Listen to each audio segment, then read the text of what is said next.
Cortez is very much made as a villain in this story. But when you kind of look at the way that the conquest took place in Mexico versus other parts of the world, there's a lot of brutality, there's a lot of ignorance, a lot of religious nonsense on both sides, because the Aztecs also did a lot of horrible things. But in the end, I think Mexico went the route of mestizaje. We decided to mix. Like the Spanish decided to take wives among the natives. They decided to give honorary titles to the people that helped fight the Aztecs, to help with the conquest of what wasn't Mexico, just this valley at that time. And gave birth to this culture, this mixed culture that very much hates parts of the South, which is a very part of the Mexican culture. Because you ask anybody in Mexico, a lot of people, I went to Mexican school, so I got a lot of this education of how the evil Spanish came and wiped out all of the natives, most of the people. So in reality, a lot of us in Mexico are mixed blood. Most of us have mixed blood. There's blood in us. So we are very much taught to hate ourselves. And I think that has something to do with a lot of psychology and culture in Mexico. There's a whole part of our history and ourselves that we hate, but it's essential. When we say that the president of Mexico, the past president, the current president are all about sending the King of Spain letters to have him apologize for the conquista. And it's funny, like some of the bloggers from Spain will respond like, you're asking in Spanish. Yeah, and you're probably an ancestor of those very people, so it's kind of you more than us. Yeah, we didn't even go over there; we're still here. Yes. Right. And then people ask where the Maya went. Sometimes they're there. You go down there, they look like exactly like paintings. If you've ever been to the Anthropological Museum in Mexico, which I highly people to go and visit, it's beautiful. They have a Mayan exhibit there, and it's like startling how their culture was so advanced, so detailed oriented, and the whole feeling of them just being gone or disappearing as a mystery. But then you go down there and you see these people. They look Mayan. Yeah, they look very different. It's interesting. You know, I went to Chichen Itza. And first of all, you just, I know that the pyramids of Egypt weren't even that, but when you go there, you're like, what happened? Like, how did you guys do this? Like, how are you building these immense stone structures in the jungle way before Europeans ever settled into America, like way before there was anything like this anywhere else? A lot of strong backs, a lot of work ethic. There's no doubt. There's a lot of that, but there's also a lot of like incredibly sophisticated engineering. Yeah, like this isn't just like a one-time project. You got it right the first time. Like, how are you guys so good? And like when you look at the Chichen Itza pyramids, well, you can't walk up them anymore, unfortunately. But when I was get in big trouble. But when I was there back in the time up though, this is like I guess early 2000s.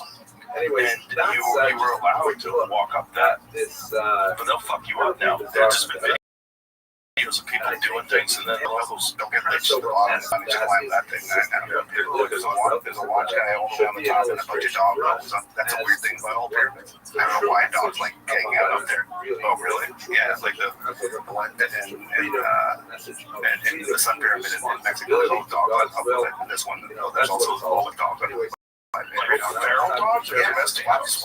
Just hanging out there. But I mean, when you see these things, like give us some of the images of when you see some of these. There's some dogs. When you see some of these pyramids like that, like that's so different. I mean, that is so sophisticated. It's so bizarre. Yeah. We had a really good guy there when I went, and the guy was showing us this one area where they would take whatever psychedelic plants. They had like some ceremonial room where they would take psychedelic plants. And he was telling me that it's not totally understood what they were doing or why they were doing it, but it is widely accepted that some of what they were into had to do with psychic rituals. And he thinks that had a lot to do with why they were able to make these kind of insanely complex structures. And another thing that I've also kind of like realized after just talking to people and going down there and kind of seeing some of the artifacts, a lot of the psychedelics that they actually took were self-harm and mutilation.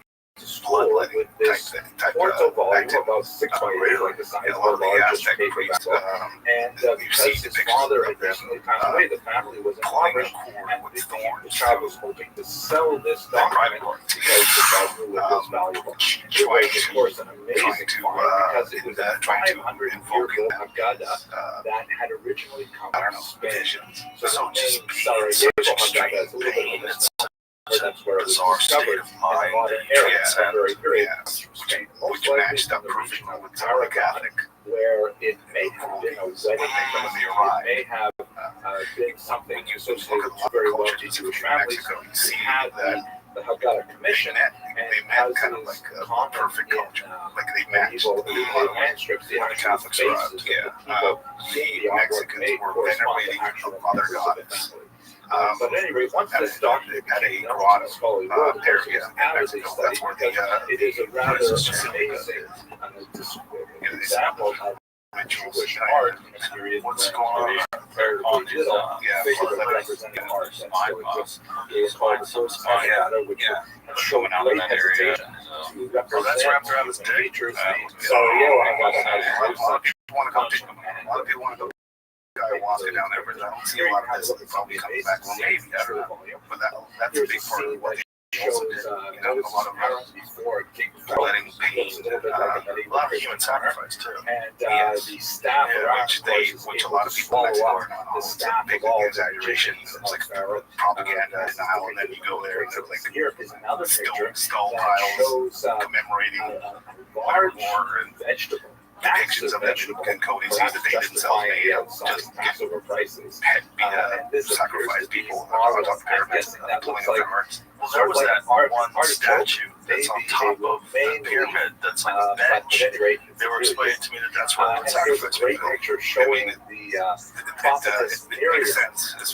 Even the way that the art is depicted, you can't fake that. Most people would think you would go through the rib cage to get at the heart. soldiers No, out you go on through the the bars. diaphragm. But here's Down an here. image So that that's is why there's a lot of especially depictions of some of fascinating, these gods. historians have had Because great they call it which is difficulty the figuring one out of the exactly underworld, the what's going on. Aztecs. Sometimes it's It appears depicted to be a in the satyr skeletal form of the tans, note shrouded that as all you the can see participants are female, so a split diaphragm on the bottom that coming out the underneath woman the on rib the cage far as a right signifier that seems to that's be leading the They satyr. go up Maybe to she's grab the making heart. That's figures what they there go because up to she's grab making the Show everyone that else is waiting for sculpture. her. She That is sculpture, clearly that leaning flat to the bench left, sculpture to the that is pillow like a to man. the left. It looks like he's sitting And on that's his all hands and fascinating knees stuff, but with his, look at the woman dorsal at face the upward. lower That one. left, Yeah. who has Yeah, that clearly was the one they were African explaining to me. features.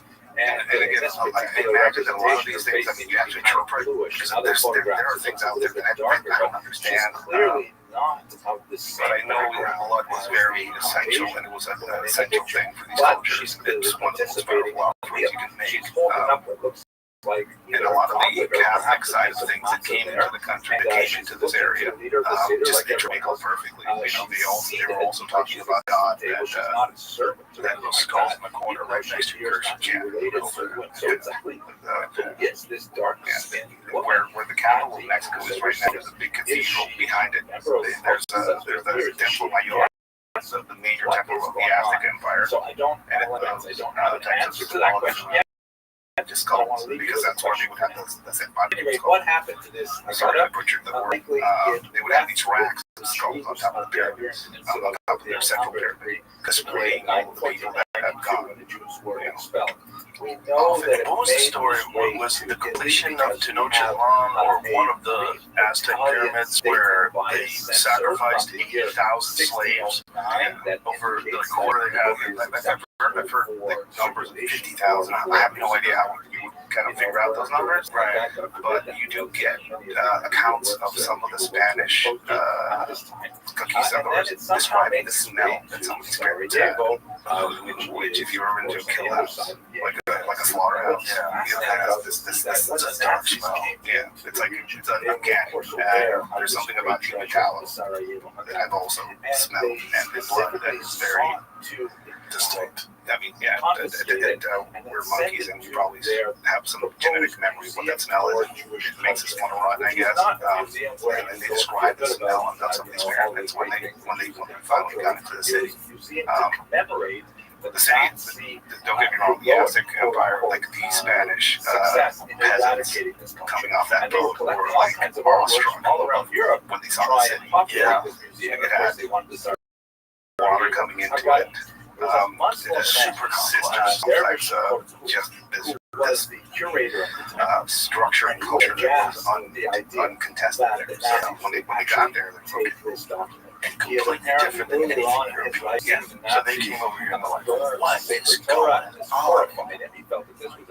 Terrible tragedy. Yeah. And so he actually What are you smuggled doing? Yeah. How do you have so much gold? out of the Well, there was some gold. I mean, you hear stories about the city of wired gold and stuff. There was gold down there. to ask him for this But they valued it while he was holding it. You know, that wasn't their main central thing. It was kind of puzzled with why they were so interested in something gold and real. Yeah.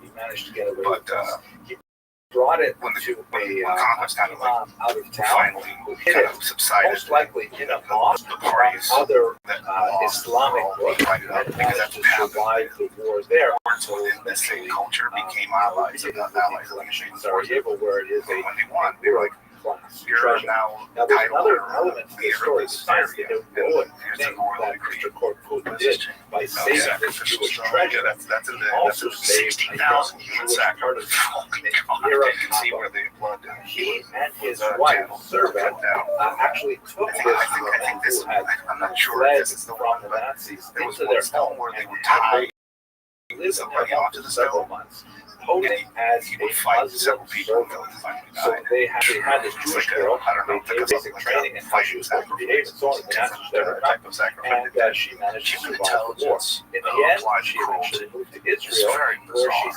successfully very bizarre nominated when the you see Korkut family to get tortured. to members Yeah, of the torture, righteous just of that the kind of nation. stuff. Just And in fact, what he people would was so do for recognized just pure posthumously entertainment by or Yad Vashem, ritual and a or to certificate was sent. I mean, because everyone's afraid to die, so you just show So that's death kind of an in the amazing worst story how, form, you know, in the most cruel, this man was so uncaring, heroic sacrificial and saved not only form the in front of Sarajevo, everybody, but children, he also cutting saved people's hearts out while they're still young alive. child and was It just keeps recognized. everybody on The story edge. is not Yeah. there.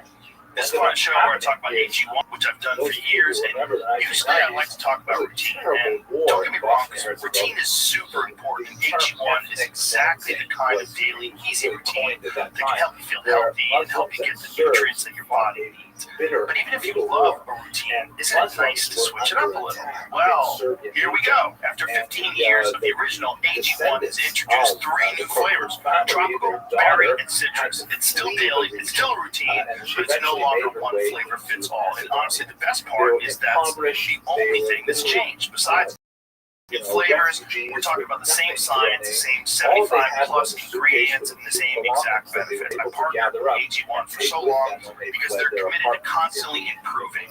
And now that includes offering 3 new flavors. Subscribe today and choose tropical, citrus, berry, or the classic original fruit.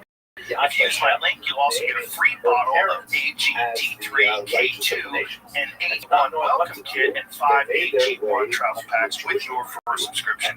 Just go to drinkag1.com/Joe Rogan or head to the link in the description to get started with AG1 and try the new flavors yourself. That's drinkag1.com/Joe Rogan. It's a spectacle. And I'm sure it keeps Israel. there they go, sacrifice. The prime minister was at the time. People keep denying that actually happened, but it's I I think it's the same phenomenon here in the U.S. Israel, where all Native Americans were like peaceful, and it was like a utopia. Amazing story how Yeah. what goes around. Well, that's the one that the heroic bothers Muslims people able when they to want save this this binary Jewish sort of document. analysis Later, of the North Jews America. were able to You know, the save white people were bad and evil, which for sure they were. Israel. And they came over here and they said, good people that were just living off the land in harmony. Like, So I will leave it to the great Marcus Not really. Aurelius to try in and fact, they define were killing each other. what possibly Not only this that, that was would their be. favorite thing to do. Where we are right now, the Comanches all those motherfuckers did was eat meat. They didn't have any artwork. They didn't have anything other than bows and arrows. That's all they made. They made teepees, they made bows, and they fucked everybody up. And their favorite thing was to go to nearby tribes and kill everybody. Yeah, that was their fun time. They loved to, and they would torture people in the most horrific ways. In Empire of the Summer Moon, which is an amazing book on the Comanche, from writing this, and they would take people that they captured, they would cut their arms and legs off while they're alive. So they would hold them and immediately hack their arms and legs off, and then throw them on a bonfire to watch them wiggle. Dark-skinned woman at the time of the Seder yo, should give us some cause you to gotta think about how we relate to others. Dark. Yeah. That's Stepping outside of our boundaries. I don't know what that is. I mean, if you could, let's say I did that in front of the enemy that they just conquered. Yeah, well, that would make sense. One guy alive to watch it and let him go. Yeah, go tell everybody. Psychological effects of operations. So everybody else gets butchered. One guy that let go. You go tell everybody. No, we're out here. No. No. And also, like, if you think about it, some of the horrors that are still happening down south. Yeah. Just we just sent me this message last night of these 6 or 7.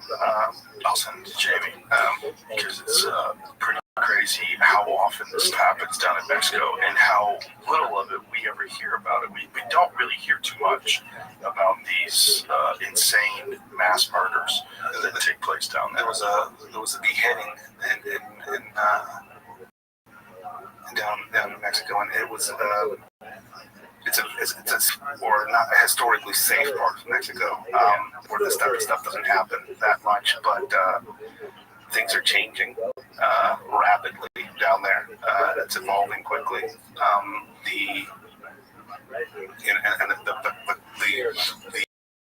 The culture that we have down there, I don't know, like I have some sort of genetic memory. I bet there is. Makes sense. I think there's genetic memory. 6 severed head found on the side of the road that showing a message in one of Mexico's safest regions. And what part of Mexico is this? I think it's Puebla region, if I'm not mistaken. Yeah, Puebla, Tlaxcala. I mean, it's a beautiful place. If you go to Puebla, visit Puebla, it's beautiful, but this is... Just don't be there at the wrong time. It just don't work for the cartels, I guess. The act. So this is an interesting thing that I heard long ago from somebody. One of the first jobs I did was cut somebody off a bridge, and one of the older guys that was with me, I was like horrified by this kid, 16, 17-year-old kid, told me, "Oh, they're being kind." And I'm like, what's kind about leaving somebody hanging from a fucking bridge naked? His family's gonna get something to bury at least. So it dawned on me that was an act of kindness. So having somebody beheaded is even so normal.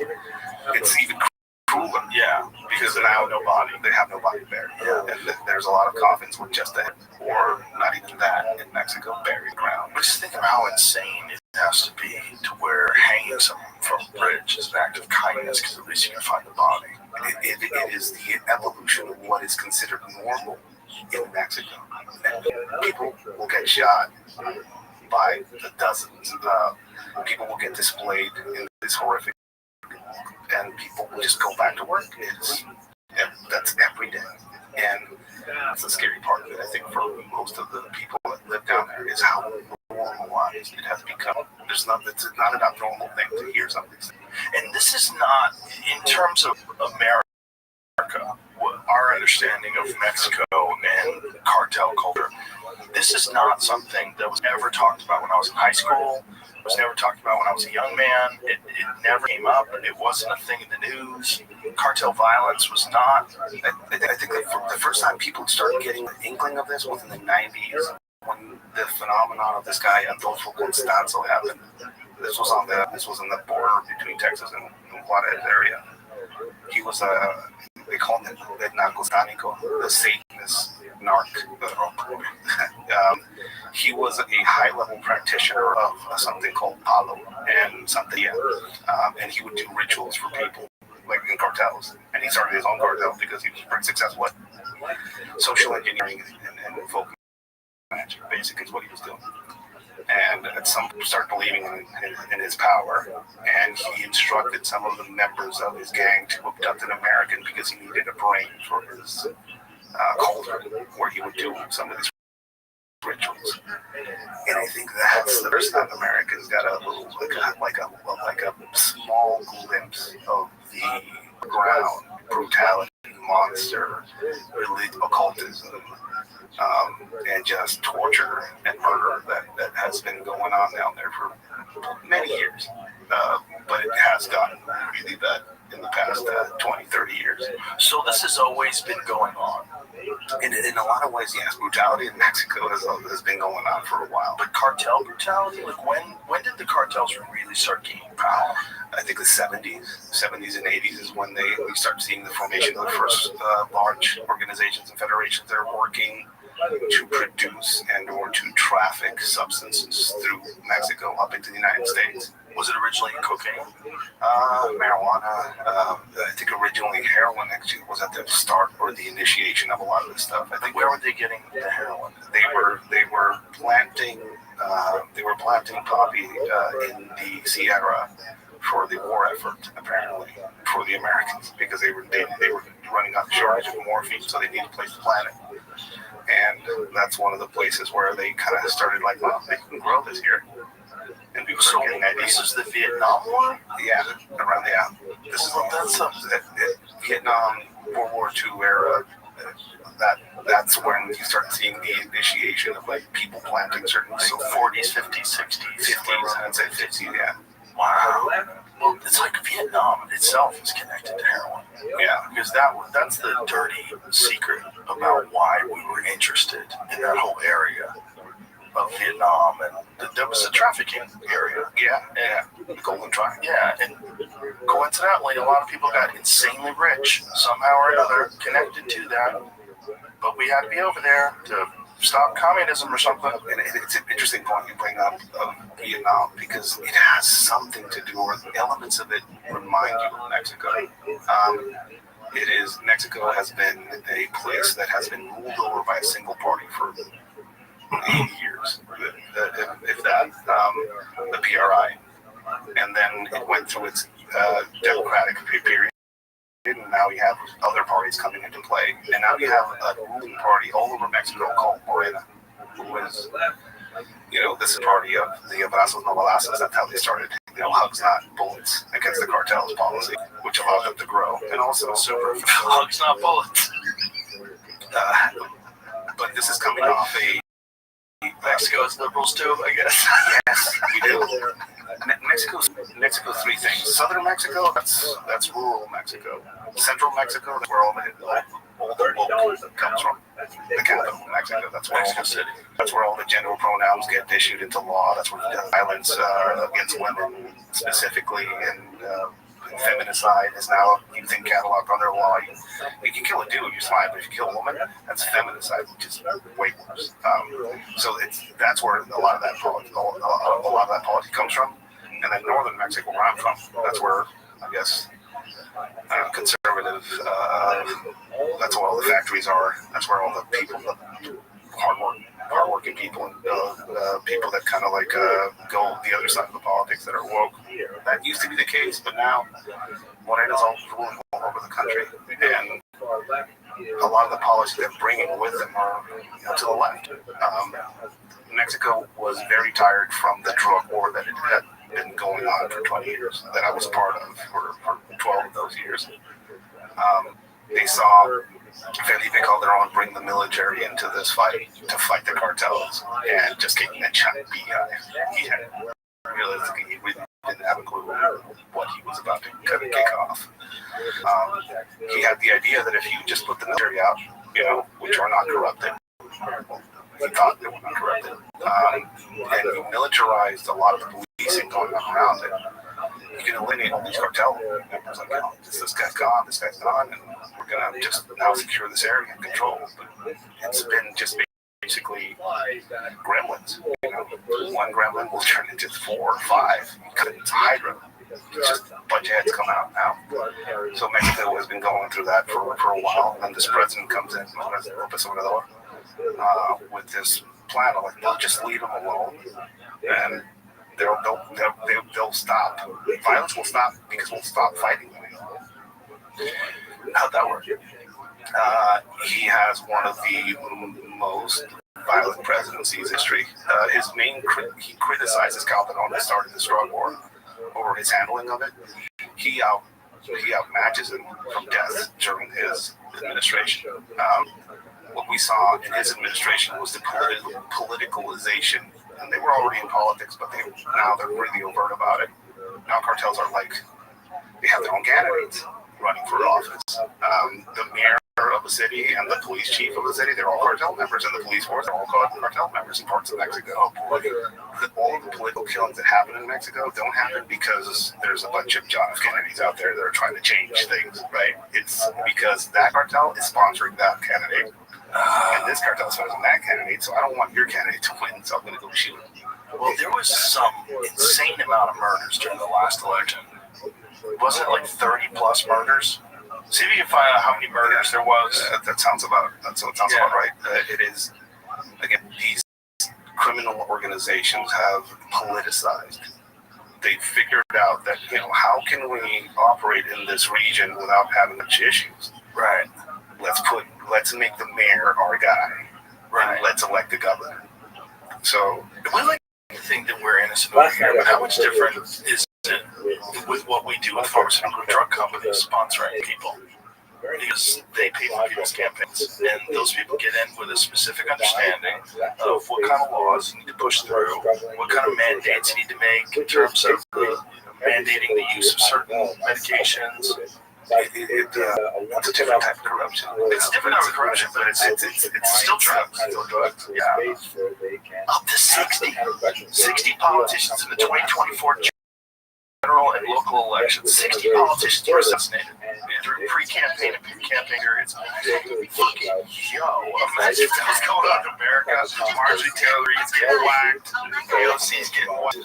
Like, that would be fucking crazy. This episode is brought to you by Visible. I want to let you on something. Your current wireless carrier does not want you to know about Visible, because Visible Ultimate Wireless has no confusing plans with surprise fees, no nonsense, fast speeds, great coverage, no premium cost. With Visible, you get one line wireless with unlimited data, powered by Verizon's network for $25 a month, taxes and fees included. Seriously, $25 a month flat.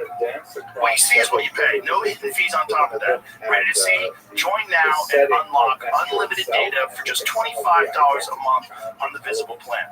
Don't think wireless can be so transparent? So Visible? Well, now you know. Switch today at visible.com/Rogan. Terms apply. See visible.com for plan features and network management details. And it is a clear sign that whatever division people had in their heads about cartels or this organization here, they're not openly at least involved in any of this political stuff, and all that shit's gone. Something happened last year. The arrest of one of the biggest cartel heads in history from Mexico, El Mayo Zambada. He was arrested in Texas. They flew him into a private airfield under pretty interesting, he handed himself over to the authorities. He was arrested there. That kicked off a lot of violence in Mexico. Why was he willing to fly in? So there's different stories around that. He's told stories. He's actually talked about this many times openly with his drivers and stuff like that, driving around, so he just speaks about it. He was a ghost. This is El Mayo Zambada was the legitimate leader of the Sinaloa cartel. The U.S. would say that it was Chapo Guzman. Not with the Sinaloa cartel was a federation. And a lot of the bigger, older parts of that cartel were kind of headed up by this figure, El Mayo Zambada, who in 50 years was never arrested, never grabbed, caught. You would hear about them about him vaguely in certain circles, but everybody knew that guy is the head of the Sinaloa cartel, or he's the bigger guy in that organization, which is the Federation of Groups. Last time I was here, it was after the Gultecanazo, the incident where they rescued Ovidio, one of El Chapo's sons. 2 years ago, they finally caught up to him. Right? The army did this operation, same thing happened. All the cartels burned the city, blocked roads, and stuff like that. A lot of special operations soldiers died in his arrest, a few of them. And he was finally arrested and extradited to the United States. Conversation probably happened with him in the United States with the media when he was finally in U.S. custody. And El Chapo Guzman is in home, and he's not going to get out of that hole. His sons probably figured out that if they don't do a hole too, they probably need to cut a deal. I think, and the theory is, that deal would probably include handing over the head of the Sinaloa cartel by San Bala. Sought by U.S. law enforcement for more than 2 decades, he was taken after arriving in a private plane at Texas airport with Guzman's son, Joaquin Guzman Lopez. Guzman Lopez has pleaded not guilty to federal drug trafficking charges in Chicago. His brother, Ovidio Guzman Lopez, pleaded guilty last month. Zapata said that he was kidnapped to go on haul to the U.S. by Guzman Lopez, whose lawyer denies those claims. So this is the shady stuff that happened. That El Mayo gets brought into a meeting in Sinaloa by Joaquin, who is he's not really into the drug. He's not one of the powerful brothers of the Chapo Guzman brothers that are in the drug trade. He's kind of like wanting out, basically. So at some point he cuts a deal. And in this deal, he said, I'm going to get this guy on a plane and we're going to fly over, and we're going to make a deal. That's the story. He has a Mayo come into a meeting between the governor of Sinaloa, which is no public people. The governor of Sinaloa was going to be in the meeting of the Sinaloa cartel, who is a member of the criminal party all over the country. Also no investigation, also he's still in power, which is shady as fuck. Between him and a man named Gwen, who was, I think he was the director of the university. They had some sort of political dispute in a line was being brought into, I don't know, negotiate or the influence of that, which tells you a lot about how the cartels and politics and the universities are tied. At that meeting, Nemesio Gwen, who is a friend of mine, the guy who's the director of the university, gets killed. They shoot him. There's a video published of a gas station shootout where supposedly this man, who's the director of the university, gets killed. But it's fucking made up by the state prosecutor, to try to make this shit go away. Meanwhile, all the stuff starts unraveling. Oh, they abducted Ohio at that meeting, and that's why they killed this guy. We don't know, or at least I don't know if there's any specific confirmation that the governor of Sinaloa was there. But he said he went to the U.S. He was in the U.S. He wasn't there, but there's no travel laws of him being in the U.S.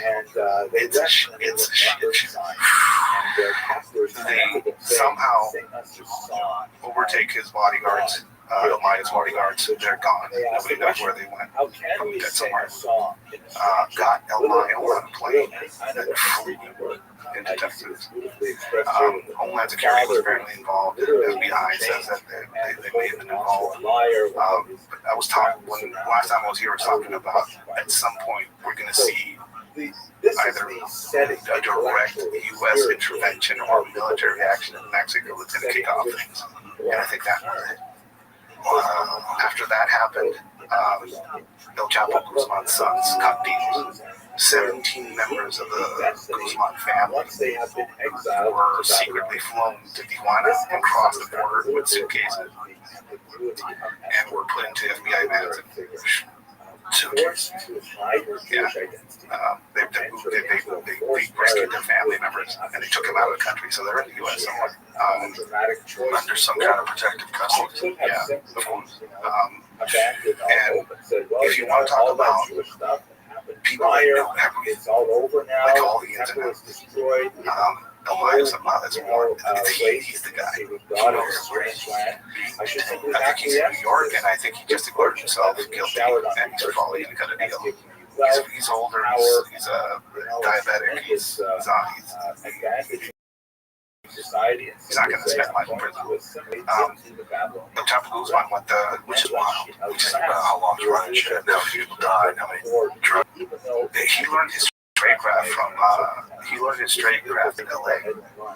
Here it is. It's August 25th, so it's soon. A Brooklyn federal judge on Monday scheduled August 25th change of plea hearing for Zambada, longtime leader of Mexico City cartel development, comes 2 weeks after federal prosecutors said they wouldn't seek the death penalty against him. There's a deal there, and they're going to put him in the same prison as Ghislaine Maxwell. I don't see him jogging, but yeah, Probably doing yoga. There's a deal coming, and there's this sense in the U.S. that Trump came into power and declared these organizations terrorist organizations, and there was an expectation that the end blows off, and you're going to see military action pretty soon. But what I'm seeing has been a very calculated, surgical operation. It looks like, I don't know. I mean, you see, they took out the head of the Sinaloa cartel, and Sinaloa has been on fire ever since. It is open warfare between the last remaining sons of Ocho and the sons of Amaya, who are now, I've seen videos. It's bananas. It is a war zone on the streets. See, find some of that Sinaloa video, Jamie, because it is shocking when this war kicked off between these two factions in Sinaloa. Schools closed. People didn't want to go out because their cars were going to get jacked to get burned and put in the middle of the street. Companies closed. All the luxury environment around these criminal organizations that they built up. I mean, these were criminal organizations that had Louis Vuitton stores and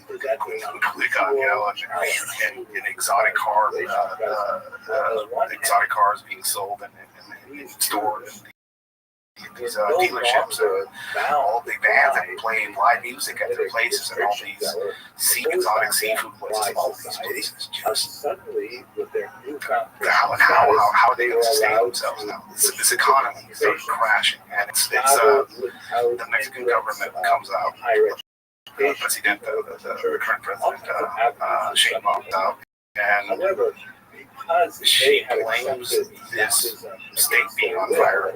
The U.S. Like the U.S. came in here and abducted a Mexican national, and they charged Joaquin Guzman, who was involved in the operation, to pick up a liar. They charged him with high treason in Mexico. What is a liar putting in the U.S., which is high treason? He's charged with high treason. So for abducting a drug lord, yes. Whoa, which is like, I don't know, like I'm doing the math on that. Wow. But you have this, she's blaming the U.S. for basically causing this instability. Give me some fun. So this is the members of Ohio's family shooting up all the luxury of those chapitos.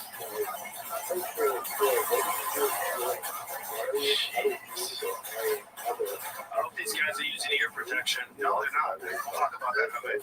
Yeah, you can probably sneak up on all those motherfuckers. They're probably all deaf.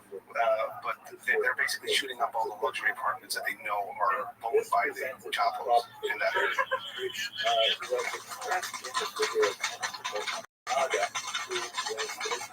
They love 100-round drum magazines in Mexico for some reason. That's a 50 cal with no hearing protection. Why? You don't need it. How many of those guys are deaf? Oh, but a lot of them have a severe hearing loss, and I recently went to Jalisco with a friend of mine who has a channel called The Connect. Johnny, he talks to drug dealers and people in that life. There's a friend of mine in Mexico. He's basically a Mexican Sean line. The Gafe 423 is handle. And he interviews like cartel members and people that life. Do they wear masks? Yeah. We talked to a kid that was 6 months out of working with them. What is currently, I think, priority number one, should be priority number one for the U.S., the New Generation Cartel. This militarized cartel out of Jalisco that's been with this war going on between the Sinaloa factions. I mean, it's Christmas for them. When we went down there, he introduced us to this kid who was freshly off. Basically, he was born in tank warfare on the borders between Jalisco and Zacatecas against those Mayans. You see them firing at this house. Tanks. They're making their own tanks. If you get your truck stolen up here and probably get driven to Mexico, they're going to make a tank out of it probably. They're making these artisanally made tanks, basically. Mostly where they are, that's a pretty old one. I think that's the Zeta period. That's cool though. It's like a fucking Mad Max vehicle. But what they do is they make these tanks, and his job was to be in the back of one of these with a 50 cal rifle. So what they do is you'll get into a dirt road, and they'll put their trucks like this with their backs turned. Just ram them with the front, the engine will go out. You have to ram them with the back of the truck. So they'll just go into like this destruction area in the hills and shoot at each other until there's a clear winner, is what they do basically. And their main weapons are 50 caliber rifles. So they'll be in the back of the truck and they'll like, now. And they'll just, somebody's on radio inside the cabin trying to call out on, and they'll pop out and start. How come no one's figured out ear protection? They put bullets in their ears. I've seen that. They put like plastic things in their ears. But realistically, they don't get shit. That's why there's no ears. You can get like a pair of Walker's game ears on Amazon. It's not that expensive. None of that is out there. This kid walked us through how he was all the way from his recruitment to his training, through this tank warfare thing that they sent him on, and now into his life where he was like, why I laughed about your question about hearing protection is I was the first person that showed him what tinnitus was and what hearing loss was, because he kept like, what'd you say? Spanish English do you have hearing loss? Like, no, like, I just, we have severe hearing loss from what you went down. This is probably, Is the tanks going after each other? yeah, this is, you'll see this in different, I mean, they're fighting over drug routes, basically, and territory. And They're so close to each other. it's 50 caliber at like 10-foot distance. and the drones are now involved in this as well. Because why not? Of course. So and the way he's recruited is pretty interesting. He was an Uber driver. This kid, again, you would look at this kid if you found him somewhere, just a normal kid. He's 23 right now, I think, but looks like a kid. Uber driver crashes into somebody, accident, doesn't have enough money to pay the extra for the insurance. So he's like, God, what am I going to do? And I'm married, newly married. What am I going to do? It was on TikTok. It's an advertisement on TikTok for like, hey, you need money? This is how much we pay if you come up with us. The cartel advertising. The cartel uses TikTok. Yeah. Yes. Facebook, TikTok, of course. Totally makes sense. But specifically, TikTok is one of the biggest recruiting methods. And it's in the open. It's not like you have to access this front page and go and do this. No, it's like, hey, you want to come work for the 4 letters? Is that the way to go on themselves? Yeah. Just call this number. Right? So he called this number. He was like told to meet somebody at a bus station. He goes, meets these people at the bus station. They put him in a car. They check them. Like, give me your phones. We don't want to be tracked. And then they drive him to a place where they're going to be trained, I guess, is what he said. And then cops stop him around, beat the shit out of all of them there, torture a few of them. What are you doing? Where are you going? Don't tell them anything. Don't tell them anything. And after they got the beating of their life, I think, could you pass the test? And now you're going to go. Oh, so that was what it was for. But the uniformed cops will go tell them. And the police look like these are places where everybody, you know. So it's just to see if you'll crack. He gets driven to one of these ranches, these training camps.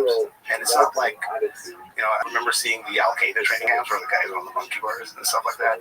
These are military compounds that are in the Sierras and the mountains. There was a case recently where they thought they found these mass graves that turned out to be actually training camps for dead people there, but they found all these shoes in Mexico. They were calling them Mexican Auschwitz. What they actually found is processing space.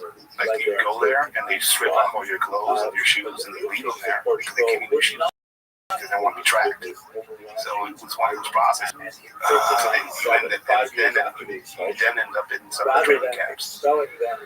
He describes active military personnel trained in the hills, Mexican military personnel trained in the hills, former special operators from Colombia, some former special operators from Mexico, some from America as well, right? There's rumors, and again, I have not talked directly to anybody who knows of that, that's had eyes on them, but there are rumors of at least two American specialists of some sort, because I've heard Delta Force and SEALs, I don't know. But there is a clear communication of methods and technology. IEDs are a thing in Mexico now. Like IEDs are very reminiscent of things that you would see in Afghanistan and Iraq. And the only way that they come over here is not from an Afghani or Iraqi coming over and showing us how to do IEDs. There's probably a DoD tech of some sort from the U.S. that has some experience and know how to make some of these. That's one place where they were learning their trade craft. Another one is Colombia. Colombian operators have been showing up in weird parts of the world fighting. I mean, they're in the Ukrainian war right now. Learning about drone technology. Some of the leaders from Mexico that went to fight in the Ukrainian front are now back in Mexico, showing the cartels what they learned about drone warfare in the Ukrainian war. So this kid describing camp where it's the army, people are marching around, people are in uniform, people are getting trained, and you'll get people brought into this training camp and like, hey, let's see if you're worthy, and they'll give you a gun and like kill some random person. Yeah. And this kid describes how that's the first kill, just an unarmed dude that was dragged to that camp. So they just drag you just to see if you're capable of I think he was one of the guys that tried to run. Because it's like the military, but they'll kill you there if you fuck up or they'll beat you or flop. It is job. It is like a structured job. You get money paid to you every quinzena, every 15 days, and bonuses at the end of the month. You get equipment. You get selected for certain activities. You get selected for tank duty, and they send them on this fucking tank to fight in the hills. Some people get selected to manage some of the drugstores. Some people get managed to just be lookouts. But it's a giant network of people that they've managed to create for themselves in this region, this new generation cartel. It's one of the largest and fastest growing cartels in Mexico, and it is now probably operating all over Mexico. And most of their recruiting is through TikTok, yes. And open, and again, it's not, you don't have to search for it. It's there. It's like people smugglers advertise on TikTok constantly as well. Like they'll have videos of people here in Texas that went through the border recently, and with a newspaper, like, hey, I'm in Texas now. Look at the newspaper, and like they were in Mexico like a few hours later, a few hours before with the newspaper, and like. This is who was the best smuggler out there. Hire him for like a safe crossing. This is on TikTok. I mean, it's in the open. People don't realize how big of a tool that's being utilized in Mexico as a recruiting tool. It's propaganda tool as well. That's what they'll talk shit to each other to them. How did this kid get out? He ran. I think he managed to prove himself with that, and he managed to get the favor of one of their leaders, and he told them, like, hey, I know you're going to want to be here. Leave your shit, run, I guess. Don't come back. Don't look back. Also, but not everybody gets that opportunity. So it's just somebody who liked him, maybe. He said he worked well in that organization. He got favor, and eventually said, you know what, I have a wife and a kid that I need to get back to. Is there a way that let him go? How long was he being held? I think he said something about 6 or 8 months. And he went through some shit. He went through was in the border between Jalisco and Zacatecas, where the Mayas were trying to fight over that territory. It's basically one of the corridors up into the border region of Mexico, through Mexico. So that's people always fighting over these regions. He came back with PTSD, PROs, and again, all these things are unknown. He's a Mexican kid without health insurance. How is he going to do these things? I talked to him for a bit. He was like, oh, that makes sense. Oh, yeah, you drink a lot. Yeah, I know why. I used to drink a ton. Nightmares, yeah. Like rage moments, yeah. Sounds like PTSD, dude. Sit down. So, but he's one in thousands of kids like that out there who are gone through some of these things. Both on the military and police side and also the drug side. Highly traumatized individuals. But there's nothing for them down there. If they think about what they did, they're in trouble. If they look for help, there's no help out there. So this kid is trying to reform his life without this fucking damage. And he lost his family. And he fought so much to get back to him. Which is, it's one small story and tragedy. But you go to Jalisco, and they have a road out there in Jalisco with desaparecidos, where the missing are, and it's covered in posters of missing people. In Guadalajara, it's like one of those zombie movies where they have all these like the missing people posters all over because zombie outbreak happened. It's like that. It's people, 100,000 according to official ones in Mexico as far as missing. Just considered. I wouldn't say it's necessarily common, and that's another aspect of this war that the people don't kind of like realize. The numbers are skewed, because there's no confirmed dead person for a number of the amount of people murdered. There's no body. And Mexico has become very good at getting rid of bodies. The cultures in Mexico. I was in Guatemala working with a tactical group out there. They showed me.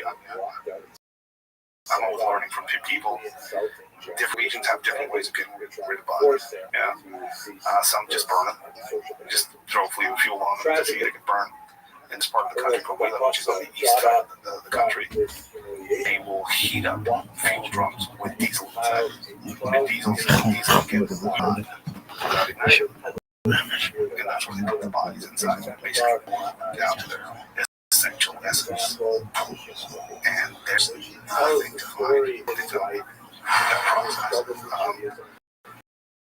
You go to my hometown, Tijuana, that's where we have cauldron exposed bodies. Yeah. And then we go to Tijuana, where I'm from, and we have the phenomenon of Pozolero, who will get rid of people with caustic soda. It's a mixture of chemicals that you can find at a hardware store. They would make people into pig slurry, and they just dump the big glory in a hole and just cover it up. So the numbers that we see as far as dead and missing, it's not a real number. It has to be bigger. It is a place where you'll go into some town. There's just a bunch of old men and females because all old men are gone, or you'll see like these abandoned graves in some places. I talked to a lady who's part of some of these. There's these organizations all over the country right now. They're grassroots organizations that are basically just dedicated to finding clandestine body disposal places. They're looking for their family members, basically. How do you say that word? Is query. That's the one I told you that was people were trying to make it seem like this was like an extermination camp. How do you say the word? Isekai. High concentrations of ash suggest the presence of clandestine crematoriums. Yeah, bodies weren't disposed of there, not at the volume of an Auschwitz 11 thing. But yeah, there were definitely people getting burned there. So they're just killing people all the time. Yeah, I mean, body disposal to a level where there's nothing left is something you do in a place where you're worried about the government catching it. But this is all on our island, so this is New Generation Cartel territory that body. There's no the forensic services in some of these places are like here's the casings from this murder. Oh, thank you. Throw them in this whole this giant hill of casings that they have in the evidence locker, right? They're overwhelmed. There's no. Also, you can't solve any crimes. You're dead 90% of them. Imagine your job. If you do it well, you're dead. Yeah, exactly. You're not going to do well. 90% of all murders in Mexico. 90. So it's you have this cartel now that is you have the last about is gone. El Chapo's sons are cutting a deal. One of them apparently has made an alliance with the head of the New Generation Cartel, and by El Mencho. His nickname is El Mencho. Nemesio Segas Cervantes is his real name. Last time I was here, there was like, this was 5 years ago, I was here, there were questions about if he was even alive or not. People they thought he was being kept alive as his full figure, because he's low-key, very low-key, not like he's not flashy, everything's militarized, he's very good at his tradecraft. But recently, he's very much alive. He's very much exposed himself a few times. He was almost arrested recently, and the federal police apparently tipped off his security about the operation against him. It's the second time he was almost arrested. He's the biggest target right now in Mexico. We've basically run through the media of Trump's authorization of utilizing military action in Latin America in general, all the way from Venezuela all the way up to Mexico. And you hear these rumblings of like, how is this military operation going to look like? Is this going to be an invasion? Are we going to see like a column of U.S. Marines driving down to Tijuana? Probably spend some time in Tijuana. That's probably not a good idea. Are we going to see like Delta Force guys showing up in Tijuana and Culiacan and going on a raid on their own without permission of the local authorities? What's this going to look like? I don't see a direct cross between Mexico and the United States anymore. There's issues there. The U.S. has realized that politics are compromised at high level in Mexico completely. With the example of the recent almost arrest of Nemesio Segas El Mencho, you see that the federal forces are compromised as well. So, like, who do you trust? As an American force that is trying to cut the stem of drugs into this country, this is kind of the excuse that they're utilizing for the nation. And then, who do you trust now? I posted, I'm friends with a bunch of dorks, and they're all looking at Flight Tracker and telling me stuff like that. I'm a dork too. And one of them sent me this suspicious American drone flying over the state of Mexico did certain laws, and I posted it immediately. And I think I was one of the first ones to post it online. And the press briefing happened almost immediately, and the head of public safety in Mexico, said like, "Oh, yeah, this is we asked for this drone to fly over this area. This is not a military drone, but we asked for it to fly over this area." Which I don't think he knows what's flying over the fuck. I don't think he knows why there's a drone for a specific part of Mexico. I don't know. It seemed like he didn't, or either he didn't want to reveal this drone. But there have been many times we have drones just flying close to the border or Mexico, clearly drawing a map that it tells in Mexico. So something is coming, I think. But what is it going to look like, though, is the question that people are asking. Speaking to somebody like Gafe down in Mexico, he was a former member of the operations. And I asked him, like, hey, what is the military going to do if the U.S. says, like, we're going in without your approval? He said, well, if you start fighting the cartels without approval of the Mexican government, you will turn criminal organizations into freedom fighters. And they're already integrated into the military in certain ways because some of them are working for them and some of them are working for us. So you will make the whole a cohesive force against you. Oh boy. Which is an interesting theory, if that happens. That seems like it does. yeah, because there's like anti-U.S. sentiment already. And then also the closing of the borders. It's a perfect storm. I mean, Trump is divisive, and he has been turning to this very clear like enemy, like this is the enemy, specifically by politicians out there. He's pretty easy to just vilify, like it says so, why is Sinaloa on fire? Maybe it's because you have a corrupt governor there who was clearly in cartel ties and stuff like that, who was part of your party, but you figure out how to get him out of office. Maybe it's that, or no, it's the U.S. because they dumped it in the line. That's why the place is on fire. They're in charge of some treason. That's why they charge some high treason. But there you go. So like, who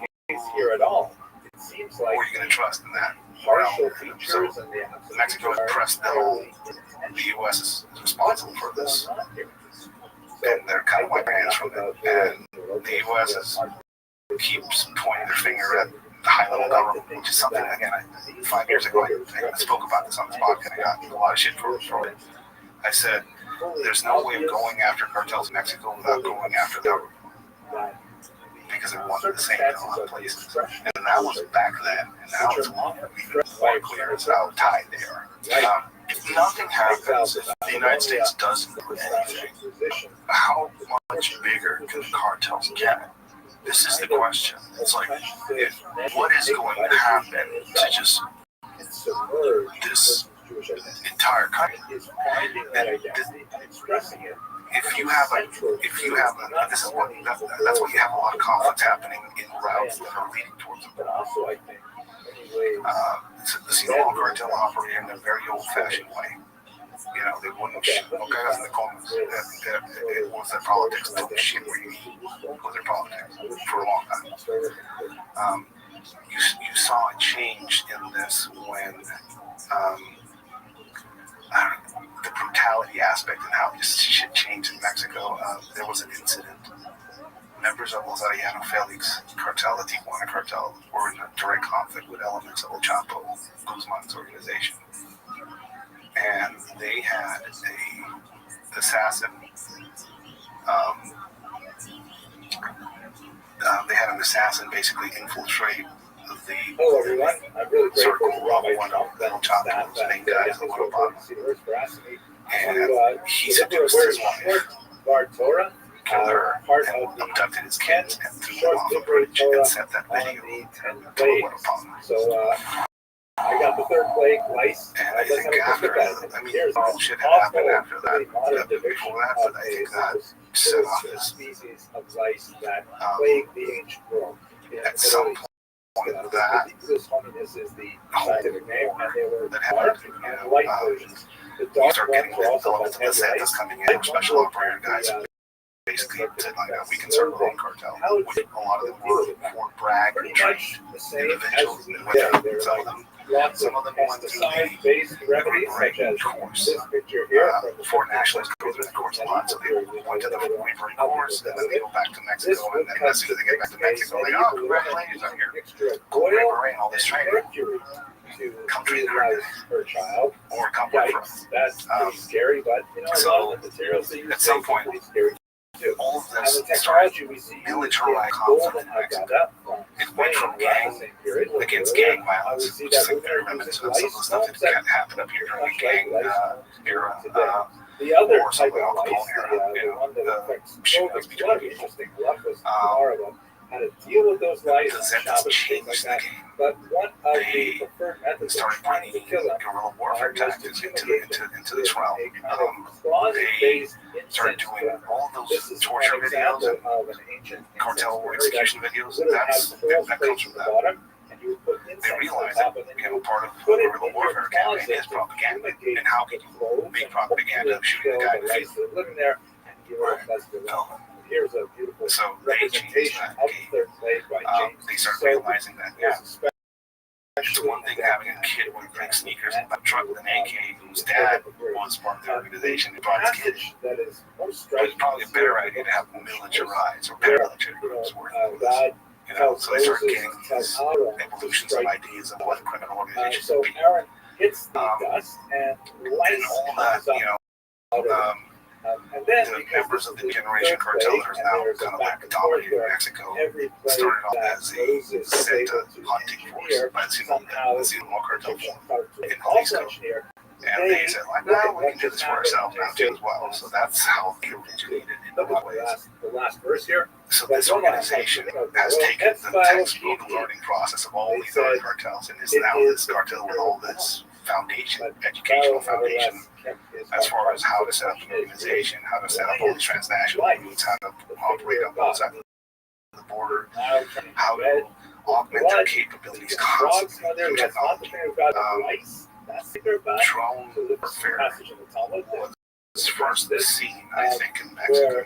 You saw drone dropping bombs and shit like that in Mexico before the Ukraine got. But they got really good at it. The Ukrainians fucking taking that shit to another level. There are Mexican nationals fighting for their foreign services, their foreign brigades in Ukraine. And some of them have gone into that route, and some of them are coming back. And you started seeing this sudden sophistication. It used to be bomblets dropped from these commercial drones and the explosives and the more probably mining explosives. You start seeing these bomblets made that are more reminiscent of Colombian explosives or IRA era explosives. And now you're seeing these coordinated drone attacks on military forces in Mexico. I think they recently got some pilot that army official they got with the drone and they killed them. They almost killed them. We start seeing these drones out being operated as scouts, so you can't get close to them because the drones are in the sky. So now I'm seeing drone cartels fighting against other cartel drones. So I'm seeing cartel guys with these futuristic drone, anti-drone guns. Increasing those things. They look like space guns, but they have the cartel guy wearing examples, which is what's going, what the fuck's going on with these people? So you start seeing all this augmentation of capabilities. This single cartel now has all of this history behind it, all of these lessons behind it, all of this training behind it, all this technology. And it is poised to make punch a hole right through its territory and go up north into the United States. Right? There are no segments of the border wall currently that are actually controlled or a city that is controlled by the new generation cartel themselves. That's not the case now. But there are places that are starting to maybe look like they're going that way. Tijuana being one of them. You start seeing the last remaining sons of Machado was one that are free. Archibald was the strongest one. his faction, Chapitas, as what they call themselves, this past year announced that they had reached an alliance with this new cartel, this new generation cartel. So it's a cohesive force, and they have historical ties and a part of the border that they owned already, that they inherited from their dad. So that nightmare scenario, having this cartel now having a clear doorway into the United States, is pretty close if not there already. And how wild would it be if the border was still wide open? Because they've cut down on illegal immigrants by some high 90%. Yeah, it's way down. They're still crossing so well. It's really expensive. It's really expensive. You gotta get that guy off TikTok. Yeah. There's a bunch of ways they do. I saw one where they were like, "Hey, we'll grab a portfolio full of copies of IDs." And like, "Oh, you look like this dude." And then they'll give you, this like, just get really drunk before you cross and pretend you're asleep. And they'll give you paperwork that looks like the dude, that looks like you. And that's how they cross it. People, it's very expensive. That's how they cross it. Fast boats, there's a bunch of videos online, just boats just arriving on the beach and just dudes jumping out. It's classic running. There's like They're in. there's a shortage of those wave runners. There's a shortage of them in Mexico because they just buy them just to. Well, short trip. I mean, if you think if you get on one in Tijuana and you hop over to San Diego, it's not that far. No, and they'll swarm it now. They'll do many of those boats. And if you're in TJ, you can see off the coast, there's a bunch of Navy ship there. So which is a cause for alarm for a lot of Mexicans. When I said Mexicans view any sort of intervention by the United States with fear. Thank you, Rabbi. Although they are also fearful of what happens if this is allowed to continue in Mexico and they don't see any solutions from the government. So it seems like the opposite. It seems like it's going more and more towards the cartel. Yeah. So what would happen if the United States didn't infiltrate? If the United States didn't attack, or something didn't happen? I think they've stepped away. I think we're already involved. This arrest of Among Zapata, this designation that allows a lot of things, safety's off the type thing against Mexico, against some of these cartels. What's worrying in the eyes of Mexico and in the eyes of Mexican areas, the fact that there was a promise of no negotiating terrorists, or at least it's something that is assumed. No negotiating terrorists is like a thing. All of a sudden, one of these factions just made a deal. Now they're negotiating. Now all these people are crossing that border. The family members are crossing that border now for the safety of the United States. The dude that the United States made a deal with is responsible for the death of a few special operators that were a part of his arrest. What are they going to tell their families of that loss and why they died? And so the piles of bodies that were around after both the arrest attempts. Distrust on all sides. Mexicans don't trust the government to solve it because it's the deal with your president? What's her deal? Shame on. Very well. Here's a Very satellite a few guerrilla forces in Central America have come out and said that she was once in spiders with them. The Nile River Delta, of course, Jewish green because it is very odd from Mexico. North Very into loved the Mediterranean by Sea. Unfortunately, we large have segments of the population. archaeological, What is there about it that she's loved? Like, what is about her policies or what she I represents? think she's feeding off a lot of the love that they had for Alma. There are a lot of reasons for this. Alma There was are our certainly some cultural barriers. The pharaohs That's the best way to were describe him. Populist guy, trained to swamp rhetoric, like all these other guys, the conservatives can go gone, gonna win this, he won by a landslide. But he kept talking about conservatives and the previous party, and then what the Lorena party is made up of all these other politicians just switching sides and joining his party. Shame on came in with a big job on her hands as far as security. She immediately reversed the whole Avasos of Avasos, and there's Avasos on the table now. I recognize that. She brought into office with her man. What did you mean by that? Like saying Colossus? It was Avasos of Avasos, like hugs not bullets. She got rid of that. Now there's a lot of Colossus and more bullets now. There's a man in power right now, a security official, who has a sort of history in Mexico. He comes from people. He has been in circles of people that have been involved in some shit, but he himself has not. There's nothing on him that we know of, you know. And the super cop is what he calls him. He's very well loved by some men. I actually talked to a few people that work directly with him. He seems to be a guy who's willing to go up to task. And he's receiving all this pressure from the United States that, like, we need results for you guys. Like, what are you doing? So he has been heading up operations against some of these organizations, specifically in Sinaloa. And we've seen record breaking fentanyl seizures and high-level politicians being caught up in some of these things. And specifically, the interesting part of the operations he's conducting all over Mexico is he's actually going after municipalities. So he's going after, like, municipal presidents and some of the local governments that are basically all corrupt. And he realizes that, hey, where's the cartel here? Oh, the cartel's good. It's cartel. So they do these mass swarm operations on some of these places where they arrest the police chief, they arrest the mayor. He realizes that this is the front that he has to now fight, because the cartel isn't just these organizations out of the hills anymore. They're inside, they're infiltrated, they're in politics, and people think about drugs only. But drugs only, these cartels are fighting for machicol as well. Trafficking. You know, there's a family avocado. If you go to Chipotle or at your walk, you're putting money in the pockets of this generation cartel or the Familia Chicana. It's allowed.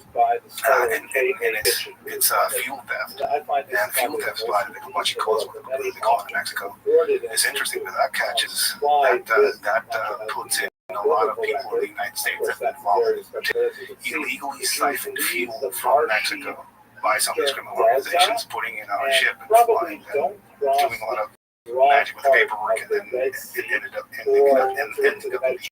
Welcome. How are you, Juco? So that's another side of it that people don't. What's up, Pimp? How'd you find out, son? I just see you in the other group chat, in the other shit. Word, dog. How's your day going? It's going good. How your day going? Kicking ass, taking names. Every day's a holiday, every meal's a feast. What's good in your neck of the woods? Yeah. It's going good. I'm chilling. Amazing. Do you mind if I tell you about myself? Yeah. Excellent. I'm Rabbi Rothschild. I stream my life 24 hours a day, 7 days a week, 365 days a year for world peace. I've been doing so for more than 3.5 years. I have more data archived on the internet than any person in global history. Have you ever seen the movie The Truman Show or the television show Big Brother? No. All right, well, it's essentially people who have their entire life on camera, and that's what mine is. It's essentially a time capsule for society, or a timeline for society.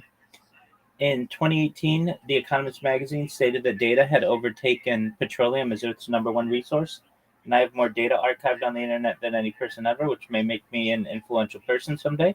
And if that happens, I'm going to make you, your friends, your family, all independently wealthy. If you're not already, I want you to be able to have generational wealth, and I want you to be able to start charities and philanthropic organizations of your own. How does that sound? Excellent. So I'm just chilling, watching Jewish history lectures. What are you up to? I ain't doing that. I just joined your server. I see you in the e-girl world voice chat. I was wondering what you was doing. I just see you on your phone scrolling. Word, dog. That's what I do, baby. That's what everybody does, right? Yeah. Exactly. So just chilling. It's early. Do you have any plans for today? We're probably going to the state fair later on. Oh, that's amazing. What are you going to do there? You go on a couple of rides, grab some food with a friend. Probably just chill for the whole day. Dog, that's amazing. Are you gonna eat like crazy foods? Hopefully, yeah. You know it's expensive there, so Yeah. hopefully I'll probably spend about $100 to $200 there. Oh wow, you got deep pockets. All right, good for you, man. What are you gonna? Yeah, What are you gonna? If you had to eat something crazy, what would it be? probably the corn with the Cheetos, with the hot Cheetos on it. That's your Probably jam. like a spicy corn or something. I got you. That's your jam. Yeah. Word, dog. Excellent. All right, so you got the flaming hot Cheetos corn dog, right? Mhm. What else would you eat if you could? Uh, it'd be I'm not like I'm hard to pick food. Like even if we was to go out to a restaurant, I would not know what to pick. Okay, what are your favorite foods? What do I like? I like chicken. Oh. I like to eat. I don't like pizza, You hamburgers. hold on one second. Why don't you like pizza? It got played out. Oh, dude, it's classic though. Yeah. I like from Little Caesars. I'll probably eat some pizza. All right, so you like Little Caesars pizza, the hot and ready? Yeah. Word. Okay. Do you like sauce with it? Do you like ranch or buffalo or butter? Nah. No, just plain. Nah. All right. Do you like it with just cheese, sausage, supreme, pepperoni? What do you like? I like pepperoni pizza. Sometimes cheese if I'm in a mood for cheese. Word, son. All right. So you like chicken? What kind of chicken do you like? Fried chicken. Word, dog. All right. So do you get really crispy or do you like it not crispy? Really crispy. Word. Excellent. Okay. Do you like any sauces with it? Ah, he's gone. He's like, fuck your food questions, Rabbi. I'd be like, dog, this isn't fucking 20 questions. That's cool though. I hope he has fun at the state fair. Hey, Rabbi, if you could eat anything at the state fair, what would it be? I'd get that crazy shit, like deep fried pickles.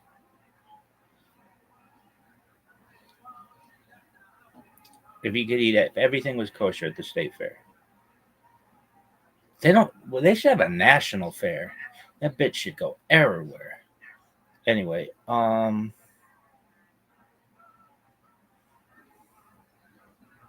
there used to be world fairs. I wonder what kind of crazy shit they have at world fairs. Like refried sushi. Anyway, cray in a good way. All right, what else would you eat if you could eat anything? If they had like turkey bacon that was kosher on one of those fucking like a turkey leg with turkey bacon all around it. I don't know.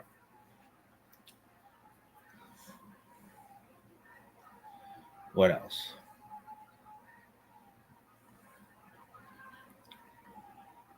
I don't know. I've been to fairs and things, but we never ate at them.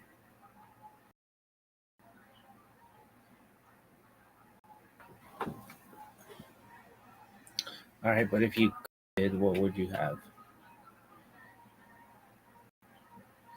I don't know. Every year, the deep fried Snickers. That's the thing.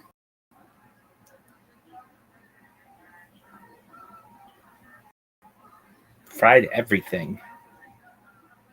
How about French fries? Dog, I eat French fries daily.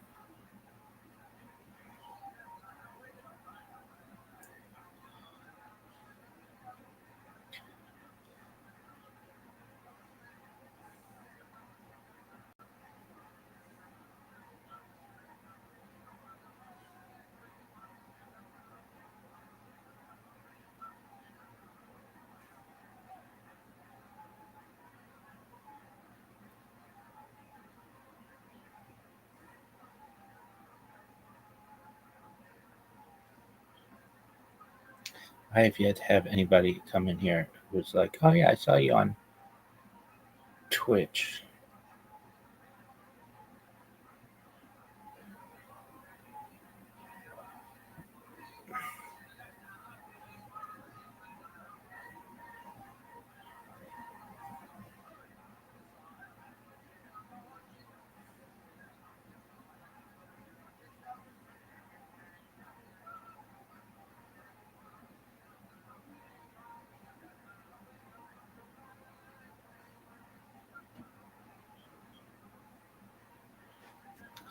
Let's check out.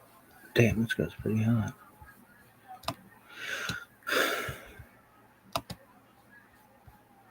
How many views we have?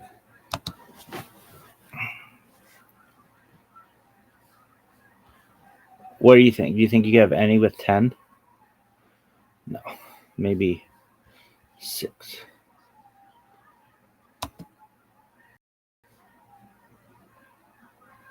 Spurs. Oh. Dude, you could spam Spotify. Yeah, I don't know how well that's gonna work. Nobody's checking that shit. Views, high to low. Wow, so one got 33. Why didn't I get an award for it? Sucks.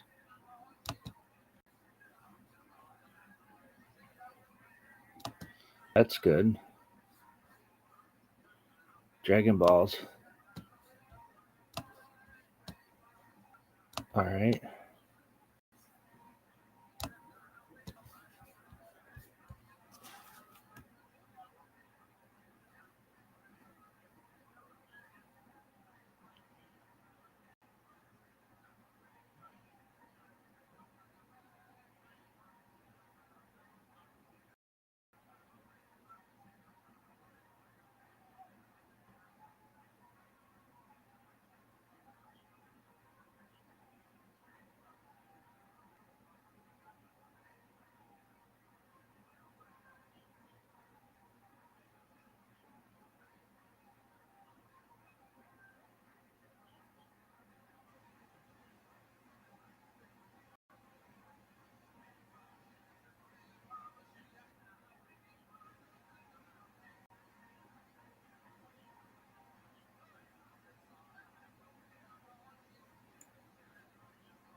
Watch, they consider pushing people on my YouTube to be fraud, but pushing people on my Discord is fine. That would be fucking hilarious.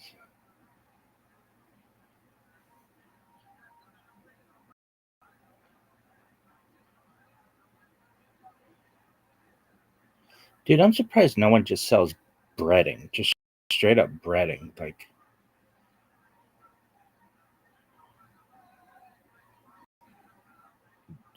just breading. I could fucking eat breading. Yo, dog, how many do we have? The goal is to get 1,000 on one of them. If I got 1,000 on one of them, we'd be in Baller World. What's Baller World? It's pretty close to Pimpville. Come on, you little bitch.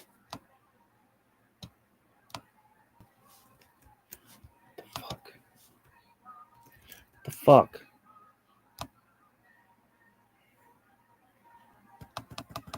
Is that it?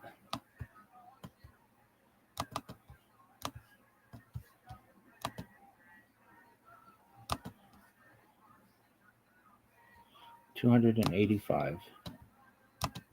That's good. All right, let's check the next one. Rabbi, what's your favorite animal? Unicorn.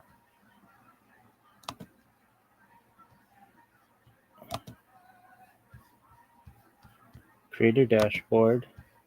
I have to say everything loud. Ooh, what's this? Notifications.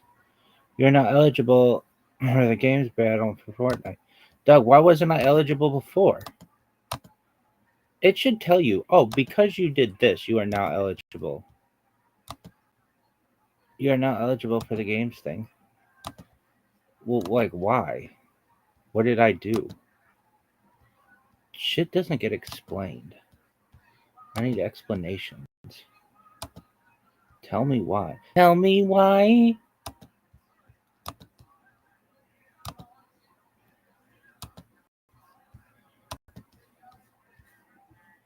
Tell me why. I never don't want to hear you say. Yeah. Why?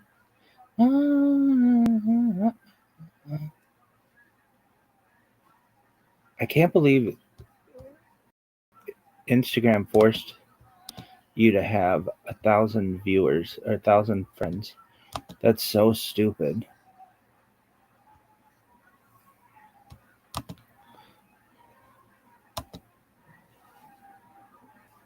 Three. That sucks.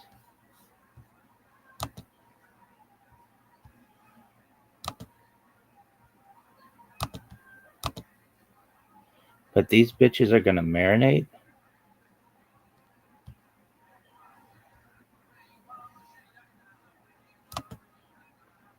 Cool story, baby. With 2 wives, 2 chains. This motherfucker off the chain. It was off the chain. I'm off the. Hey, there she is. How you living, girl?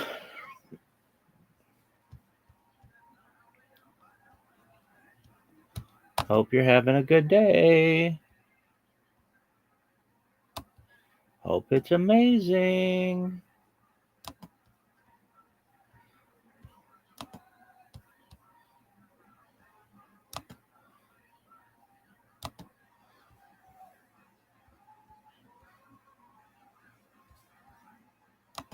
Tell me why.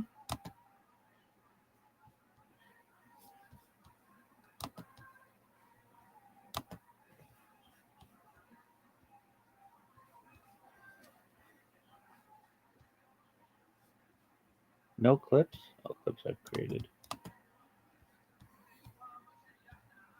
Come on, baby. Give me a 10. 9. Okay, I'll take it.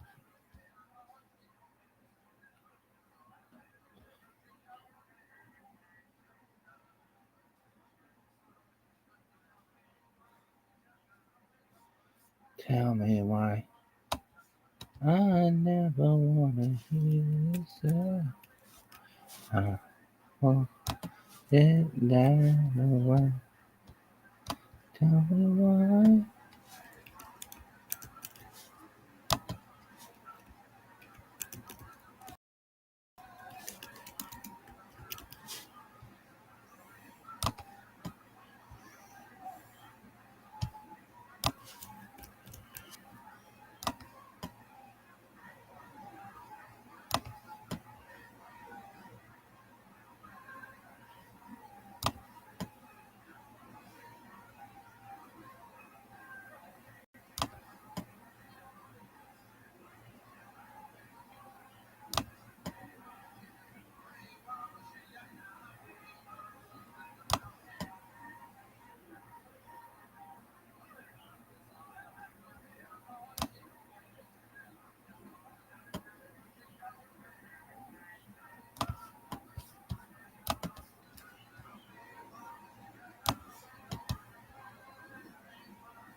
Oh, Audie, you're muted.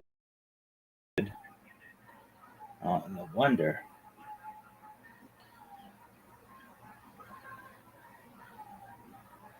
If you're like, hey, why do you mute me?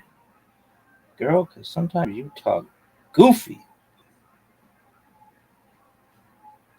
Yo, can you hear me? What? How you living, girl? How are you?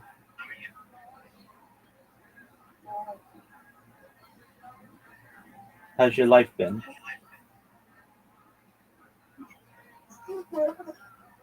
Just keep it to the fucking. What's wrong? What's my life been, Rabbi? Come on. I am struggling every second. Okay, can you get to a shelter? I'm not going to a shelter. I'm not using a community shower.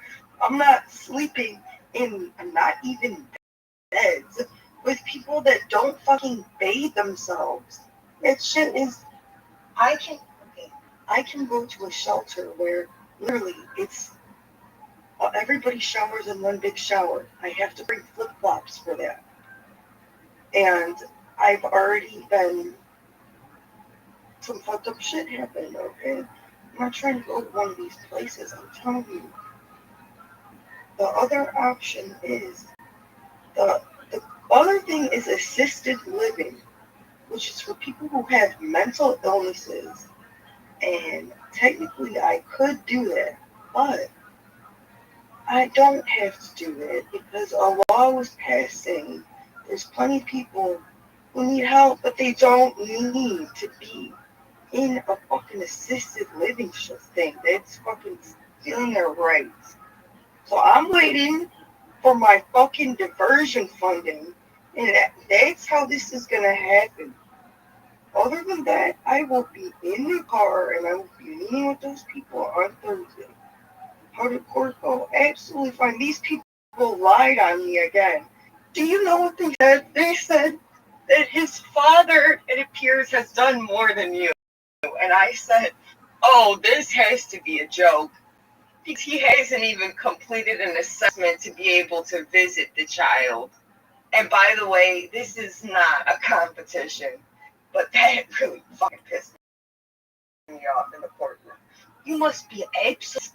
He literally doesn't even. You don't ask him anything because Jesus Christ, everything's going fine. It's going to plan. I want to be in the car. I explain this.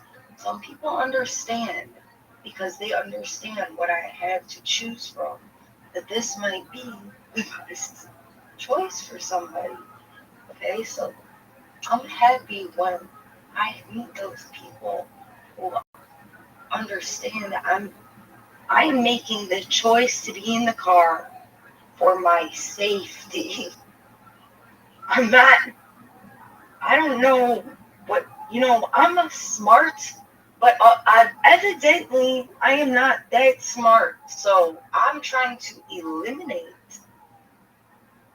a lot of issues and garbage that could come about from associating with the lowly.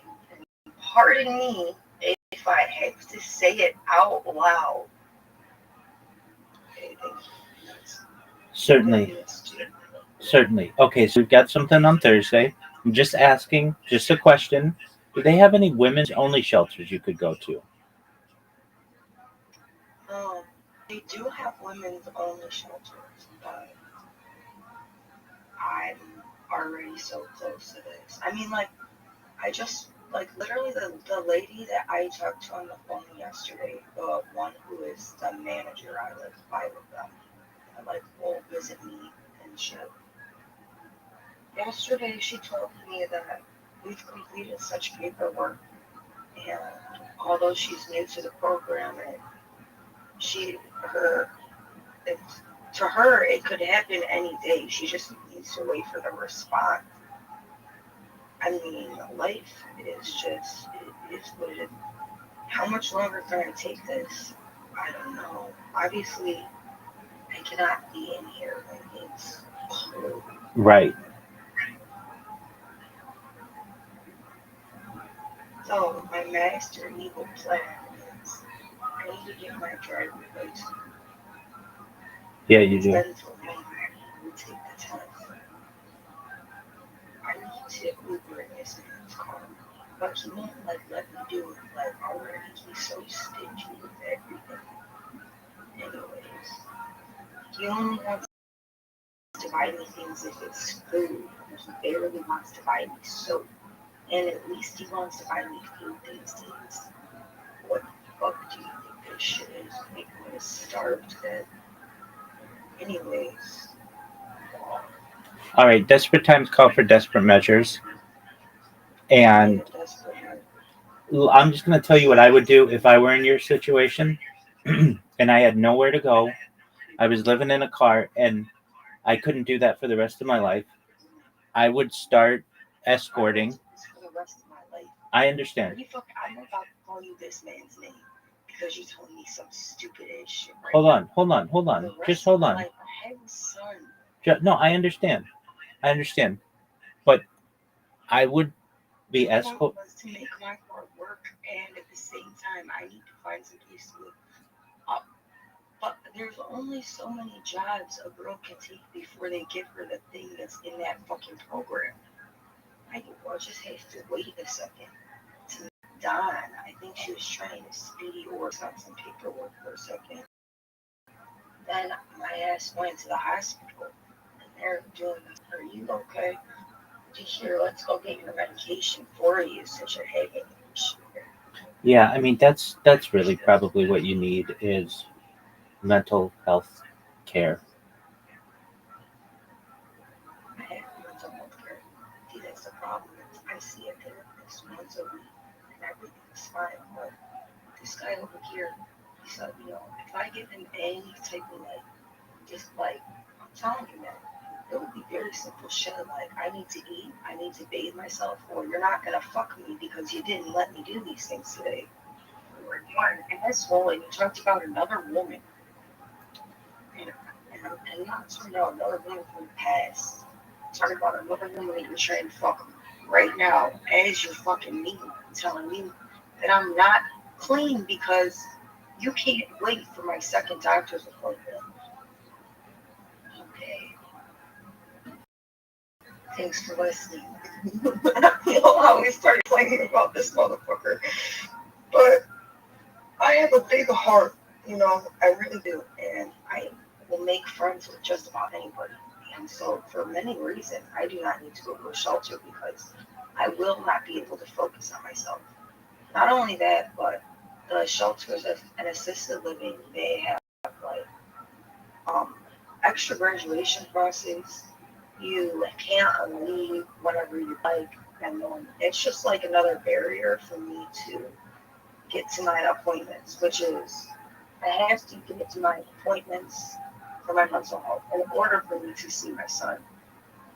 Because my mom's trying to make me out to be crazy, not feeding her son lately. And I snapped at these people, and they seen a side of me that they said that it's not healthy. And I said that it's not that this isn't healthy. This is a regular snap because you just job for one whole month. I don't see him, and you want me to act like everything's normal. And now you're telling me that I need to do parenting classes. And guess who hasn't found me parenting classes? It has been over 6 months. And this is the second agency that's supposed to be facilitating the visits. Before I went to the hospital, last time I was supposed to have a FaceTime call with my son. I was so excited. And, they're like, yeah, like you, because basically I don't have to go to therapy. They just want my medication prescribed by a psychiatrist. So this last time, yesterday, I just literally told the lady, oh yeah, by the way, if you're going to be about it, I'm not on Prozac anymore because I was getting side effects. So now I'm on Zoloft. And yes, I'm still taking the Seroquel as needed, and I'm still on the medical cannabis. She wants to pull some shit with me about, well, you were recommended to stay off of cannabis at class psychosis. I said, that's absolutely not true. Who told you to recommend?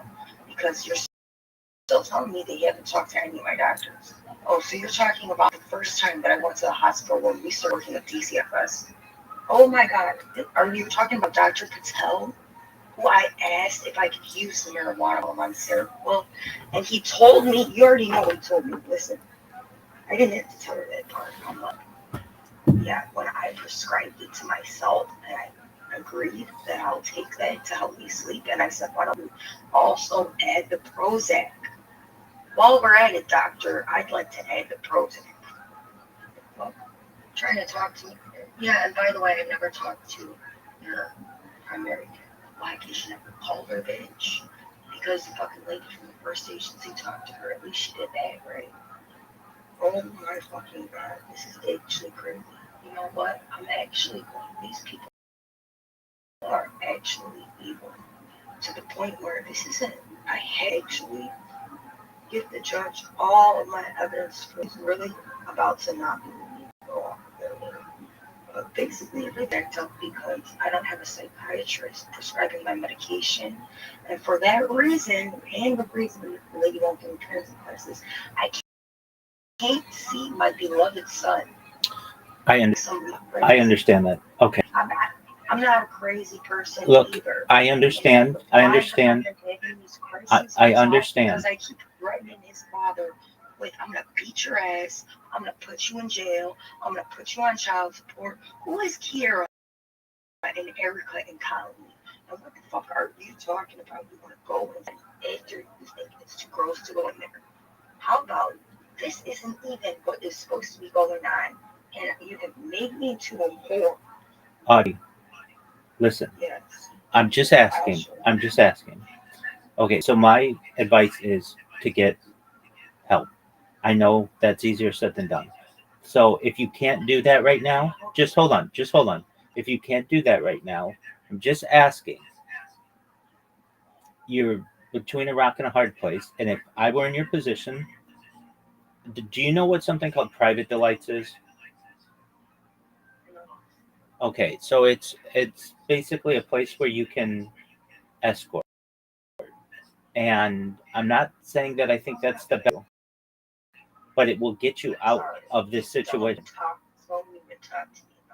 Okay. Well, you need money, and there's no like way. I have to survive as myself. Okay. But it makes me feel disgusting that you would even mention that to me, Rabbi. Well, and you should know better than to give me recommendations that are against my good interests. It's not necessarily that. Look. It's not necessarily that. It gets you out of this situation. And I'm not saying you have to do it for the rest of your life. I'm not saying you have to do it for the rest of your life. Hard work and patience, and apparently, according to Mr. Aquarius, even though I told you I ain't supposed to be doing that. Besides saying thank you for not sending me to jail this time, and I don't have awards. Thank you. Okay. Well, so if that's out of the question, that's what I would do because I'd be that desperate. Then go seek the people who. Then you won't look. I absolutely will. I have known women who do that. I have known women who have had that, and I still respect them. Okay, I still respect them, and I think it's. I honestly don't think it. I don't think it's that bad. I don't think it's that bad. Look. Listen to me. I respect those people more than I respect a lot of other people, and here's why. Basically, you're in the. Respect me more, just like this. Watch this shit. I'm never doing that shit, Rabbi. Okay. I'm worth more shit. Are you fucking crazy? I give a fuck what anybody who they think that they are if they need somebody to talk to about it. Okay. I am the bitch that will slip up, Rabbi, myself. I can't do that. Okay, I don't. I'm not a fucking whore. And watch how real quick I accidentally went across the street, Rabbi. And that was not consensual, Rabbi. No. While it's happening, it's not consensual, Rabbi. And I'm the person who has to live with that and deal with that. I'm the person who has to question, why did that happen out of desperation? Do I want to create any more situations like this? Absolutely not. Ew. That sounds like a trap. That sounds like a money trap to me. And I don't want to get lost in there. I understand.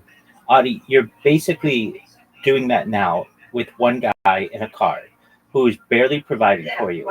And I'm saying you can become. Is that we have a child together, and when I do this, I increase his life for him to be with his son. So right now, that's correct. Okay. I am only having sex with the father of my child because it's sanitary. And he's forcing me to. See, that's so why that's would the I thing. Go to somewhere else where I'm going to be forced to be gross? Because then you can get a hotel room, and then you can get on your feet. Yeah, but here's what a hotel room is. I have all the things outside the hotel room besides the microwave. I understand, And but that car is going to be unlivable in a few months. yeah, in a few months, I'm not going to be in this car because Jesus loves me, Okay. okay? And I have paid a price for at least to get that fucking piece. I'll be in a heating and cooling center. I'll be sleeping in a shelter if I don't have a place to live. And if I can't make this work, Okay. then I'll be living in a shelter. I'm not about to freeze to death. And we don't want that. I don't think that sex work is anything to put down. There are many people who have to do it, and it gives you an. Well, if I was gonna do sex work, it would be more like actually having sex with people that I actually want to have sex with. And that's what I'm saying. And then And you can. that I want to have sex with, but you don't want to pay me. Wait, hold on. Then they're like, oh, this isn't real. Or what am I supposed to do? I'm just supposed to have sex with people, and I'm supposed to ask for stuff, right? No. The problem is I'm not used to doing that. I mean, Usually I just have sex with them, and then I'm like, thank you. You can do that too. I mean, it's whatever. I just think that, hey, look, you don't have many choices. As I said, a shelter, mental health, that's the way to go. But if you aren't going to do that right now, and I understand, I don't think that there's any disrespect in considering sex work if it is a way out of your current situation. Yeah. And all I'm saying, I'm not going to do an escort. wait, but it's not that bad. I mean, I know that there are some aspects of it, but you don't have to do it forever. You do it for a month, and then you can buy you can get a driver's license, and you can start to Uber. But I can do that now. I just have to let this nigga give me $30. I go get my license. Okay, so about that, isn't it possible to go to your social worker and get a like a pass for a free driver's license? Free one? Yeah. I already asked, and no, I can't because, well, basically because my license is expired, and I have to. Honestly, I think the guy's just being a piece of shit.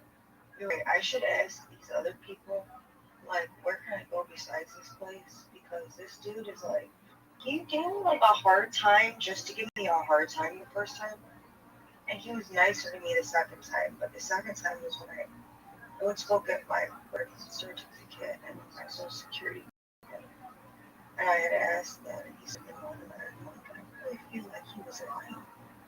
But it doesn't matter. Yeah, I mean, you got to go back and then just try again, and ask them to speak to someone else. So you don't. I'm gonna make him pay for it. I already told him he was going to for weeks, so he can pay for it next week. I have 2 doctors' appointments as well. I have to take the paper to the Social Security Administration. Okay. All right. Well. The positive thing about if I stay in this vehicle, then I actually have a right here to do anything that I want.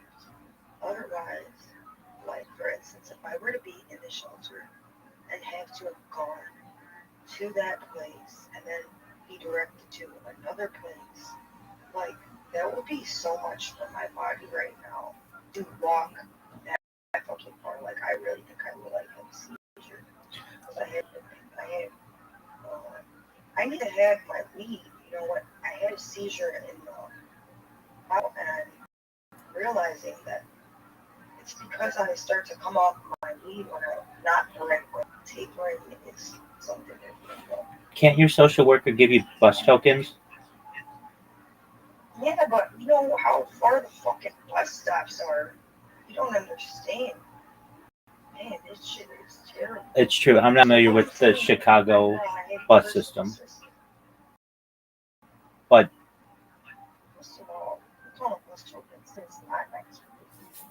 okay, well, whatever they're called, bus credits. What are they called? I don't know.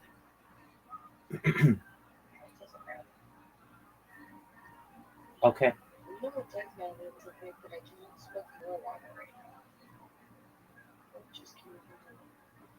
Okay.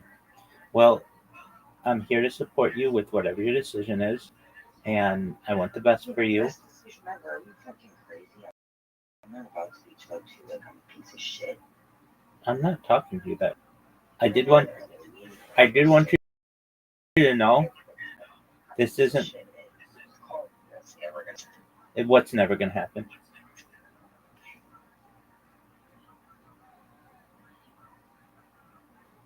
Okay.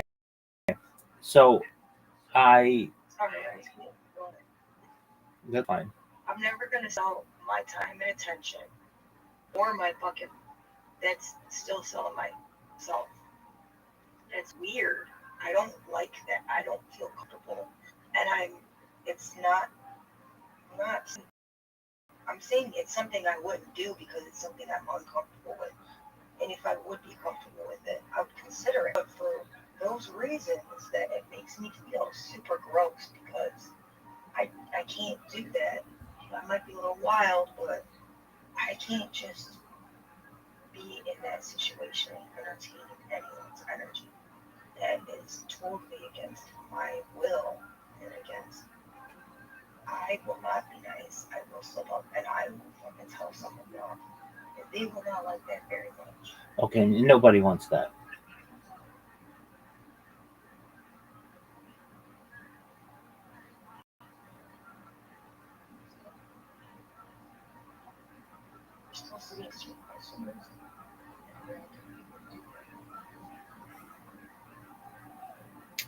I just want you to get out of that car. I want you to get out of a bad situation. And I know what I have to do is I have to be a member. You're going to sell exactly 0 records. It's not about selling records. It's about fucking records. Okay. I mean, do whatever you want to do. If you want to be a rapper, I'll support you to be a rapper. All right. So I added this thing to the server. It may not be important to you, but I just want to make you aware. It measures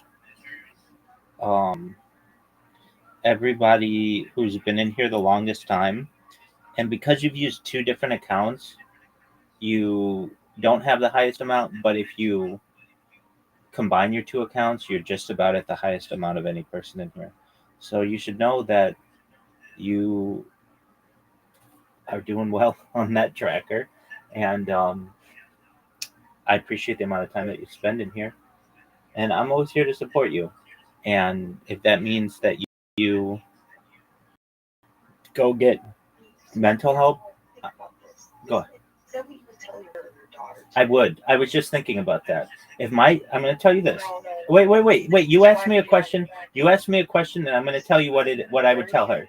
I'm going to tell you what I would tell her. I'm going to tell you what I would tell her. If you had absolutely no opportunities, which I think you do, that's why I said you could go to a shelter, you could go to a women's care area, whatever. But let's say that wasn't available, and she was living in a car, person having sex with him for nothing, then I would say to her, you have no other options. If you can't go work at McDonald's and you can't go Uber and you can't do these other things, then to create a profile and start giving hand jobs if that's what you have to do. I would say, why don't you get your ass back over here to the house right now? Wait, that would not be my mother. That's what would happen. Wait, but I'm saying that if I didn't have the opportunity, I'd give hand jobs to be able to help my daughter. You're not in charge. This is why you guys don't make the fucking rules. You're stupid. I understand, but you just don't have a lot of options. And this will get you out of that car. It will get you out of an abusive situation. Okay. Patience is a virtue. I understand, but it's going to start to get cold.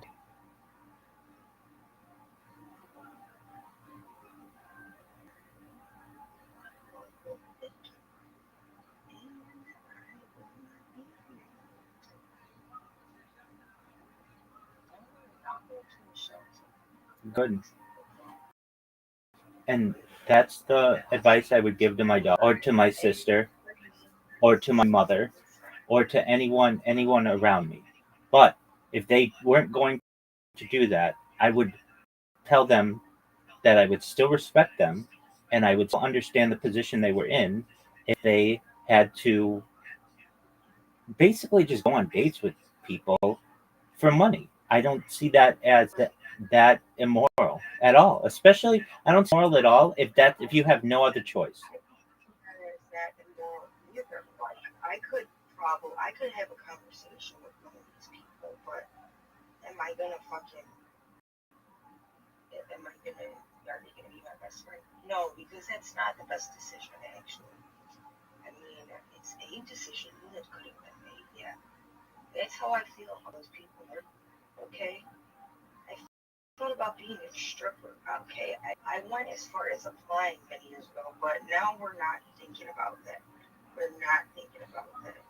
We could be a cocktail waitress, but we have to actual pictures of ourselves where we look good because that's what they're gonna fucking ask for, and that's about as far as that shit would go.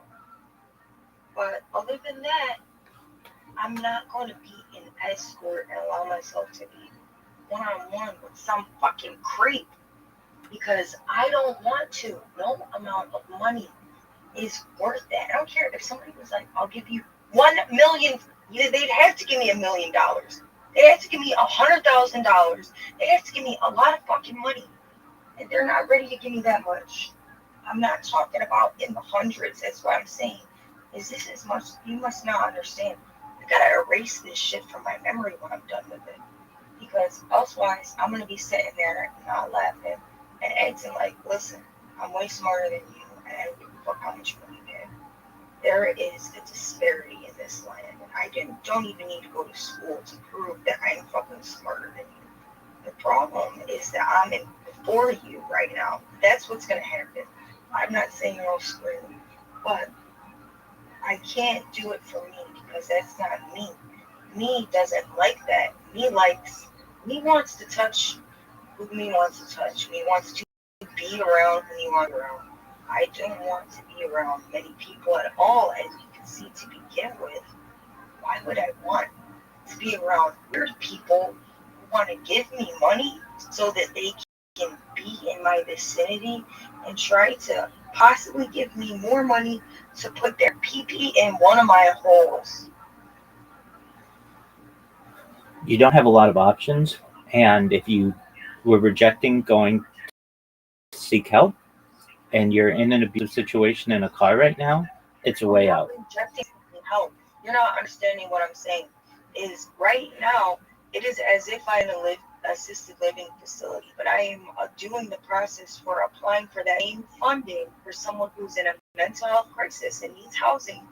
But I will be getting it funded to me, and they're going to help me find a fucking apartment to go and apply the housing towards. That's great. And I will have it a lot. That's But great. I have to wait for that process. And essentially, by me doing the interview for the assessment for the assisted living on the phone, because I took the time to do that, and I thought, well, I'll at least do this assessment. Once they told me about the graduation process, I said that I was not interested. But the fact that I keep going in the hospital and that I was working with these people has made that process so much quicker. So I'm fucking gonna wait until that fucking happens. And in the meantime, I will be figuring out if I need to go into a shelter where it is, like I said, community showers and where I don't want to be. But if that's where I have to go in the winter, because I can't live in my own car in the winter either. Right.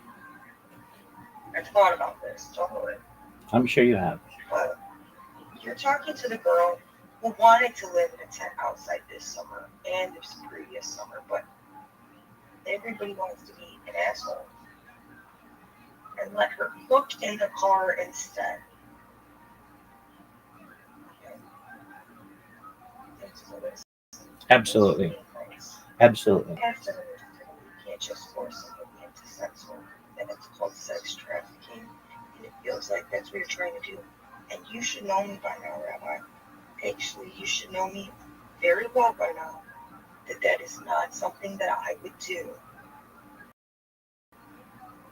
Rabbi, when somebody says they're Don't do that. Come on now. I understand. It's like, You don't even necessarily have to have sex with the people. You could just spend time with them. There are men who will just pay you to spend time with them. I know, Rabbi, but you don't know what it's like to be meek and sensitive, all this, and I don't want anybody to look like me. And I can read their brain when they're looking at me. I don't want anybody that close to me when that's like, what the fuck are you talking about? It's a date. Exactly. I am not a whore. It's still whoring yourself out. It gets you out of a I car. don't like It gets you out of a car. okay, right. Into a hotel room alone. Yeah, but then you can get from a hotel room to an apartment and then eventually get a serious job and get on your feet. That's all I'm I saying. have to get a job. I thought I was going to be on public assistance for the rest of my life because I have mental health issues. Or you could do that. Well, okay, so that's an option. Am I stupid, smart, or a whore? Look, I'm just gonna say that there are a lot of people, both men and women,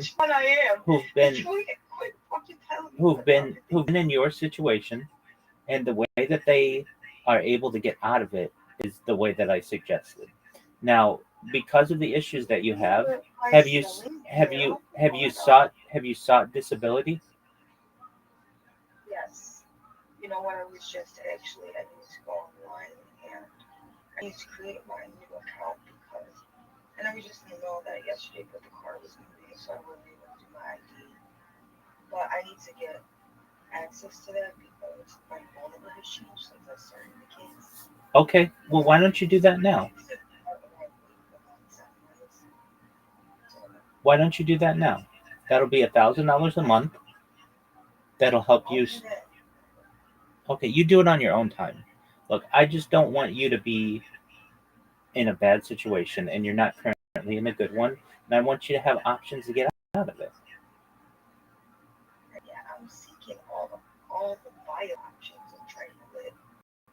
My spirit has to live in my body. It's gonna kill my spirit, and I'm gonna not be able to do something I don't want to do. It's gonna put me in a bad mood. Then it's gonna ruin my child's with his father, and I don't want that to happen because,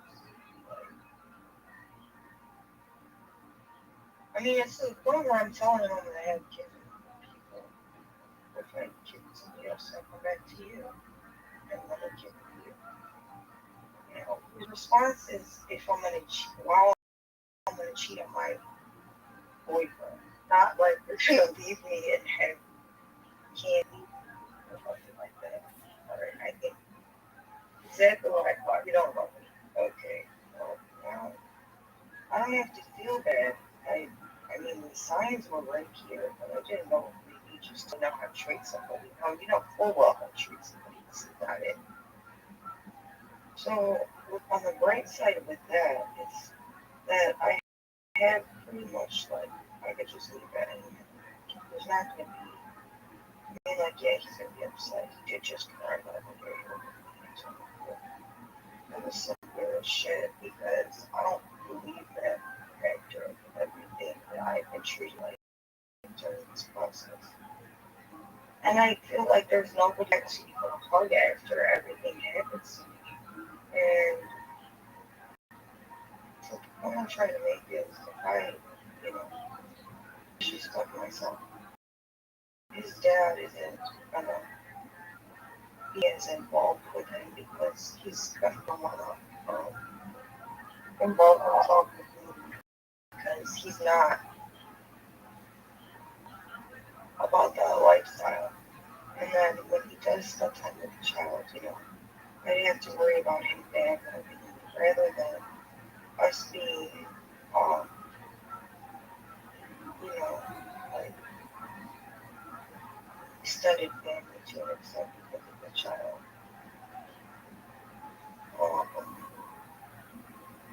can't do that.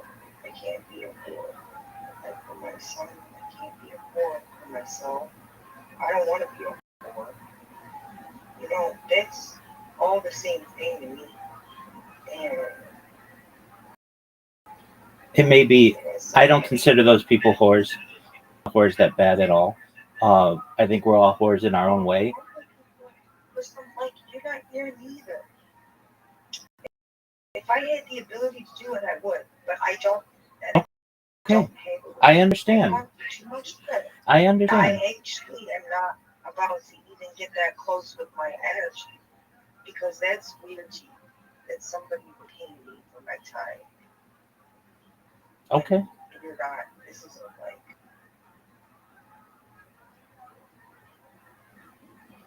You're not supposed to do that. That's weird. That shit is weird. It's not weird. It's the oldest profession in the world. It's not the oldest profession in the world. It's not that. The oldest profession in the world is mother. Okay, and I'm trying to make babies, not just spend time with weirdos. I'm about to make another baby, I guess, because I don't know what else to do, and I'm not attached to it. I'm gonna be old soon, and I'm not gonna be a baby. I was gonna have 10.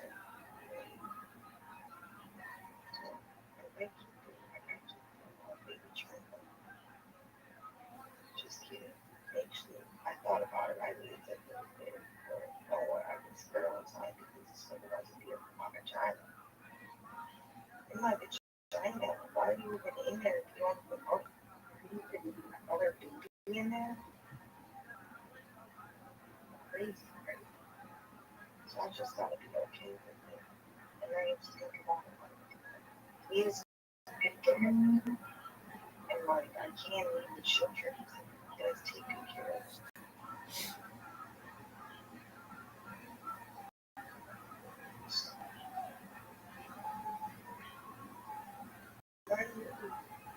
Seven of them. That's what the children would be beautiful as the point.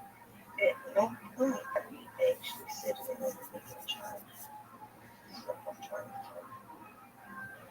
So, I could be real retarded, or I could just look at what's that guy doing, actually. At the end of the day, I just lie with him at the dog, step crying, and I act like I'm in love with this thing. That's all this bullshit. Yeah, how about I just do that too, Rabbi? Yeah, it sounds like bullshit to me as well. What's it? What's that? Sounds like I'm not doing either of those things. What's that? What? What are you saying? I could just, stay with this man and have another child with him. Because I thought, how bad could it be? Like, I can make him be nice to me. I know how to act right, to be treated right. But listen, things have been said and things have been done that are irreparable that make me absolutely free. And I'm not in love with this person. But you don't need to be in love to make babies. And babies don't come from love. Babies come from sex. And you can do sex with anybody. I hate to do sex with this guy. Chance of making a baby all the time. Does it scare me? Yeah, because I have nowhere to put the baby right now. Exactly. But if I knew another one, wouldn't they be beautiful? Yes. It would be a terrible situation. It would be a terrible It would be a terrible situation. Now, I'm not saying in the future, but you don't want to bring a life into this world. You can't take care of the first one. You don't want to have to do it with the second one. I can't take care of the first one. My mother lied on me. Don't even go there. Audie, you can't take care of yourself at this point, let alone a baby. Well, I'm taking great care of myself. What are you fucking talking about? They wouldn't let me out into the world if I was able to. Okay, that's fine. I'll support. Just because I don't cry very much, don't mean that it don't hurt, Rabbi. But you come to me with some hard shit, for real. talking to me as if I'm not. How am I disabled, but you're gonna talk to me like I'm not disabled? Well, that's why I said if you can get disability or support or anything like that, it's the best option. Well, we're trying everything all at once. Last time the lady asked me if I ever fucking hit my head hard. I said I don't remember. And of course I have a lot of times. What the fuck? That lady was a bitch. I swear to God, she just didn't like me because I was light skinned. These people don't want to do their jobs either, Rabbi. I'm telling you. They don't like me. They don't like Autumn. They don't like what Autumn has to say. Autumn comes in with no opinions. All she thinks about is like a terrible situation. Then they don't want to give her the fucking. They want to. Some of these people are absolute demons, you know, and then the others are not. Others are just right there with you. Like, you're not beat off. And that's what tells me that I'm not crazy at all. That's what tells me that nothing is wrong with me at all. I'm just fine. And even though it might look like it's a weird decision, like at the end of the day, it doesn't matter if I live 15 minutes away at my grandma's house. This guy is not going to be on time for my doctor's appointments and shit. But if I sit in his car, and those doctor's appointments are how I'm going to see my son. And I can't trust him to come and pick me up at the shelter because the day that I was raped, he was supposed to come the next day at 9 a.m. and he wasn't there. And I wasn't until the day after we went to the fucking hospital. So, Can you live with your grandma again? no, I cannot because there was an order of protection. I went to court the other day for her. And they asked her if she wanted to shorten it for the year so I was with her. She said, yeah, I'll only care. So that's good. Both my mom and grandma's order of protection will be up around that same time. My mom has no evidence or reason to grant me. And I will absolutely get a fucking public defender to open up a new other case as to why the fuck are you doing this to me when you have my son? This is illegal and kidnapping. Okay, so when is your mom's order of protection done? It's up in August of next year, and so was the one for my grandma. Okay. Now my mother, I just saw her at court yesterday, but I'm not allowed to talk to her and stuff. When I left, I said bye to her. She tries to avoid eye contact. But I did tell the caseworker that was sitting right next to my mom, and the caseworker lied and said I didn't answer. I told her and I said she told me not to text her off the phone. The worst I told her is do your job in all caps. There. I've been trying to compare some classes from her this quote unquote Naperville location. I asked her if there any state of Illinois. She spent 6 months. And my therapist doesn't understand because she previously worked at a DCFS entity. But she's saying, you know, this thing doesn't make any sense. You should be doing both of these things at the same time. Like, absolutely. One, you know, I need to see a psychiatrist and get my medication prescribed by a psychiatrist when they're the doctor that's fully and is doing it. You know, in the meantime that I could be signed up with. She sent me like 4 or 5 different resources that I called back on. One of them, she told me that he was going to call me back, and I called her, got information. It's not, none of these places do these parenting classes. The only one that actually did those type of parenting classes. And they didn't teach group. She lied to me saying, oh yes, she is going to call you back. So days later, when I was asking again if she had any new leads, she tells me, I said, well, by the way, what happened with that other lady there? Yes, she is going to call me back. I'm like, well, I'm sure she didn't just explain to me a bunch about something that doesn't exist. And tell me she has no idea why you would say that. For no reason. Anyway, so that's the caseworker who's supposed to be sending me pictures and videos of my son, and she sees him every week. Yeah, she sent me pictures, and I'm fucking 10 seconds video of him. One time. Yeah, you know, I can only do as much as I can do. But these people are like deliberately driving me crazy. What are you talking about? I didn't answer. I said when I was turning around, I said, you sent me one email this far. medical documentation about my son and talking about how this vaccine waiver needs to now be notated by a doctor. That's all that you sent one email. And you only started emailing because you don't want to text me anymore. What the fuck? This shit was so crazy. And then they're like, yeah, she's made unreasonable action towards him. Last time they said I made reasonable. I'm like, I'm doing the exact same shit. This makes no sense at all. But what? Absolute garbage. How they can keep their jobs? I know it talks about them as bombs. You got her phone.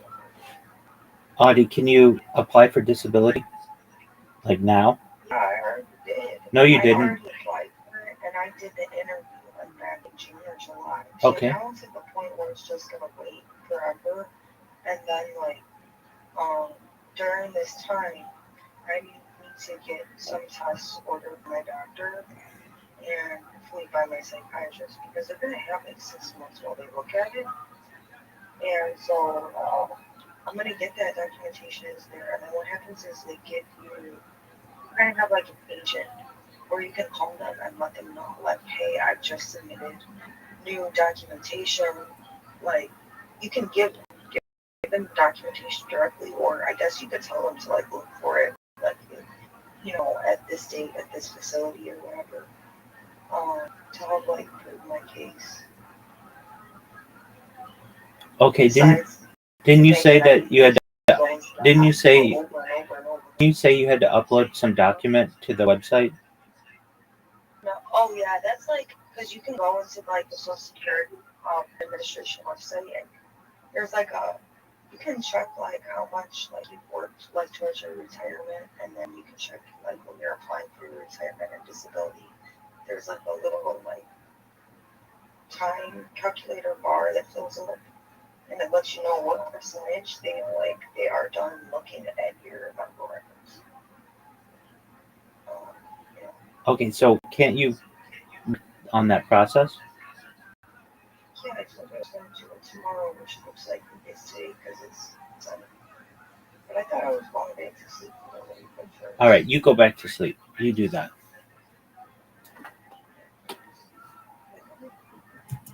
As the region that the Arabs call Jebel Musa or Mount Sinai.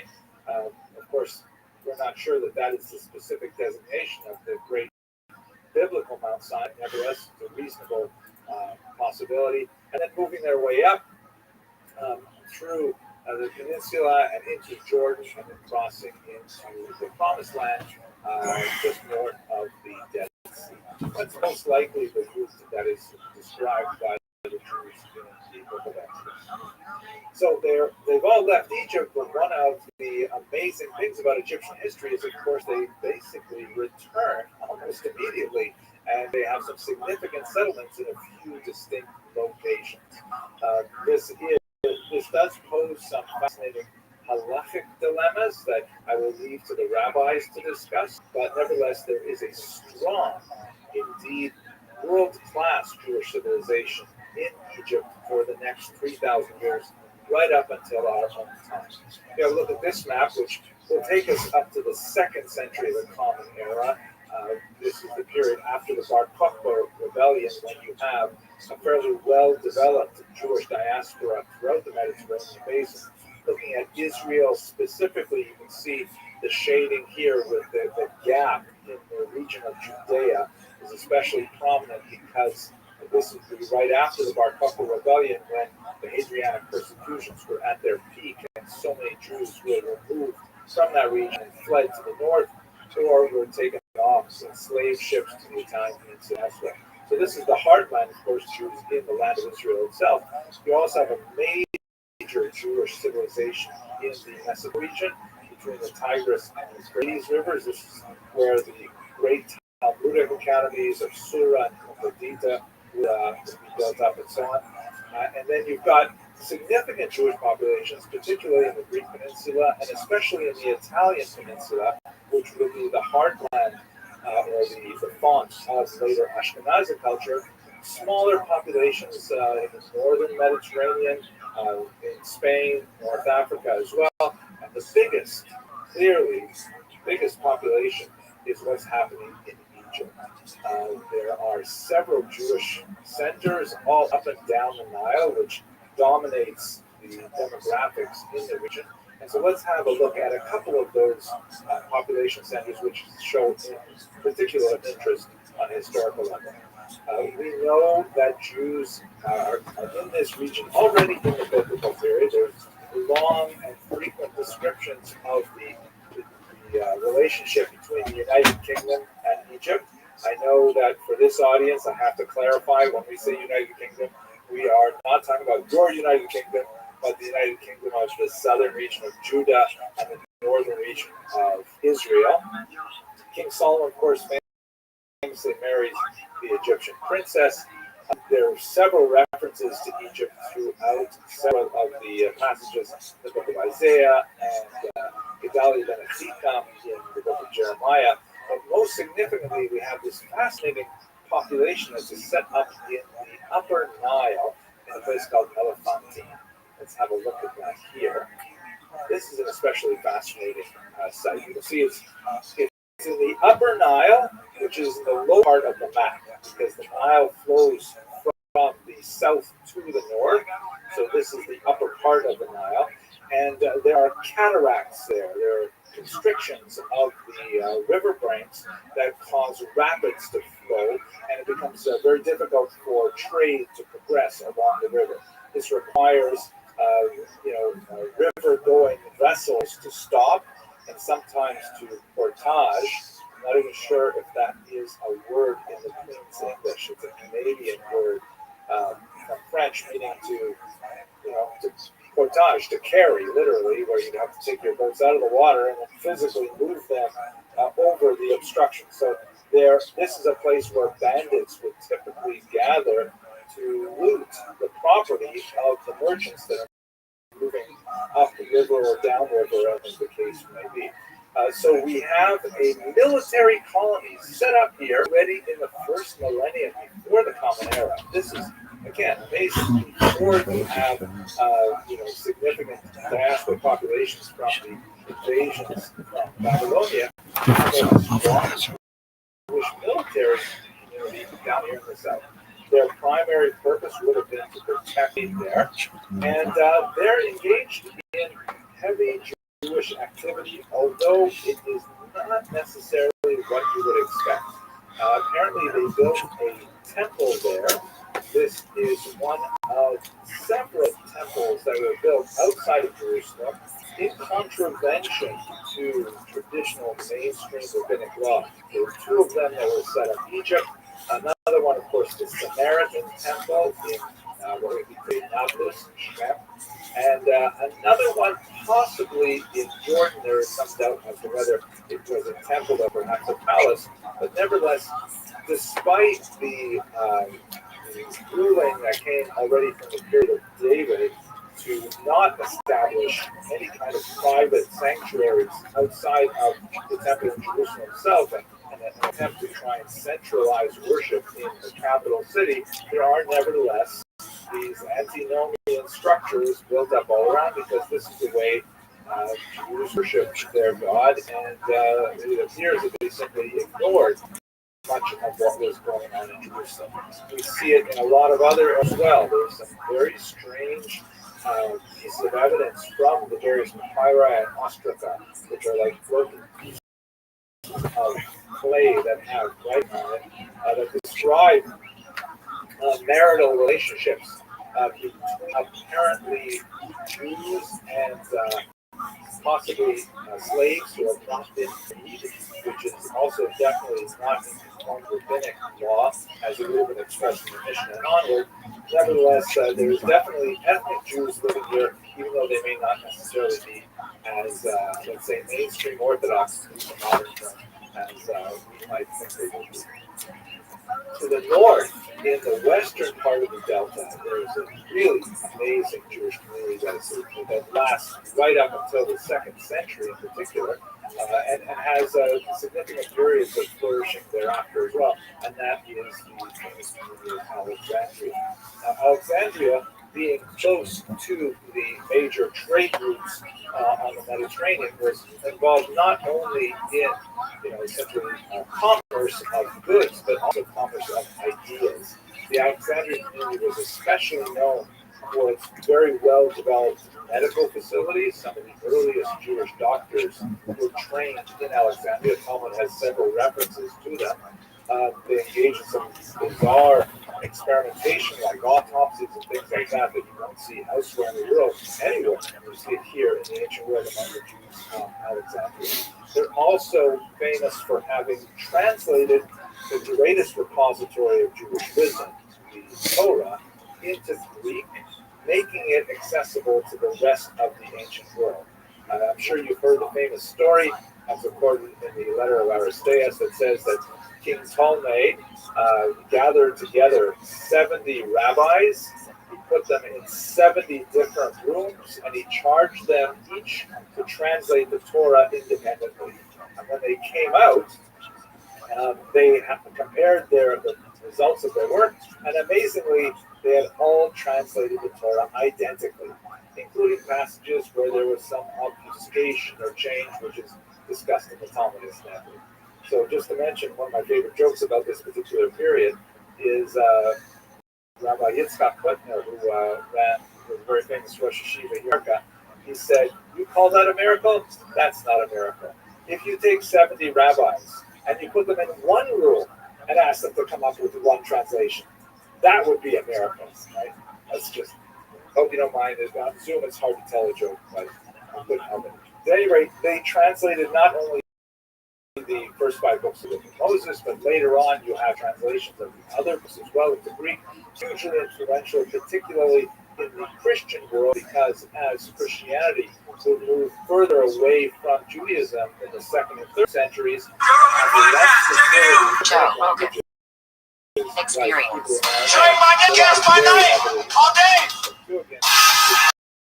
Significant repercussions in the lecture. You also have another figure, for example, who was not well integrated into the rabbinic tradition, but again, because of its Greek connection, very well into the Christian tradition. The philosopher and commentator named Hilo, who allegorical translation commentary that has significant It's a little bit weird. it's weird to be Joe Rogan. Ambiguous connection You with think? the rabbinic Yeah, it's gotta be. simply wasn't widely It's accepted. weird. Just don't see It's weird to be any person in the public eye, really big an impression but in this time, as it did on it's Christianity. particularly one of the Jews in only people. Alexandria were I mean, especially strong the and media organized. is so They bizarrely occupied 2 compromised. of the 5 It's so weird neighborhoods in the first when you watch century. these narratives And spin their both on the left and on the conflict with right. local population Be like, is anybody fucking rational? Is anybody looking at this? So few a comedian like yourself just rises to the top. Well, it's funny, dude, because since the last time I was on, this has been kind of knock on me in a way now. Is it a comedian? He's a comedian. He's He's an not an emotional expert. support comedian. That's right. How can you be? I feel emotional support comedian. It feels weird doing this with Half-Done, to be honest. It seems kind of wrong. But, dude, that's been like essentially that's like the knock. Is like, yeah, but you're acting like you're an expert, but you're just some comedian. And it's like, no, that's the point. That's always been the point. Like, yes, I'm just a comedian. I'm not an expert. And still, being not an expert, hand me your favorite Warhawk, and I will tear them to shreds, because it's actually not that hard. And, like, these people aren't really experts either. Well, also the problem with that is these people that are talking about these things are talking about people not being experts while they're not experts. There's, Doug have a degree in English? Yeah, okay. Sam Harris is a neuroscientist. There's all these different people who have, expertise in one area that is pretty much outside geopolitical, world politics and international relations and chaos, war, and military-industrial complex. Like, these are very complex, sophisticated, nuanced discussions that you have to have when you talk about these things. There's so many different factors in play. There's so much money. There's so much bullshit in terms of, like, what's the truth? What's the narrative? Who's pushing the narrative? Who's being paid the narrative? Which is really weird. There's so many of these fucking online influencers that I don't even think are real beings that have like prominent accounts. Yeah, but then there's also it's a convenient kind of way to dismiss somebody because addressing the fact. Well, I thought this just was really funny to me was that so like a few days after the last time. Welcome. How are you? What's up, Kat? How you living?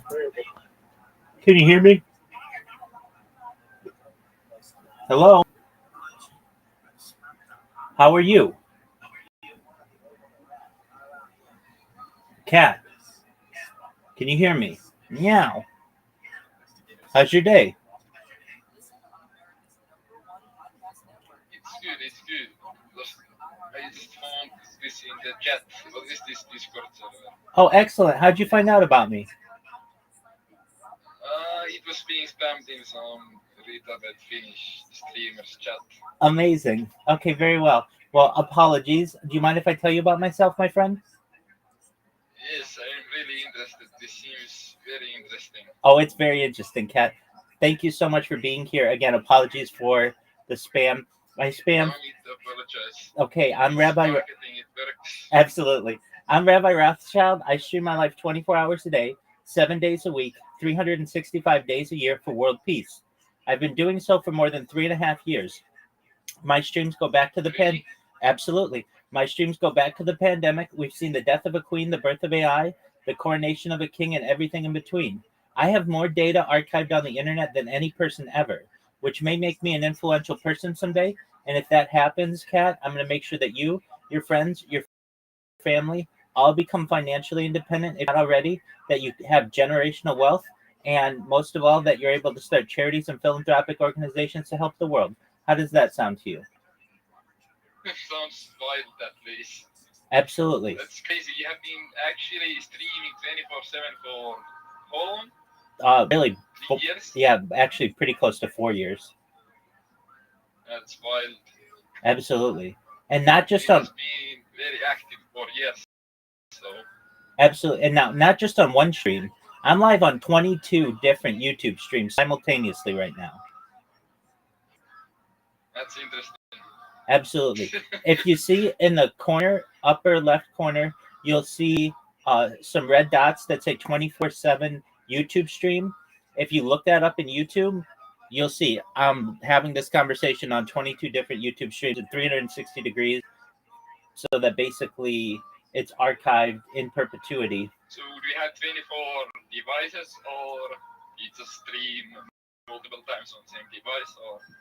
I have like 33 different devices, so they all basically have, a lot of them have different angles. Some of them have multiple, and then I do multi-stream as well. So I'm live on Twitch, I'm live on Twitter, I'm live on Rumble, basically everything but Kick. And I talk about things in the world. That's why I do this. Things like ending world hunger through the use of technology such as agricultural drones, floating greenhouses, saltwater greenhouses, hydroponics, vertical farming, cloud seeding. I want to help end world thirst. I'm sponsored by a cryptocurrency that's worth about $100 million. And one of the things that we do is we build wells in developing nations like Nigeria for the benefit of the less fortunate. I'm an advocate for our technology and, most importantly, desalination technology, where we pump Earth's seawater onto land to make it drinkable. How do those ideas sound to you, Kat? I mean, I have here about 50% of them. They are very interesting and at least revolutionary. Like these might actually be the future, but I'm not like educated enough on these subjects to actually say much about them. That's okay. Absolutely. I understand. I talk about other things that I feel are important to the world. I'm a futurist. I'm someone who studies the future, futurology. Things like antimatter, faster than light travel, faster than light technology, space tourism, things like space elevators and terraforming of other planets, things like interstellar travel, things like perhaps anti-aging properties, things perhaps quantum computing, artificial general intelligence, artificial super intelligence, things like de-extinction technology. People don't know this, but the first successful de-extinction took place in the year 2003 with the Pyrenean ibex, which was a goat located in northern Spain. Fast forward to the year 2021, a company out of Dallas, Texas is founded, known as Colossal Scientific. They've made it their goal that within the next 3 years, or by the year 2028, to reintroduce the woolly mammoth into the Arctic Circle, utilizing Asian elephant surrogates, which I just think is an incredible opportunity. Additionally, they want to reintroduce the Tasmanian tiger, followed by the dodo bird, following the introduction of the woolly mammoth, which I think will be really exciting to be able to witness. They recently made headlines with the Direwolf Project, where they brought 3 direwolves that are about a year old now. Joe Rogan has met them. I talk about other things to help you, Kat, your friends, and your family. If you want, this is all with your consent. Everything I say is with your consent. Things like life extension technology.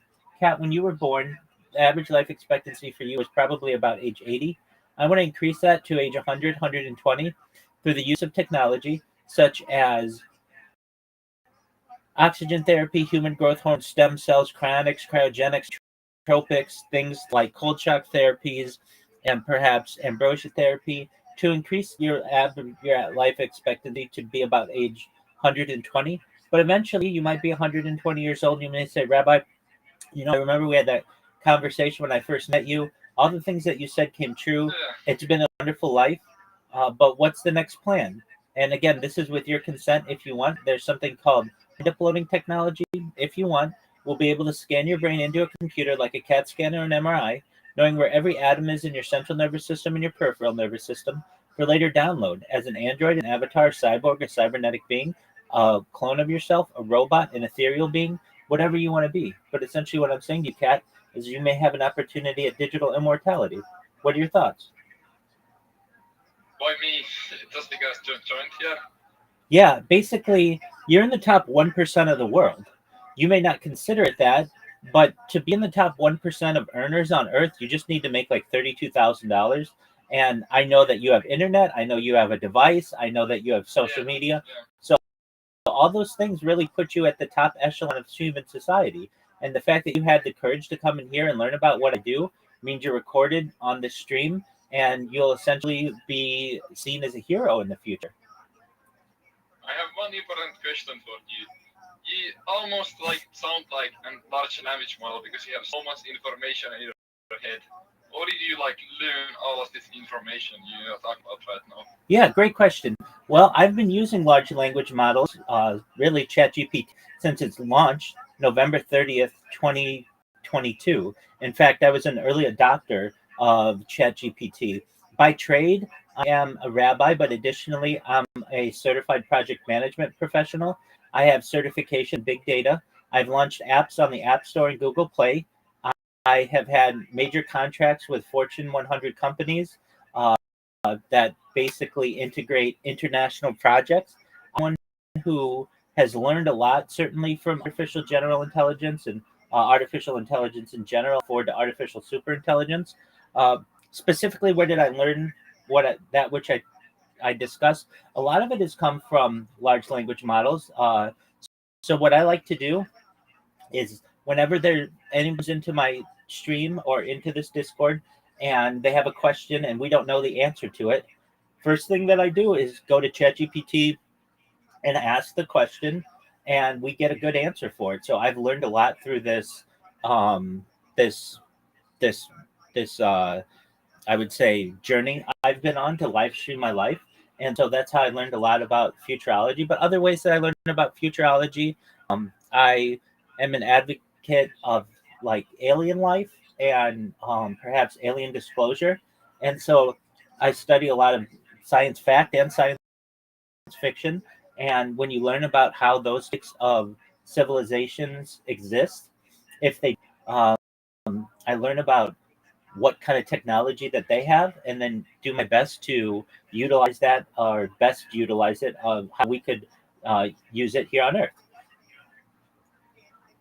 Yeah, and you're actually a rabbi and Jewish. 100%, absolutely. I That's nice. I daven or pray on stream. I lay tefillin. I've got my tefillin right here. I'll do that in about 45 minutes. Currently, as you came in, I was watching Jewish history lectures. Yeah, I saw it. That's why I started speaking because it's actually interesting. Yeah, absolutely. So I do everything that I can. Really, rabbi just means teacher. And so, in addition to teaching Yes, on some religious topics, I certainly teach on some scientific topics as well. But at the heart of any teacher, we're learners. So I like to learn with people as well. that's very important. Like, if you want to progress in this world, you have to have your actually want to learn things, not just repeat. You want to learn and create things like you're doing right now. That's correct. Very interesting concept actually. And one more question: where does the surname come from? Like Rothschild.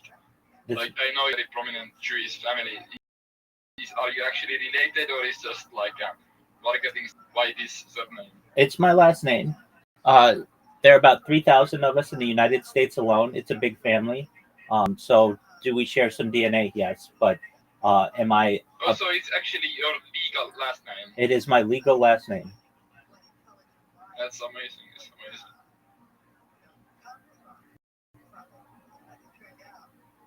So that's what I do.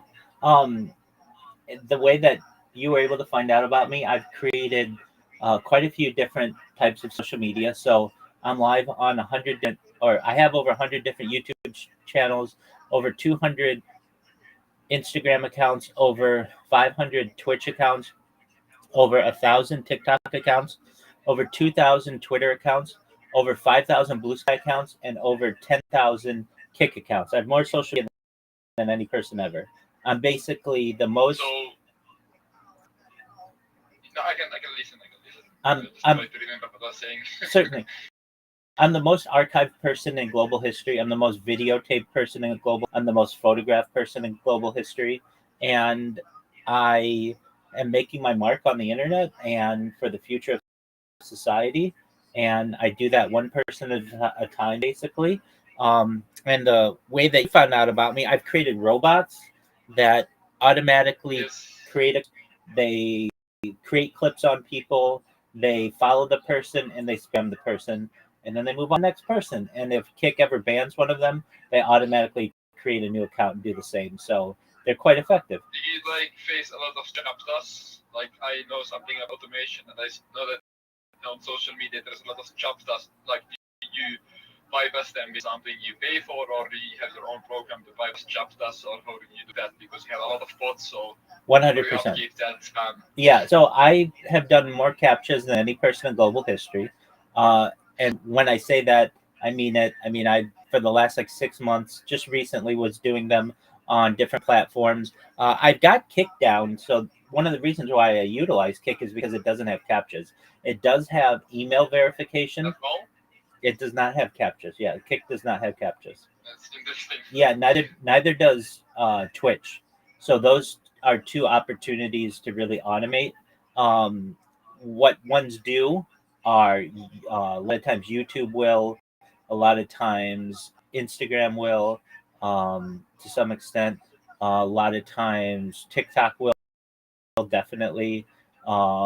Twitter has the ones, so Twitter definitely does. Blue Sky, that's the one that I was doing most recently, and I did those for like 6 months straight.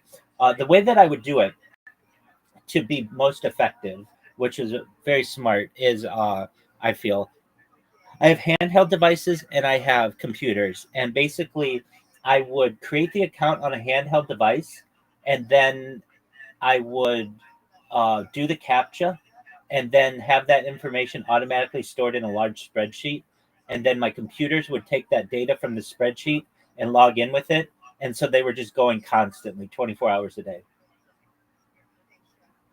Nice. I've never paid to have captchas done for me, though. I've done them all organically. So I can tell you this: I've been doing captchas now for really 4 years, and I've done more captchas than any person perhaps on Earth, and certainly any person paid to do it. Yeah, I know about these services that actually hire some people from poor countries where they don't get paid that much to solve chapters, but you don't want to do that. You just solve them yourself. Yeah, I mean, it's really not that difficult to do if you have the time and the energy. And, um, I think a lot of them are like, I worked for a company one time, and one of the projects that we built was basically a scraper for a website. And we would pay people in like China or Philippines or something like 1 cent per captcha. And, Yeah, I know. and yeah, but like in order to do all of that, it doesn't, there's a lot of trade-off, and especially when a company can just come in and ban all your accounts all at once, it can be a waste. I mean, if they're 1 cent each, then that's not that much, but that was a really good rate. Sometimes it's like 7 or 10 cents each, so that can help. And I like to have control of what I do, and I don't want to give other people my credentials. So, in order to avoid all of that, I do the captchas myself. But like Kick doesn't have captchas. I've even suggested to Kick that they need captchas in order to avoid having someone as like me who just comes in and spams everybody. And I think the reason why they don't do it is because Twitch doesn't do it, and they basically do everything that Twitch does. So the fact that Twitch doesn't do it means that they don't do it. But even if they did, then I just have to create captcha or just do captchas. I mean, I'm still a human, and I still will. I have the gumption, I have the fortitude to be able to complete them, and so it's just a little speed bump in the way. But it certainly would not prevent me from doing what I do. And you said Kik has email verification. So how do you handle that? Is it automated for you? Yeah, that's automated. So I use temporary email services, and like Twitch, you have to use something with a Gmail account, and there are temporary Gmail accounts that you can get. So there are ways around that. With Kick, they don't require that type of characteristic. You just need to be able to have any email that you can receive a 6-digit code, and so it's all automated. Basically, while I sleep, these things are going. While I'm awake, they're going. And I mean, I'll show you if here just for a moment. I'll show you what they do. So what these accounts will do.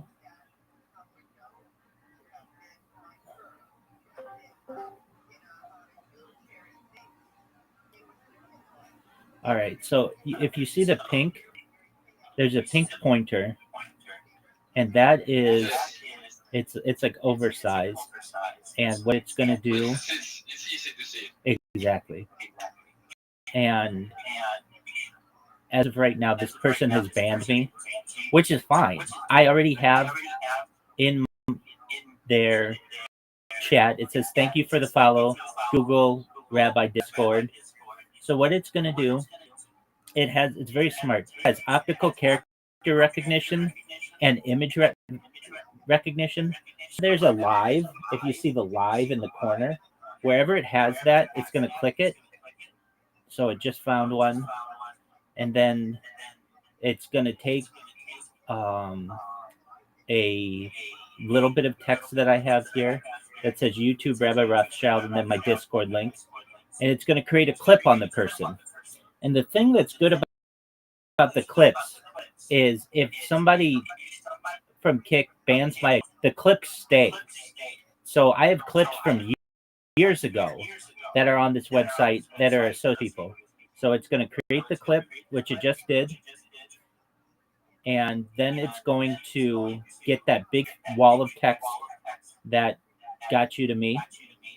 And once it's going to select that, it will copy it from the spreadsheet that I made, and it will minimize the spreadsheet. It's going to press the follow button. So just one moment as it does that. There it is. It recognizes where the follow button is. And then it's going to spam this person. And there it is. That big wall of text comes in. Now you can already tell, like, people know about me because they have my name in asterisks. Like, basically it's a banned word. but that's fine. That just people still it doesn't it still says Google Rabbi Discord, and when you Google Rabbi Discord, my Discord shows up, and that doesn't get asterisk, and so that's the process that it uses. It's very efficient, and I've got 3 of them. So those 3. That's very interesting. Like I have seen like server side like automation by requests, but like actually like doing the automation with visual models and like actually looking at what's being seen and clicking based on that. That's very interesting. It is. I think it's very unique. I don't know of another person who does that. Everybody else creates scripts and server side, but to me that is inefficient because things change with websites. Yeah, exactly. You can't like really stay up to date with something like that. You have to change the code all the time. Exactly. But with mine, I can recreate that bot. I can make a change instantly. So let's say yes, this is why you have the approach. Exactly. Let's say I like right now I only target people who have their Kick account registered or not registered, categorized as English. So I'm not doing the rest of the world. Not because I don't care about the rest of the world or non-English speakers.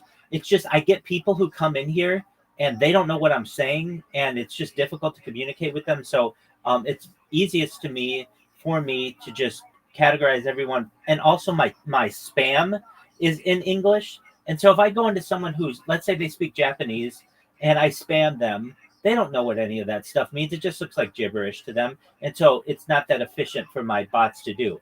But if I wanted to, let's say, and I was just thinking about it because you said you were in a Finnish streamer's stream, I could just change it to just change to whatever language or no languages at all, or I could change it to be just certain games. Like I used to just do people who had the categorization as just chatting.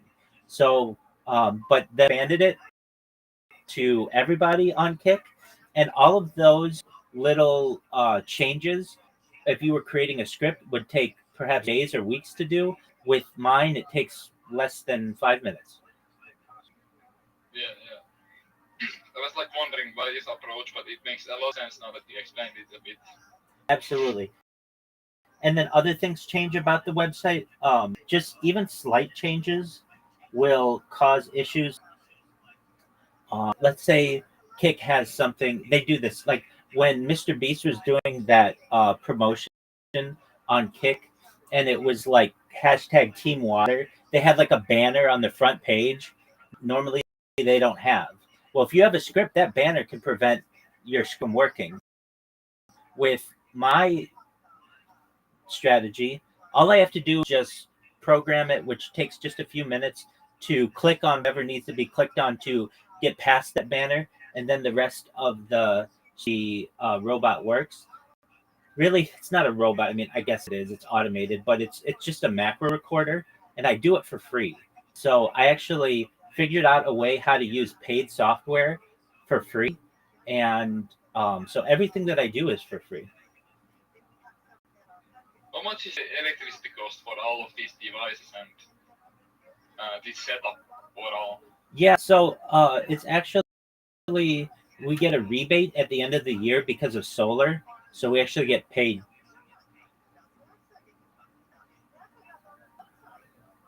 So what that means is, like normally you have a big electricity bill, but at the end of the year, because we have solar and the sun shines, we can sell the excess power back to Southern California Edison, and then they give us money back. Yeah, so sounds pretty nice. So is there like do you still have to pay something though? No, so it's free. So it's basically free. That's amazing. Yeah, because it's solar panels.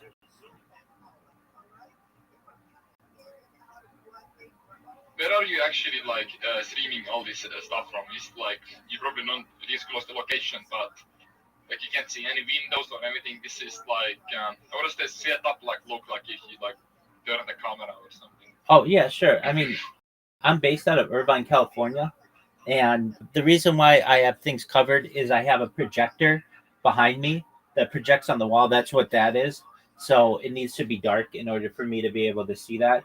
And I've been doing this now for 3.5 years. I do IRL content as well occasionally. I've streamed as far north as Santa Barbara, as far south as San Diego.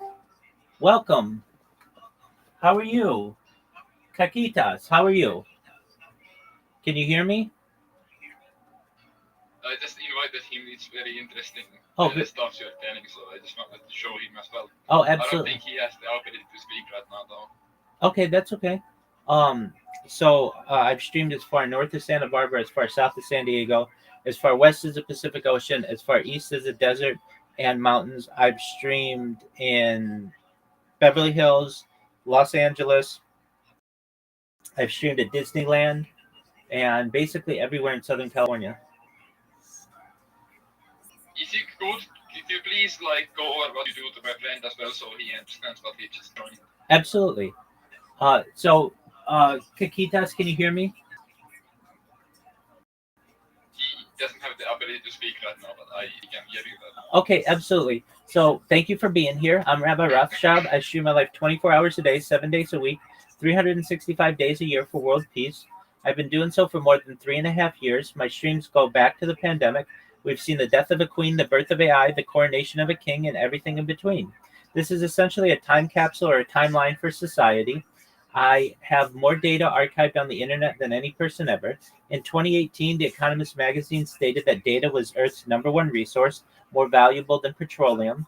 And I have more data archived than anyone, which may make me an influential person. And if that happens, I'm going to make sure that you, that Kat, and everyone else who's helped me along the way not only becomes financially independent, that you're able to create generational wealth, but most importantly, I want you to be able to start charities and philanthropic organizations of your own. I stream my life first and foremost because I want world peace, but additionally, I want to help end world hunger through the use of technology such as agricultural drones, floating greenhouses, saltwater greenhouses, vertical farming, hydroponics, cloud seeding. I want to help end world thirst through the use of technology as well. I'm actually sponsored by a cryptocurrency that's worth about $100 million. That's what all of my pillows and all this stuff, all this is merchandise of theirs. And we build wells in developing nations like Nigeria for the less fortunate. I am someone who is an advocate for the Life Straw program, but most important, desalination technology, where we pump Earth's seawater onto land to make it drinkable. I talk about things that are involving the future and futurology. I'm a futurist myself. Things like, oh, I see that you came off mic, nevertheless. Things like anti-gravity, antimatter, faster than light, travel faster than light technology, alien disclosure, artificial general intelligence, super intelligence, things like quantum computing, cryptocurrency, space tourism, terraforming of other planets, things like de-extinction. People don't know this, but the first successful de-extinction took place in the year 2003 with the Pyrenean ibex, which was a goat located in northern Spain, southern France. Fast forward to the year 2021, a company out of Dallas, Texas is founded, known as Colossal Bioscientific. They've made it their goal that within the next 3 years, or by the year 2028, to reintroduce the woolly mammoth into the Arctic Circle utilizing Asian elephant surrogates, which I think is just a mind-blowing opportunity. They want to reintroduce the Tasmanian tiger and the woolly mammoth, which I think will be really exciting to be able to witness. I talk about other things that may be of benefit to you and Kat and everyone else, things like life extension technology. This is all with your consent, but if you want, you may be able. Oh, maybe they don't want to hear. Oh, I would say Just connection is bad right now. that's okay. That happens. I completely understand. I talk about things like life extension technology, which may be beneficial to you, your friends, and family. When you were born, the average life expectancy for you was probably about 80 years old. I increased that to age 100, 120 through the use of technology such as oxygen therapy, human growth hormone, stem cells, cryonics, cryogenics, nootropics, things like cold shock therapy, and ambrosia therapy. I think he's still having some connection issues hearing what you say. I don't know if it's his internet or but it must be his internet because it's I am hearing you perfectly fine. Okay.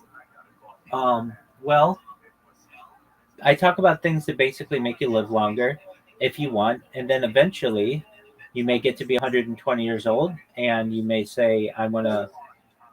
I understand. I completely understand connectivity.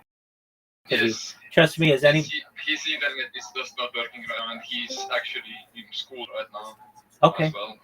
that's okay. Of anybody who understands internet not working, But he always. says it works now. He says it works now. Okay, excellent. Can you ask him? Did he hear anything that I said?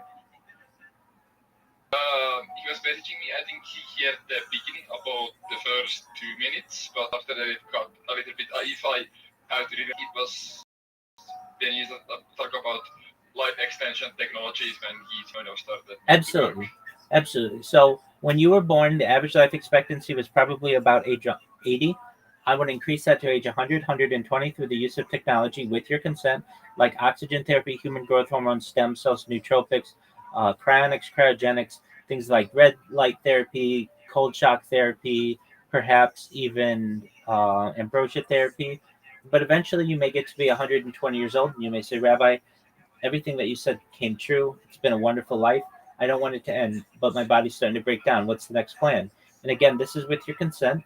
If you want to die at a normal age, you can, but if you want, you may be able to utilize a type of technology known as mind uploading technology, where, with your consent, we scan your brain into a computer like a CAT scan or MRI, knowing where every atom is in your central nervous system and your peripheral nervous system for later download as an android, an avatar, a cyborg, a cybernetic being, a clone of yourself, a robot, ethereal being, whatever you want to be. But essentially, what I'm saying to you is that you may be able to have a future of digital immortality. And I just think that's really cool. Yes, his internet is cutting again, and now his lesson is actually starting. But I think he heard most of it. He said he might be back later after the lesson, but that's very interesting. About the mind uploading technology, is that something you have available right now, or it's in the future?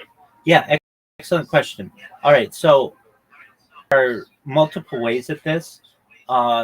Directly, we have started the process of memory transfers in mice.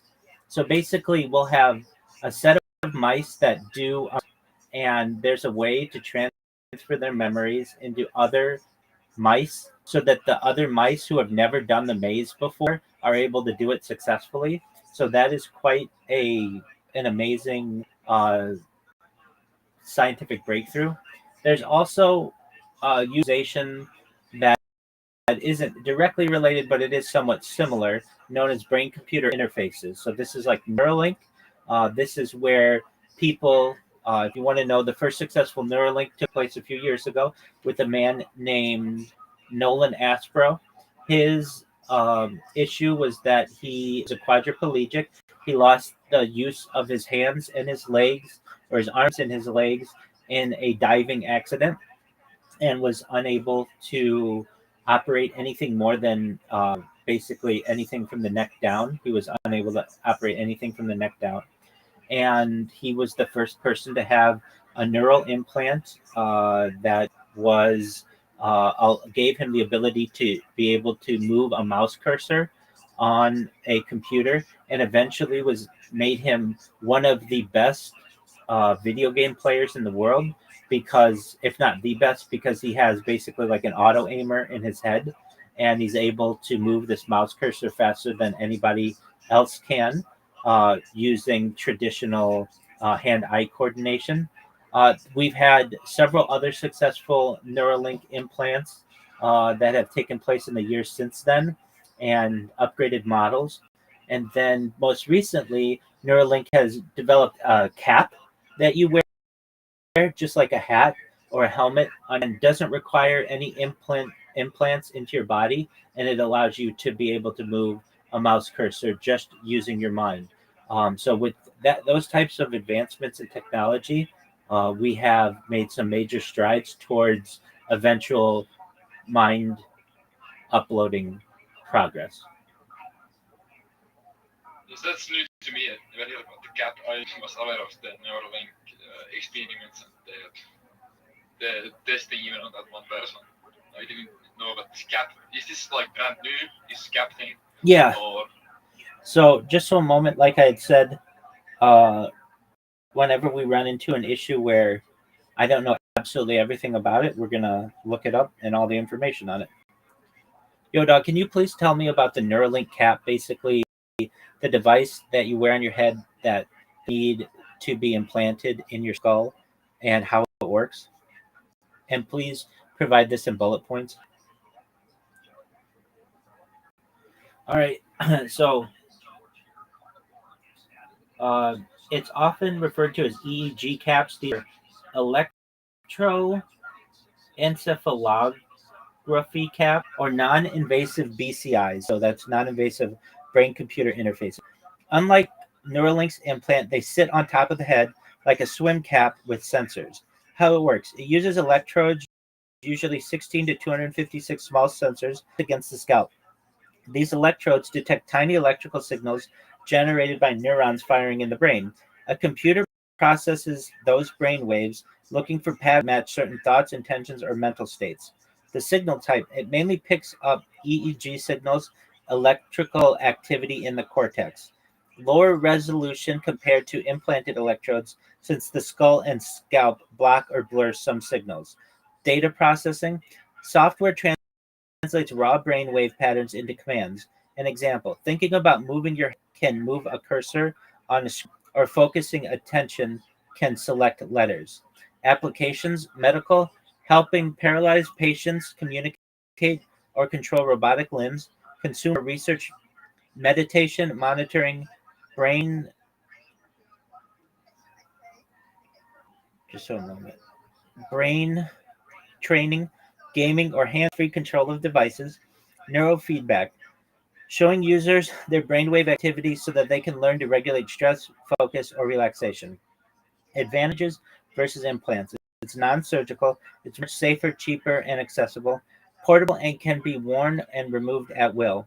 The limitations are that it has lower signal quality, it can't detect as many precise signals as implants, it's sensitive to noise, muscle movement, blinking, or electrical interference, usually slower and less accurate than invasive BCIs, brain-computer interfaces.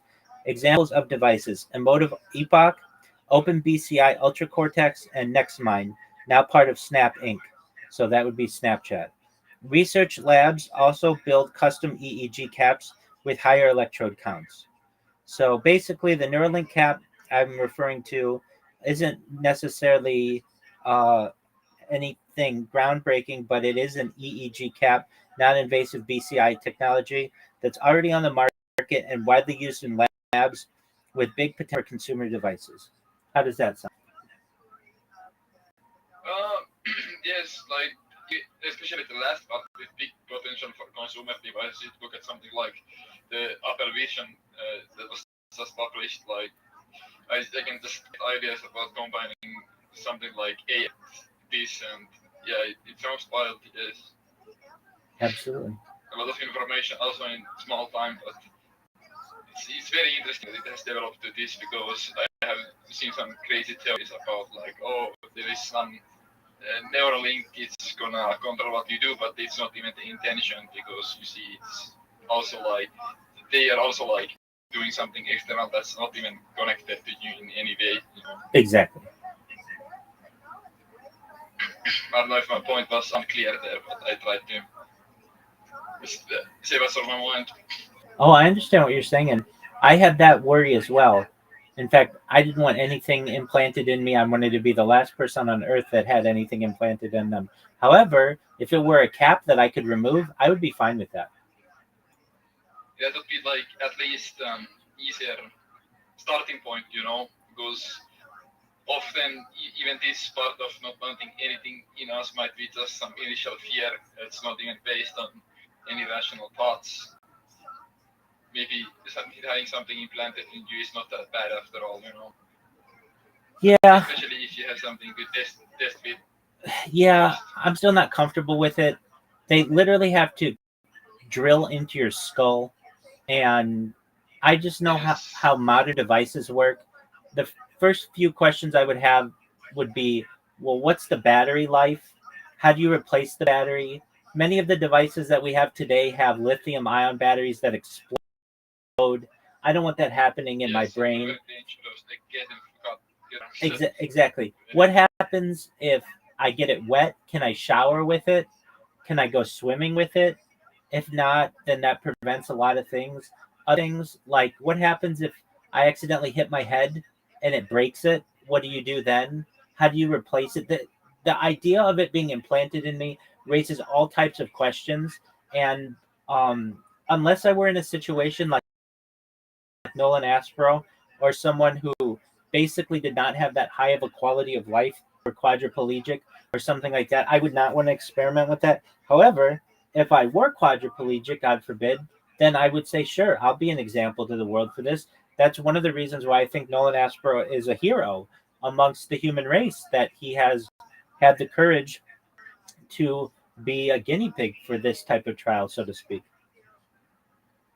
Yes. it's I like what you're saying is that we haven't really addressed these points that you just said, like the battery and shower, and the public image is a bit different, and like there's a lot of more questions that are probably not even asked about this. That's correct.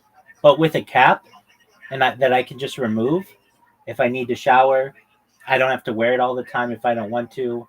If I hit my head, it'll only damage the cap. It won't damage my brain. I'm fine with all of that.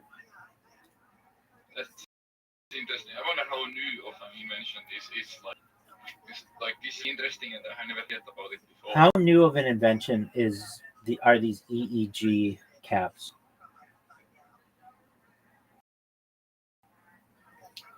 So the first one, so EEG caps, the non-invasive brain-computer interface devices, are not new at all, but the modern consumer-friendly versions are much newer.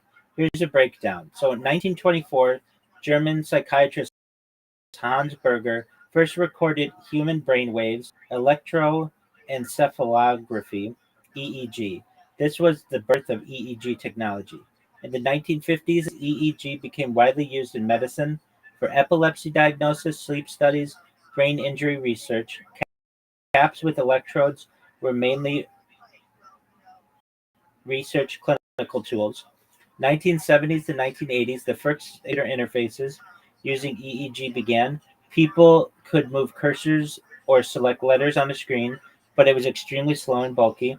The 1990s, computer processing improved, more reliable EEG-based BCIs in labs.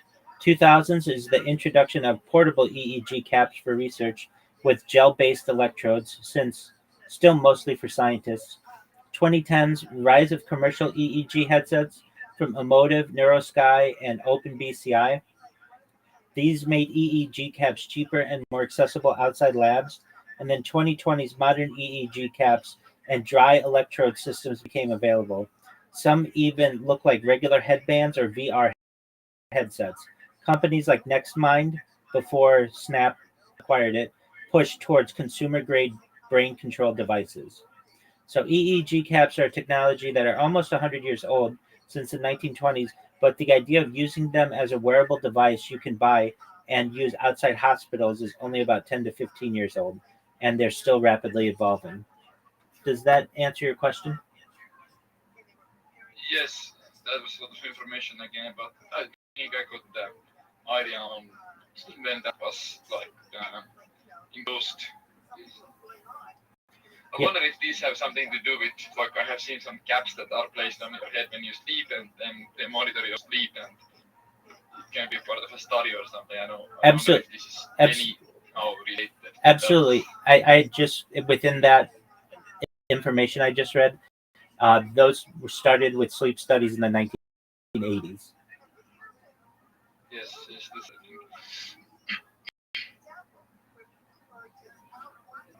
What was this is a little bit different subject, but what was the crypto called that you were talking about? Sure. Crypto related to this? Absolutely. It's known as Harry Potter Obama Sonic 10 Inu. This is its logo. And it is a cryptocurrency that I found out about on Spaces. I would go into Twitter Spaces and just tell my project, and this group of people thought I was saying was really interesting, and they invited me to their Telegram, and I've been live streaming my life in their Telegram for now more than 2 years. I'm in a fantasy football league with them. It's a wonderful community, and we're very close. Interesting. And can you please repeat the name? I didn't hear it. Absolutely.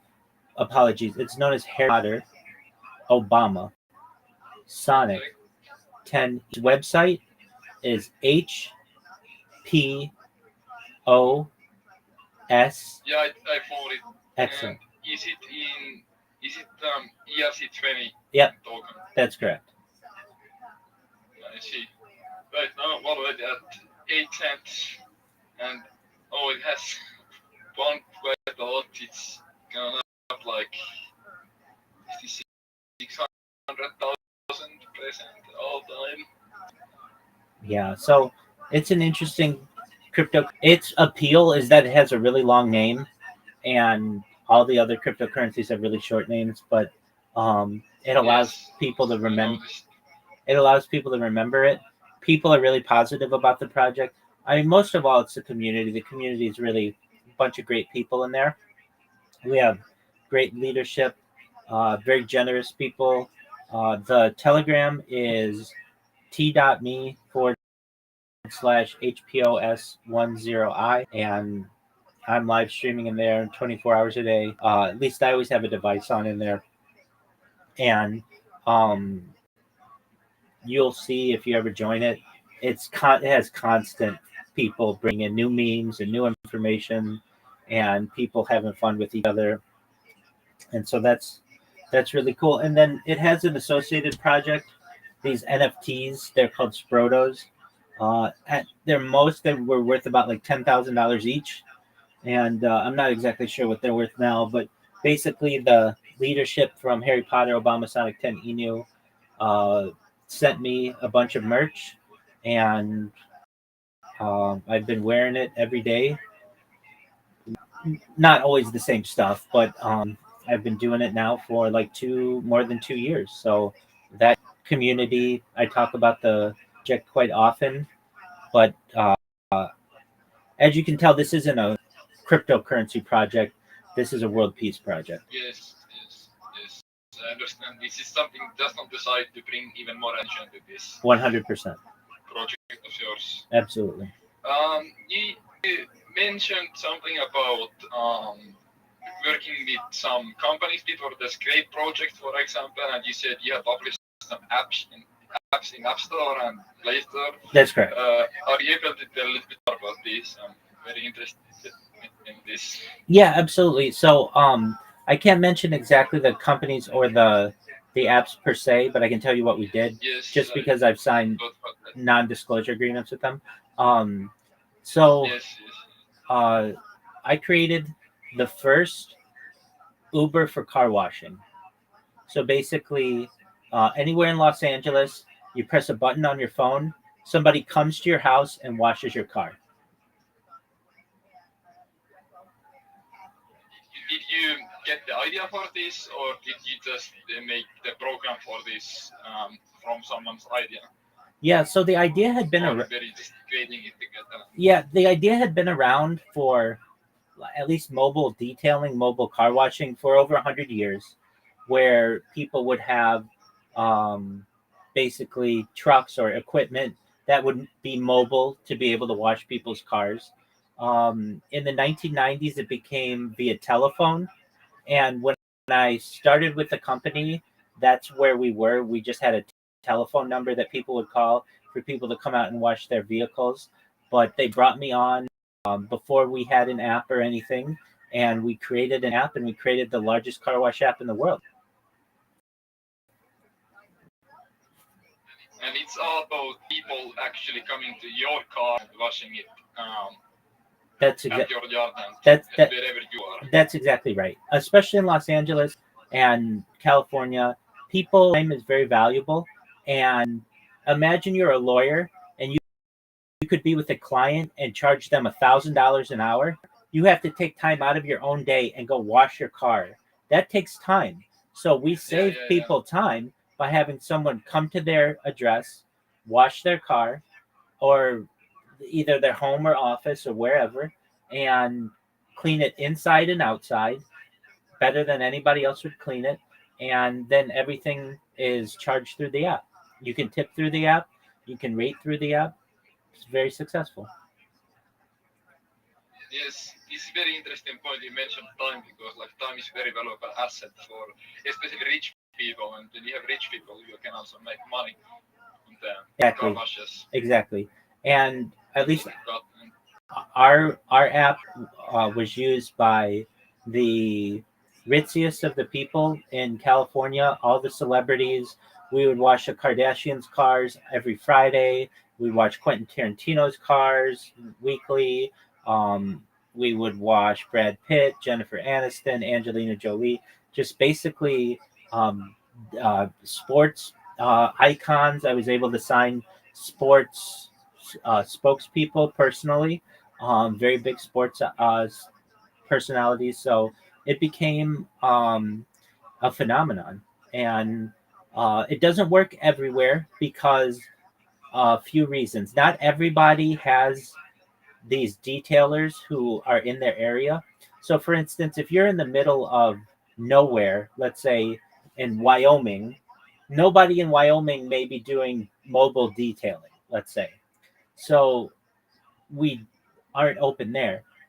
But in places like Miami, Los Angeles, Dallas, usually in warmer weather climates, but also New York, Chicago in the summer, this is a viable option.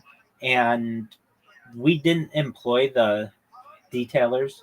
It was like Uber, where they were independent contractors.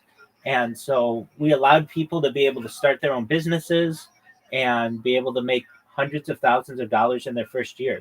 Meaning, we would have people who came from another country who barely spoke any English, who would get the equipment that was needed, and we walked them through the process to get insurance and a business license.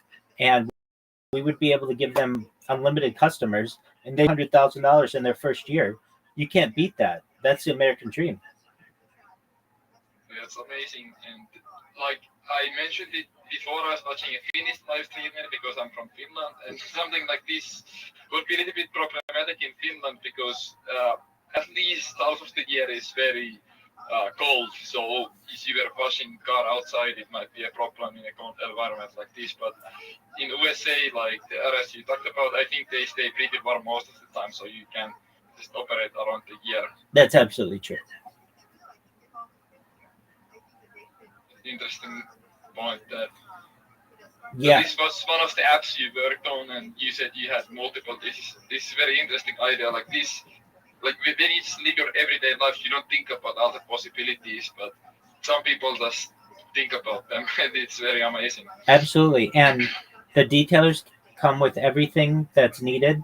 So like literally you don't even have to do anything on your like it can all be done hands free, and they come with their own water, their own soap, power washer, their own generator. You can unlock your car remotely if you want them to clean the inside. The only thing that you need to do is really pay for it. And this I will say this, it is one of the nicest things that you can do to treat yourself. To have a very clean car all the time, especially in Los Angeles, is a privilege.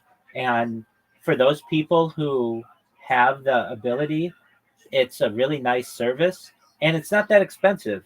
To have somebody to come out to you and wash your car starts at like $20. Yeah, not bad.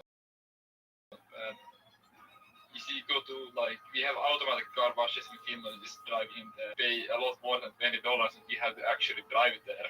Yeah, you have to drive there, and those scratch your car because they have these spinning things that go very fast. Exactly. So all of our washes are hand washed, so basically it wouldn't scratch your car at all, and really just saved people a lot of time.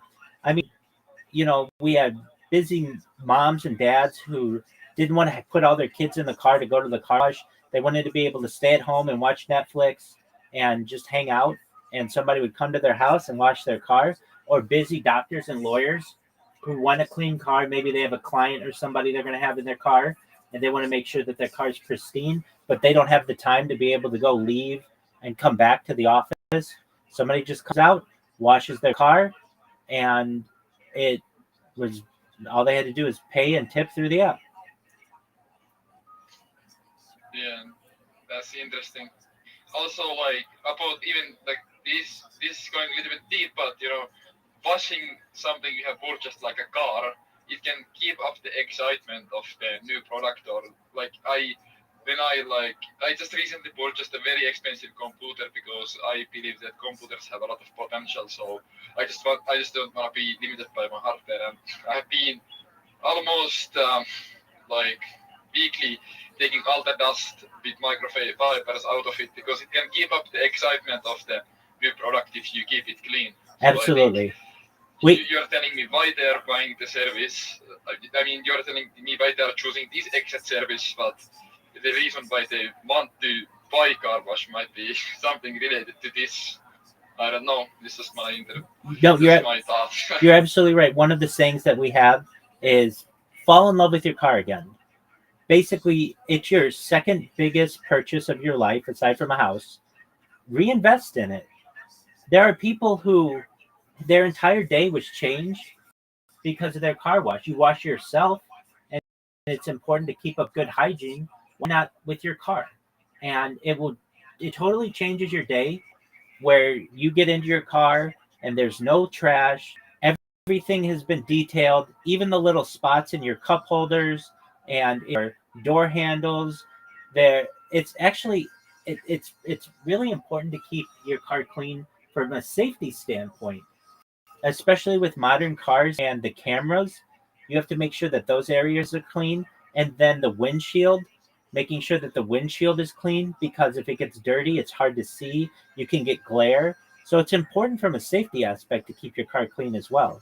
And this is a service that literally, just like Uber or Lyft that come to your house to pick you up, it's like Uber or Lyft for car washing.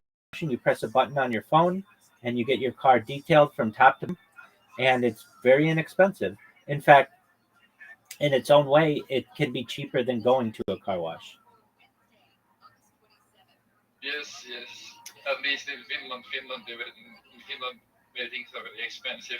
Yeah, and the reason why it can be cheaper than going to a car wash, many times car washes, especially in Los Angeles, are in prominent positions, and they have to pay for the real estate, and that can cause a lot of money. Yeah, so that adds up. And electricity, and what do you do when it's raining? So with our system, everybody wins. Where somebody comes to you, it's only temporary. They wash your car in your driveway or wherever you have access, and they're gone in about 30 minutes, an hour, depending on how thorough you want them to clean it. Oh, and the people, they would just have the ravest reviews on Yelp and on the App Store and Google Play, just very, very happy with it.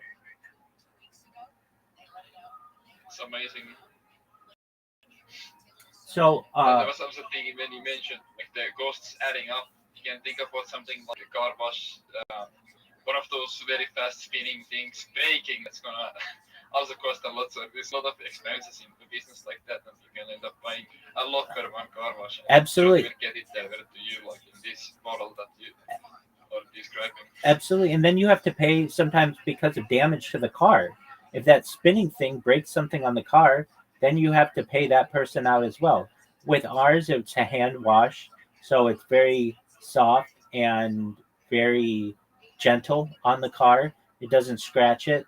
There are no moving parts, essentially. The only thing that really is at a high speed is the water pressure from the hose, but that's to clean off all of the dirt and debris that's on the exterior of the car. And then everything from the inside is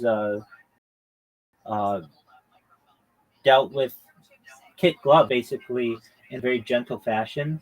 And then you get into your car, it smells good. It's completely clean. There's no sand, there's no dirt, there's no rocks. Front back, your trunk, everything is clean. It's like we get people who say all the time, it's like having a brand new car. Yes. This is very interesting. I didn't expect this conversation to get this interesting. It's I wonder why there is not more people in this call right now listening to this, because this is very interesting. You said Rabbi means teaching, and I have learned more today than in the last 3 months, I would say. Thank you so much for your high praise. And most of all, thank you for having the courage to come in here. You didn't know what you were getting into. What is this? Somebody spamming my friend? What is this? I have to check it out. And you learn about everything from brain caps and brain computer interfaces to mobile car washing apps to life extension technology to de-extinction technology to all the data in the world being archived. I say it to people, when people find out about this, it will be the biggest event in global history. Are you familiar with the project archive.org? Absolutely. My pronunciation is going to be very, you understand the domain I just said? Absolutely. Yeah, it's archive.org. It's Internet Archive, right? Yeah, my pronunciation is a little bit funny there. That's okay. Yeah, I love it. I love archive.org. It's one of my favorite websites. I feel it's very important to preserve. Yes, it's very important actually. And sometimes when I'm actually looking for some information, I might just, do you know Google Dorking? Google what? Google Dorking. Please enlighten me. Google Dorking. So basically, you know Google search. You can Yep. search stuff in Google search, but if you want to be a little bit more specific, you can add some search parameters there. For example, if I want to look only yes. something Yes. on Reddit, I can do absolutely Reddit : checked site yes reddit.com. yes. So sometimes when I want to find some information, I might just do that with archive.org, because there is some information shown there that's not really being broadcasted in the public internet anymore. I agree. One of my favorite things to do, just with Google like that, is to just type file type : PDF, and then type in some, Yes, and also. you get all kinds of books in there. It's like an entire library, and it's all for free. Oh yeah, and if you don't want to pay for books, you can also get them free from archive.org. I think almost any book you can get for free from archive.org. That's right. That's right. Or use their digital So, library, where they allow you to check it out digitally. Yes.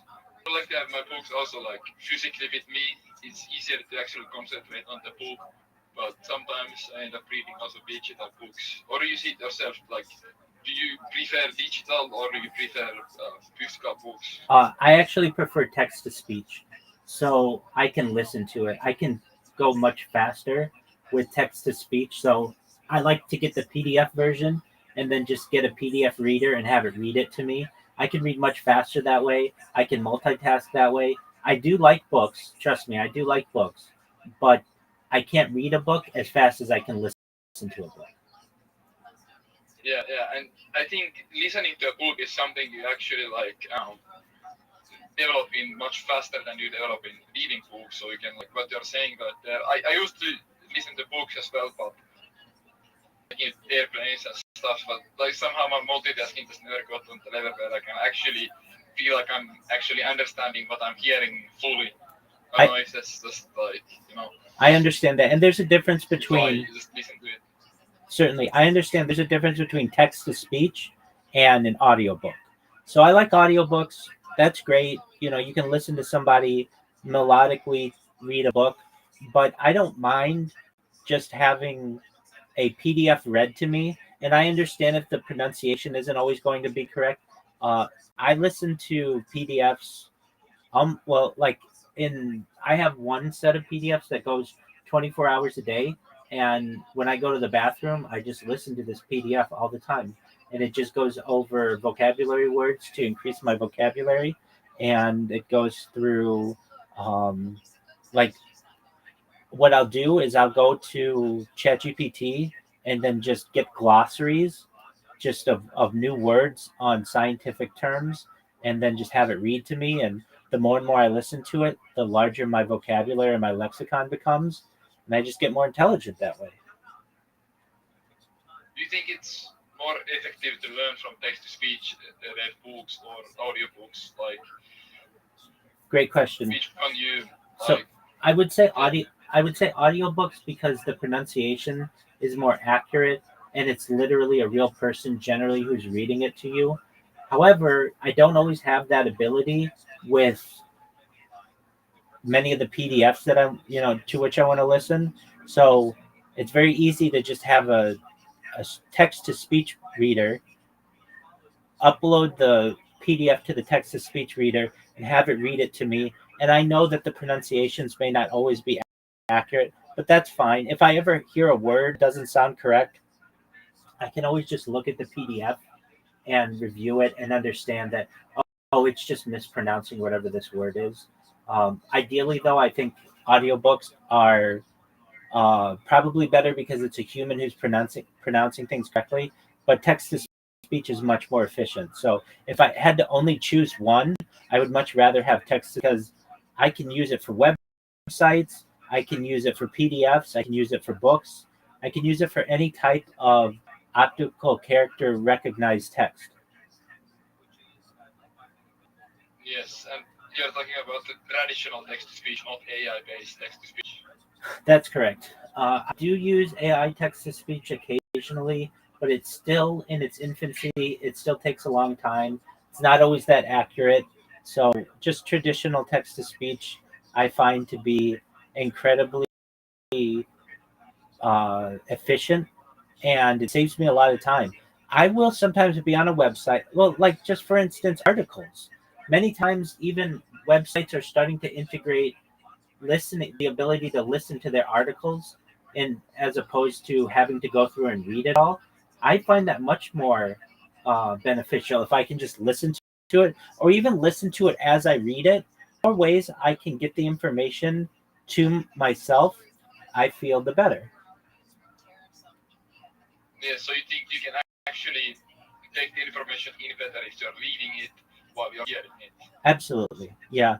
Because even as accurate as a reader as I may be, I'm not always right, nor is anyone on earth.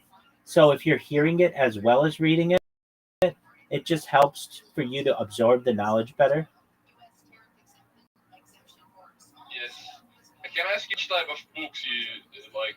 Like, I would assume, like, assumptions are bad, but depending on what you have said, I would assume that you read very large variety of books. But what's like your favorite category of books? Glossaries.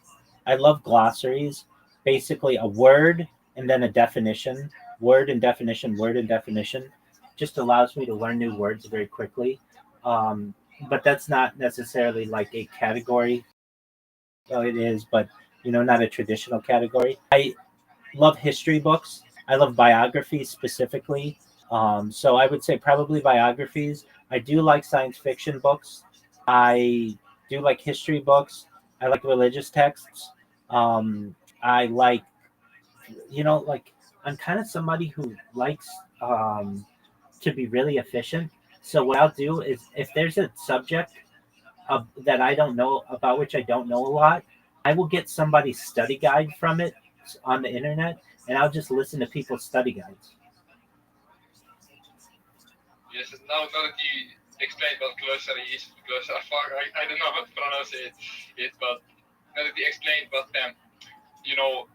word definition, that was thing I understood much better the text to speech thing now, because that makes a lot of sense to listen to something like that in that way. Exactly. And it's another thing too where I don't have to be listening, like if I listen to an audiobook, I have to be focused on the audiobook to know what's going on. But if I'm just going to the bathroom and I just want to have something so that I keep learning while I'm basically have dead time, glossaries are really great because it's short. It's like 10 seconds and you're going to learn a new word. And then a lot of times that'll inspire me to go look something up, or just, to research another topic. and it can lead me down a Wikipedia rabbit hole that I may be down for hours just because I was inspired or learned a new word. Yes. You said you like history books. I have Yes. very very question for you. Go ahead. If you wanna hear it. Sure. Do you think there is any truth to that history is written by the people who win? I think it's 100%. History is written by the winners, or as they say, the winners write the history books. Like when you're reading history, how do you like perceive it? Like, do you think that you're reading facts, or do you think you're reading one side of a story, or how do you like when you read this history? How do you like interpret it? Yeah. So the phrase "history winners write the history books" has been attributed to Napoleon Bonaparte, and I recognize that that may be true, and so I have to take things with a grain of salt. So when I hear about someone who, let's just say, won quote unquote a war, I have to recognize that it didn't necessarily always go the way that that would. I also recognize the idea that one person's terrorist is another person's freedom fighter, meaning Yeah, if exactly. you listen to one side, the hero people's actions may seem heroic, but if you listen to the other side, they may sound to be very terrible. Um, and I recognize as well that there is a huge amount of silence in history.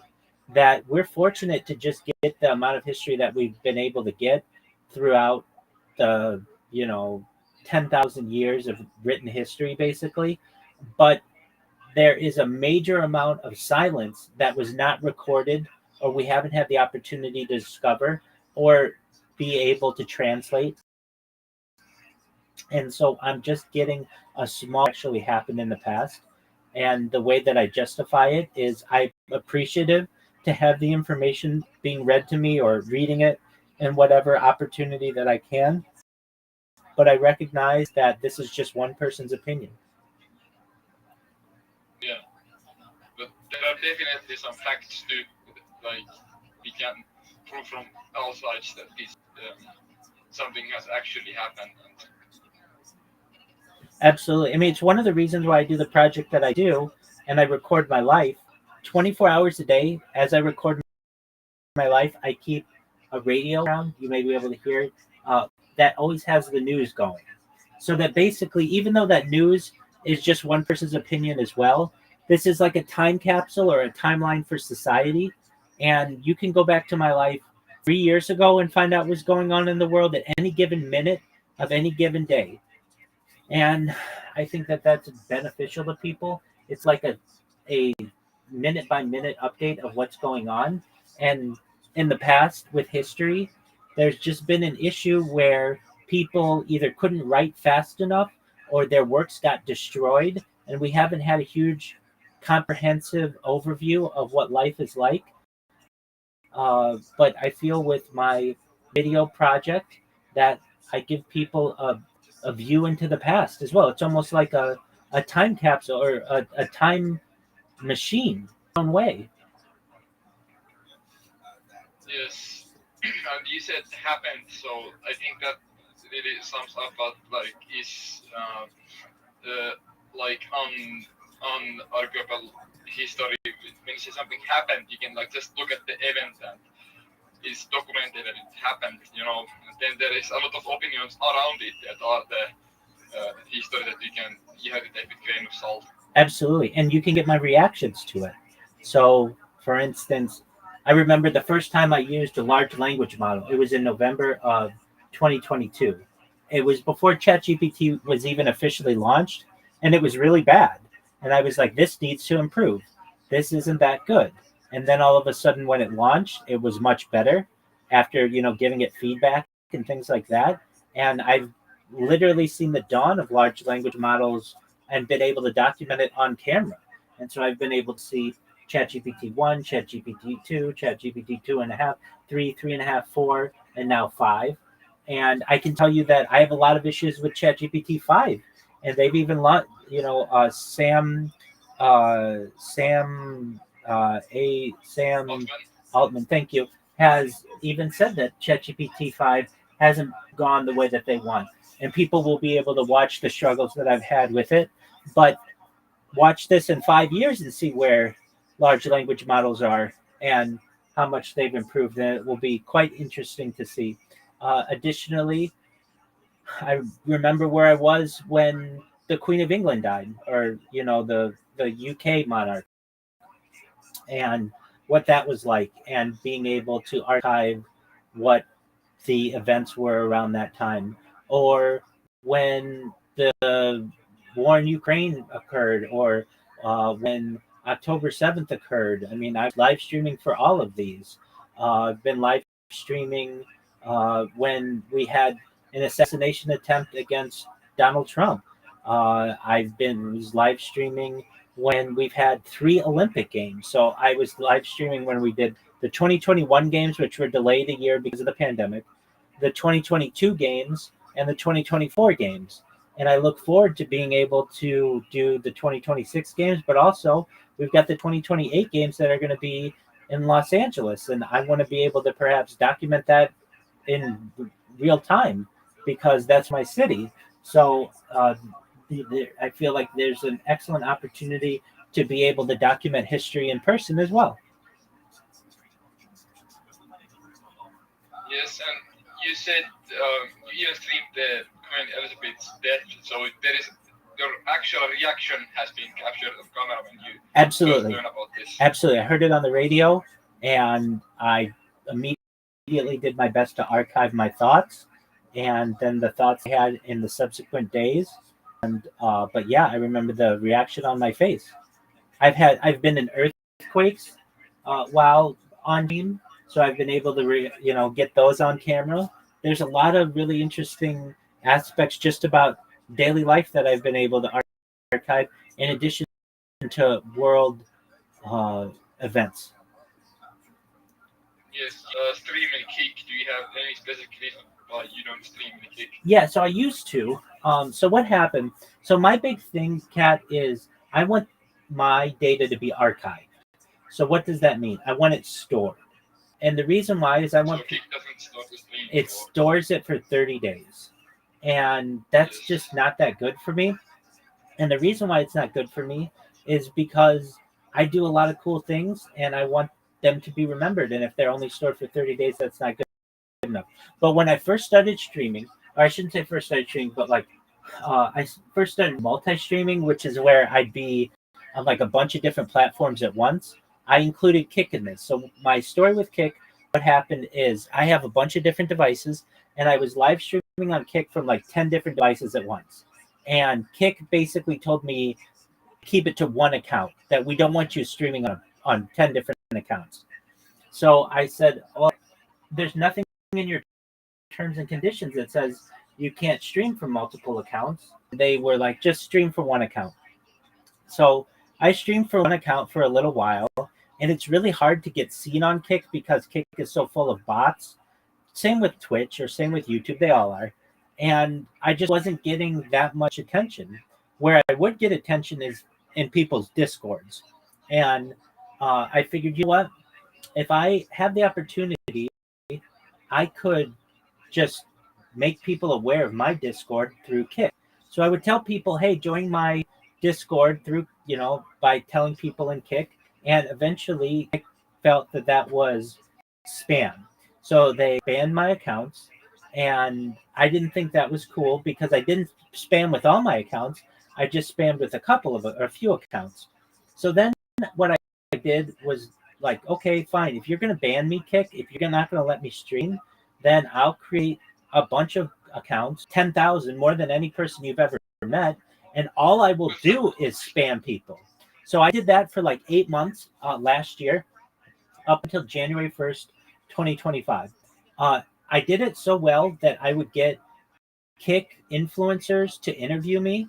So I've been interviewed by Sam Bond and X Straight Savage. I've interviewed a lot of Kick streamers as well and had the opportunity to meet some really great people. But I basically became very well known on Kick, even though I wasn't streaming on it. So I figured, you know what, if I stop spamming them after after a certain amount of time, maybe they'll let me stream again. Additionally, in one of the interviews that I did, Eddie Craven, the owner of Kick, saw it and friended me on Discord. So we're friends on Discord now. And I felt, you know what, if they would let me stream again, I'll stop spamming people. So for 6 months, I stopped spamming people on Kick. 100%, I did not spam anybody. So I had a friend of mine from Kick who came into my Discord in June after about like 5.5 months of not spamming anybody, and he said, "You know what, Rabbi, you didn't do anything that bad. They've let a lot of people back onto the platform for doing a lot worse things than what you did. You just spammed people, but you didn't hack anybody. You didn't hurt anybody. You didn't do anything illegal necessarily. Like, why don't you try to stream again?" So I said, "Okay, maybe I'll try." So I did. I was able to stream for like 24 hours, and then I got banned. So I reached out to Kick and I said, "Look, I haven't spammed anybody in like 6 months. Is there any way that you'll let me back?" They said, "You've been banned indefinitely." And I said, "Okay, well, what's indefinitely mean?" And we went back and forth. What's indefinitely? I said, "Is this a lifetime ban?" Eventually they said, "Yes, it's a lifetime ban." I said, "Okay, that's fine. So you're telling me that it's the year 2025 right now. In the year 2075, 50 years from now, still a thing, and I'm still alive, they won't let me stream on Kick anymore?" And they said, "That's correct." Then I said, "You leave me no choice. There cannot be peace. I'm going to spam you guys because you're not giving me any other option." So then I told them I'm going to come back with bigger and better bots, which I did, and I'm going to continue to spam. And so I've kept that up now for the last month or so, and I've gotten a lot of new people in here, really great individuals as yourself. And I explained to them, though, I gave them some opportunities. I said, "Look, what if I take a year off of like you banned me for a year? Is that good enough? No. How about 2 years? No." I said to them, "Well, it's in your best interest, essentially, under these conditions, to say that you'll reevaluate my case in 1 year, because if you do that, then I'll be on my best behavior and I won't spam anybody. But you're just basically telling me right now, in 50 years, we're not going to let you stream anymore. Well, you've left me no choice. There cannot be any peace. I'm going to spam all your people. And not only that, I'm going to create clips on them, and these clips are generally permanent unless somebody manually deletes them, and I'm just going to be extremely annoying to your entire user base. I don't think that that's in your best interest, but if that's the choice you want to make, that's the choice you've made, and that's where we stand." I mean, I think this like if you really think about this, what kind of content even exactly content drives in Kick? It's just these crazy stunts and people harassing other people. That's what I was watching. This Finnish streamer, very drunk. Actually, this is Norwegian streamer who has basically this drunk person to Norway to film him do stupid stuff when he's drunk. This is like a Kick in nutshell. This is the type of content that drives there. It's not very intellectual if you think about it. It's not something like, yeah, you might find some people there, but streaming in there, maybe you don't even want to be part of it. Maybe you just want to advertise there. That's exactly right. So I just use it as my punching bag. It's just for me to be able to do free advertising. And if they ever ban my account, which they do several times an hour, my bots create a new account automatically. I could be asleep, I could be in the bathroom, I could be outside, I could be doing anything, and these bots are working 24 hours a day. And there are 3 of them. Do you have proxies for this, or you just use your own IP every time? Oh yeah, I always use VPNs generally, and I use temporary email services. I do my best to stay as anonymous as possible, but I have no problem. They know where I live. They know all about me. I'm the most well-known troll, so to speak, on their platform. And I've basically I've told them how they can stop me, and they're just not a big enough organization to be able to do it. I've said to Eddie in interviews with their own creators, you need more staff. You're competing with Twitch, which is Amazon. You have 800 people working for Stake, your gambling site, but only 200 are working on Kick. If you increase the amount who are working on Kick, you'd have the ability to pivot much faster. You'd be able to develop better software, and you'd have more people using your platform. I mean, I've said that to him in interviews, and I've sent him those interviews. He's aware of it. It's a stream.kickonstate.com.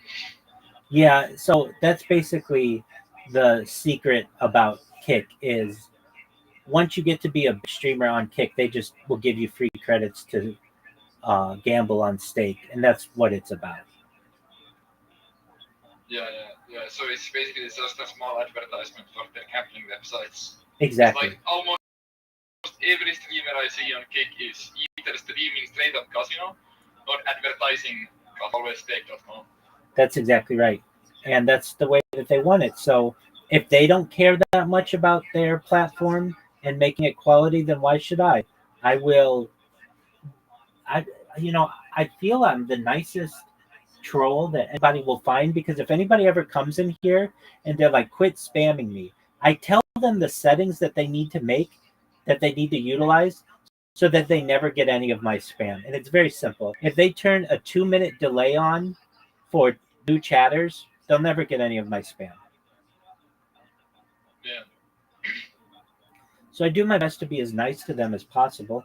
And a lot of times they come in here with one mental idea that they're like, this person's going to be deranged and mean. And then they get to know me and they're like, oh, you're really nice.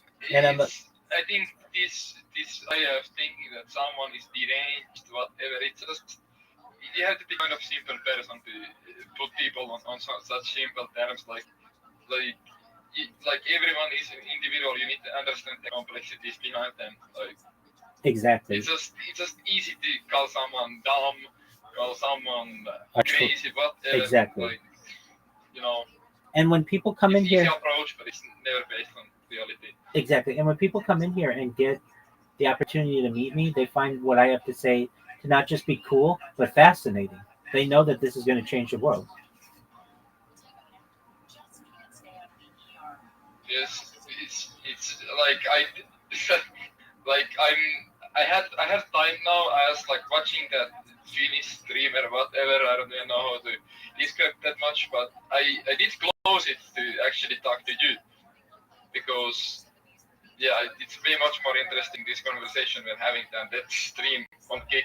Absolutely. And if we had people who listened to the conversation that we had, they'd be fascinated by it as well. It's very difficult doing what I do to amass a large audience, because I'm going 24 hours a day and people just don't have that much time to be able to watch you. So over the course of a day, I may get dozens of people who watch me, but it's not all at once. So people think, well, I'm the only person watching this, and they go to somebody else. When other streamers who only stream for 1 or 2 hours keep all those people together, and it's much easier for other people to see, oh, I'm not alone in this, and the chat's going, and there's a lot of interaction. But I understand that. I also understand that most people on Kick or Twitch or YouTube are botting themselves. And when I first started this, I botted myself. It doesn't, you get lost in that whole world and in the algorithm and everything. And I've recognized that my best strategy is to spam people and create clips on people. And I get big streamers who know who I am, and then they eventually on their stream go to my YouTube or they come into my Discord and they talk to me, and I get 30 people who join all at once. That's the best thing that I can do for myself. So even the streamer notices you in the chat, and that brings even more attention to your thing. Absolutely. And I hear it all the time, almost every day. This person always spams me. What do they want? What do they want? And they always say, I'm almost tempted to go into their Discord and see what it's all about. And eventually they do. I use a psychological approach known as mere exposure effect. Basically, the idea is that if you show someone a stimuli long enough, it will eventually become familiar to them, and they will eventually have generally positive connotations. So even if I just keep doing this more and more, it's exposing them to the same stimuli, and eventually it will cause them to get curious about what it is and find out about what I do. And once they're in here, I have them hooked because I know what I'm doing is very interesting, and I know what I'm doing is for the benefit of the world, and I have the confidence that I'm an intelligent individual and that I can captivate them with the things that I say. And at the end of the conversation, they become an ally of mine, and then they spread it to their community. I have 1,900 people in this Discord. We started with 0, and it's been organic generally of just people telling other people about what I do. And that's just been an amazing, I've seen amazing growth just through that strategy. Are you aware of like Discord listing websites that list Discord servers? So the big one, Which you can search with keywords and yeah. So the big Discord, Discord, Top GG, yeah, I'm on all of them. Yes. So you talk about spam. Myself, I have developed a bot that can basically flood any keyword, so only you get exposure for that keyword. So if you wanna sell something in Discord or you want attention for specific subject on Discord, you can just flood these websites with your own servers, which all redirect to your main server, and you can have a bot bumping you up automatically in there, so you can get a lot of attention that way too. And it's running on my VPS 24/7 for my own server. Well, that's a beautiful bot.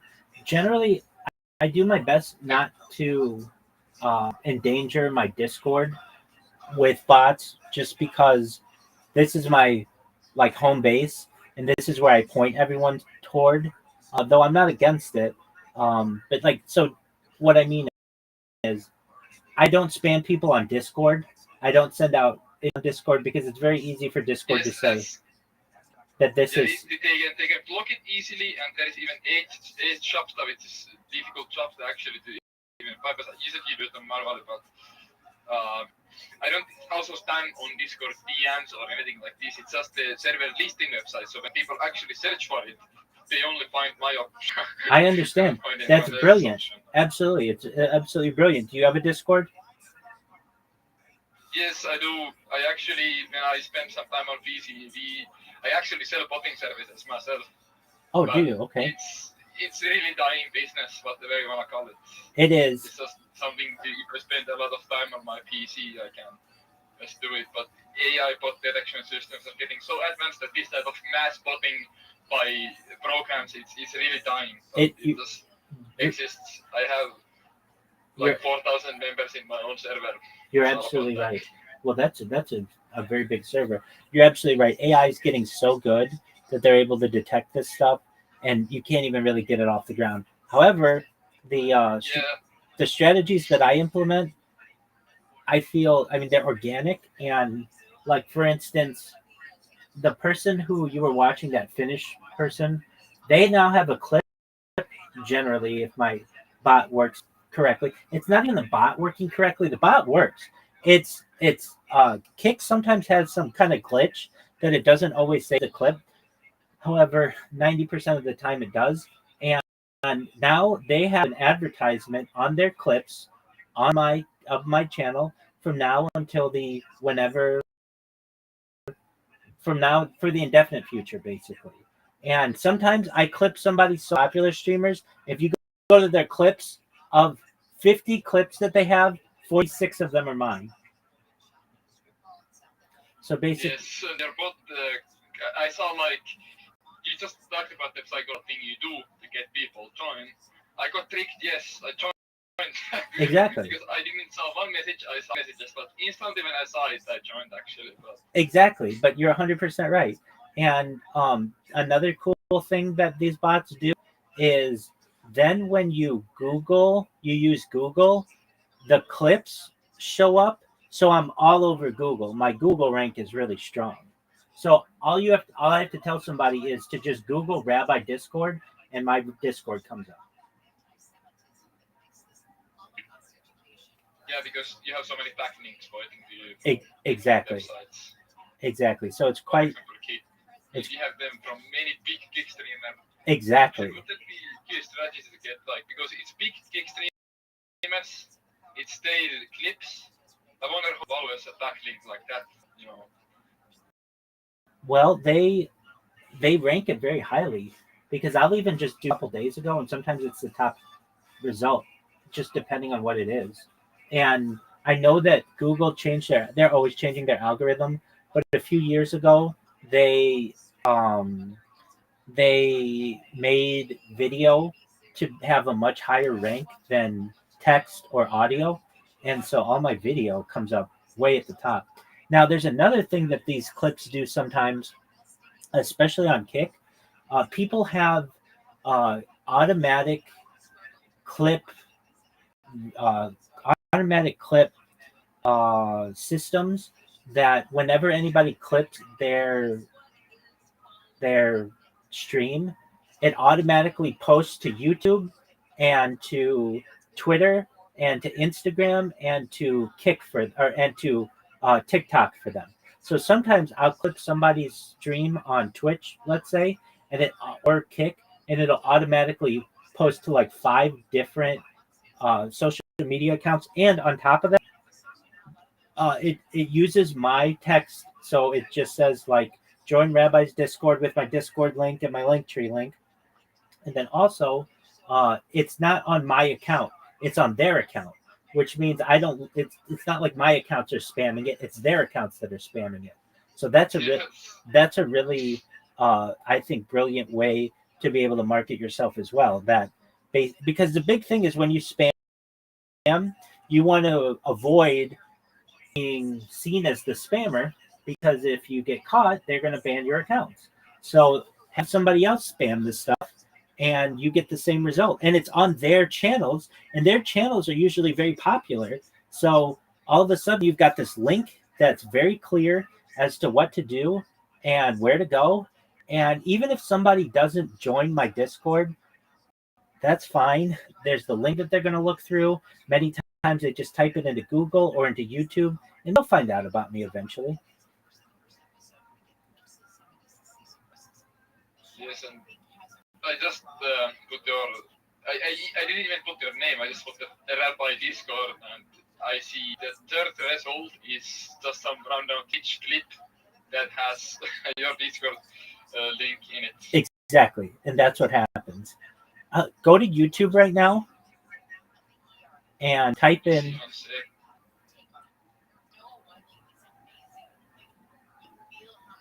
What should I type in? Rabbi Rothschild, RABBI space ROTHSCHILD. Yeah, I know this. And then filter by live. Live. 1, 2, 3, 4, 5, 6, 7, 8, 9, 10. It goes forever. It's a lot. And the funny part is these are all different cameras almost. Exactly. Some of them share the same camera. Yes. And there is every angle. Exactly. And there's a reason why I have some of them sharing the same camera, because I want to have redundancies. If anytime, let's say, account 1 gets taken down for copyright infringement or whatever, account 2 is still going. Yeah, I got it. Yeah, so you can watch my life in 360 degrees, 24 hours a day. And when people start to find out that there's somebody out there who cares about them, who cares about the world, who is quite intelligent, especially in terms of futurology and science, this is going to be very popular. And people are going to, I already get people who sleep to me, who just want to know that they're not alone in the world. And so we sleep alongside each other, thousands of miles away from each other, and I don't even necessarily know that they're doing it. I just found one camera angle where I can see the projector. It's like pointing. Exactly. Yeah, I can see it now. You have something being displayed from it right now, or? Yeah, so if you see This is a Enjoy the life. it's a Jewish history lecture that's being projected on the back wall, and what you're seeing with this other Discord account is it has a camera pointed at the screen as well. Yeah, I see. Is this in Hebrew? No, it's in English. Some of it is in Hebrew, some of it's in Aramaic, some of it's in Yiddish, but generally it's in English.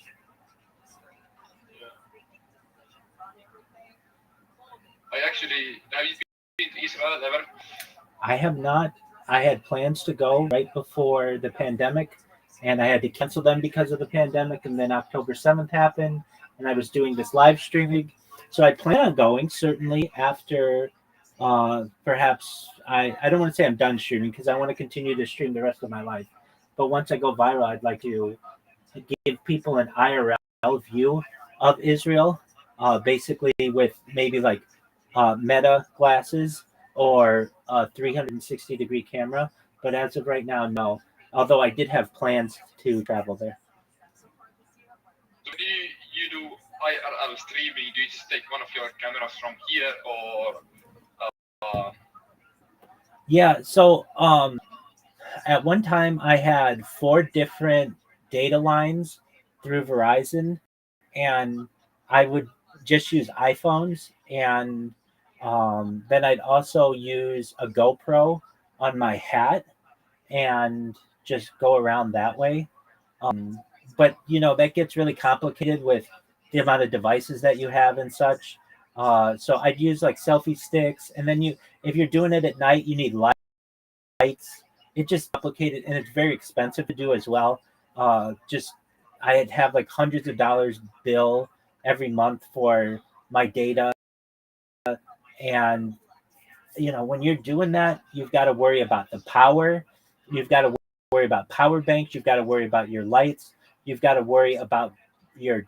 I would run into issues just in the summer in California. If the sun shines on a camera long enough or a phone, it will eventually overheat. And so that becomes an issue. So it's much easier for me to stay in one position, and it allows me to have a lot more angles. And on top of all the things that I just said, you've got connectivity issues. So while I do some IRL streaming, generally, at least recently, I've been doing desktop streaming like you see, and just giving people an opportunity to view my life on a daily basis and what I do and the conversations that I have. Other things that we do, I get a lot of people in here from all over the world. So my sleep schedule kind of gets thrown off. I get people in here from Australia and Canada and Europe and Asia. And so at any given time, we can have different people who come in here. But we like to play games. So we play a lot of games in here, just like board games. We play a lot of board games. Like we'll play Monopoly, we'll play checkers, we'll play chess, we'll play backgammon, we'll play card games like poker and bridge, and we'll other games like mini golf and like table soccer, and we'll play like Pokemon. We'll play like a bunch of different games. So we use an app called Plato, Plato, and so I've got a bunch of people who come in here, and we do that every night. I've got a very consistent group of people who come in here and play, and so those are fun things that we do. I'm really into sports, so I watch like all the major sporting events in here. Like I said, we watched 3 Olympics. We've watched the World Cup, the Men's World Cup, the Women's World Cup. We've watched the UFC. I'm really big into the UFC and into boxing, so we'll watch all those big fights. Super big into the NFL, so watch all of those. We've watched hockey. We've watched Stanley Cups. We've watched World Series. We've watched NBA titles. Just anything sport related, I do my best to be able to follow. I'm right now in the middle of a fantasy football draft, so that's been fun. And then we watch movies in here. I've done my best to watch every major motion picture ever in here. So all the Oscar winners since like 1928, which is when it started. and listen to every major music album. So I do a lot of singing in here as well, and I sing a lot of karaoke as well. So I do my best to keep it lively and interesting. And then most of all, I love lectures. I love history. So I watch those, and I love podcasts. So all the major podcasts of the world I listen to basically on a weekly basis. Everything from Joe Rogan to Kill Tony, which are the two biggest podcasts in the world, to history podcasts, to science podcasts, to paranormal podcasts, to true crime podcasts. I'm all about all of that. And then on top of all of that, I've got a radio going in the background that not only archives the daily events of the world, but those are shows in themselves. And I should say as well, um, I've got it charging right now, but I've got a device that I use that's text to speech. That many years ago I created study guides for myself in my rabbinical training, and so I have those reading off to the world to be able to teach the world more about Judaism for anybody who's interested in that. And um, I just do my best to stay as active and interactive as possible. But most of all, I want people to come in here and be able to learn and allow me to learn, and we learn together and just create a better society.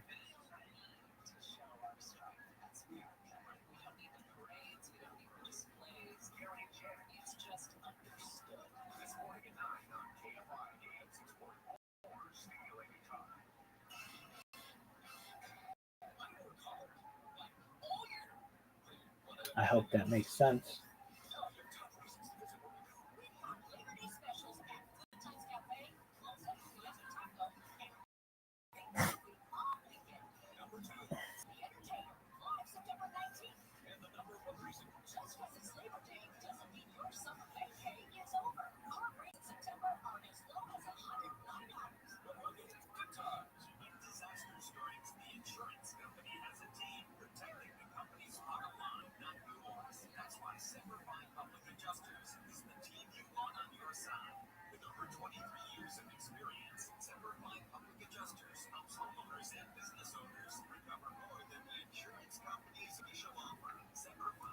Copper burial.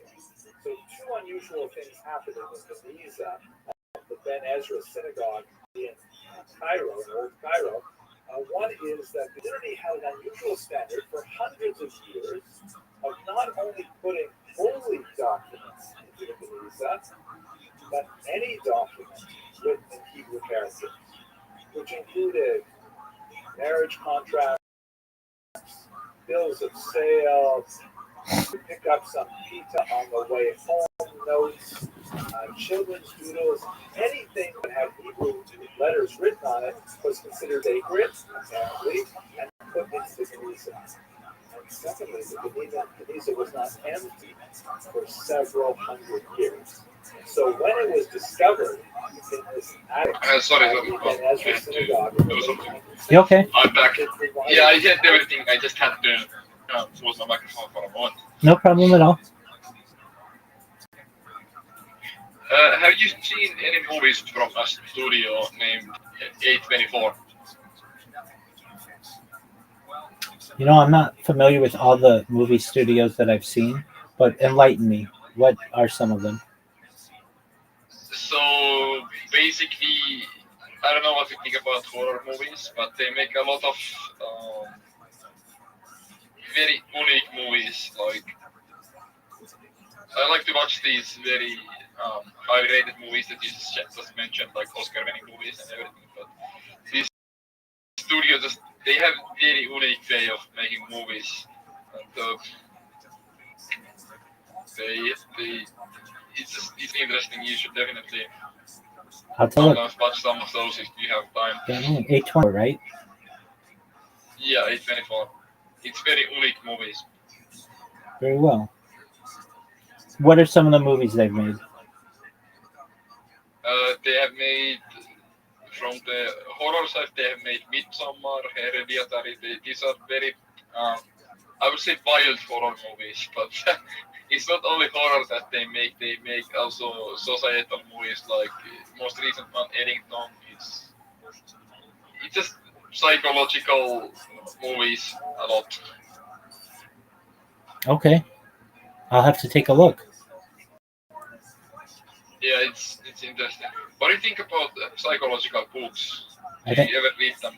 absolutely my favorite is probably Crime and Punishment by Dostoevsky. I see. Are you familiar with the author Robert Greene? Who? Robert Greene. Robert Quinn. He What? makes a lot of psychological books. The name sounds familiar. What are some of his books about? Laws of Human Nature, 48 Laws of Power, and it's yeah. Very well. I'll have to take a look at them. And if anything, listen to them via PDF. Yeah, but wait 1 second. Take your time, my friend. 1 second. Do you want to explain this to someone I know? This stuff what you do? Absolutely, bring them in. Yeah, 1 second. Wait, I don't know if he's gonna speak, but you can explain to him. Absolutely.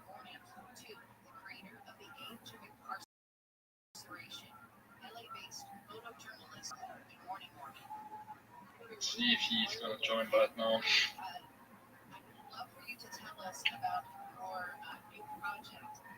It's very interesting. I already invited my other friend, but he was in school. But I think this guy has some time to actually listen. Excellent. I appreciate you sharing. Thank you. Okay, he's here. You can explain to him what you do. Welcome. I'm Rabbi Rothschild. I stream my life 24 hours a day, 7 days a week, 365 days a year for world peace. I've been doing so for more than 3.5 years, going back to the pandemic. We've seen the Queen, the birth of AI, the coronation of a king, and everything in between. In 2018, The Economist magazine stated that data had overtaken petroleum as Earth's #1 resource, and I have more data archived on the internet than any person, which may make me an influential person someday. And if that happens, I'm going to make sure that you, your friends, your family are all made financially independent if you're not already, that you have the ability to create generational wealth, and most of all, that you start charities and philanthropic organizations of your own to help the world. I talk about things to help the world, ending world hunger through the use of technology such as agriculture, floating greenhouses, saltwater greenhouses, hydroponics, vertical farming, cloud seeding. I want to help end world thirst. I'm sponsored by a cryptocurrency that's known as Harry Potter Obama Sonic 10 Inu. It's worth about $100 million. And one of the things that we do is we build wells in developing nations like Nigeria for the betterment of people there. I'm an advocate for the Life Share program, and most importantly, for desalination technology, where we pump Earth's seawater onto land to make it drinkable. I talk about other things to help the world, specifically in terms of futurology. I'm a futurist myself.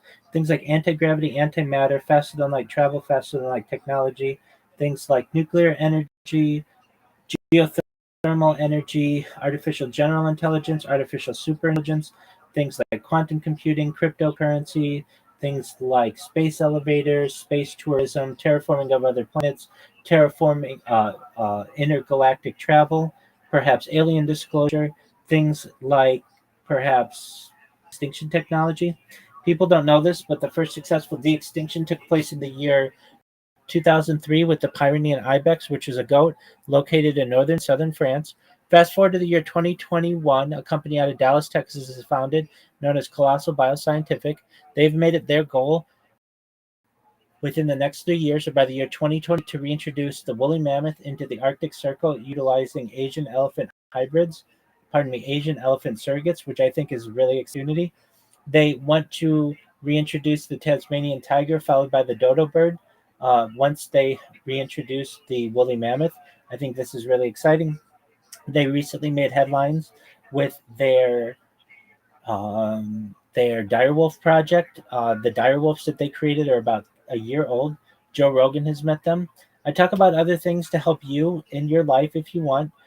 When you were born, the average life expectancy for someone like you was probably about age 80 years old. I want to increase that to age 100, 120 through the use of technology such as oxygen therapy, peptides, human growth hormone, stem cells, cryogenics, things like cold shock therapies, red light therapy, perhaps even ambrosia therapy, nootropics, just things to increase your average life expectancy from age 80 to age 100, 120. But you may get to be 120 years old. You may say, Rabbi, this has been a really great run, but my body's starting to break down. What's the next plan? Well, this is all with your consent, but if you want, you may be able to utilize a type of technology known as mind uploading technology, where, again, with your consent, we scan your brain into a computer like a CAT scan or an MRI, your central nervous system and your peripheral nervous system. For later down, an android, an avatar, a cyborg, a cybernetic being, a clone of yourself, a robot, an ethereal being, whatever you want to be. But essentially, what I'm saying to you is that you may have the opportunity at digital immortality. What are your thoughts? Yeah, that's interesting. I don't know if this guy speaks, but did you say you have 34 devices streaming yourself right now? Yeah, 33 or so. On the internet? Yeah, 33 or so. 33, yeah.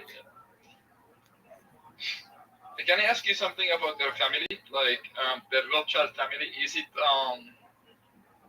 there's 3,000 of you in United States? That's correct. Yeah, about 10,000 globally.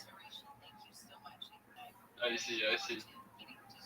Are like currently just streaming, or you still work in some of the businesses you were talking about? Well, I've dedicated my life to streaming. As I said previously, I'm a certified project management professional. So occasionally I will get people who assist with the project and I can freelance. But as of right now, I've saved enough that I don't need to work full time and I'm able to focus on this project. Yeah, I see. And all of your electricity comes from panels, right? And you even get paid a little bit for it because you produce extra. That's correct. I don't know if my friend wants to speak at all, but yeah. Can you show the bot to him a little bit that you have made? Yeah, absolutely.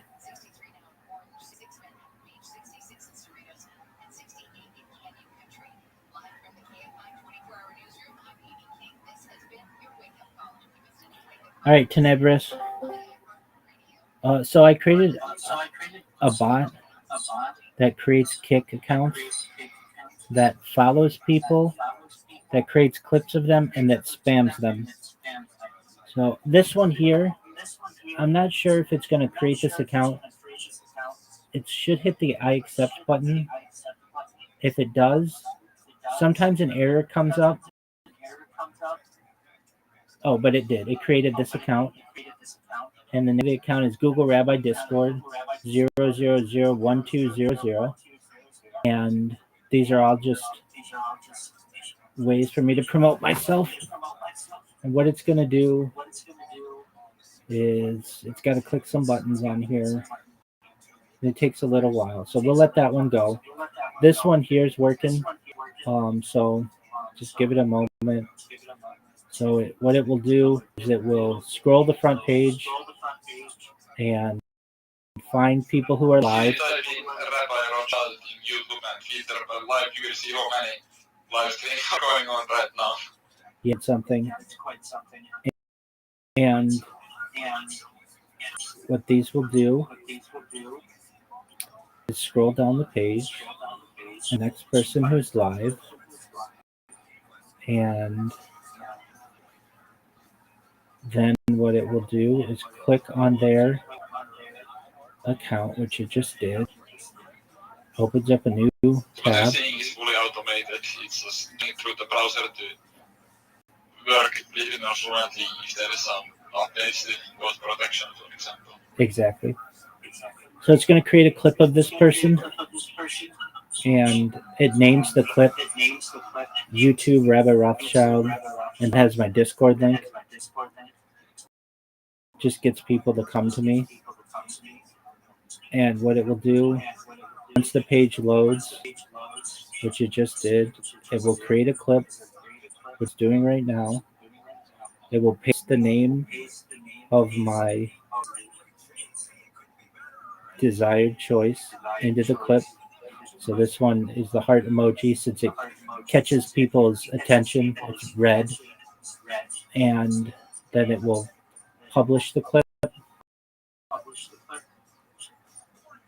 And once it publishes the clip, then it will take a large wall of text.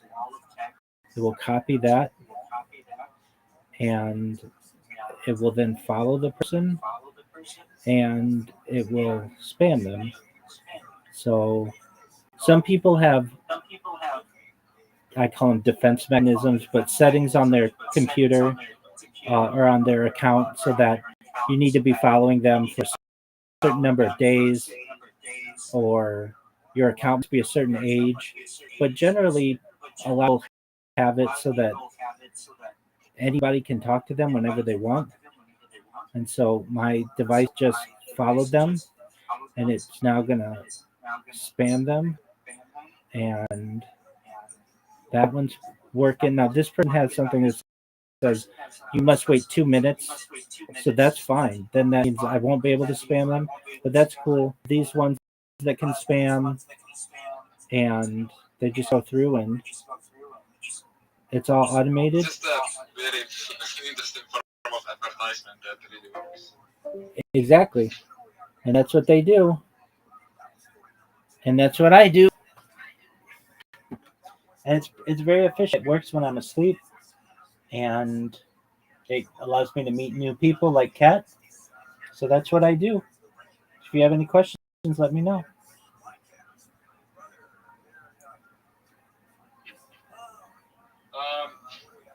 You mentioned before the businesses. Do you have can you share any other information on the other businesses you were talking about or projects you worked on, or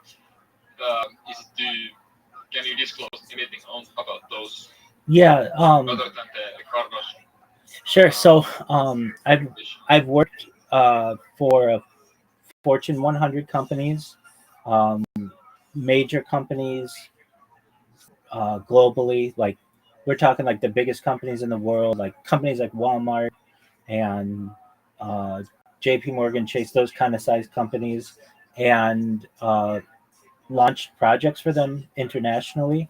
So I've successfully launched projects for what's called APAC, which is Asia Pacific Island and Australia region, like Oceania. I've launched projects for the Middle East, including successfully launched projects in Israel. I've launched projects for what's called EMEA, which is Europe, Middle East, and I've launched projects in what's called LAO, which is Latin America, and also North America, including emphases on projects in the United States and Canada. And what are these projects? Generally, I mean, if you know what a Scrum Master is, I've been a Scrum Master in these.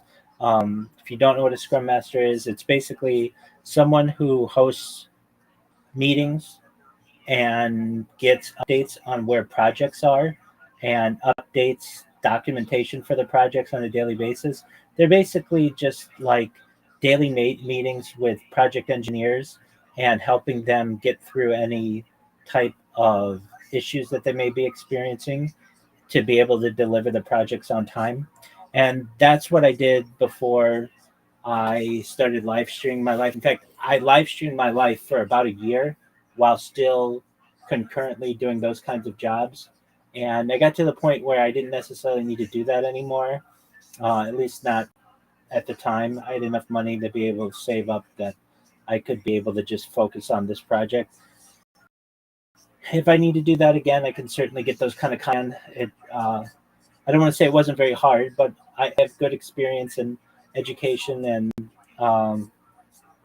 allows me, fortunately, to be able to get those kinds of positions. I've worked in the startup world. That's where I launched apps on the App Store and Google Play. So that's some of my experience that I have from a work standpoint. And that's about what I can say about them. all very private stuff, and NDAs are everywhere, so we can't really speak much. But that car wash project you told about was very interesting as well. Yeah, definitely. And So I don't think you mentioned, but you have been streaming for almost 4 years, right? But non-stop. That's correct. Yeah, from multiple streams. When I first started, I wasn't doing it from 22 different streams at once, but always about 6 streams at once in 360 degrees. And every aspect of my life is essentially on camera. If we ever have like a power outage or anything, which doesn't happen often, but if it ever does happen, I have GoPros that I can use to back up the video. Or if my internet ever goes out, doesn't happen often. I might get a hiccup every once in a while of just, but I reconnect very quickly. And I've got disconnect protection on most of my devices so that they don't disconnect. If that ever happens, or they have to work on the Wi-Fi or something like that, I have GoPros that I've been able to use, or I have alternate accounts that I've been able to use. What else? I'm live on. Well, I have over 100 different YouTube accounts, over 200 different Instagram accounts, over 500 different Twitch accounts, over 1,000 different TikTok accounts, over 2,000 different Twitter accounts, over 5,000 different Blue Sky accounts, and over 10,000 different Kick accounts. I have more social media than any person ever. And while much of this doesn't have content, a lot of it does. So I have like archives of myself on Instagram. Like I created a robot on Instagram that just always updated my life every 4 hours. So I've got just hours and hours on Instagram. And I do that to be as diversified as possible to ensure that I don't, if I ever lose one of my accounts, that I have redundant backups. And I know that when I go viral, even the accounts that I've had banned, I'll be able to get back because the people will consider what I'm doing, like YouTube and such. This is a newsworthy effort. And when something is newsworthy, you can get your accounts back. So I've got just gigantic amounts of data that have been archived on different servers. And then on top of that, I have a lot of IRL content, SD cards and terabytes worth that I've just uploaded. So I have like an entire bag of SD when I first started this and any kind of backups that I needed to make. So I'll be able to upload those as well. And as I've said previously, data is Earth's #1 resource, and it's essentially a modern day gold rush. If people don't realize it, it's not just data's #1 resource, human data specifically. And I have more human data archived to the internet than any person ever, which means that AI will be able to model itself off of perhaps some of my video or a lot of it. They can host your archive to train very good AI models. Exactly.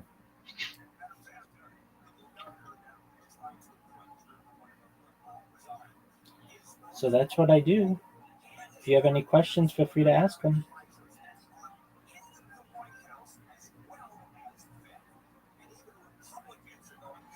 So basically, when you go sleep, you just film this bed and you just sleep in it.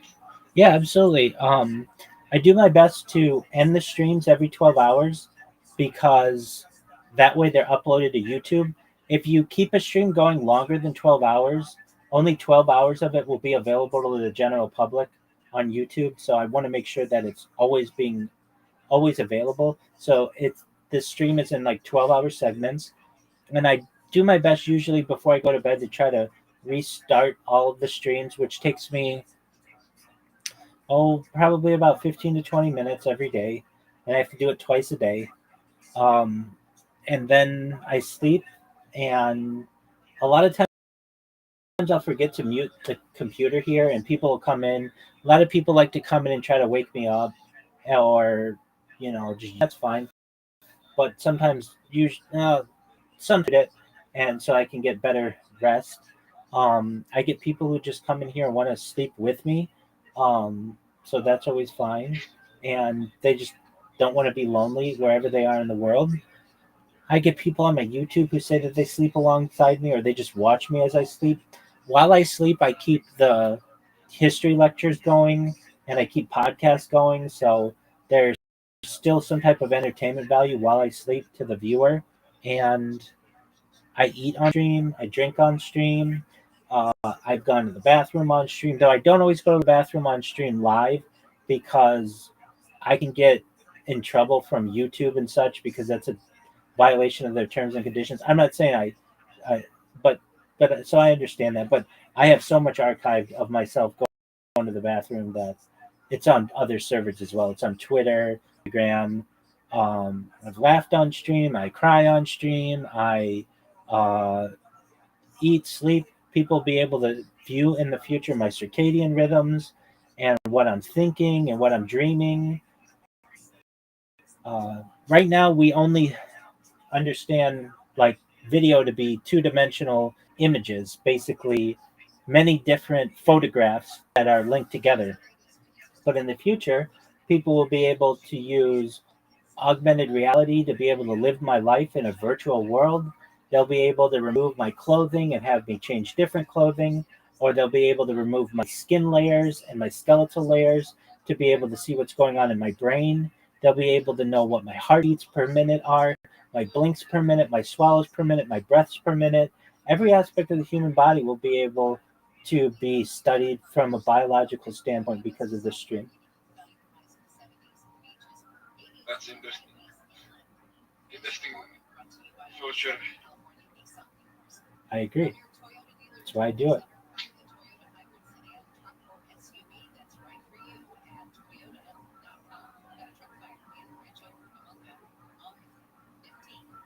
Do you Is have there usually a lot of people in these Discord calls, or is it more like people watch it from the streams? Yeah, so I mean it's like 6:17 in the morning, so it's early. Yeah. So a lot of people are doing their own thing. Usually about like 10 p.m. or so, or maybe like eight between 8 and 10 p.m. We usually get the most amount of people, and I'll get as many as a dozen or so people in here sometimes. Um, a lot of times I'll have one person in here or two people in here, and they're just doing whatever they're doing, but they just like to know if they want to talk to anybody that person's here to be able to talk with them. There are instances where I'll get one person who gets really excited about what I do, and they'll invite all their friends, and we'll get a ton of people in here, and I'll be able to tell them about what I do. The more people that I get in here, the more troublemakers occur, though, where I'm trying to talk and they're just wanting to play soundboards or things like that.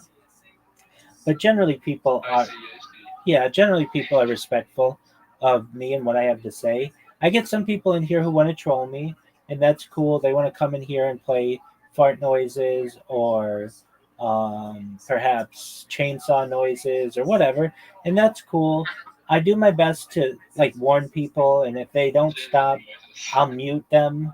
And if they, become, you know, if they become disrespectful or something like that, then occasionally we have to ban people. But I don't like to have to do that.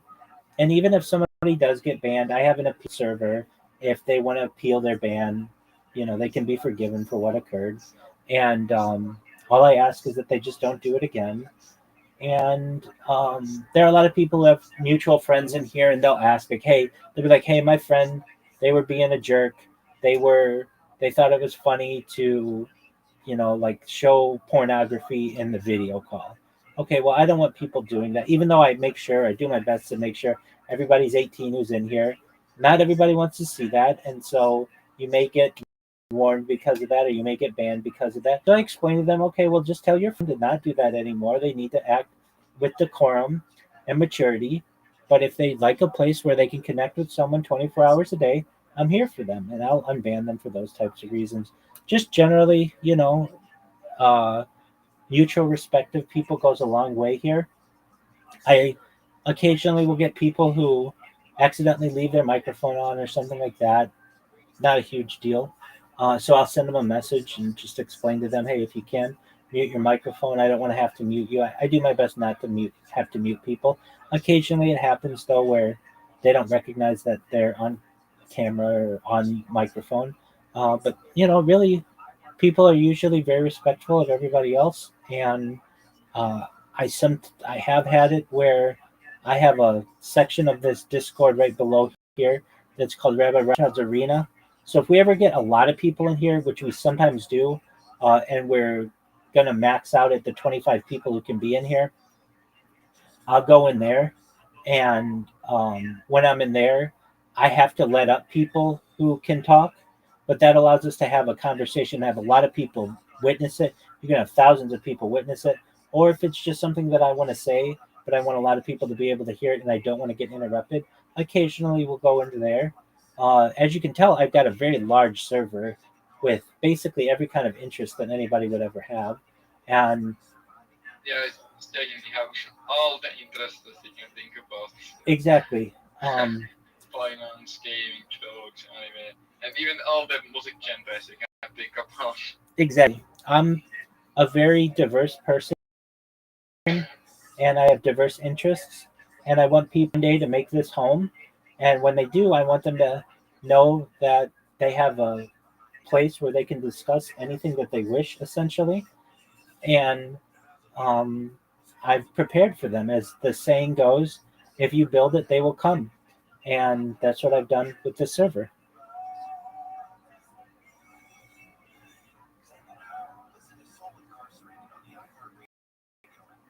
Can I ask you a little bit of fun question? Go ahead.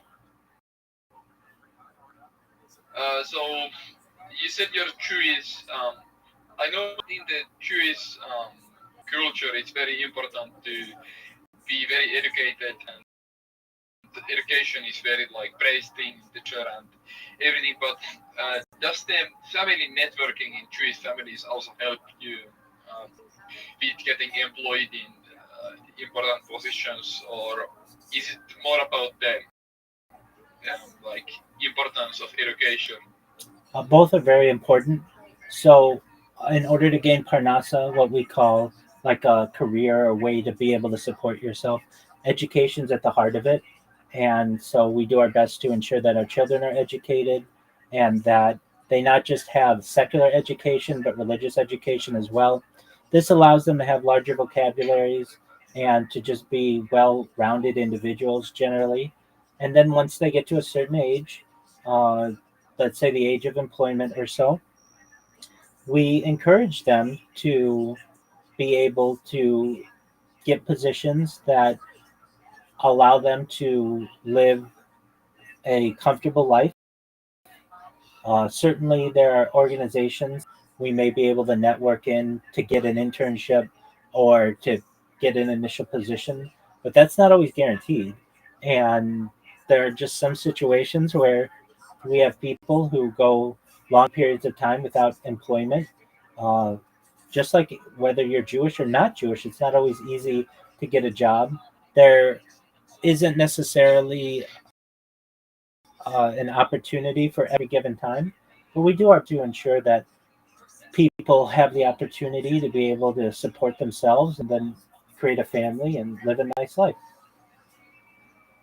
The reason why I even ask this is because in business networking is very important and connections are very important. But I think that the Jewish community like embraces this fact of connections and networking, which is maybe not done in other communities as well as in the Jewish community.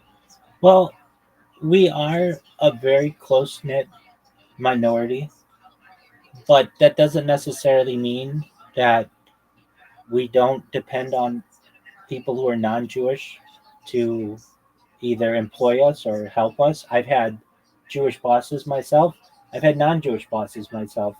Um, I can tell you that we do our best to ensure that we have some type of influence around those who are around us the best way that we can in a positive fashion. And generally, we have uh, industries where we have some history, certainly in finance and in entertainment. And but there are others certainly education, academia. But there are others that are new and are open to anyone. And there are some situations where we have people who are business owners and people who are not business owners, people who are stock owners and people who are not stock owners. If anything, I would say the thing that makes us successful as a minority is that we're the best organized minority. And I think the reason why organized minority is because the strength of our families and our networks. So not only do we have, Yes, this is primarily my point. It was not with any negative attachment. I didn't take it that way. Analysis of it. No, I didn't take it that way. But there are other ways that other people who have these types of connections as well. Um, they just may not be in as broad areas as we are, but certainly, at least in Southern California, there's a very strong Russian community, very strong Asian community, very strong Armenian community, very strong African American community. Um, so, in the same way that there's a strong Jewish community, I find that one of the reasons why people may think that we are able to network so well is because we're in many different cities around the world, as we have to be. Uh, Many times just because of how we have had commerce in the past. So you may find Jews in most major cities in the world, at least really all major cities to some extent, but in some cities we have larger influence than others. For instance, cities like London, New York, Los Angeles, we have much more influence than a city like Nairobi or perhaps Lagos or Helsinki, but we still have some type of influence everywhere. As I describe Judaism, it's like the world's biggest family, and if we Yes, that's how I have understood it myself as well. yeah, if we have people who come into our community who need a position, we can hire them if we think that they'd be a good fit. But that's the key; they have to be a good fit. If we see a non-Jewish person who would be a better fit for a position, we may choose that person for the benefit of the larger community. Uh, but generally, just like you would in your own family, if you have the opportunity to hire someone within your own family and you think fit, you do your best to help that person. Yes, and about hiring other Jews, I think that Ashkenazi Jews, Yeah, I am one. Yeah. and they have the highest IQ of basically any group. So it would almost be logical to hire the people with most processing power. And Yeah. I don't know if that take is the controversial, but it's just Yeah. sometimes you wanna look at the data. But Yeah. I mean, I've seen the data. We average about a 116 IQ. I think that that's debatable because I've met some dumb Ashkenazi Jews in my life. Uh, but yes, it's everywhere. So yeah, smart and dumb people. exactly. Never so black and white. And I also have an issue with intelligence tests because many of them are skewed to people educated Yeah, or people who have taken them before. yeah, And thus, yes. I think probably the best IQ tests are those that don't include words, that only include shapes. Even ones with Pattern numbers. recognition. Exactly. Pattern recognition is really what we determine to be a high IQ. But even that can be taught to some extent from a young age. Just giving children the opportunity and rewarding people for pattern recognition can help to skew the results. But yeah, I mean, I've seen statistics that show Ashkenazi Jews at like a 116 IQ, and like Singaporeans are like 115.8, and Koreans are like 115.5. I mean, very very close there. But again, every person is unique, and there may be different people you might need for a certain position, and we shouldn't only hire a Jew if we don't think it's going to be the right fit, if it could harm the community. And if we think a non-Jew might be a fit for a position, then we'll hire that person. And about like intelligence overall, IQ, like I think you put it at yourself as well. It's just one measurement, and there is different forms of intelligence. IQ is just one of them. That's absolutely true, and it's not the most important thing either. Physical well-being is very important as well, and on that list, Ashkenazis don't do as well. So people, when it comes to uh, the ability to build muscle or height or raw strength, we don't do as well. But intelligence, we do quite well. Yes, but like I think today's society is actually you try with intelligence, and especially the IQ type of intelligence in society that we have nowadays. It's less about physical strength, more about actually intelligence and the ability to actually think about things. That's true. I mean, pattern recognition is important. Yes,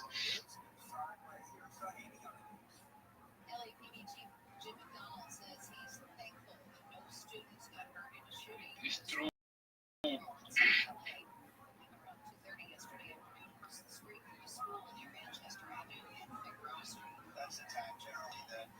Do you have any other questions, Kat? But Go ahead.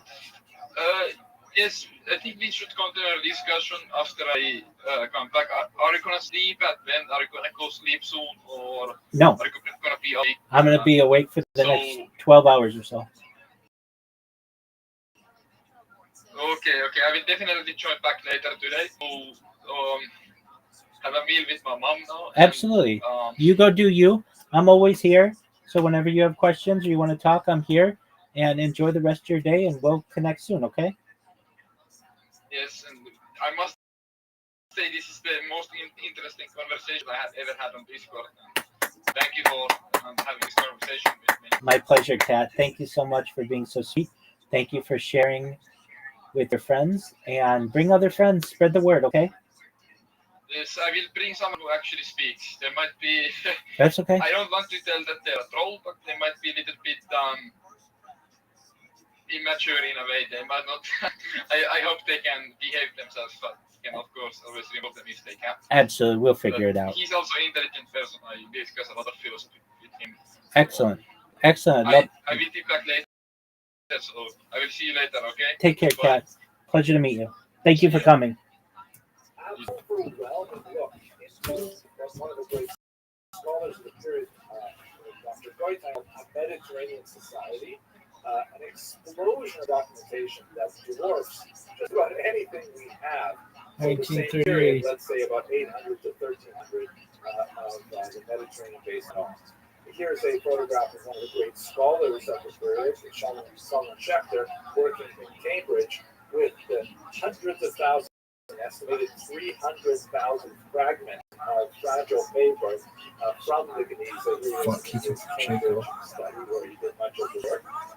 The kind of things found in there, some incredible treasures, like, for example, Maimonides' own autograph corrections of his manuscripts. This is actually the handwriting of the great Maimonides himself, who was active in Cairo, and in fact, he and his children were the leaders of the Cairo Jewish community for over a century. We also have, as I mentioned, children's doodles. We have like lessons from children as they're learning the alphabet, and they're just like children today, drawing little pictures on the sides and things like that. Absolutely phenomenal work. There's so much to say about the Geniza. But what I find especially fascinating about the Geniza is that the work is ongoing. We're not anywhere near finished figuring out what these little fragments are. And the internet has provided so many images. Right now, there is a site called Scribes of the Cairo Geniza, in which you can sign up for free, and they are crowdsourcing the deciphering of the documents in Indonesia. As you can see from this sample page, if you know any Hebrew at all, then all you do is, they show you a document and say, what language is it in? And if you can tell that it's Hebrew, you say Hebrew, and if you don't know, show me another document. And then they'll ask you, is it right side up, is it upside down, is it palimpsest with two scripts, one over the other, and so on.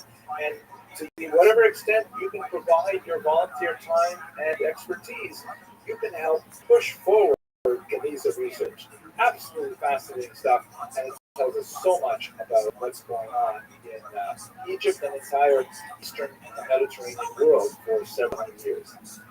So, just like Maimonides, I mentioned earlier, really brought the community to a brand new level of stature in the 11th, early 12th century. He was, of course, born in Cordoba in Spain as a result of then Muslim persecution. He and his family left, and they made their way along the coast of North Africa to come finally to Cairo.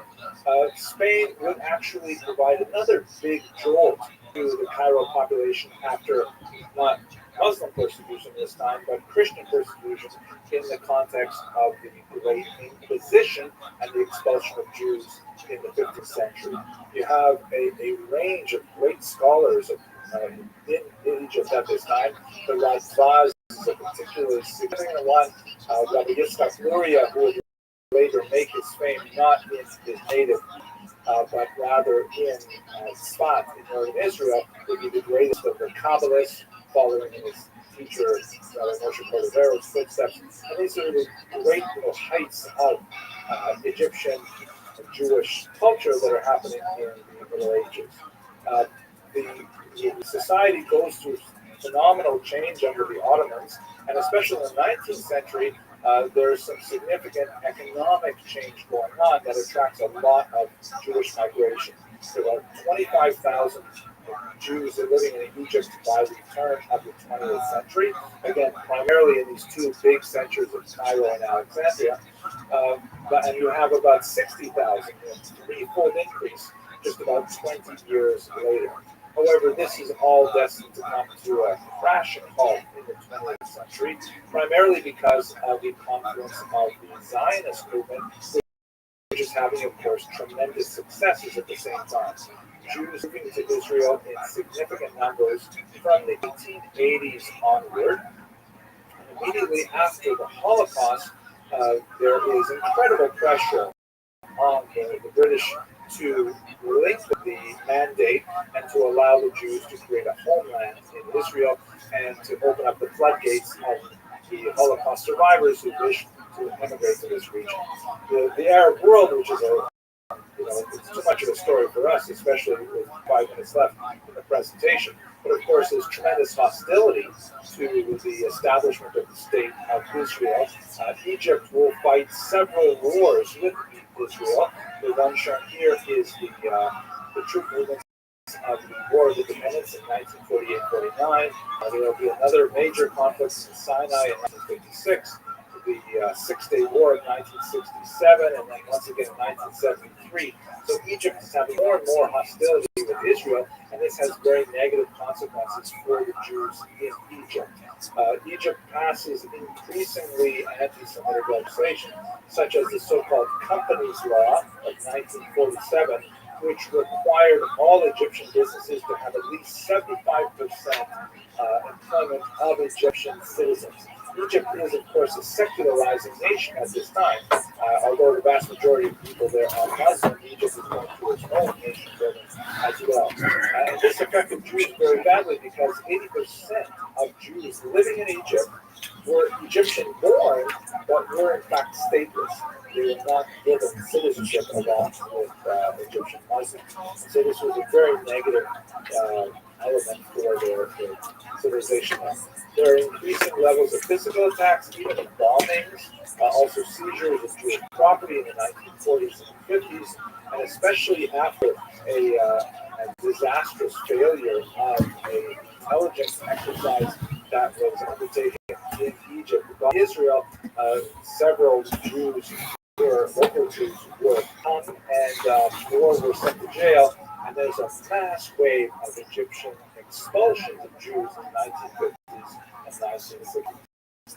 There is a positive upturn, a major one, Egyptian-Israeli relations and also Arab-Israeli relations with the signing of the Camp David peace accord between Anwar Sadat on the left, Jimmy Carter, the president of the United States, and Menachem Begin on the ironically 2 hawkish individuals who saw the advantage of putting aside their hostility for the sake of peace. Israel gave up a major amount of territory, the Sinai Peninsula, which had been conquered in the 1967 war, in exchange for a peace which has basically held solid until the present day. It is not a warm peace. There is small moments of hostility, but it is certainly not erupted into a full-fledged war since then. However, the exodus of Jews from Egypt, encouraged by anti-Semitic activity in the country, proceeded apace. And according to the United States Department of State, in 2019, there were less than Jews living in Egypt at that time. So this is bringing me to the point that I mentioned at the beginning of this presentation, that although we are going to be marking the exodus of the Jews from Egypt in the biblical period in a couple of weeks as we celebrate Passover, in reality, the total exodus of Jews from Egypt occurred in the last century, within our own lifetimes, as a result of the events of the 20th century. That brings me to a conclusion. I hope you found this survey useful, and I'm happy to stick around for a few questions. Thank you very much for your attention.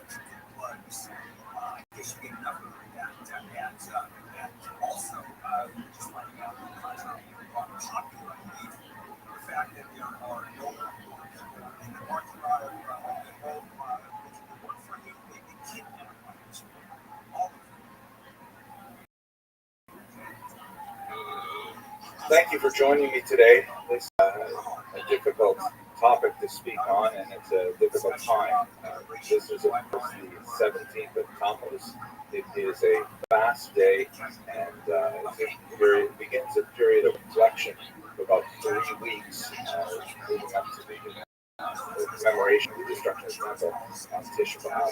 Most years at this time of year, I've spoken of something really massive and difficult, particularly tragic in Jewish history.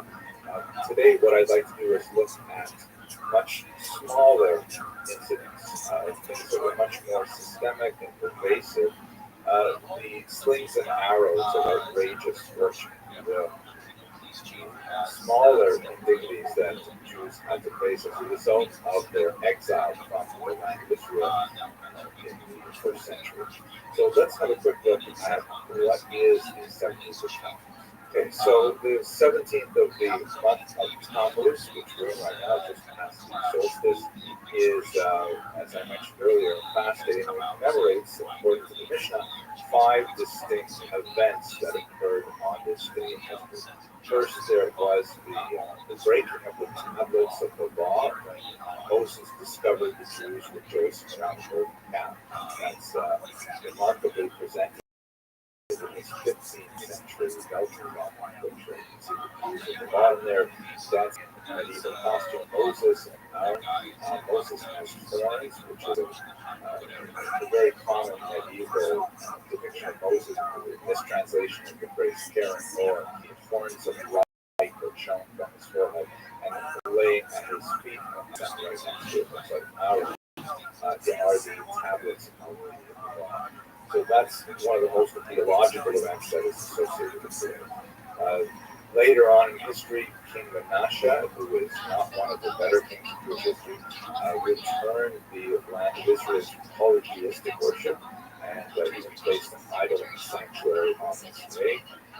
The daily offerings, we jump ahead 7 centuries to the tumultuous first century, the Tommy, or the daily offering, stopped being offered at this time as a result of disputes with the Romans. We actually spoke about that last year on this time. And there's a mysterious reference there to a general named Apostemos, who burned a Torah scroll. There's a lot of dispute among the commentators and scholars as to what this could have referred to.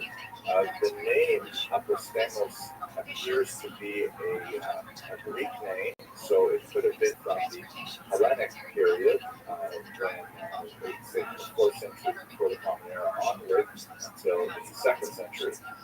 But others suggest that, like Gedalia Alon, one of the greatest scholars of this period, argued it may have been something in connection with the Kitos rebellion.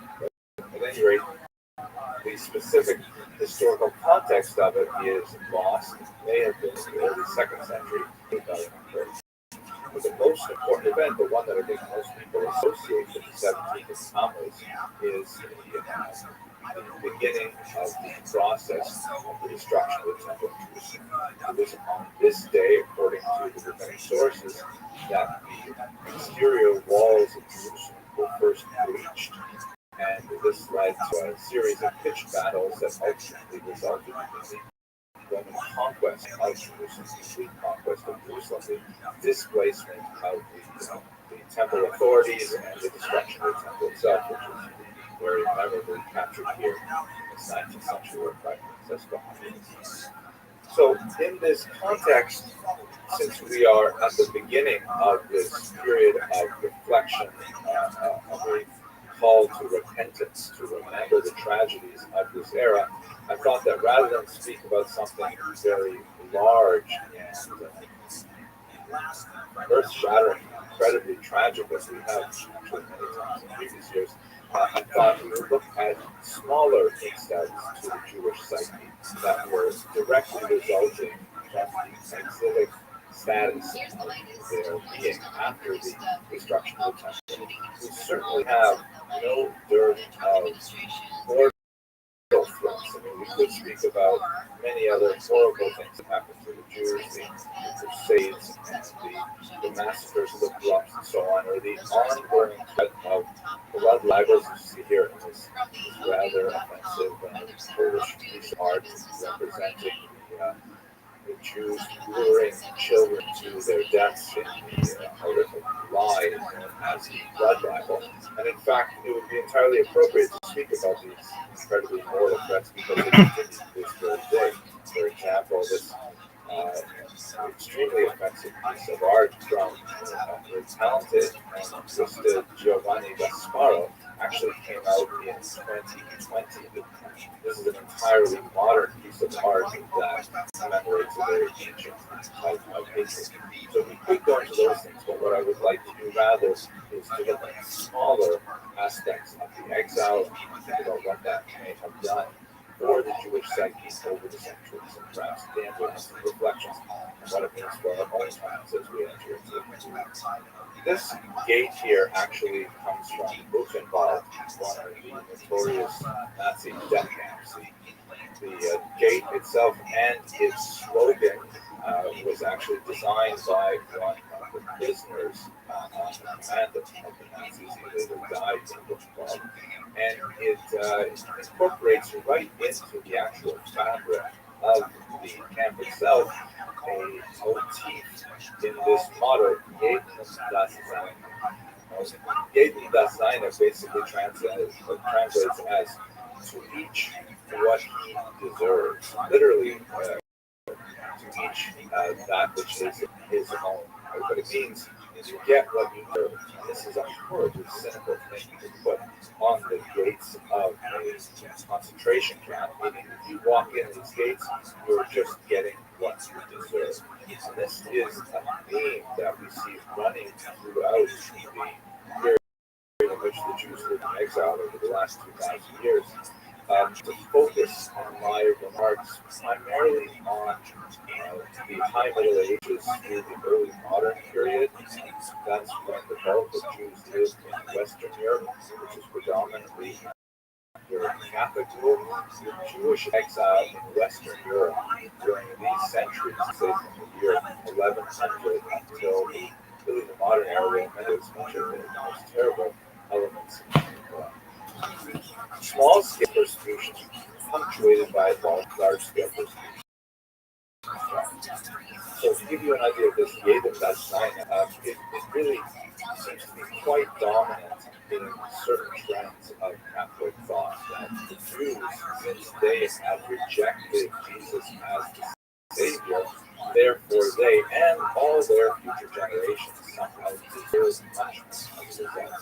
And the small inconveniences of life that were placed upon the Jews and the small insults they bear were all a reflection of this, a Yedem Dasein approach that, you get what you deserve. If you or your ancestors, no properly speaking, had originally adopted Christianity, then all would be fine and you wouldn't be suffering this. However, you bear this cross, if you pardon the metaphor, for centuries as a result. We see this explicitly stated in the Gospels in the book of Matthew, when at the moment of Jesus' condemnation, Pilate asks the Jews what he wants him to do with Jesus, and the Jews say, "His blood be upon us and upon our children." Now, this particular passage, most biblical commentators today argue that he was referring specifically to the generation that immediately followed the crucifixion, because that's when the temple itself was destroyed, and it was kind of like, that was when the Gospel according to Matthew was composed, and it was kind of like a backwards prophecy that was written in the time of the destruction, sort of slightly thereafter, and illustrated the consequences of that theological act. But many Catholic thinkers for centuries thereafter have taken, not just Catholic, I should say, many have taken it thereafter to mean that always, forever, all generations are somehow wrapped up in that one fateful decision. However, you read the Gospels in themselves. There was a widespread practice. I'm not exactly sure how far back it goes, possibly to as early as the 8th century, of de judeis lapidandis, which means to stone the Jews, or of the Jews who will be stoned.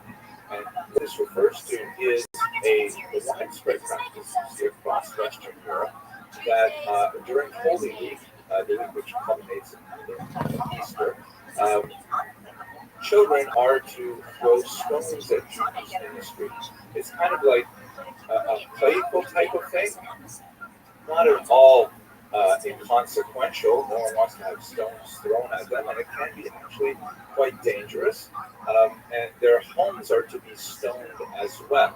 So, you may watch out for yourself when you're walking down the street, but you could have all night people just gathering around your homes and throwing rocks at them. And this would occur year after year during a particular week when it was literally dangerous to go walking outside, particularly if one were identified as a Jew, which is especially noteworthy because from the 13th century onwards, Jews were forcibly required to display their Jewish identity in the form of the Jewish badge. You actually see here the Jews are on the left, and they're all wearing a badge which is shaped in the form of tablets of the law. Later on in the 18th and 19th century, there are actually reports that there was a custom of children running up to the doors of Jews during the Holy Week, when the actual stoning of Jews was already suppressed. But the children would take stones and knock on the doors and then run away in kind of a prank type of environment, which is also a minor harassment. But to go a little bit further into the insult of the identification of the Jews, this is something that comes about as a result of the 12th Lateran Council, which met in 1215. And the problem that many of these would-be regulators had is it's not always possible to identify Jews in the street, particularly if their clothing is identical to that of non-Jews. In the Muslim Muslim world, there was something very similar to this, where Jews were required, for example, to wear certain colors, like yellow turbans, for example, and were forbidden to wear other colors, like green. But you see that much less in the Muslim world, much more so in the Catholic world. You see a significant implication of or application of the Fourth Vatican Council that demands for Jews to wear badges. This is obviously a photograph from the Nazi era, but we have many depictions of Jews with the period that are wearing Jewish badges. The most common is not the Star of David. That's actually a much more modern symbol, but Jews were forced to wear the ruel, which was either a round patch or an O-shaped patch like this, usually fashioned out of yellow cloth, and it was supposed to be an imitation of Judas's receipt of 30 gold pieces for the betrayal of Jesus. So it's like a marker in itself, besides simply a designator of Jewish status. You also see, as we noted in the previous image, in England, the two tablets of the law is very common. And there's also one, I apologize for the low resolution of this image. I couldn't find a higher resolution one, but I have it in my office, unfortunately, not able to access right now. In this particular depiction, which, by the way, is related to the blood libel Simon of Trent, that shows a Christian accomplice. He's got a red bag as a result of being rewarded for supposedly turning over the young child who he is now helping to murder. And there are 4 Jews who are in attendance. And the badges, which you can't see very clearly here, but they actually have the image of a side. It's also part of the internal insult of the Jewish badge. It would be associated with a man that was considered unclean. And of course, most ubiquitous signs of the Jewish marking was the uniform, or the Jewish hat, which was a conical type hat. Sometimes the color was mandated as well. Yellow was very common. In Italy, and red as well.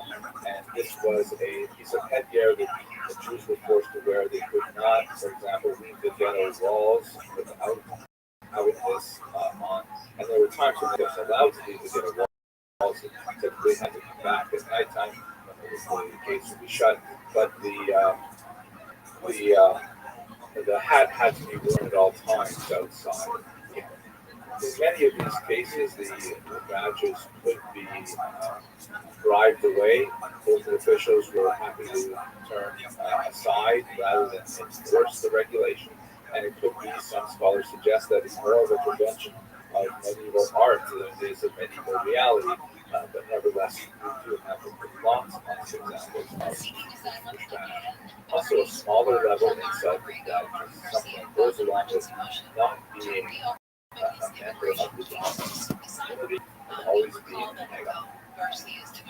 Another example of this is Ora Judaico, which is this notion that the Jews are intrinsically untrustworthy.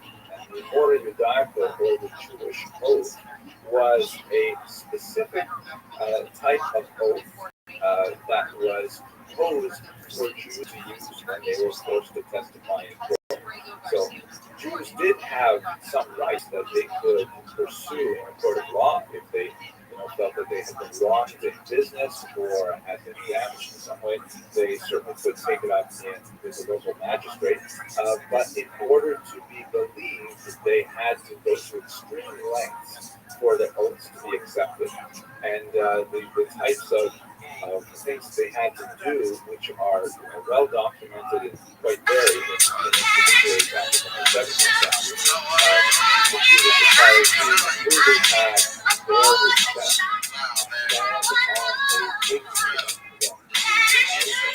stand on a big step.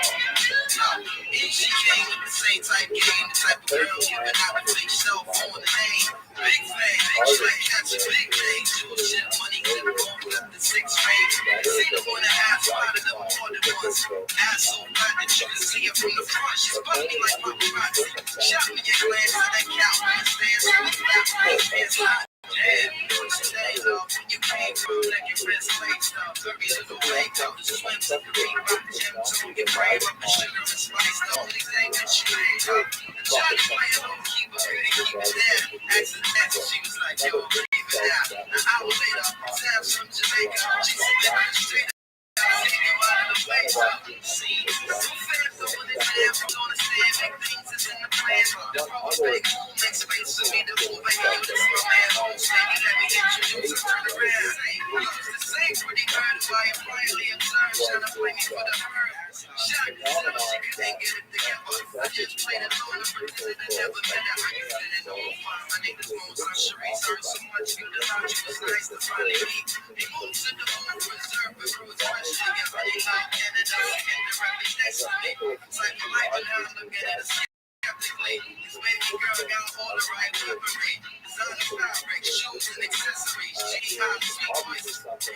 I'm just wondering, as I'm telling you this, since I deal with the sources all the time in my research, I'm familiar with this, but I'd like you to just try to imagine what it must be like to force to specifically pick yourself up and go and listen to a lecture in a topic, against your will, convincing you that you really should not be doing what you're doing as a matter of kind of like public welfare.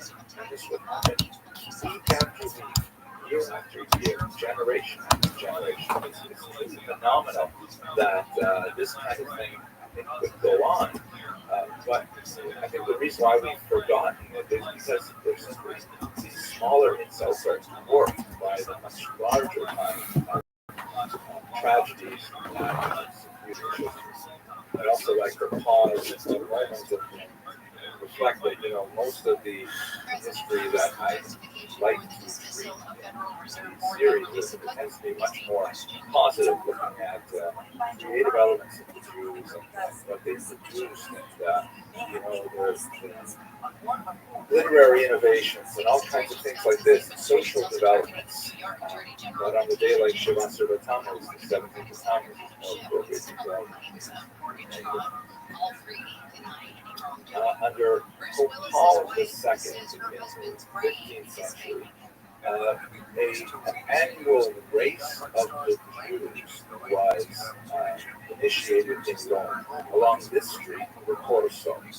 At certain points in history, it actually was diverted to specifically go past the Pope's Palace, but it was not eliminated for a couple hundred years.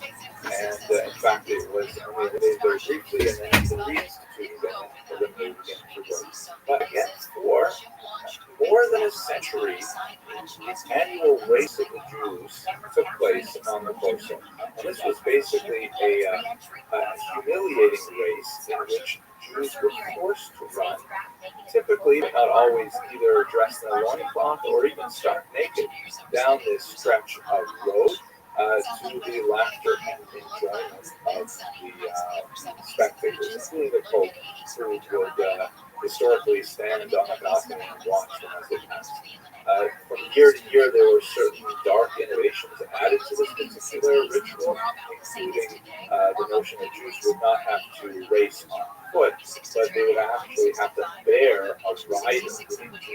raising on hands and knees, naked in the streets for the amusement of the other dwellers and citizens of the city. Absolutely horrific. Can you imagine that this kind of Mardi Gras kind of event was designed around the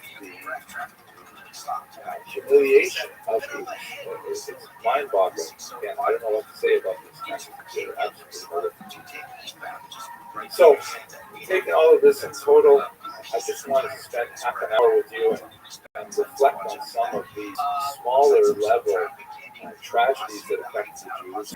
You know, it was very rare when anyone actually loses their lives as a result of one of these kinds of practices, but nevertheless, it was a kind of thing that could strip a person's dignity and could leave them, psychologically traumatized as a result. And it is perhaps fitting to sort of warm up our preparation for the 3 weeks by meditating on these smaller types of insults, because we will, of course, be commemorating 3 weeks unless the Messiah arrives before then. The destruction of the temple and the onset of this horrible exile that lasted for just a while. With that, I want to thank you very much for your endurance and your patience. Let us hope that we can all reflect appropriately what this means for Jews and Jewish history, but also, I think, what this means for the society we live in today. Because there are so many, we are living in a period when the world is going through a period of self-examination over racial disparities, question of systemic racism, and perhaps reflecting on the historic experience that Jews have had, we may gain some insight into what this really means on a human level and translate that into acts of kindness, charity, and respect for the people. The free iHeartRadio app is #1 for music, radio, and podcasts, all in one. Discover a new podcast from our library of over 350,000 titles. Here's an iHeartRadio podcast preview. Lisa Sky, hey, love working with people. I want to do something that really lights me up. I love creating community, connecting people. She was excited about her new job. Day one, literally 8 a.m., I have an email that says good morning. Welcome to this lecture titled Sectarian Infighting and the Fall of Jerusalem. This is a lecture for Tisha B'Av, which is the 9th day of the month of Av that we are currently in the Jewish calendar. This is the anniversary of the destruction of the Temple in Jerusalem, both under the Romans, which we're going to be looking at in more detail today, and also, ironically, under the Babylonians. It also happens to be a day of tremendous misfortune for Jews. Historically, the Warsaw Ghetto went through its deportation beginning on Tisha B'Av. The Spanish Inquisition, especially the expulsion, is associated with Tisha B'Av. There's so many events in Jewish history that culminate on this particular kind of like national bad luck day for Jews.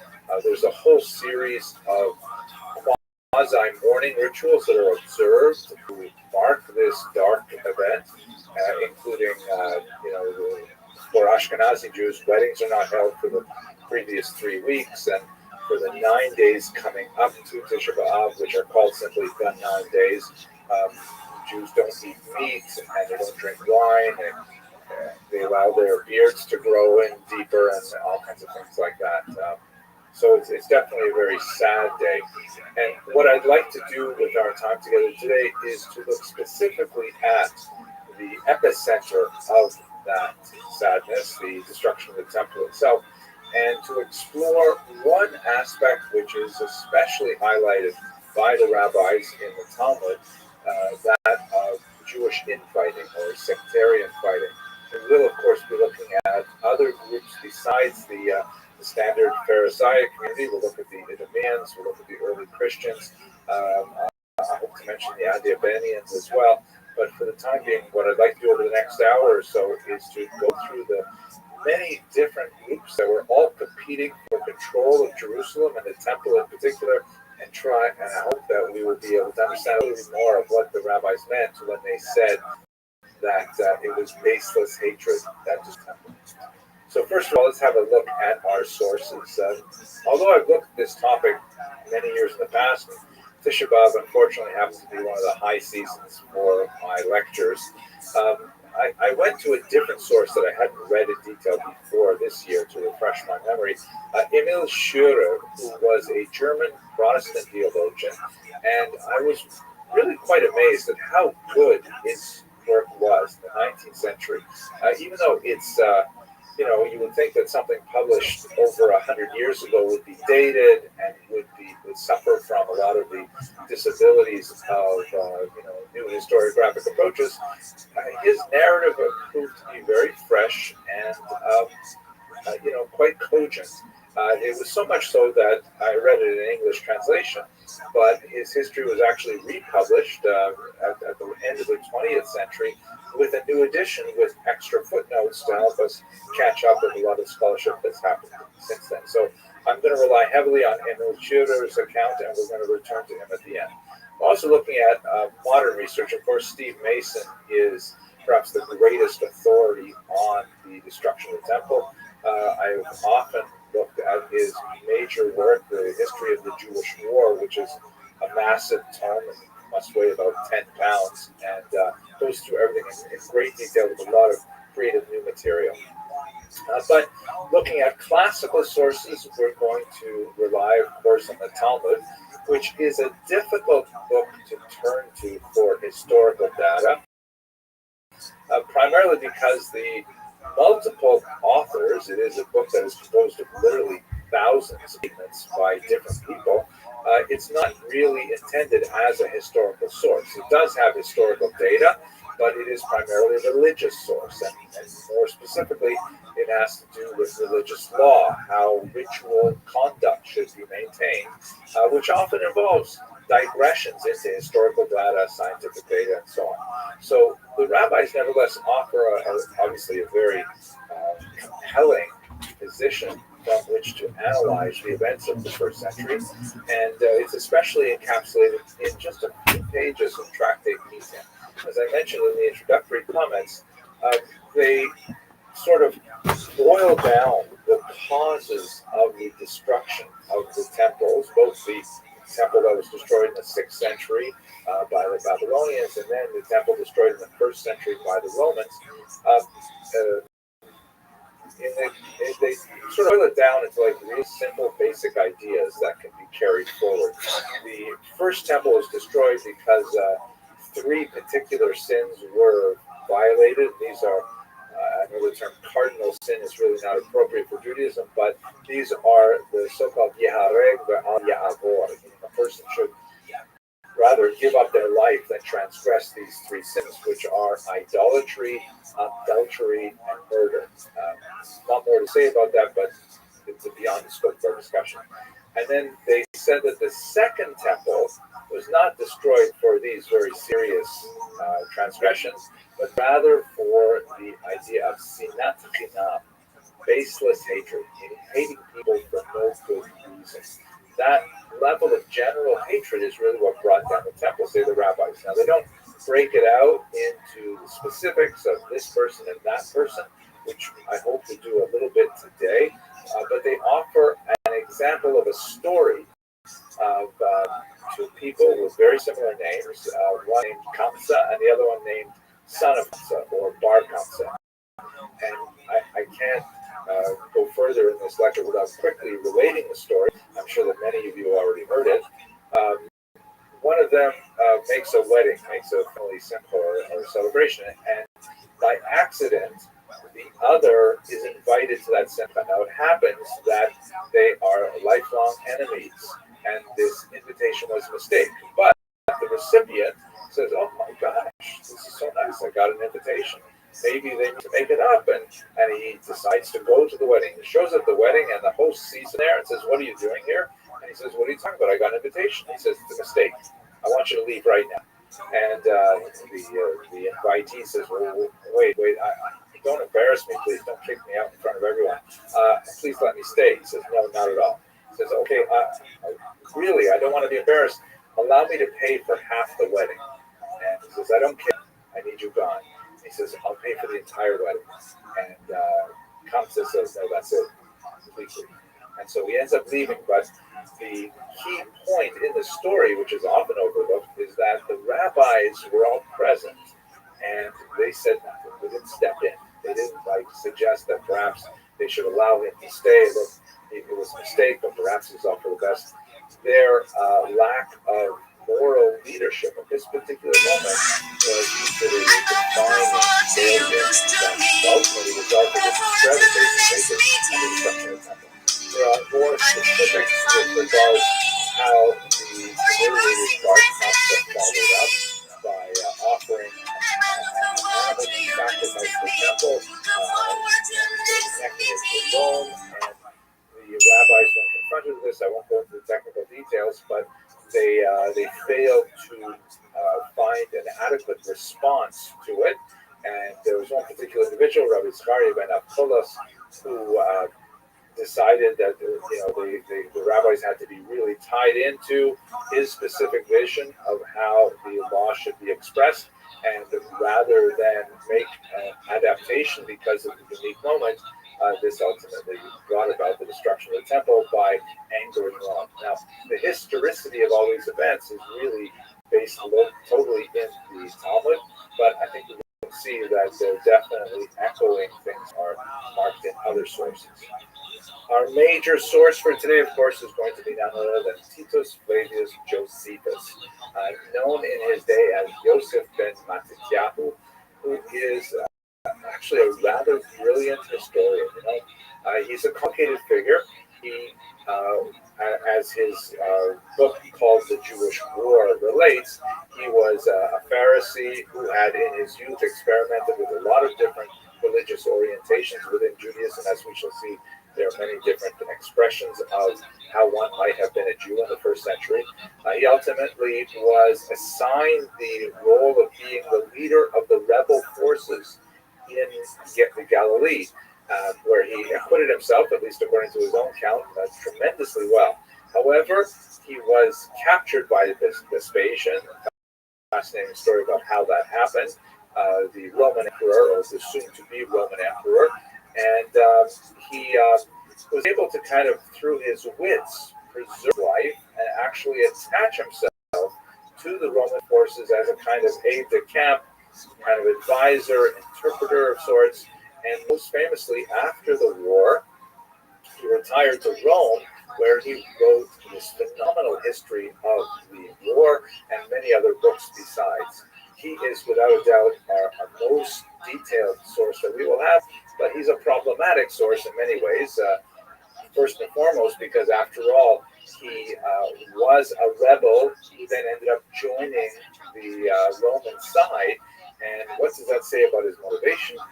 He was writing under official Roman sponsorship, so would his narrative not be skewed towards his sponsors? We know that he wrote an earlier version of this history, which he wrote in Aramaic, but that version unfortunately is lost to history, and so we only have the version that he wrote in Greek, which was the lingua franca of Eastern Mediterranean. And we have reading Josephus is like a puzzle into itself. But nevertheless, he is actually quite a brilliant historian, compares very favorably with the other great Roman historians of his era. A very compelling writer, fantastic narrative, a sense for the dramatic as well as a sense for detail, although sometimes his numbers and things like that are sort of question. But that's the primary source that we will be relying on. Any historian would for a study of this period. Finally, we do have several other accounts that are worthy of note. The great historian Tacitus, who tends to have a rather nasty anti-Jewish position. Cassius Dio, also very important historian, and Eusebius, an early church historian. And you can see, however, though, that with the exception of Tacitus, Cassius Dio and Eusebius are writing quite a bit after the event. Josephus was a participant, observer himself, so he was deeply involved in all the events described. Let's start with the war beginning. Now, I really want to focus on the years 69 and 70 in particular, although the genesis of the war can really be traced back much earlier, depending on where you want to start, but I think it's more reasonable to start with the year 66, which is when you begin to have really open hostility that sharply focuses the conflict between Rome and Judea. The local procurator is named Angesius Florus, who was widely regarded as being incredibly culturally insensitive to the specifics of the Jewish population. He had a base on the coast. There was a much more Roman-flavored city called Caesarea, or Caesarea in Hebrew, that was actually built by Herod or significantly renovated by Herod.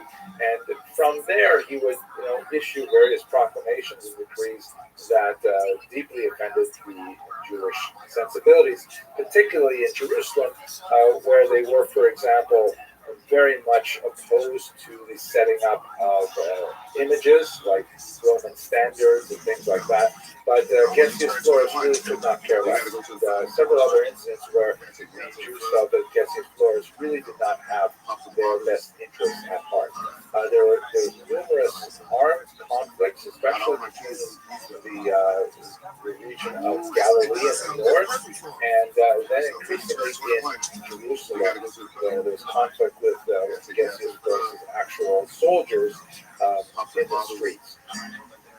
The way things worked out over the year 66, the Romans decided to send in a legion of soldiers from the north under the rule of Cestius Gallus, and he marched down. He actually set up shop outside Jerusalem, and he could have put it under siege or attacked it for reasons which seem unclear. He decided that perhaps his presence there had made a statement that Rome always had legions nearby, and he decided to retreat. And on it, which really I don't think was seen as a retreat, really were troop movements at the time. But on the way back, he was ambushed very cleverly by the zealots, led by Elazar ben Shimon and Shimon bar Giora in particular, who attacked his baggage train and actually destroyed it. And Cestius Gallus, although he survived and managed to make his way back to Rome very briefly before he passed away, it was a humiliating defeat that these ragtag bands of zealots, of rebels, who were not representing any official faction other than, kind of like being hooligans at the time, they nevertheless were able to defeat a Roman legion at this pass shown in the image, the Pass of Faith going on. This obviously got Rome's attention, and they decided to take still more stringent measures, and they would ultimately send in Vespasian. Meanwhile, in Jerusalem, as the conflict with Gessius Florus is escalating and Cestius Gallus is sent packing, there's more radical activity. An individual named Menachem attacked the Roman base at Masada, and he seizes all of their weaponry, which is a really amazing thing as well. And he went to Jerusalem, and there he actually murdered Ananias, a high priest, which was a tremendously scandalous thing to do.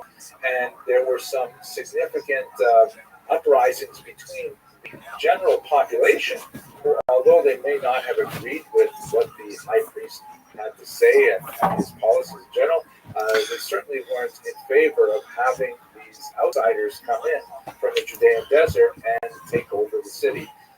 One of the things that happened early on is that they burned down the place where all the local records for debts were held. And this indicates to some analysts that there were strong economic elements to the early conflict, that they wanted to remove all of the records of who owed money to whom, so it could be we received large debt amnesty. Ananias' son, named Elazar, goes and murders Menachem, who had murdered Elazar's father. And with the end of Ananias, there was basically an end of pro-Roman posture in Jerusalem, and things spiral further and further out of control. Rome sends in a great general, Vespasian, one of the most talented generals, to essentially restore the honor of Rome Christian after was Cestius totally Gallus bad. had lost it when he was attacked by Shimon Bar Yochai and Eleazar. And he comes in from the north, and he takes his time. He arrives in the year 68, if I remember correctly, and he spends 2 years just essentially engaged in smaller mop-up activities in the north, wandering down to the center of the country. He has plenty of time to besiege Jerusalem, but he ultimately decides not to do it for reasons that we shall discuss shortly. But more significantly, when the Emperor Nero takes his own life, Vespasian is shortly called back to Rome, where he ultimately becomes the emperor.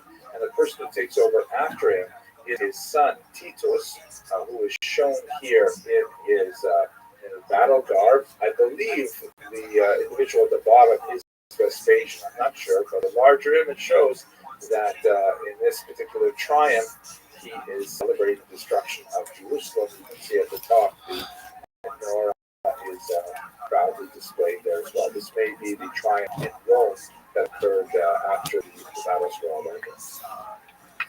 Now, looking at the main point that we want to get to today is understand who is fighting whom. We've already seen some of the zealots, but let's go through the many different groups. This is going to be a bit of a blur, and it is rather confusing to try to keep track of them, but I'll try and keep us focused on the main groups. The first and the dominant group were the so-called Herodians. So-called because they were descended from King Herod, who had passed away at the end of the first century before the common era.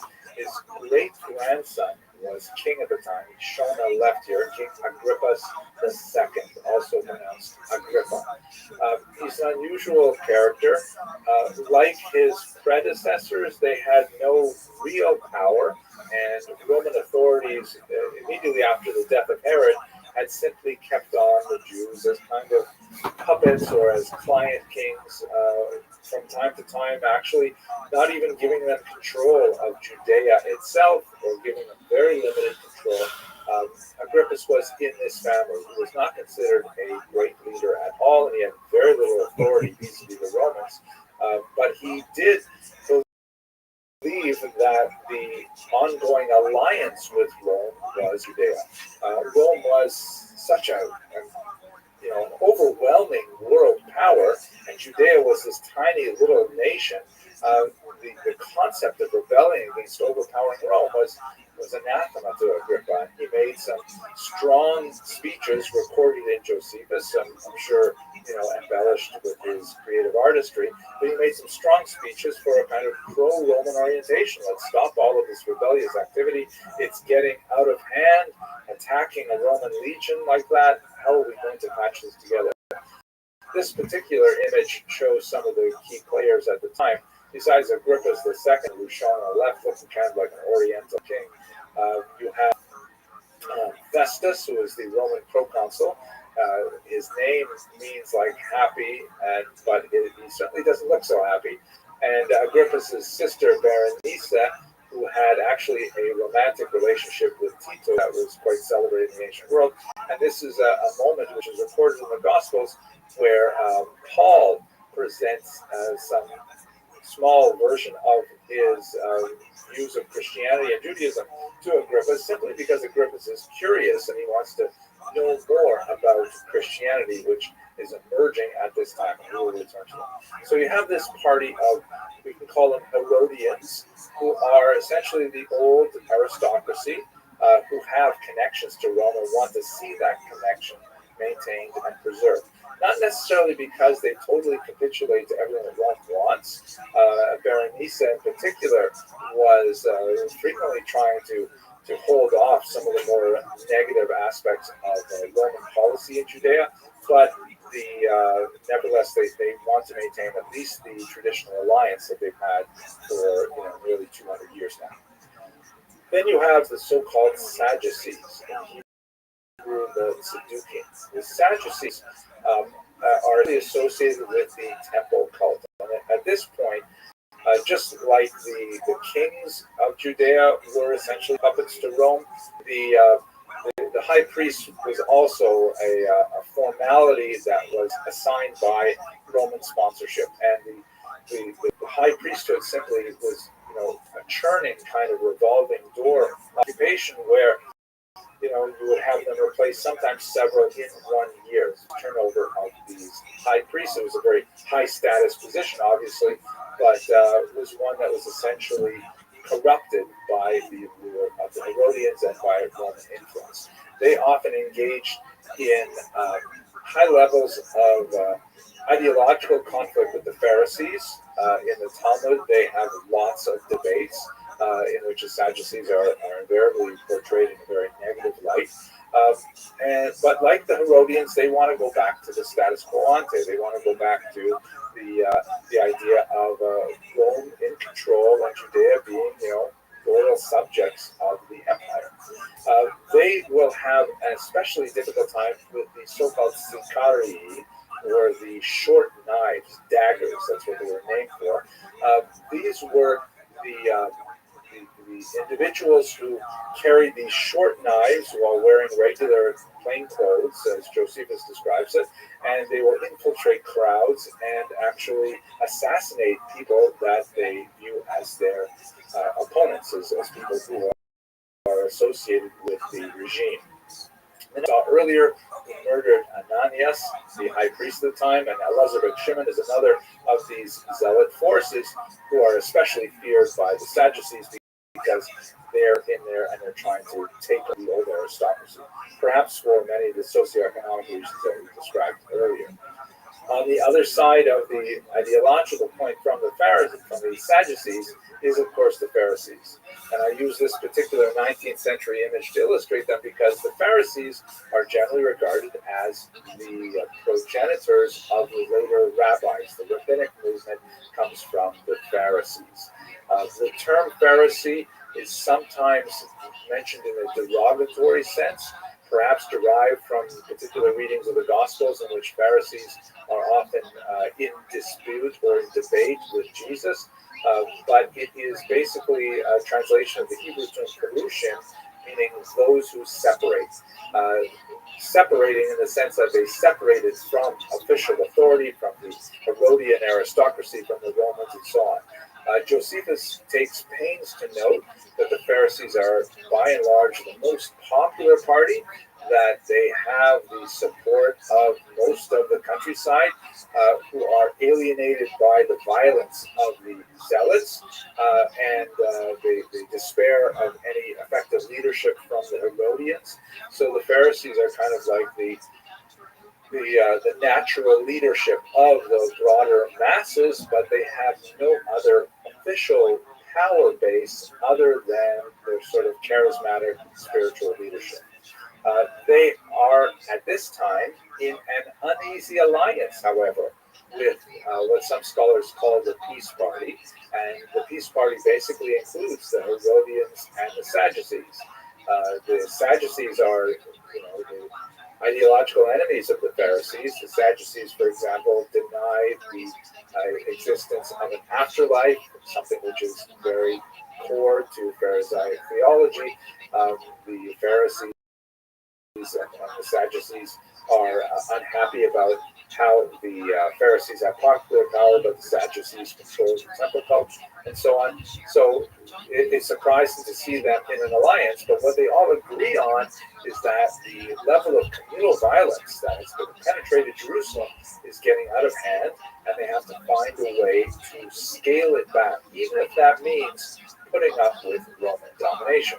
The most important leader of the Pharisees for our purposes is Rabbi Rothschild, who, in a very dramatic passage, which is echoed in Josephus, but with different players, Rabbi Yochanan ben Zakkai manages to fool the zealots, who are called the Roman in the text, the Talmud that describes this passage. He manages to fool them into allowing him to leave Jerusalem and actually speak and negotiate with the Roman authorities, and he does so by faking his own death and pretending to be a coffin and a corpse. The zealots actually don't believe it at first, and they lamb iron rods through the coffin to be sure that he is in fact dead.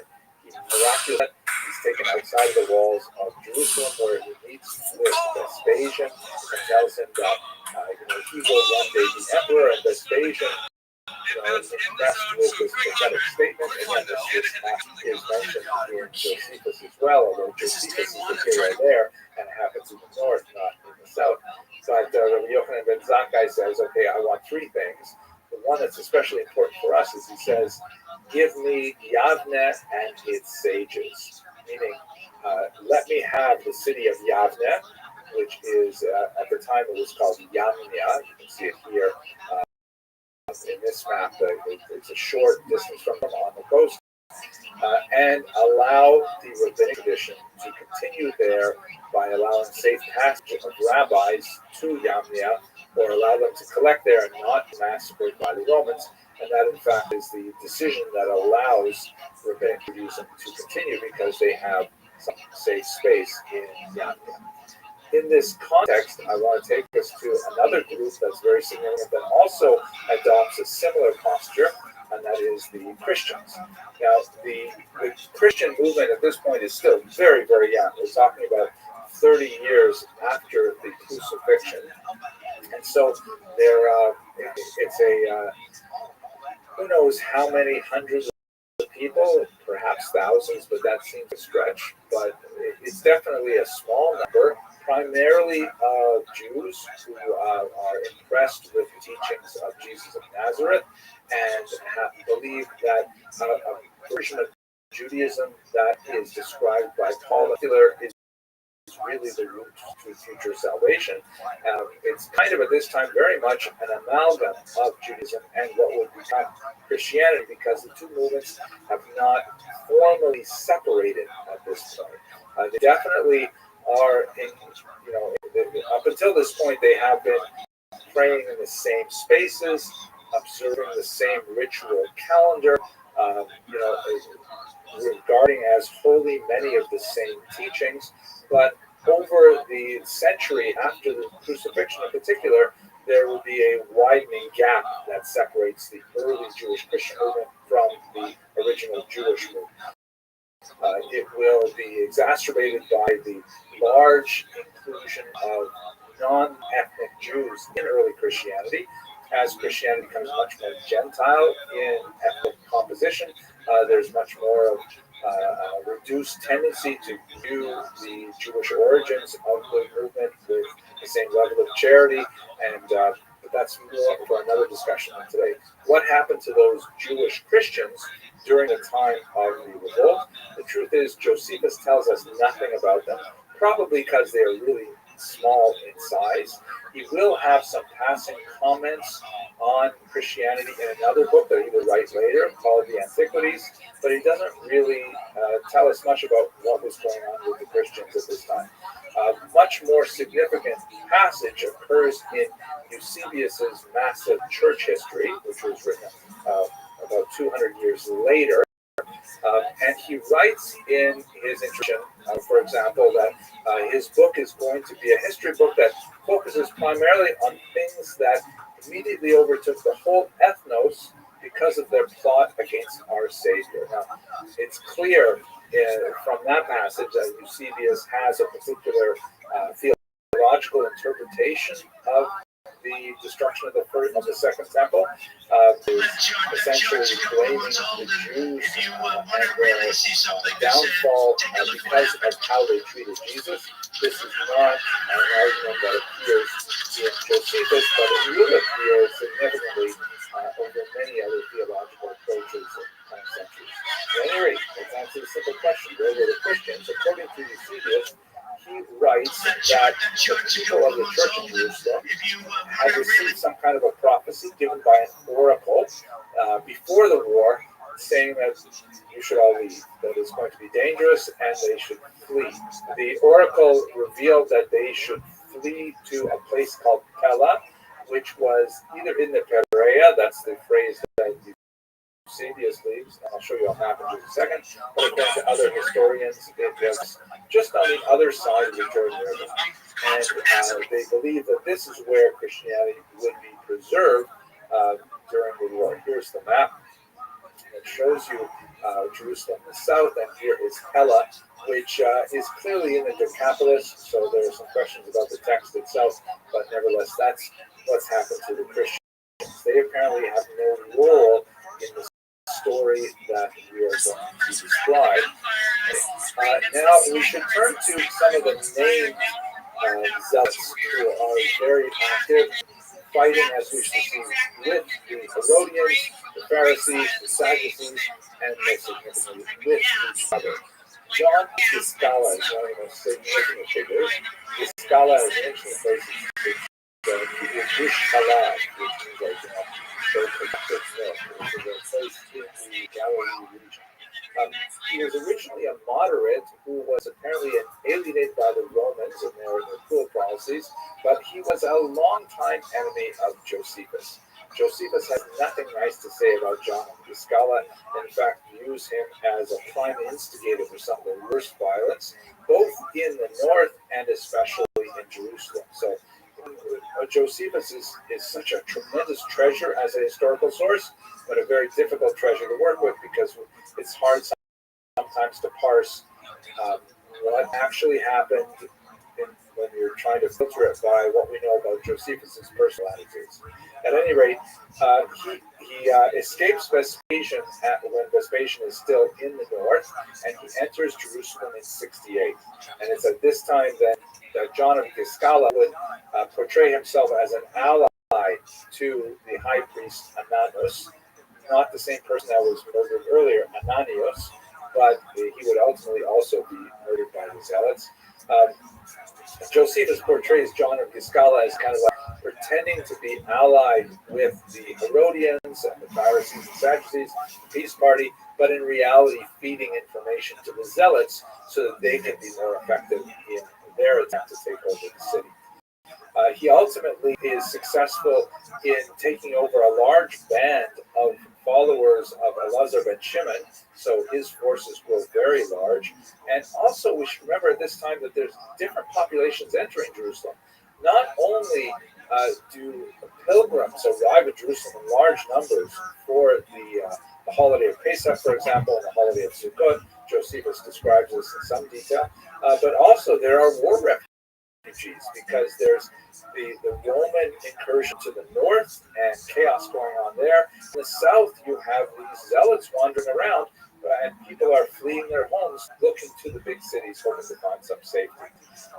But John of Giscala ultimately will execute his erstwhile allies, the Herodian aristocracy, and will ultimately be the person in charge of the temple courtyard. And he will invite Yochanan ben Tzvi, bandit leaders, who takes pride in personally murdering the Herodians that he comes across. And these, by the way, of course, are all Jews. This is entirely Jewish infighting that we're discussing at this point. And now, to understand how this unfolds, we really have to see a little bit of the map of Jerusalem itself to understand where these various forces were gathered. So here's an aerial view of the city of Jerusalem as it appeared in the first century. And you can see the kind of wavy, squiggly lines are topographic in nature, meaning when they're closer together, like in the Kidron Valley, which is in the lower right corner, that means a much steeper incline. And when they are apart, it means more of a plateau. So Jerusalem is built on several of these plateaus, and there are some significant geographic separations by the valleys that we have. So we're going to look at the Temple Mount, which is located here on this particular plateau. We're also going to look at this tower called the Antonia Tower, which is the most significant military fortification of the temple grounds itself. It was actually home to a contingent of soldiers at several points in the war, and it is the base from which most of the military activity would ensue. We also have this region called the Lower City, and of course this higher class area called the Upper City, where Herod had actually built his own palace. There are also several walls around Jerusalem. There is the so-called First Wall, which is kind of an extension of the wall surrounding the Temple Mount itself that encapsulates the upper city and the lower city, but and so it's sort of like a larger expression of the Temple Mount wall itself. And then a second wall was built that protects the Antonia and reinforces some of the northern suburbs. And finally, especially as the population of Jerusalem would grow, a third wall was built to the far outside. In fact, that would be penetrated very early on by the Romans.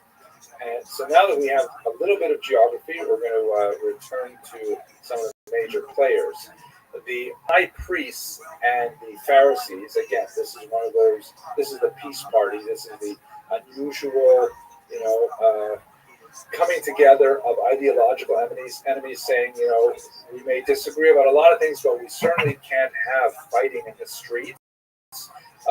They call upon the larger population to create the zealots, who are actually engaged in wide-scale massacres at this point. The zealots end up taking over the temple ground, where they become trapped because they can't get out of the multiple walls, and this is their only base for self-defense. They do manage to sneak out a messenger, however, who goes to the south to the Idumeans, which is an interesting population, and asks the Idumeans for support, claiming that they have been oppressed, like the Idumeans, by the aristocracy, by the Herodians, and would they please send troops to rescue them in Jerusalem. Now, Idumea is here in the south of Israel. It's an unusual part of Jewish history because this is the only time when Israel engaged in any form of forced conversion. And in fact, after the Idumean incident, it was decided to never again engage in forced conversion. This is something that occurred under one of the Maccabean kings, the Hasmoneans, and among the many negative results of this was the birth of Herod, whose father was an Idumean. And so it's really regarded in rabbinic thought that the whole idea of forcibly converting any population to Judaism was just a bad one to start with, and Herod was in many ways the punishment that the Jews received for it. At any rate, you have this population in the south that identifies as Jewish, but recognizes their distinctiveness from the Judeans per se. There are lots of interesting discussions about patrilineal descent and matrilineal descent in this context, but again, not for this short presentation. And the Idumeans find themselves taken in by the argument that the Zealots offer that they're being persecuted by the aristocracy. The Idumeans also have a kind of a feeling that they're often looked down upon and are persecuted, so they send 20,000 to rescue the Zealots in Jerusalem. These numbers that Josephus offers have often been challenged, and we have to take them with a grain of salt. But even if it's a significant fraction of 20,000, it's still going to be a lot of people. When they get to Jerusalem, they are held off by city walls, and the high priest Ananus comes out and says, "Hey, please understand what's going on." And he makes an impassioned speech saying, "We are not, oppressing the Zealots. They've come in here, they've committed violence, and this is not good for us. If the Romans see us all fighting with each other, it's just going to weaken our movement." And he tries with tremendous effort to keep the Idumeans out of the city. He is unfortunately unsuccessful because one of the Zealots slips out of the city once again and actually opens up the city gates for the Idumeans. And this is when the violence just gets much, much worse. The Idumeans enter, and together with the Zealots, they massacre the high priest Ananos, and this actually happened on the temple grounds. Josephus considers this the point of no return for Jerusalem, meaning before the Idumeans and the Zealots murdered the Kohen Gadol, Josephus felt that maybe the Judeans could patch it up with the Romans, saying sorry about those zealots, sorry that we couldn't, keep them from destroying Cestius and Gallus's legion and things like that. Really, we didn't mean those things. But once the high priest Annas was murdered, the population would descend into a whirlpool of violence, and there would be no one left to adequately defend the Jewish cause in front of the Romans, and he felt that at that point, really, Judea was doomed. The violence extended beyond the attacks on Herodians, but it went into the civilian areas as well. The local defenses of Jerusalem, the civilian militia was attacked by and overwhelmed by the Idumeans, and also door-to-door attacks on the general population happened at this point, where the Idumeans and the Zealots would simply run amok and raping and killing as they went. To give one example of the level of lawlessness, the Zealots wanted to put a particular prominent individual named Zacharias on trial, and they convened a Sanhedrin, a grand jury of 71 members, to convict him of the crimes they accused him of. But the Sanhedrin did not want to go along with this, and so instead the Zealots simply slit his throat and threw his body into the valley over the city wall. So kind of extreme lawlessness going on at this time. And finally, it gets so bad that even the Idumeans regret their role, and they say, wait a minute, we came here because, we thought you were being oppressed, but now we see that you are the oppressors, and they decide to leave. They leave in disgust. Before they leave, they release all of the prisoners, and many of them end up going to join another one of the zealots, Shimon bar Yoria, who was also active at this time. This particular coin shows possibly Shimon ben Yoria led off in chains by Vespasian. You can see on the right there is a prisoner there. Some numismatic experts have associated with him. He plays a very important role in the eventual triumph in Rome. Up until this time, he has not been in Jerusalem. He has been ravaging the countryside, and there's general lawlessness that has spilled way beyond the city of Jerusalem, way beyond the Galilee region. There's this widespread hooliganism and highway robbery, literally, and people are being killed. Not only the regular Jews of Judea, but the Idumeans as well. Incredible savagery associated with Bartiolia, regularly amputating limbs of his prisoners, and quite often just mutilating them and sending them back to send a message to prevent any further resistance to his movement. The Zealots are actually afraid of him. The Zealots in Jerusalem, they actually try to threaten him into submission by kidnapping his wife. Remember, these are all Jews fighting each other, and criminal Jews fighting each other at this time. The Herodians are largely displaced. The Pharisees have decamped. The Christians have decamped at this point. But when they kidnap his wife, actually comes up to the walls of the city of Jerusalem and puts on such a tantrum that the Zealots are actually afraid of him standing outside the walls yelling at them, and they release his wife, hoping that perhaps he won't be mad after all. He ends up being part of the invasion of Jerusalem in the spring of 69, along with the Idumeans, and he ends up dominating the lower and the upper cities with them. Here is the map of Jerusalem again, and you can see that the forces are arrayed in three major areas. Elazar ben Shimon, one of the early zealots we spoke about, is actually in the temple itself. John of Giscala is controlling the temple courtyard, and there are like rings of walls that protect them from each other. And Shimon bar Yoria is controlling most of the upper and lower cities where most of the people of Jerusalem live. And it's a three-way fight between these three zealot forces. The Herodians are sidelined at this point, and they're simply waiting for the Romans to come in. Let's understand what happens in the context of that. So the fight becomes intense between these three zealot forces that they actually attack each other of grain and burn them, hoping that they will weaken each other by preventing them access foodstuffs. And this was such an incredibly stupid and short-sighted strategy because the Romans are going to use hunger as their primary weapon.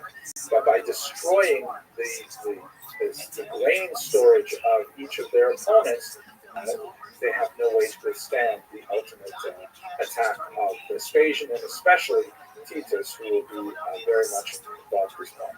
Vespasian has actually gone back to Rome by now, but Titus is following the same strategy, taking his time, making forays around the north central part of Israel, down into the south of Israel, but he won't attack Jerusalem until he is completely ready. And that's essentially what happens beginning in the spring of the year 70. And this map illustrates what is going on. The famine has already been a serious problem when Titus approaches Jerusalem. And Titus thinks that he's going to have a fairly easy time attacking Jerusalem, but he's actually quite surprised because the rebels provide unusually stiff resistance. Even though they're busy fighting each other, they end up becoming quite ferocious fighters against the Romans at the same time. A couple of examples include that the Romans settled in on one of the hills nearby, Mount Scopus, and also the Mount of Olives, and they get themselves set because they're going to be building their siege engines and things like that. The rebels surprise them by pouring out of the city of Jerusalem and actually attacking uphill at tremendous disadvantage to themselves. And they actually managed to make tremendous progress. Titus himself is wounded in one of these attacks until they finally are able to push the rebels back into the city. And they very narrowly evade destruction by this bold and rather unusual attack. Another example, the Romans, their way of destroying the city is going to be with lots of people and technology, specifically the building of siege engines, which are these massive towers that they can wheel up to the walls, and then they can throw things over with catapults, and they can climb over the walls with them. But it takes time to build these things, and there are certain places where they are, most ideally situated. So while they're busy building these things, the rebels actually dig underneath the ramps that they intend to use for the siege engines, and they build a tunnel underneath. They fill it with wood, and when the Romans place their laborious product of their work, the siege engine in place, the rebels set fire to the wood in the tunnels, collapsing the tunnels and destroying the siege engine. And this is like hugely big to Titus because this is schlepping out, so to speak. The war is going on much longer, and it's actually embarrassing to the Romans that the Jews should be having such success. Josephus puts it very well when he says that the Romans held it to be terribly disgraceful if cunning should always prevail over valor, desperation over weapons, mass over expertise, Judeans over Romans. And in fact, that's what is happening in the early months of Titus' siege, that they are able to hold them off with the combination of cunning, desperation, mass, and being Judean, I guess. The last decision that Titus makes, therefore, is he says, we're just going to use the old-fashioned route, and we are going to starve them into submission. And he builds this massive siege dike, you can see, functionally the fourth wall around Jerusalem, and he mans it very carefully to make sure that no food can be smuggled into Jerusalem from the surrounding countryside. He shuts down any possibility for Jerusalem to get any provisions from the outside. When you combine that with the fact that the Zealots have already destroyed their own grain stores, they descend into a whole famine, which Josephus describes in very pathetic terms, involving human cannibalism and the same kind of terrible things that ironically are also described in the book of Jeremiah and in the book of Lamentations, the destruction of the first temple. In the end, Jerusalem is doomed, and it will fall to Titus's sieges.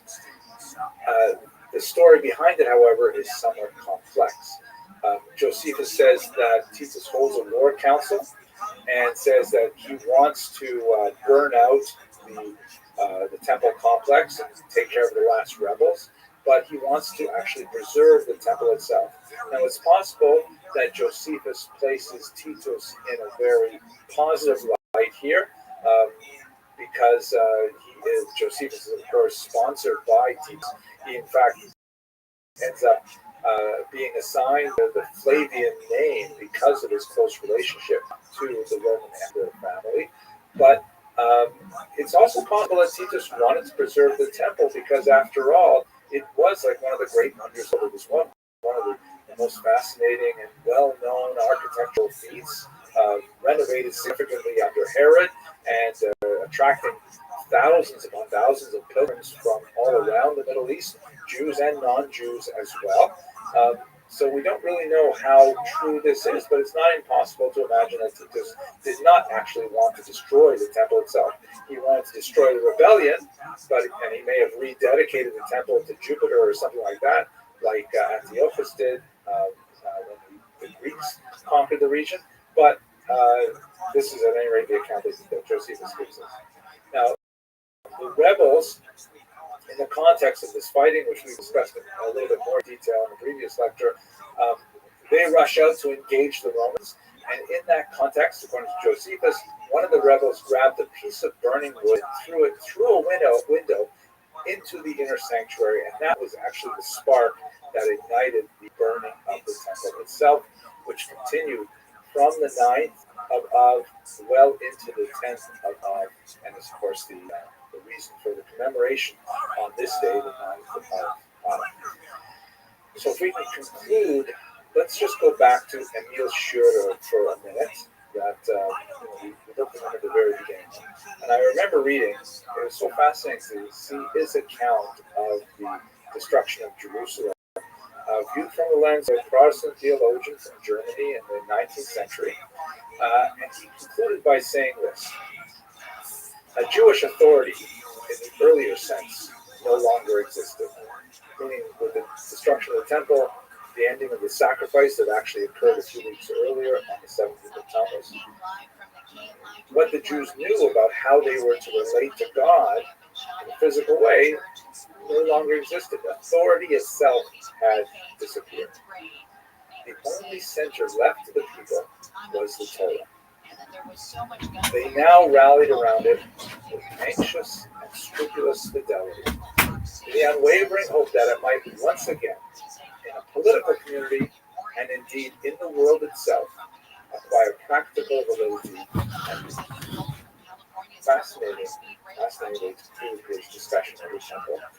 Hopefully, and so it's like after having this whole thing, a whole 45 minutes opening the show about how you comedians don't know what you're talking about. So don't know what you're talking while he's smearing two people who he's never heard of and doesn't even know what they do or whatever, but not the best way to make an appeal to expertise.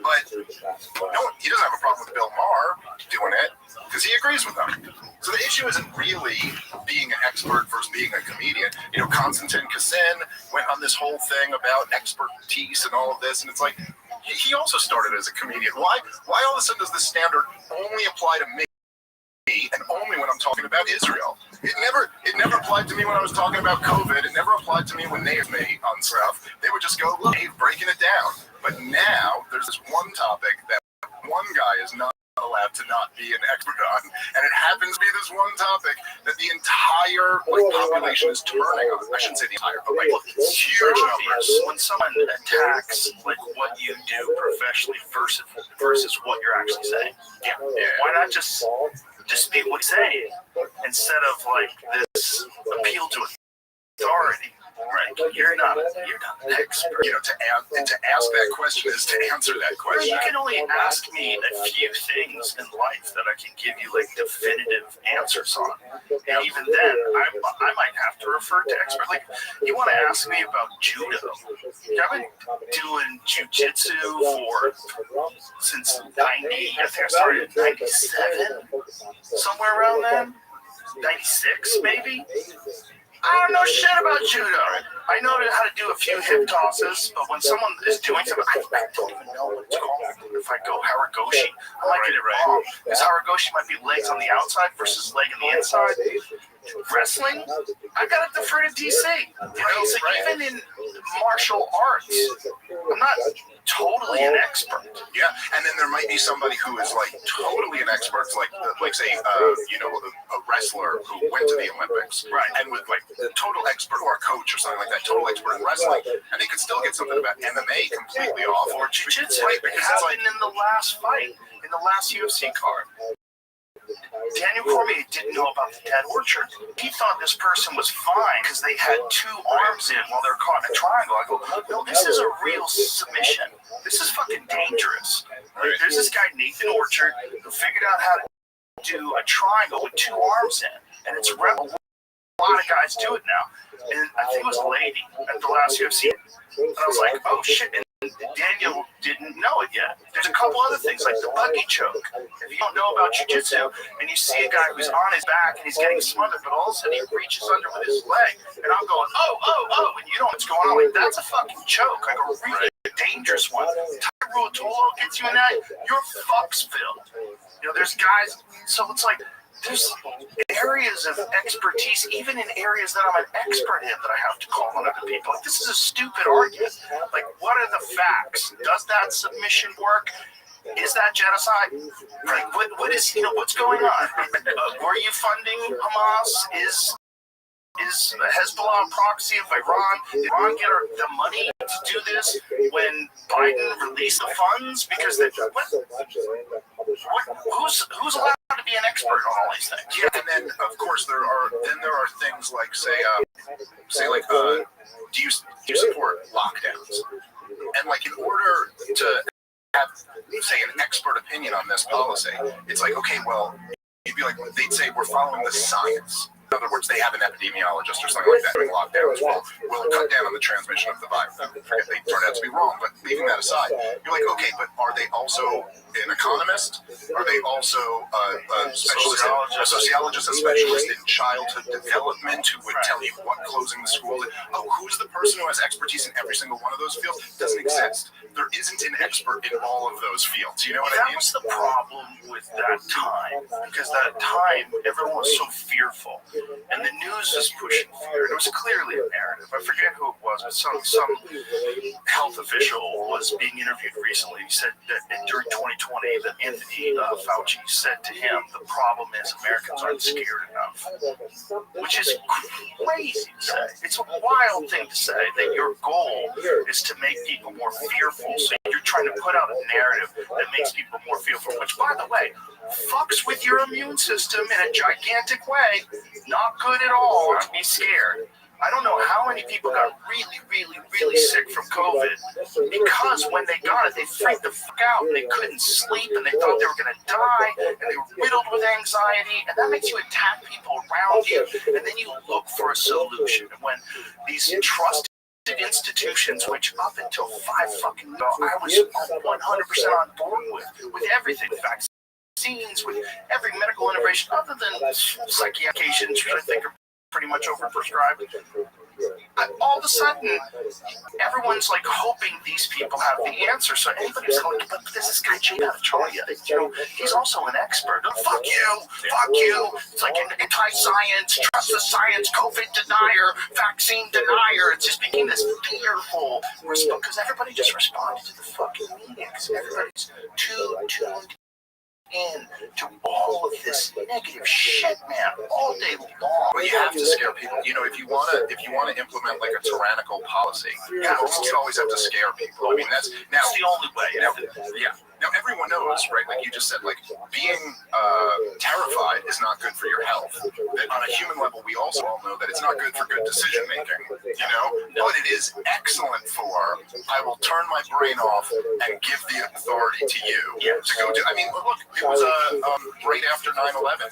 People forget about this, but, like, the level to which Dick Cheney and George W. Bush used to fearmonger. And Dick Cheney, the Vice President of the United States of America, who was a bit more than just your average vice president, he said it's not a matter of if, but when there will be another 9/11 attack. They were trying to tell the American people right after 9/11 to be in a constant state of fear. Do you remember the COVID warnings where they had colors?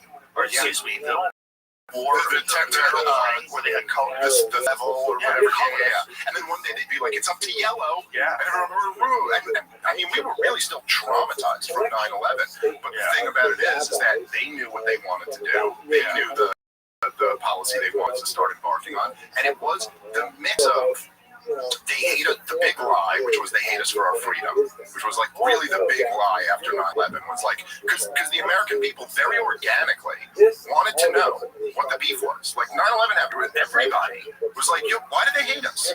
What's this beef about? And their answer was they hate you for your freedom. And by the way, this is going to happen again. So be terrified. Second off, understand that they're so irrational that their beef with you is that like your grandma can go to the grocery store. So what do you do with that? Other than say what the American people said, which is George W. Bush, you have a blank check to go attack whoever you want to, and we'll support you. Yeah, I remember feeling that. I remember feeling that way. Right? I remember feeling it's up to these fucking guys, these hard-nosed generals and military leaders that are, these are the guys that are going to protect us now. We got to put all our faith in them. This shit is real, and it's going on. I had no idea. This is, so 2001, I wasn't that much of a conspiracy theorist. I was into UFOs. I was into Bigfoot. I was into stupid shit. You know, I was into fun, stupid shit. You know, me and Eddie Bravo would get high and watch space documentaries and freak out about aliens. You know, that stupid shit. But then the Patriot Act came along, and I was like, okay, what the fuck is this? Like, what is indefinite detention mean? When they signed the NDAA, like, wait a minute, what are you talking about? What is the month, when it rhymes with cunt, that the act passed in 2015 that allowed them to use censorship, or excuse me, propaganda on American citizens? Yeah. Month, is that what it Something was? like that, yep. It's like, okay. But at what point in time do I start getting really fucking suspicious? Yep. I read one book a long time ago that really fucked me up. This book called Best Evidence about the Kennedy assassination. And unfortunately, I read it right before I went on stage. I was by myself. I was in Philadelphia, and I was headlining. And this is like when I was just starting to headline, right? And so, had show Thursday, killed. Everything's great. Went back to my hotel room. Nothing to do. Read this fucking book for like 6 hours. Freaked the fuck out. Showed up at the show like ashen face. Like, oh my god, they killed the president. Like, I had never even considered that before that book. I never even thought that there's like secret government agencies that plot against the president. I thought that's the fucking man, and everybody works together. And Harvey Oswald was a nut. He fucking shot him. Oh my god. And I bombed. I fucking bombed. And I apologized to the staff. I apologized to the listen. I fucked up. I read this book right before I got here. It really fucked me up. It's done that before, man. You need, when you have your mind blown like that, you need time after that before you make it funny. Like it takes time to like then almost come back to it. You should never engage in that kind of stuff like right before you go on stage. It's terrible. Anything real and honest. So I had a second show and it was great. But I was like, okay, I can't ever do that again. But that started me. That was just peripheral. It was just the JFK thing. I was only interested in that. I didn't get into Nixon. I didn't get into Vietnam. I didn't get into any of that stuff. In September 11th, 2001, in the beginning, it was wonderful. After the attack, everyone was so friendly. It's terrible that this thing happened. It's terrible that these people died.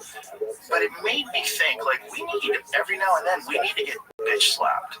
You know, it's like when you see people, like, getting in people's faces for, like, waving an American flag, fuck you, fascist flag. A bitch slap every now and then. Like, that guy might go, fucking, what was I doing? I just ran up to that veteran and I got in his face because I wanted to impress my lesbian girlfriend. Like, fuck is wrong with me? I don't know how to fight. Now I got a concussion and this guy bitch slapped me. It's on TikTok. Fuck. You know, like, you need that sometimes just as, like, a course reset. And I felt like, as a country, we had been doing shady shit all around the world forever, and there's real war happening everywhere, but we're super lucky because we're separated by oceans. Not too much is really happening here. Oh my God, this is real. And everybody had an American flag on their fucking car. And when I was in New York City afterwards, we were filming Fear Factor one day, and everyone was so cool. And firemen were rock stars. Yep. Cops were rock stars. Everybody was thanking them for their service. It was great. We hung out with these firemen for this bar. Me and the Fear Factor. These guys were fucking. It's like I was hanging out with Brad Pitt. It was nuts. Everybody was thankful.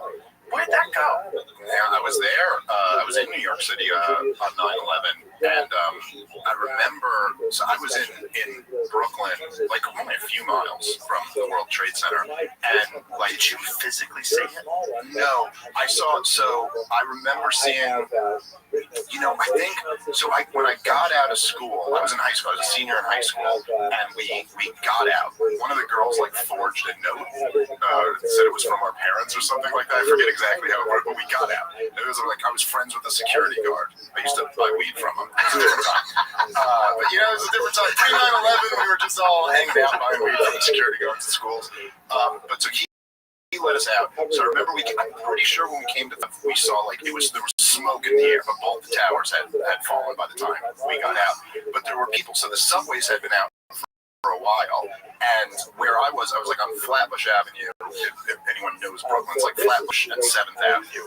So this is like, it's kind of a straight shoot down to the Manhattan Bridge, and then the Brooklyn Bridge is down there too. But the Brooklyn Bridge you can walk over. And so at this point already, people who were down in the financial district had just decided to walk back to Brooklyn because they realized they weren't going to get a cab or get on the subway. And so you'd see just like one guy in a suit and tie covered in soot, head to toe. Like walking up, like, oh, he must have just been down there and walked up. But I remember, and this was in Brooklyn, but even there it was very busy. But people were stopping and asking each other. People who you would pass on the street but never talk to were stopping and asking everyone, how's your family? Everyone okay? All right. I find like there was this like community spirit that you don't typically get in New York City. There's just too many people. You can't talk to everybody. Yeah. But that part of it was kind of beautiful. And then, of course, governments do what they do and immediately manipulated that into launching wars that they wanted from before 9/11 that had absolutely nothing to do with 9/11. Yeah. Which is, Also, the Patriot Act was a bunch of shit they had tried to pass for a while, for years. And everyone's like, what, are you fucking crazy? Well, this is the thing, and I guess maybe it's partly like my age because I was 18 at the time, and this coming of age, time. But I will never stop being furious about all of that shit. And this is like still to this day. I'm sure you see it when I'm on podcasts with you and doing debates and stuff. But I'm so angry over the war in Iraq and the subsequent wars. Libya and Syria and Somalia and Yemen and all of them. But specifically because, like, all these guys, the neoconservatives, the N-word that I'm not supposed to bring up.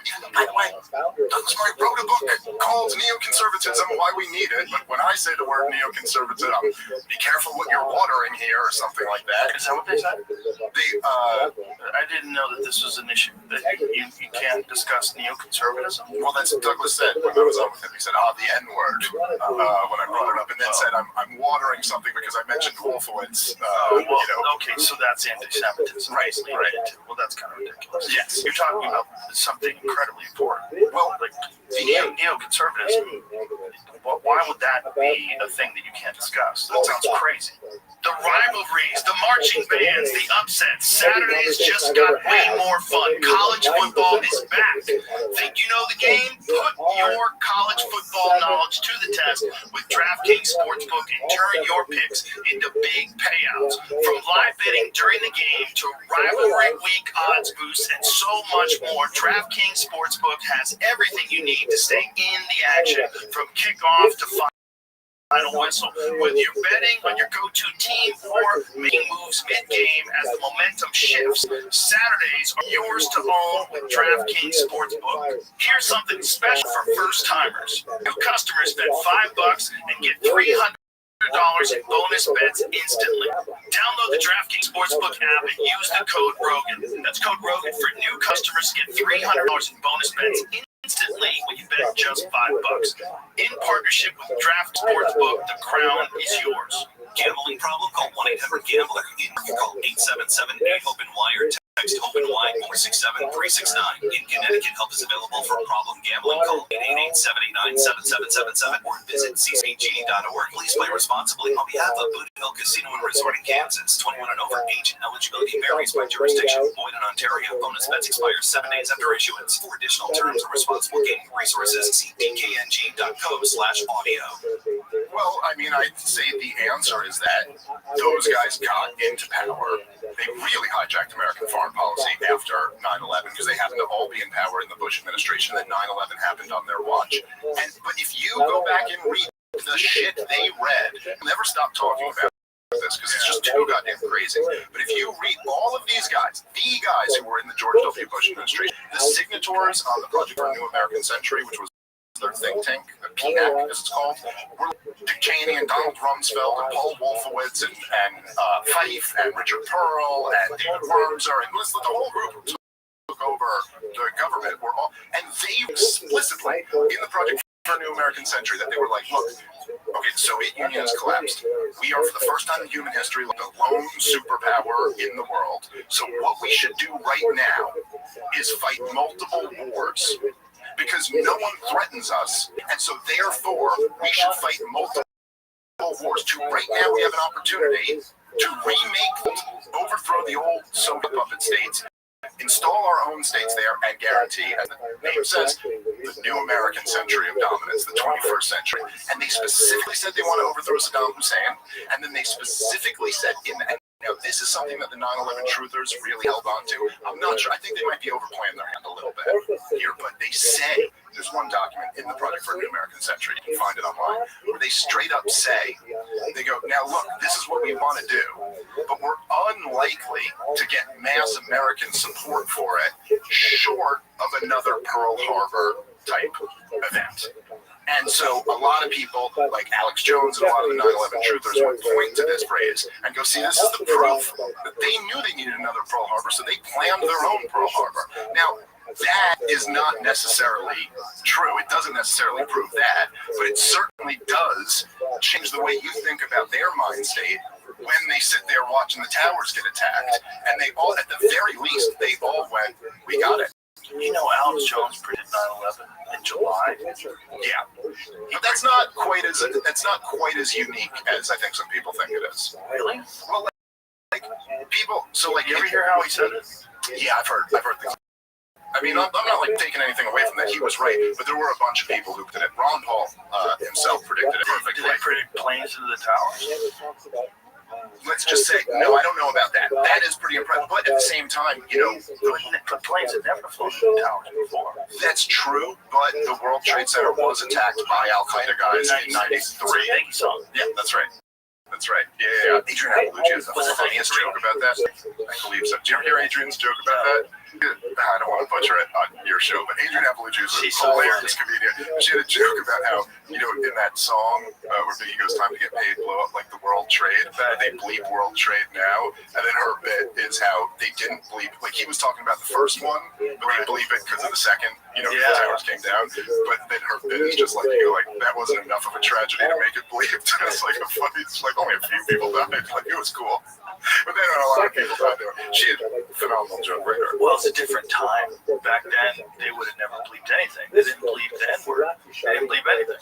Yeah, it was the Wild West. Well, it's weird when you hear about.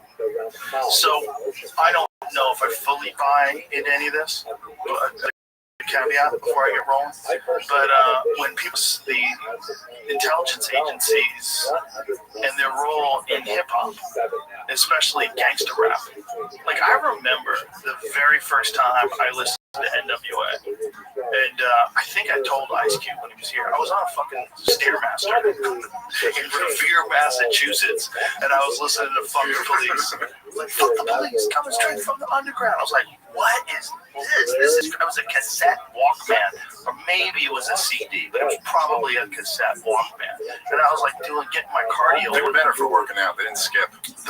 They got good with the CD after a while. It didn't skip, but you had to set it on the treadmill. And you had to hit that like shock move. Right. And then that would eat your batteries so quickly. Like you get 30 songs in and be like, all right, you have to go to the gym with like spare batteries. Still, to me, it was so insane that I could carry music with me to the gym. Like, that's incredible. Because you go to the gym and it'd be like the worst Poison song playing, no disrespect to Poison, or something. Like, God, I can't get into this. I'm trying to get pumped here, man. This is fucking bullshit music. Like, someone's in charge of the station that they pick on the radio, just to be able to carry it. But that moment of hearing that music, I was like, this is celebrating crime and murder. Like, this is nuts. Murdering prostitutes and like, this is crazy. This is like a major record label put this out. And I was only 21, and I was just sitting there going, I can't even believe this is real. And I got really into it. Like, I got really into Ice Cube, really into Ice-T. I'd listen to that when I was delivering newspapers. It was like gangster rap was like a completely different thing. So then cut to when people start digging into it, like intelligence agencies have had, there's a weird book on intelligence agencies and their role in rock and roll music in the 1960s. The movie about, the book about Laurel Canyon, what is it, Strange Things? It's very interesting. I don't know if I buy it. Eddie Bravo's on it. I don't know if I buy it, but there's a lot of like weird connections to the intelligence community and music, particularly hip hop and particularly gangster rap. And if you want to get real dark, you would say if you want to fill your private prisons up, what better way than have very popular music encouraging encouraging crime, encouraging outright celebrating crime and violence. That way you fill your prisons up, and you also keep people scared, so you can give them more laws and more rules and crack down and make them easier to placate, easier to get them to fall in line and do what you need them to do. Yeah, and support massive police buildups and massive, like militarization of the police and all that stuff. And I don't know, I've heard a little bit about that. I really don't know. I know Ice Cube has talked about it before, talked about how there's undeniably this influence. There are things about it that seem crazy, but I do know that, and I don't even think this is a controversial thing to say, I think this is just fact at this point, that it was the Reagan administration who did traffic in cocaine to the United States of America while they were ramping up the war on drugs. So they're bringing in their effort to help the Contras or whatever, they're going okay, well, these guys are drug dealers, so if we move these drugs in, we can get these money shipments to them. And then you're sitting in they're creating the conditions for the crack epidemic to explode, and then they catch one guy with a few rocks on him, and they're throwing him in jail for decades. It's just that alone, just that one piece of information. You almost, if you're in a sane world, you'd go oh, so the people had a revolution and overthrew that government and publicly hung all the politicians involved, and then we started over from new. And you're just say no. No, they lionized that guy. Still, for decades afterwards, the Republicans at the RNC bring up Reagan, and they go, our hero, Ronald Reagan. The fact that that isn't enough to go, well, this guy should be remembered as a monster. Do you think they tell Reagan that they're selling crack in the hood? I don't think they do. I do not think the intelligence agencies let that information that far up the chain to a guy who's only in there for 4 years before he gets reelected. Fair enough. Not a chance. But George H.W. Bush definitely knew. For sure. He fucking signed the docket. That guy was all over that. He was all over. He was the head of the CIA. He was their guy. He was the head of the CIA. Moved in, right. So, but again, also you get to a certain point when you're president, I think this applies to Donald Trump in a lot of ways too, where it's it's your responsibility. If you didn't know, then that's your responsibility for not knowing. I don't think you have an access. I do not think in cases like that you have access. I think if they're doing some selling crack in the hood and using the money to fund the Contras, there's no fucking way you could ever kosherize that. So I don't think you ever let the president know. I think this is all black funded. I think there's layers and layers and layers of bureaucracy before you can get to any real data and information. If you want to talk about people that are doing operations in Nicaragua, you've got things going on in Iran, you've got to pay attention to Russia, this is happening here, that's happening there. There's not a fucking chance he knows they're selling crack to pay for an army. I just don't think You might tell them. You might be right about because that. why would they assume that he'd go along? Or tell him this is not a normal thing to do. I came into this office thinking I'm an actor. I'm Ronald Reagan. I came into this office thinking I'm going to be a good American and we're going to get back to basics and hard work and trickle down economics. And you're just selling crack. Okay, fuck you. You're going to jail. You know what I'm saying? Well, because he can't. That's how Nixon got caught. So Nixon didn't organize Watergate. He tried to cover it up. That's how he got caught. They would do the same thing. Yeah, well, it's Would he come clean about the crack selling? Do you really? right. Well, they could present it to them after it's a fait accompli, and then be like, so what do you want to do now? Which is what happened with Nixon, right? So it's like, look, this will look really, really bad. Good luck explaining this. Right. So he helps them cover it up, and then you go, now we got you. Now you might as well have been in on planning it because you helped us cover it up. And the whole thing was set up by the government. That's what's really crazy. His intelligence agency set up Watergate. They operated it. Bob Woodward was an intelligence agent before he was ever a reporter. That was his first gig. Tucker Carlson told me that it blew my fucking mind. He's like, what rookie reporter for their first gig, their first story, gets, you're going to take down the most popular president in U.S. history? Yeah. He won by the biggest margin. 49 states. He's just a dominant realist. The American people had spoken. They supported this guy. And then, Bob Woodward, some 20-something-year-old reporter, he gets the biggest story in American history. He happened to just come out of naval intelligence, and a weird coincidence. Did I tell you what Bill Murray told me? No. So Bill Murray was on a podcast. He was talking about Bob Woodward's movie. Yes, book he wrote. What was it? What was it called? Well, he's written a lot at this point. The one about Belushi. What was it called? It was Wired. Okay, it was just about Belushi being fucking crazy drug addict. He goes, that's not my friend. He goes, that's not how he was. He goes, like, that was kind of an act. He was Folks, look. Yeah, I can't believe I took your money. Tries to give us a little bit of a sense of how is God expressed in terms of, for example, authority. So we describe what is authority, and then once we know who God is, then we understand it more about how we should behave. And that's exactly what the Torah Deborah does. The Talmud of Torah describes. But this is who God is. This is what God, the result of who God is. And then we can do these things in imitation of that. Just as God clothes the naked, so we can clothe the naked. So as God feeds the poor, so we can also feed the poor. So it's absolutely fascinating.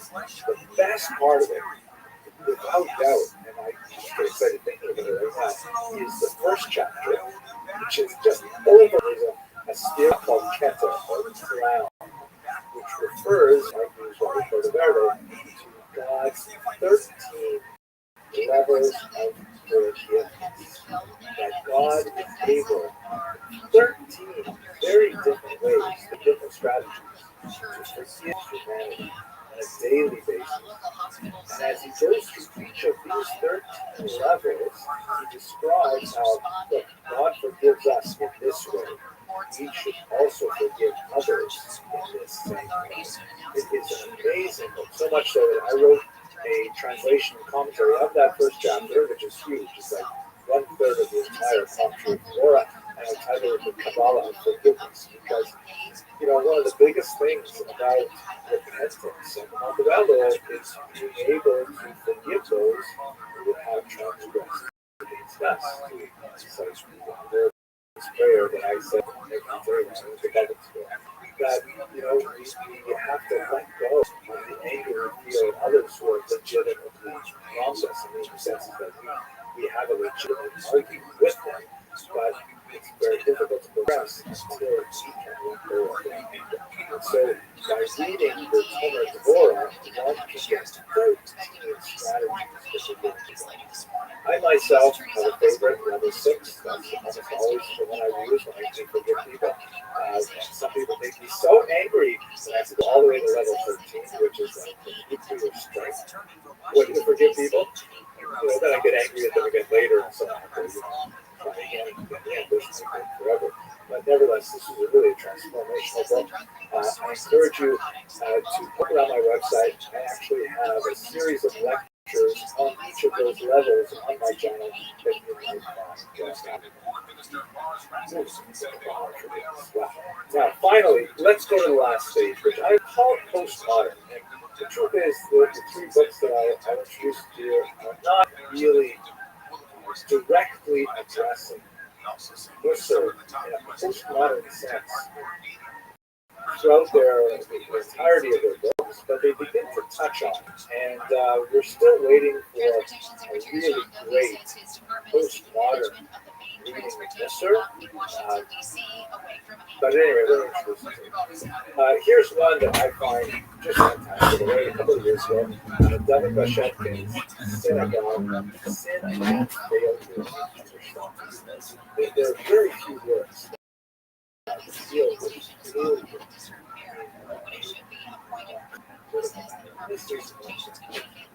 I got so much out of this book. Rabbi Rothschild is incredibly individual. Check on Twitter. You cannot type in. He was a little bit of a lightweight. Like if he had like 2-3 drinks, he was drunk. Like he was. I think he did that speedball. I think that's the first time he ever did it. Died. It's not that he never done drugs before, but he wasn't this guy. So this is all fiction. So you've read the first 5 pages and says, oh my God, they framed Nixon. Isn't that crazy? I know, like, this guy wrote about my friend in such a distorted, untruthful way.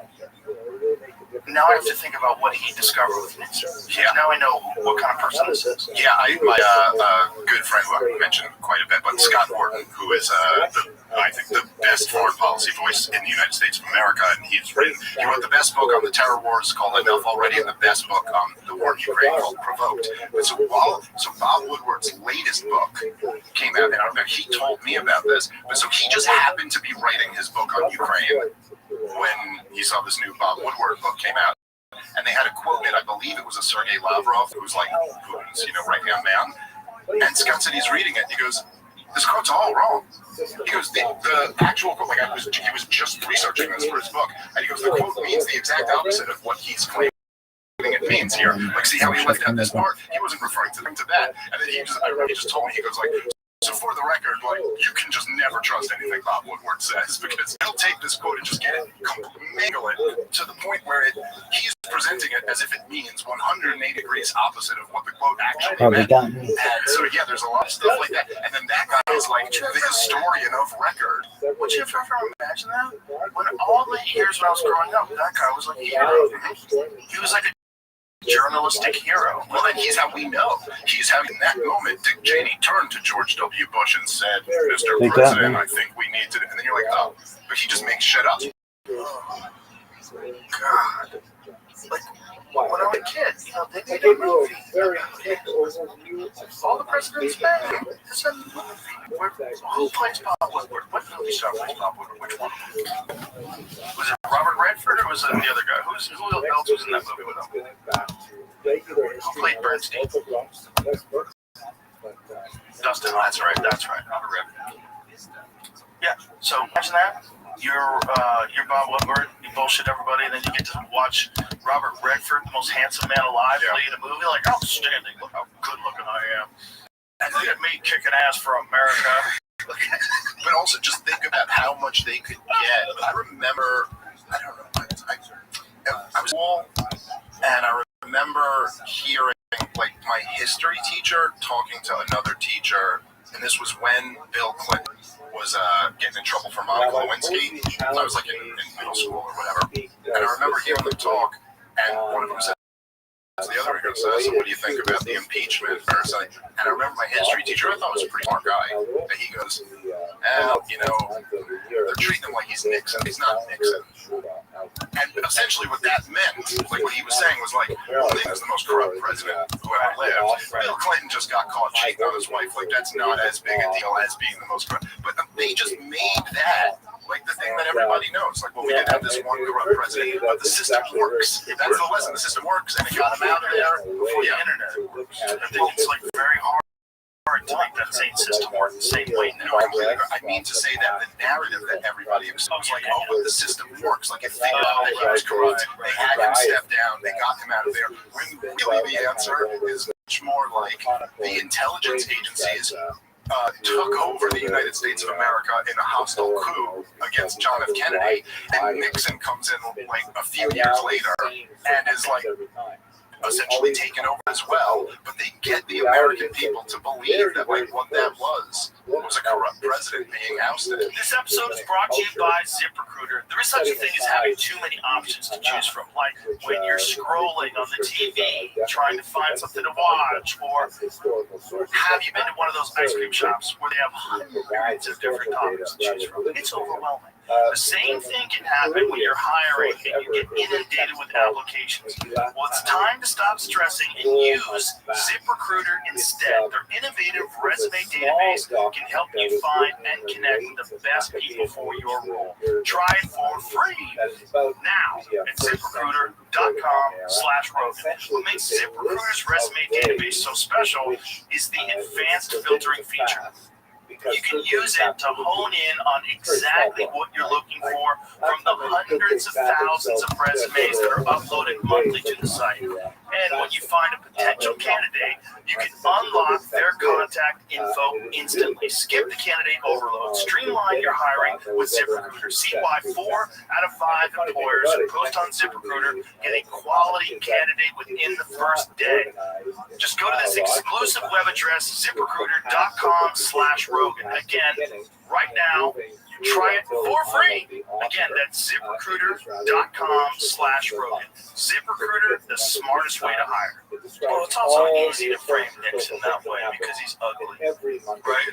He's not a good-looking guy, and it was just after Kennedy. Look, when Muhammad Ali retired, Larry Holmes couldn't get any love. And one of the reasons why Larry Holmes is one of the best heavyweight champions of all time couldn't get any love is because he beat the fuck out of Muhammad Ali. And everybody was sad. And everybody hated him because of that. And you're never, like, if you're Nixon, you're following JFK who got shot in the fucking head. We got assassinated, someone assassinated the greatest president of all time, this good-looking guy, who was going to really change things and didn't believe in secrecy and was talking to the American people like we have hope and choosing what to put us on the moon. He got shot in the head, now we got this ugly fucker. There was LBJ in between there at least, but yes, I mean, also in hindsight, he wasn't that good looking. He also came off as kind of, he's also very authoritarian, which is, unfortunately, when you have a society where you do have ubiquitous crime, you do need some kind of an authoritarian leadership. Welcome. Not saying, what's up, Cat? How you living, pimp? My friend has microphone now. Oh, excellent. I don't know if Yo, how do you say your name? How do you say your name? We don't know. It's like Caquitas? Yeah. All right. How are you, Caquitas? Yeah, call it whatever you want. That's what I'm calling you, baby. How are you? I'm kicking ass, taking names. Every day is a holiday, every meal is a feast. How are things in your neck of the woods, son?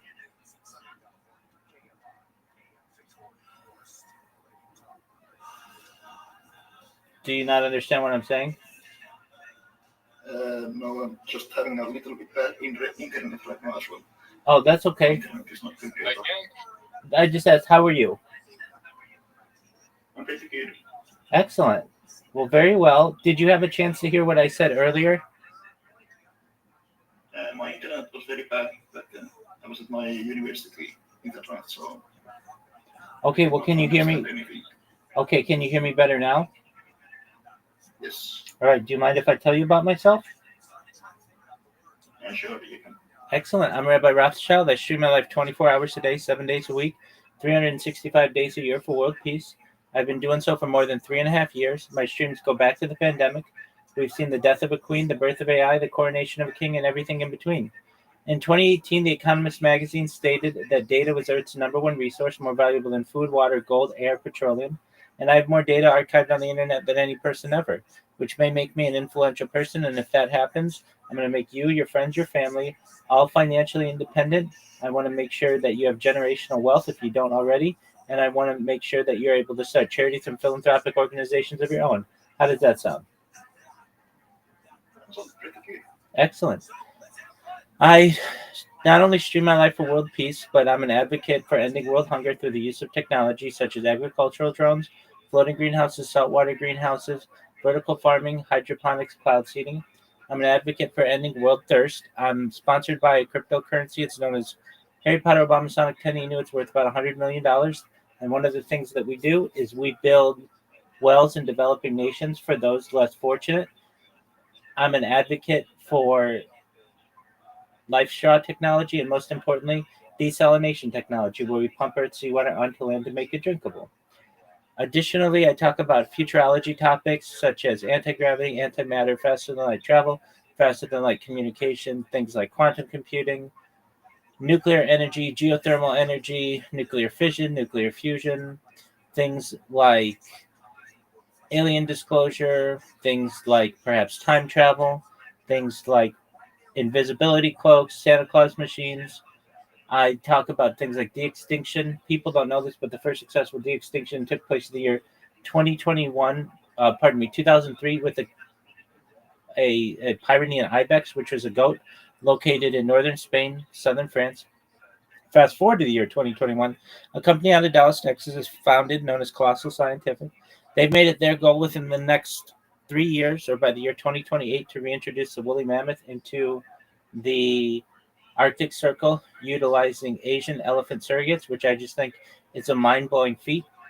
Additionally, they want to reintroduce the Tasmanian tiger following the reintroduction of the woolly mammoth, and then the dodo bird, which I think will be really exciting.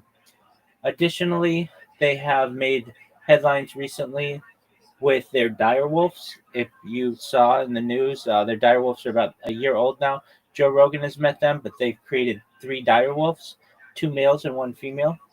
Additionally, I talk about things to help you, your friends, and family live longer. If you want, with your consent, you may be able to utilize a type of technology known as life extension technology, where we can utilize types of technology like oxygen therapy, human growth hormone, stem cells, things like cryonics, cryogenics, nootropics, things like perhaps cold shock therapy, red light therapy, ambrosia therapy, peptides, to be able to increase the average life expectancy for someone like you from age 80 to age 100, 120. But eventually you may get to be 120 years old and you may say, Rabbi, it's been a really great run. Everything that you said came true, but my body's starting to break down. What's the next plan? And this is with your consent. Again, consent's very important. But if you want, you may be able to utilize a type of technology known as mind uploading technology, where, with your consent, we scan your brain into a computer like a CAT scan or an MRI, knowing where every atom is in your central nervous system and your peripheral nervous system, for later download as an android, an avatar, a cyborg, a cybernetic being, a clone of yourself, a robot, an ethereal being, whatever you want to be. But essentially what I'm saying to you is that you may be able to have a future at a digital immortality. What are your thoughts? Pretty cool, actually. Word, dog. When do you think this is gonna be possible? Well, probably within at least a generation. We're already able to transfer memories of mice. So there's already some studies that have been able to transfer mice memories, basically rodent memories, from one mouse to another, where you essentially take a mouse, you have it complete a maze several times, and then you scan that mouse's brain and transfer that memory into another mouse, and then the second mouse is able to do the maze flawlessly without ever having done it before. That's how you know you've had a successful memory transfer. And we're already at that point, so probably within a generation, so maybe 20 years or so, we'll have life extension to the point of mind uploading, and then people will have the opportunity to perhaps be able to live indefinitely.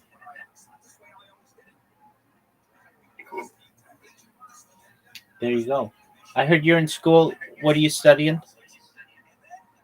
Uh, I don't know what is it called in English. It's kind of like civil engineer.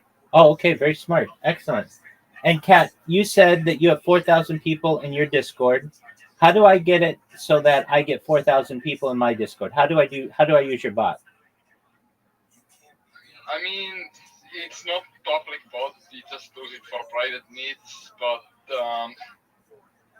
it really depends on also what you do, because with me, when people search for bot followers, it's very easy to compete in that field and spam it, because there is like only 100 servers even being active in that field in Discord, so we can just spam it pretty much. But I don't know which keywords would be like effective for you to get members through the same method as we use.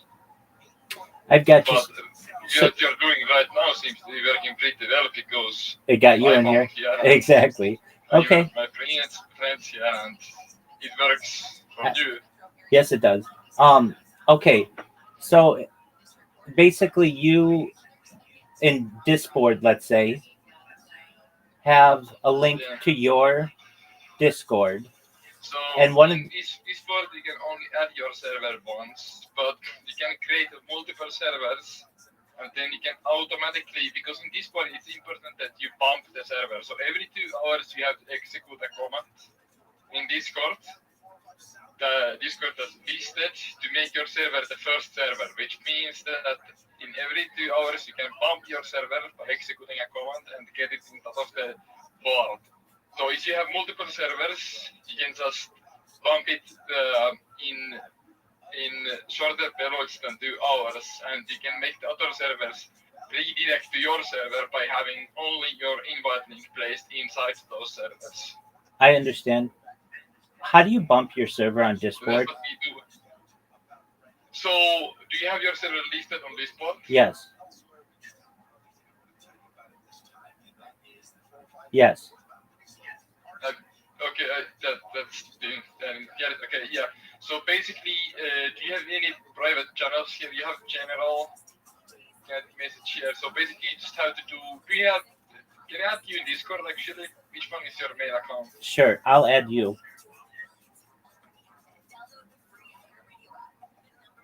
I can send you the command.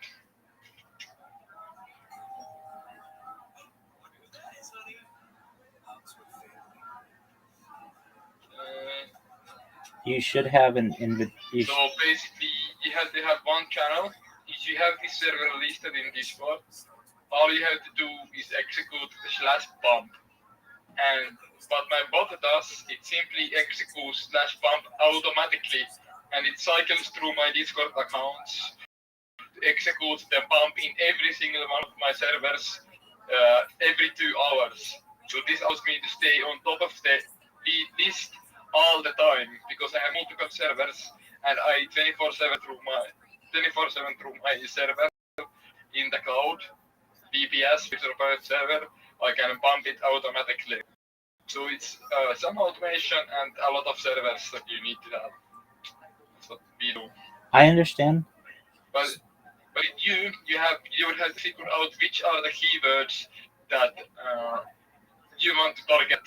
Just like when you do Google advertisements, you have to choose the keywords that people find you by.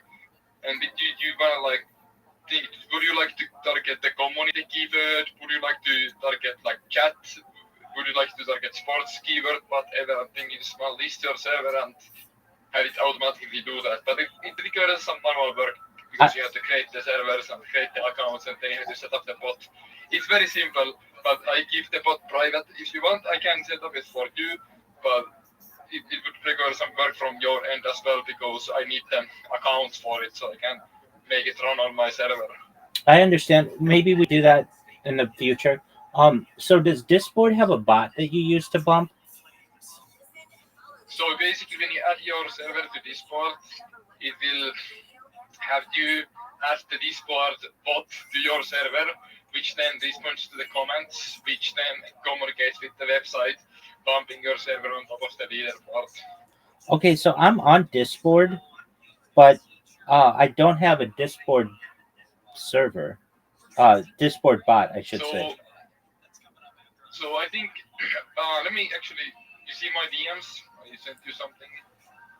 Sent you comment. So let me show you. Let me send you the link for you. Yes. Here. You go in here. Yeah. Okay. You go in here and you log in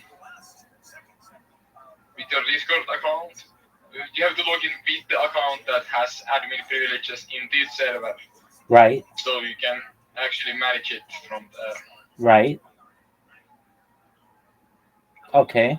And then you should see the server there if you have set it up, and if you haven't, then you can just click on add a new server, and that lets you decide a description for your server, and it lets you decide up to 5 keywords which will be the things that people actually use to search your server. And you talked about Google ranking before, so Right. basically we don't even get our people through this part. They search something in Google, and that then takes them to this part website, which we are displayed as the first result because we are targeting the exact keyword that they searched for. Right. Okay.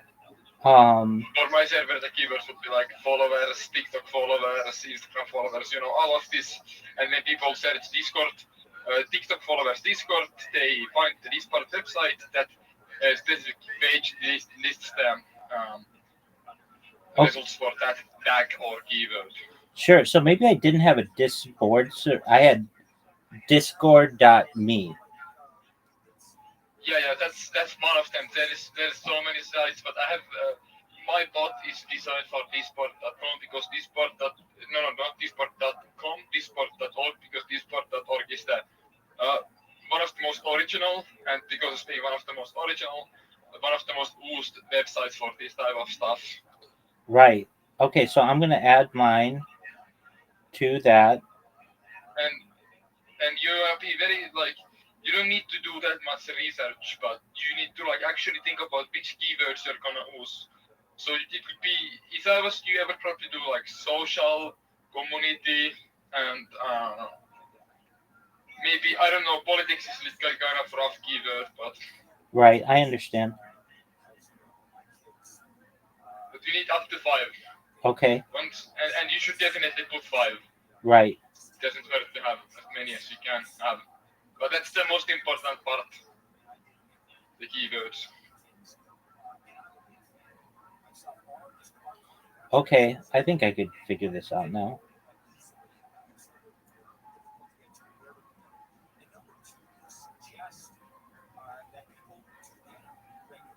But this is what works for us. How As many? you most likely understand, it's everything works for different type of stuff.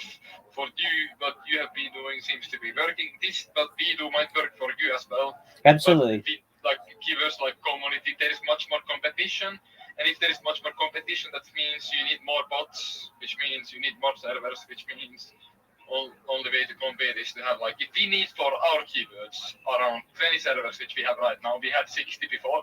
Right now we have 20 servers that all point to our main server. How many people For in? you might need How many 200. people?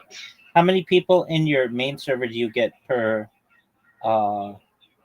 day? So in the peak, when this stuff was a little bit more active, we got 120 people joining every day. Wow. And now we get around 40 to 50 people joining every day. That's really good.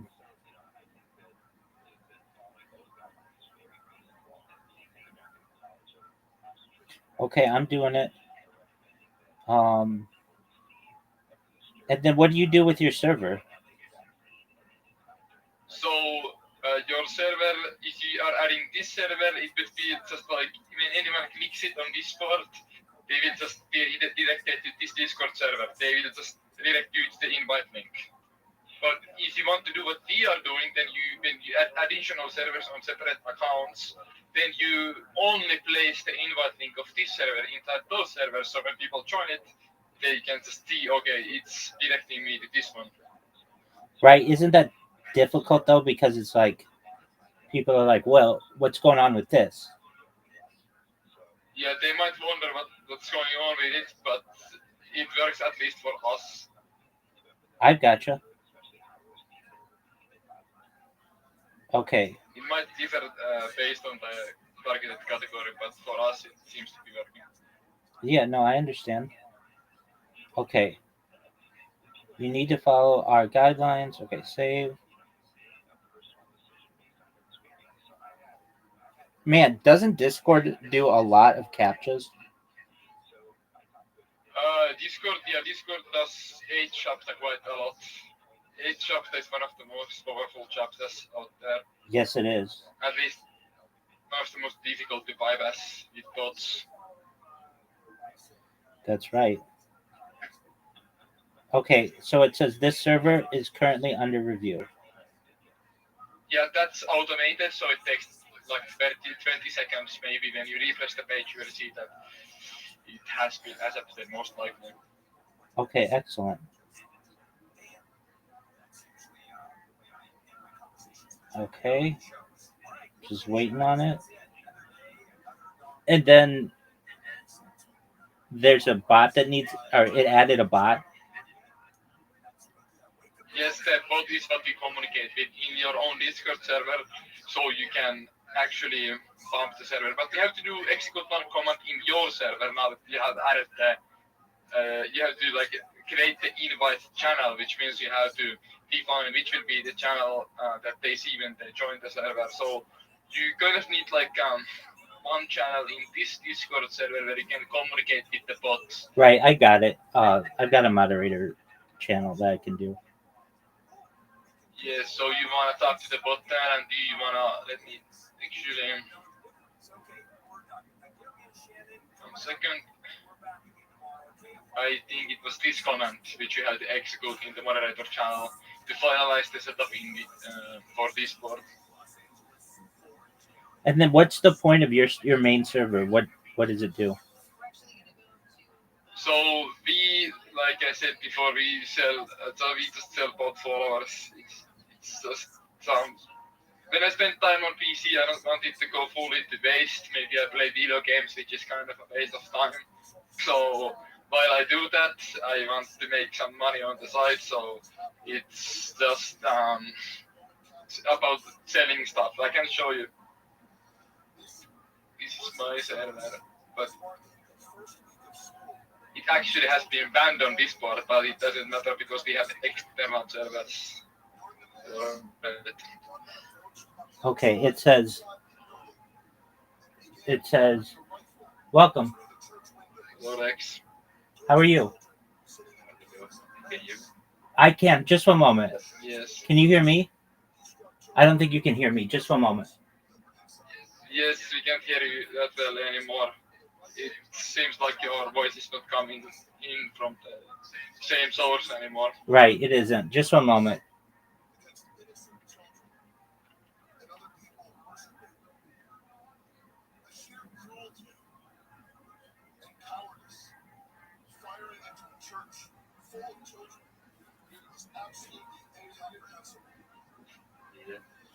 I'm here. Just one moment. I have to restart just refresh the page. Just one moment. I'll be back in 5 minutes. Okay.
All right, can you hear me?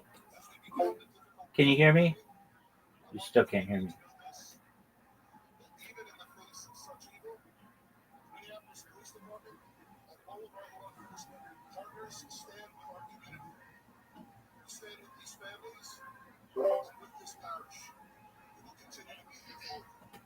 Okay, can you hear me now? Can you hear me now? It's definitely down. Okay, just one moment. Let me see what's going on.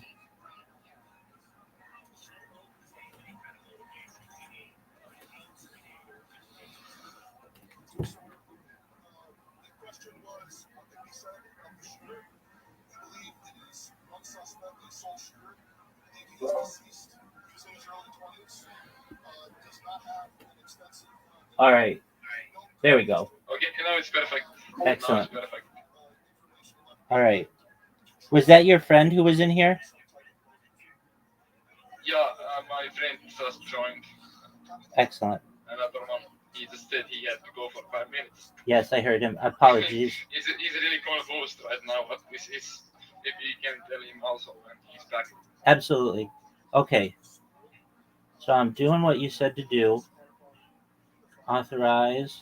So you just need one channel to communicate with the bot, and then you just have to create invite and set the invite channel as your welcome channel, which after you will be able to bump it, which will put the first server in the keyword search for the specified keywords that we have listed it for.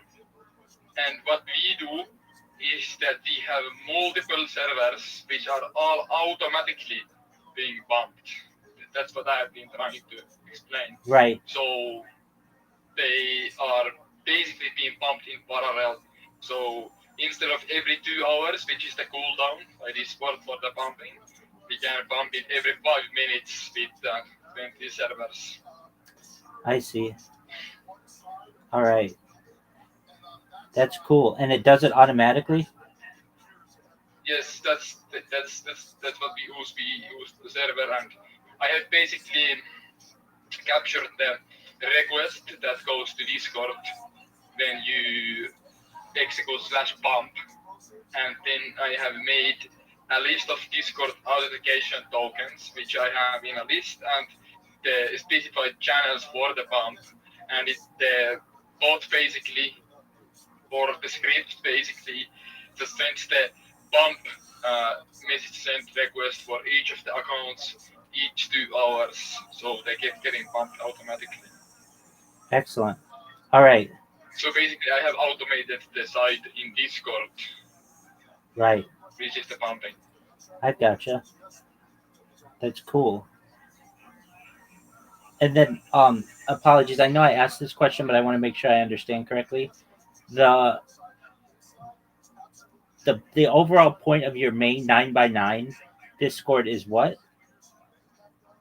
Selling bot services. Gotcha. Bot services for Discord? Not for Discord. We would get banned instantly if we did that. Right. So for other social media, so basically when people want to be famous on the internet, they want to have a lot of followers, they might even want some brand deals. As you said, even gig streamers, they just bot their viewers. So that's what we just provide for them. Okay, I got you. How much are Kick streamers, Kick viewers? We don't get many sales for it because we don't advertise for it. But we sell them for around 10 USD per 1K for 30 minutes. It's expensive. Yeah. But you can get them for cheaper. Yeah. Elsewhere. I understand. So that's kind of always been my issue as well, is I stream for such long periods of time and from so many different accounts that to bot myself is very, very expensive. Yeah, and it's not worth it. The bots don't help you in any way. Right. People have this misconception that if they have a lot of viewers that will somehow interest other people into watching them, but in the end, nothing else matters but the type of content you are providing. If it's not interesting, then if it's not interesting to majority, then it's difficult to get viewers. But the bot stuff never helps you. It never helps you with anything. I would personally never buy any type of bot services unless I was like a very new brand and I had wanted to like show to my clients that yeah, I have other clients too. Look at my Instagram. I have some followers. Blah blah blah. But it's not worth it, to be honest, to buy anything related to the bots. And if I'm aware, if I'm correct, I think since 5 months ago, the United States made it illegal to buy bot services, so we can't even sell it to USA. Is that true? Yeah, so they made it. That's like they made it illegal to buy fake influence online because that's very common to trick brands into giving you brand deals based on the fake followers. Yeah, everybody. Or fake audience that you have. Exactly, everybody does it though. Yeah, so that's why they have made it illegal to actually even buy this stuff in USA, but that's only for USA, and I'm not based in USA, so I don't need to worry about that much. Right. So let's say I don't want it, but let's say I say, hey, I wanna buy followers from you. Would you be like, hey, you're not allowed to do it in the United States? To be honest. Yeah. Why do you care? Why do you care? To be honest, I'm not that obedient to it. Yeah. No, I understand. Okay, so let's look that up. Yo, dog, tell me everything you know about the new U.S. law that made it illegal to buy followers on social media.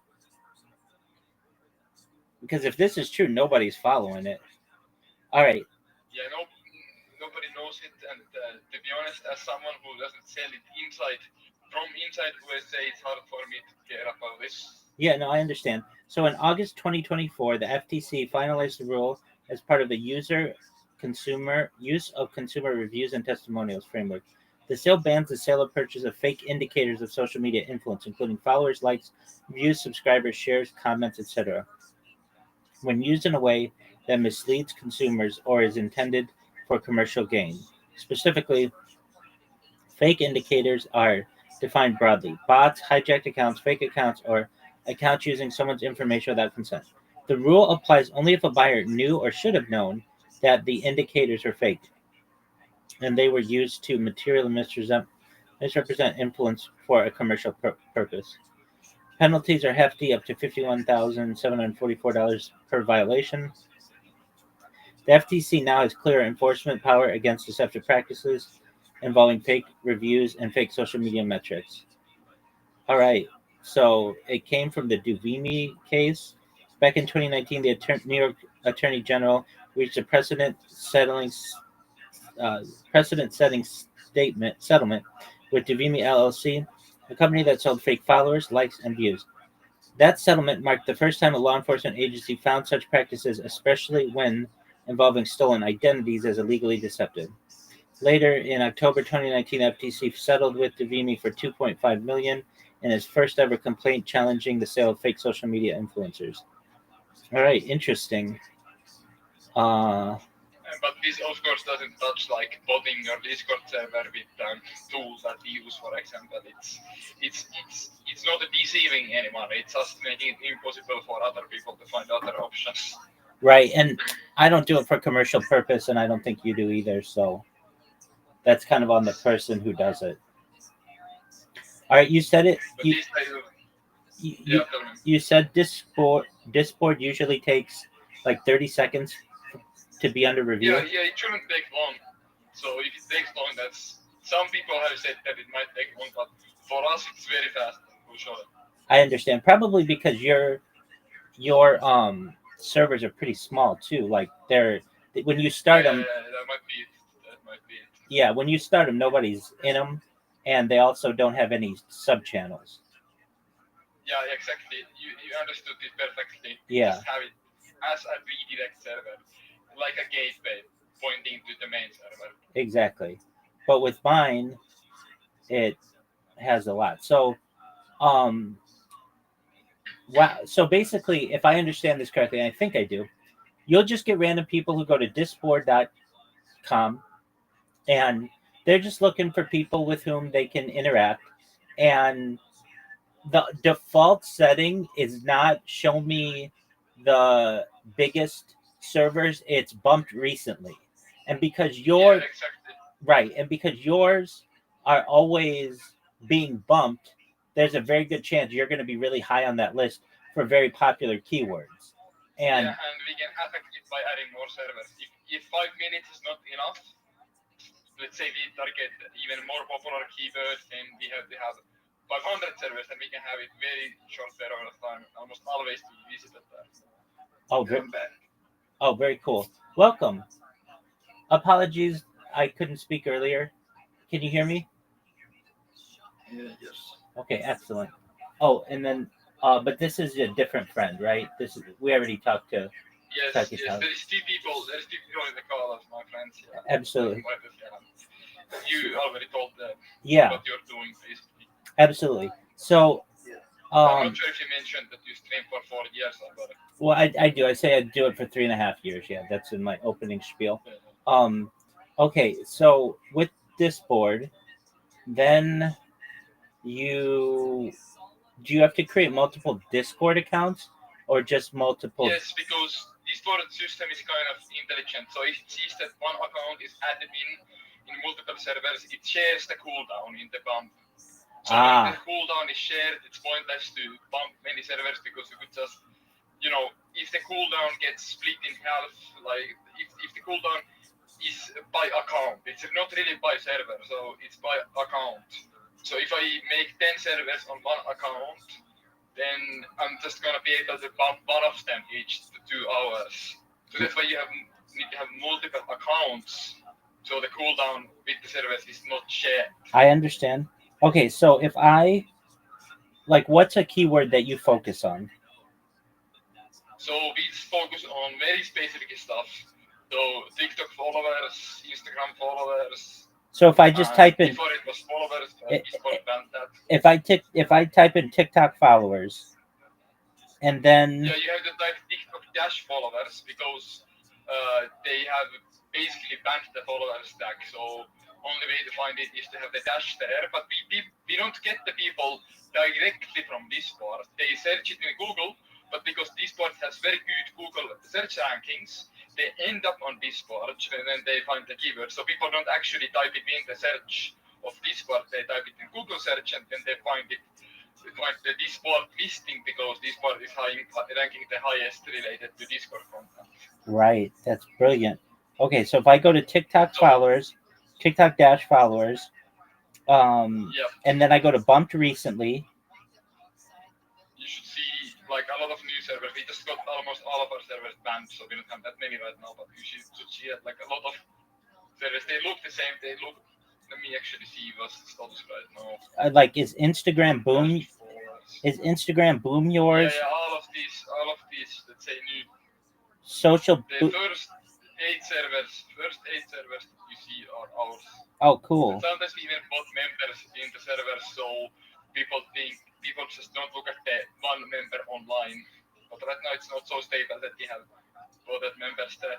This used to work much better, like I said, 120 before. Now it's only 40 people because Discord has been banning these tags quite a lot, and yeah, it's more active in the summer because people go outside more, they meet other people, they feel like they need to be more social, and when they need to get that feed, they want to buy followers to look more social. Right. In summer, and summer is kind of over, at least in most of Europe right now. So. Right. I want to tell you, this is a very smart tactic. Very good. It has been done before, but we have very different system in the end because I only like the bot only needs to run in as one process on my server. It doesn't need to be like multiple process or anything. People might do this, but they might manually go ahead and bump them servers. But I kind of reverse engineered them. Discord message command and message thing is actually different for Discord request wise. So I tapped into that, and now I have a question. it worked at least for this. If you go to Discord, there's a bump option within Discord. Are you aware of that? Yes, but we don't use it because it's easier for Discord website to track that they're automating stuff if they're doing it in their system.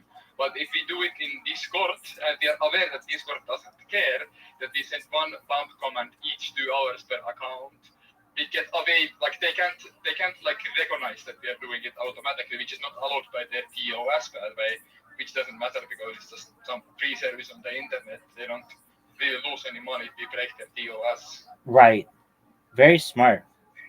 Very, very smart. Impressively smart. I know that you said other people have done this, but impressive. Yes, but not in the similar way Right. as we did it. And I didn't know that other people had done it when I figured it. Yeah, so let me think about this. Okay, so you basically create a Discord account and a Discord server, and you don't create like 10 Discord servers under one admin account, right? Or you do? Yes, no, because the cooldown is shared. Oh, the cooldown is shared. Okay, so one Discord account under one server, and then you'd create like, I don't know, 10, 20, 30, 100 of those accounts, and then your bot just comes in and bumps it, and then you're always at the top. Automatically sends the bump command on each account per defined time frame by the program. Very smart. Now I'm actually going to join. Okay, so I'm going to go to Discord, and I'm going to look up your, you've got a Discord. I'm going to type in TikTok followers.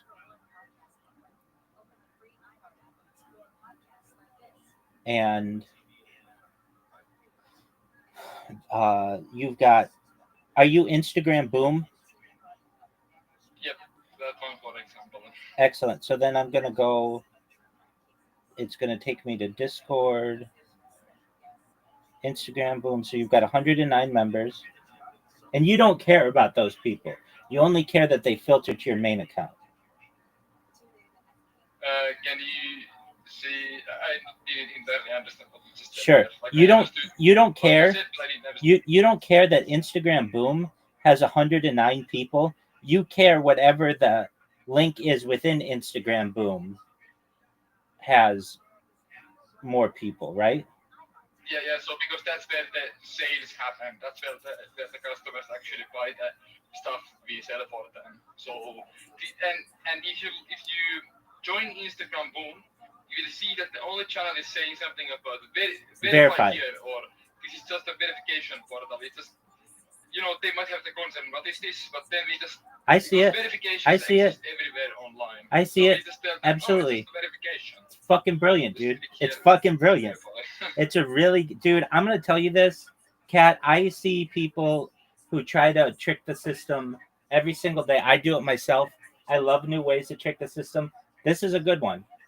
Okay, so now you were saying you only do it for things that are relevant to you, like TikTok followers and that kind of stuff.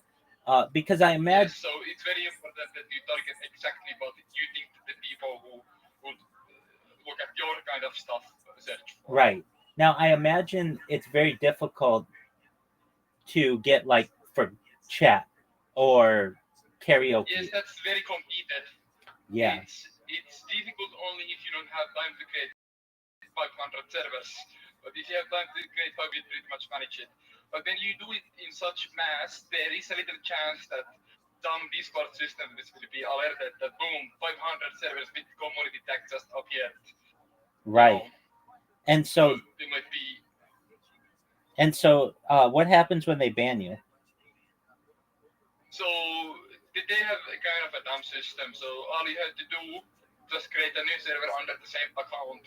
They almost never even ban the account. So all we need to do is create a new server at that point. And we have the profile pictures of the server saved in a file. We even have their names saved in a file. So all we need to do is just create a new one. Boom. That's it. Absolutely. The ban is just a ban, just like you do on Kick. If you get banned for some of your accounts, you just make a new one. Right. Now, do they ever ban your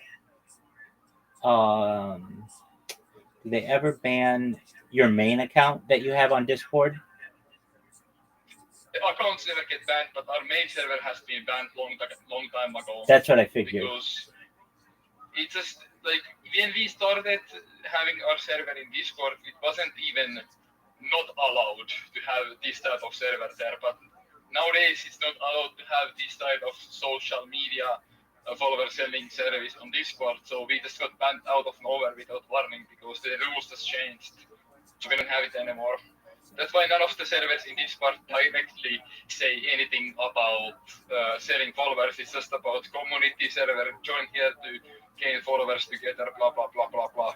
Right. Because they have automated AI system that scans the description of the server, and if it finds in the description some mentions of selling something, they just automatically ban it. I understand. But for you who just do community and chat, there will be no problems, but because this is exactly what the platform named Discord is intended for. Right. Now,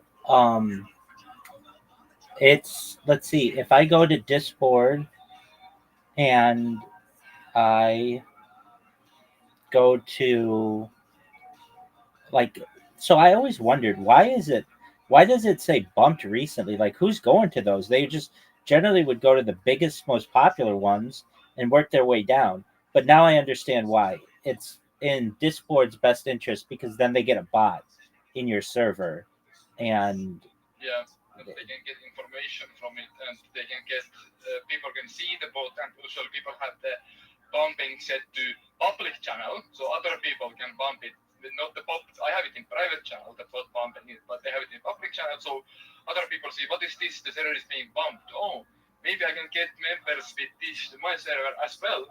And when they do that, they go to discord.com, discord.org, and they see the advertisements placed on the site, so they get more people seeing the ads on the site by having the bumping thing, kind of, I get it. But they want people to bump it because that keeps them engaged with Discord. I get it. Now, isn't there a bot that could just automatically type in bump in a server for people? So bots have a little bit different way of interacting with Discord. So Discord bots interact through the Discord API with Discord, while you just interact through the Discord client. So bots cannot actually tell bots to do stuff. Couldn't a bot? Because the commands can only be executed by Discord user accounts. Oh, okay. So the bots can't execute bot commands. I understand. Discord, that's how Discord is specifically built. I understand. Now, you've got you don't have 50 different Discord, or maybe you do. Do you have like 50 different Discord accounts that are all logged in to like a browser, and it just goes through and hits bump? So they're not logged in the browser because Discord has this very method of authentication. You have your way of botting stuff, which is like graphically doing it on the PC. Yes. It can't be really stopped.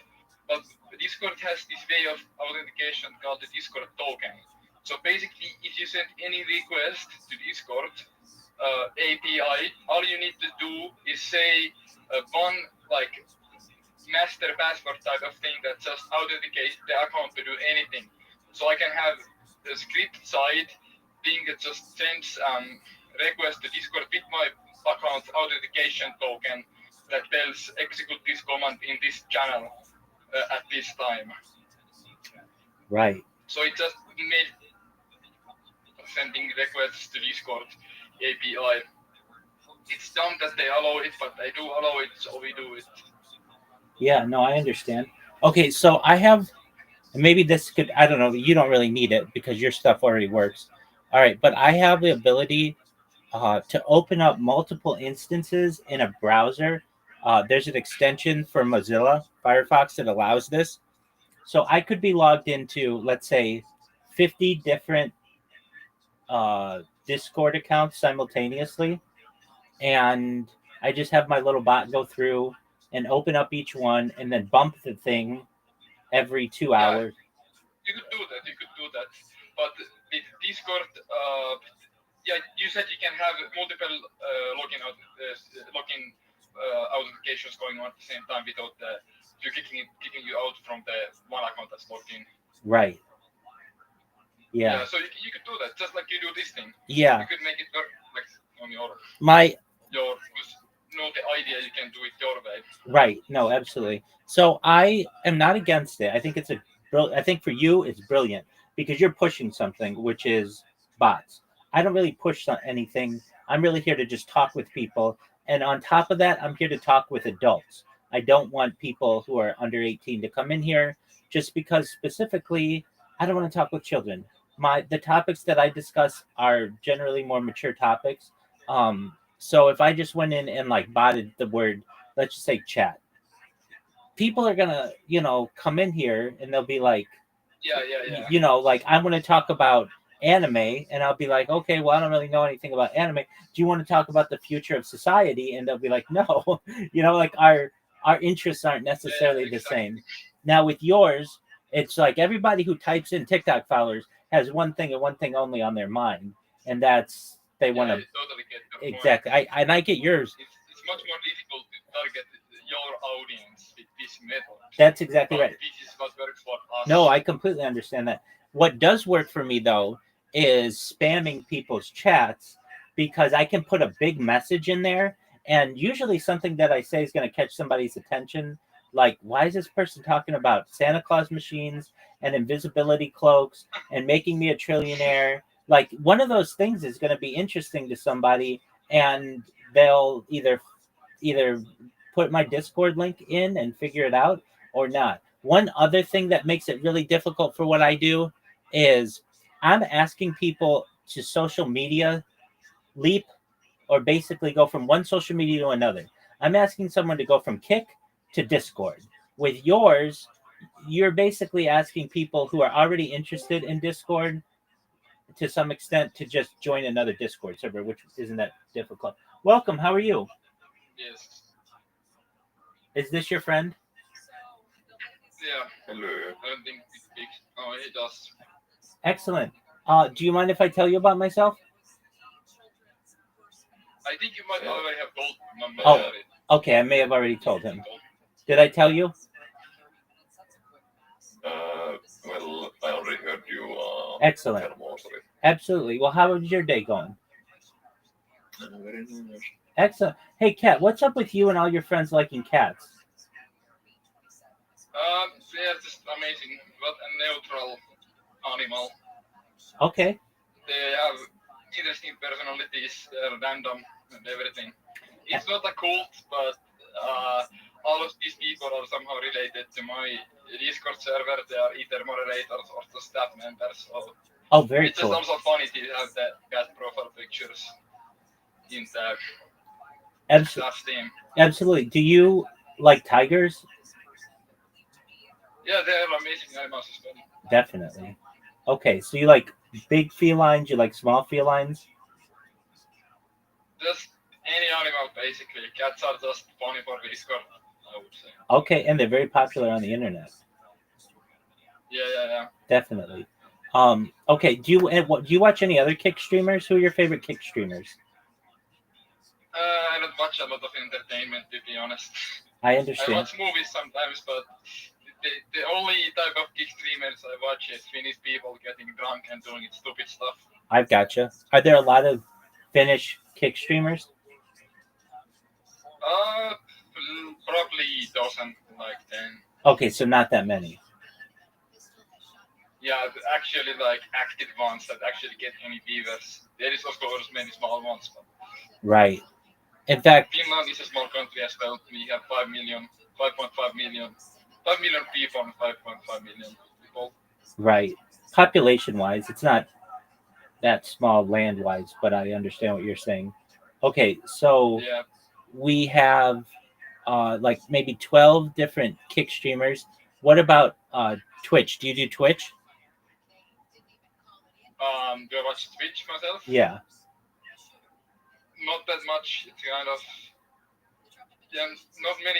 not much content in Twitch or Kick interests myself, so don't watch it that much. But YouTube, I watch some very casual videos sometimes. I understand. The strategy that I use for Twitch might work for you. Actually, it might work for you really well. You want people to buy Twitch followers, right? Yeah, they buy it quite a lot actually. Okay, excellent. So what I would do if I were you is just do what I do, but for your service. So, okay, here's what you do. And I can teach you how to make this bot just the same way I do my bot. It's not hard. Meaning you don't need to know any programming. It's all what you see is what you get programming.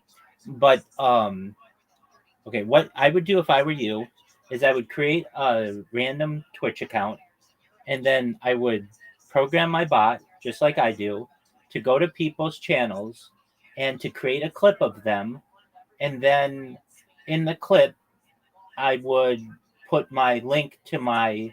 You want people to go to your Discord, right? Yes, Okay, so that's true. I would put, cheap Twitch followers and the link to your Discord, and then that's all the bot does, and then it moves on to the next person. The reason why this is a very good strategy for you is eventually Twitch will delete or will ban your account, but all of your clips stay. Does that make sense? So it's same with Twitch as it's same with Kick. Exactly.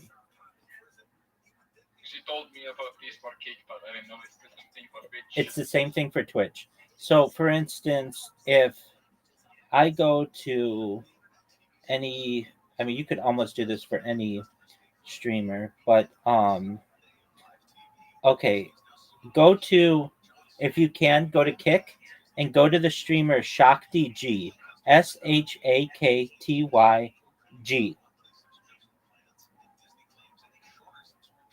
Well, can you repeat the name? Sure, it's Shakti, SHAKTYG, Shakti G.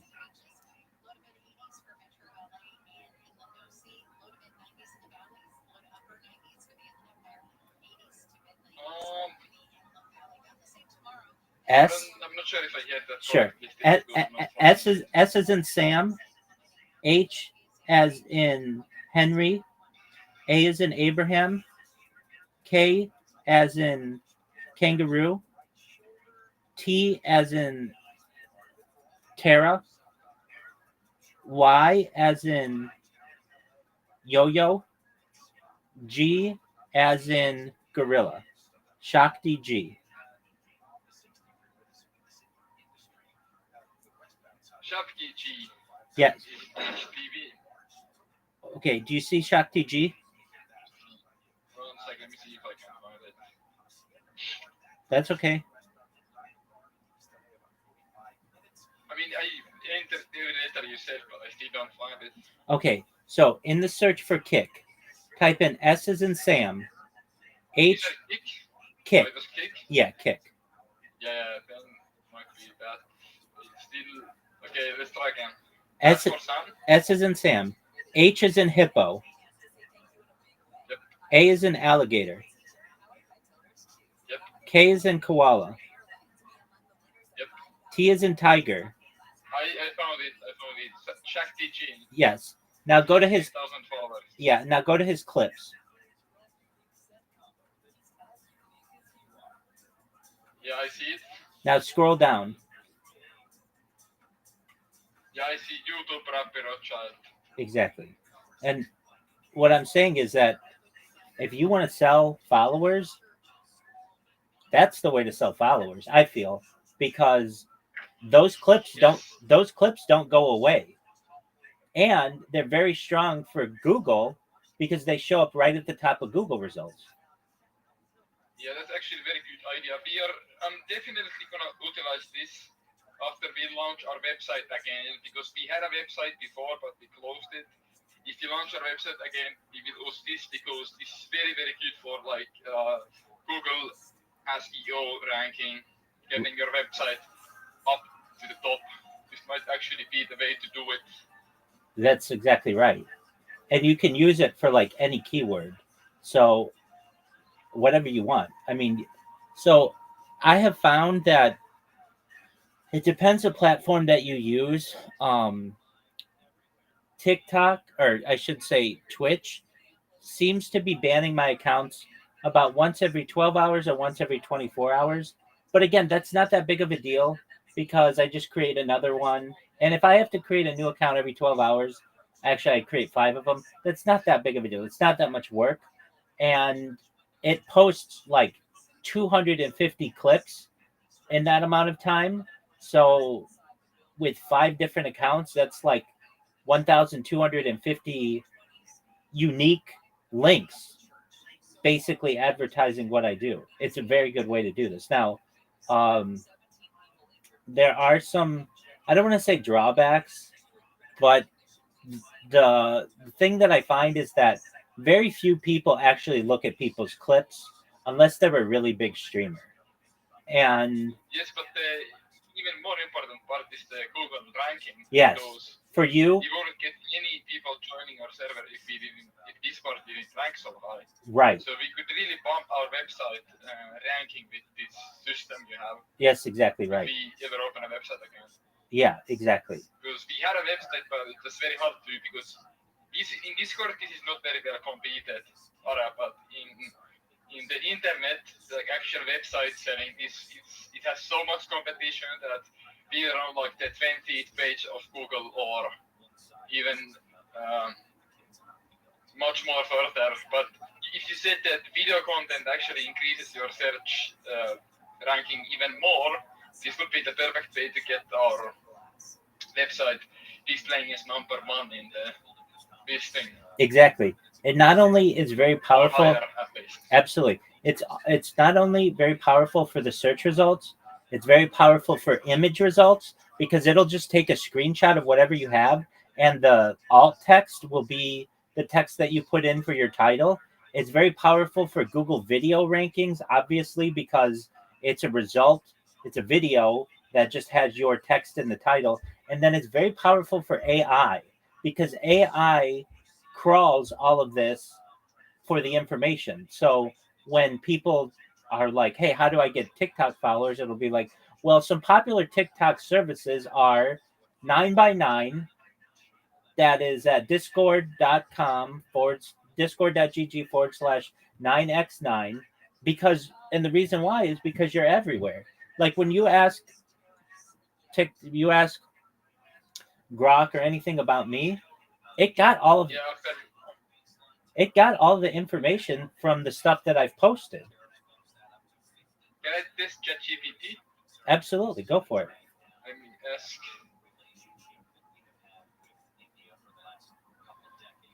Searching the web.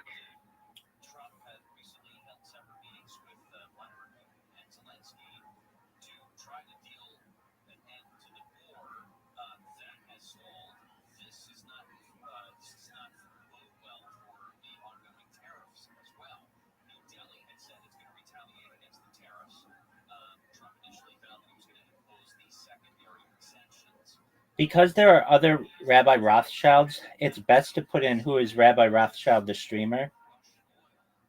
Yeah, that's what I just put in. It found the picture of you, the one that has California in it, and Guinness World Record.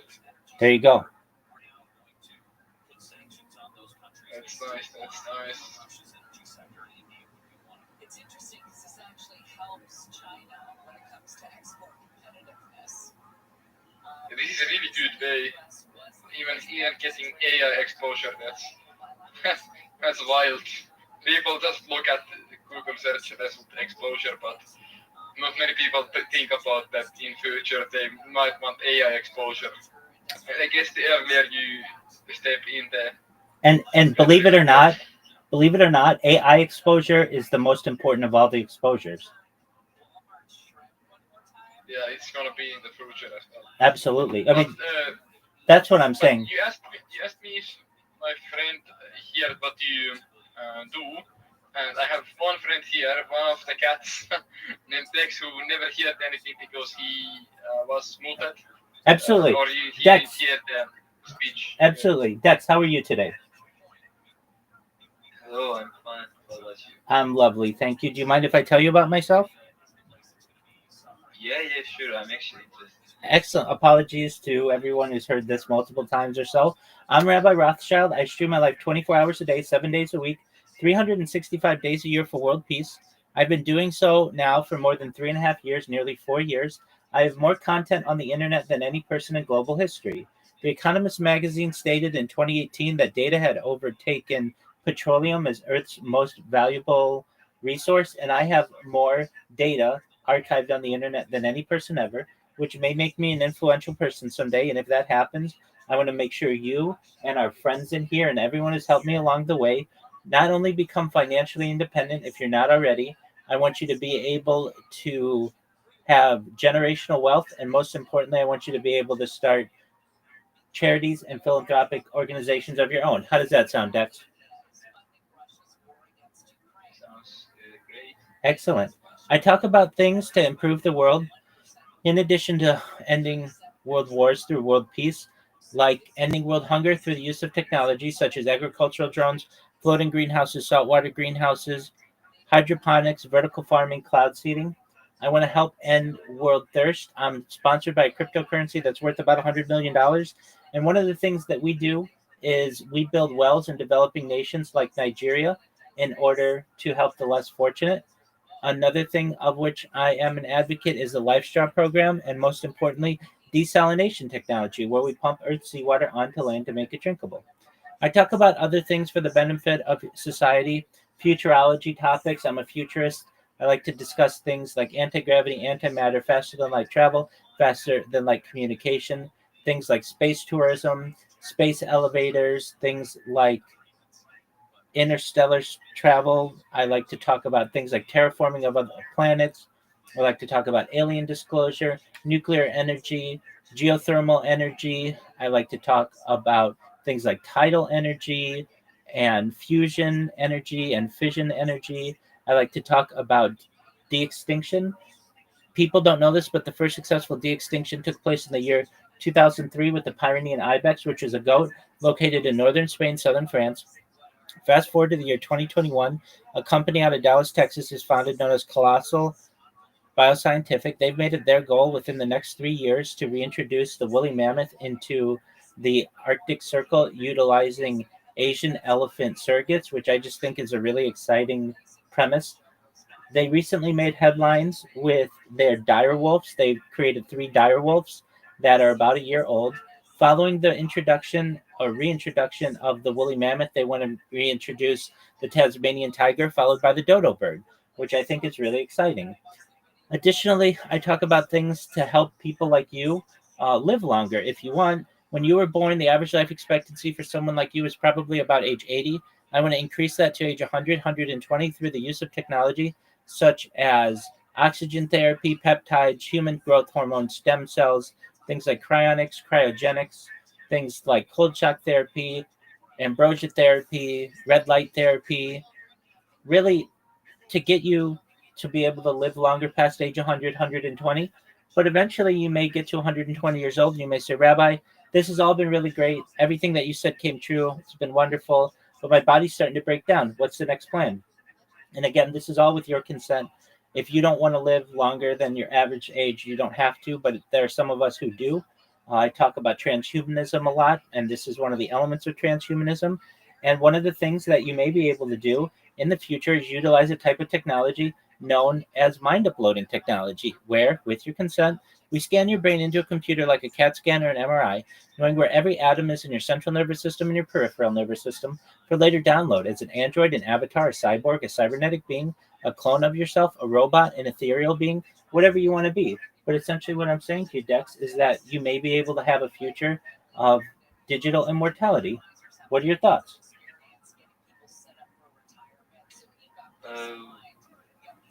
Firstly, you are doing a lot of things actually. I didn't know you were doing a lot of things. 100%. Yeah, you are full on everything. That's what I try to be. I try to be as well-rounded an individual as I can be. Yeah, I love what you do. I checked the TR on your profile, check your socials. But is that actually like real? You are the people. You are the person that has the most data on the internet. It's difficult to quantify, but generally, anyone who's even come close to what I have only does it on one stream, only streams on one stream, and they don't archive it. I'm unique because I archive it, and not only do I archive my life on one stream, I archive my life on 22 different YouTube streams simultaneously. So I have by far more data than they do. And then additionally, I have over 100 YouTube accounts, over 200 Instagram accounts, over 500 Twitch accounts, over 1,000 TikTok accounts, over 2,000 Twitter accounts, over 5,000 Blue Sky accounts, and over 10,000 Kick accounts. Nobody else has that much social media. So, do I have the most amount of data of any organization? Not organization, but any individual? Absolutely. I see.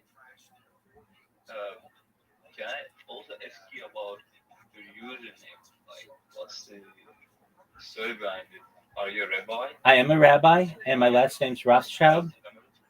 So, I am someone who's a religious individual, and that's my family. Oh, I see. That's actually pretty nice.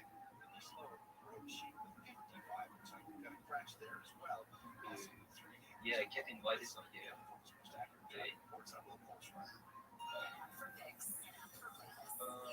Just joined here.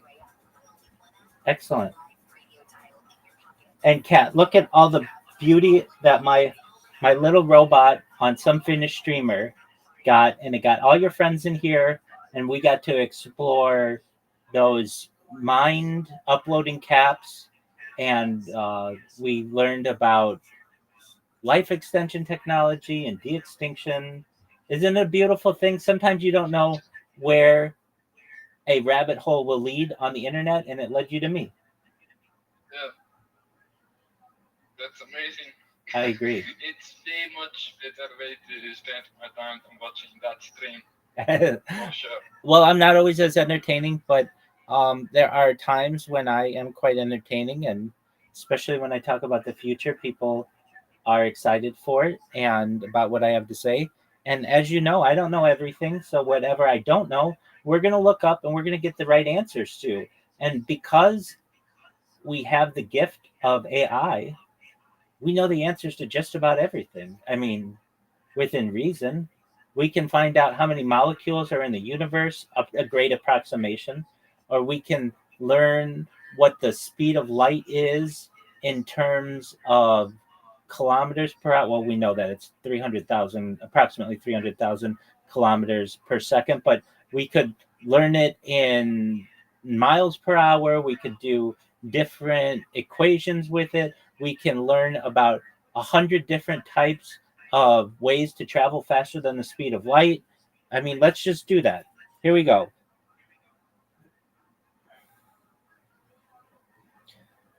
That's a question that I get asked a lot of times. What fascinates me? And these kind of questions do.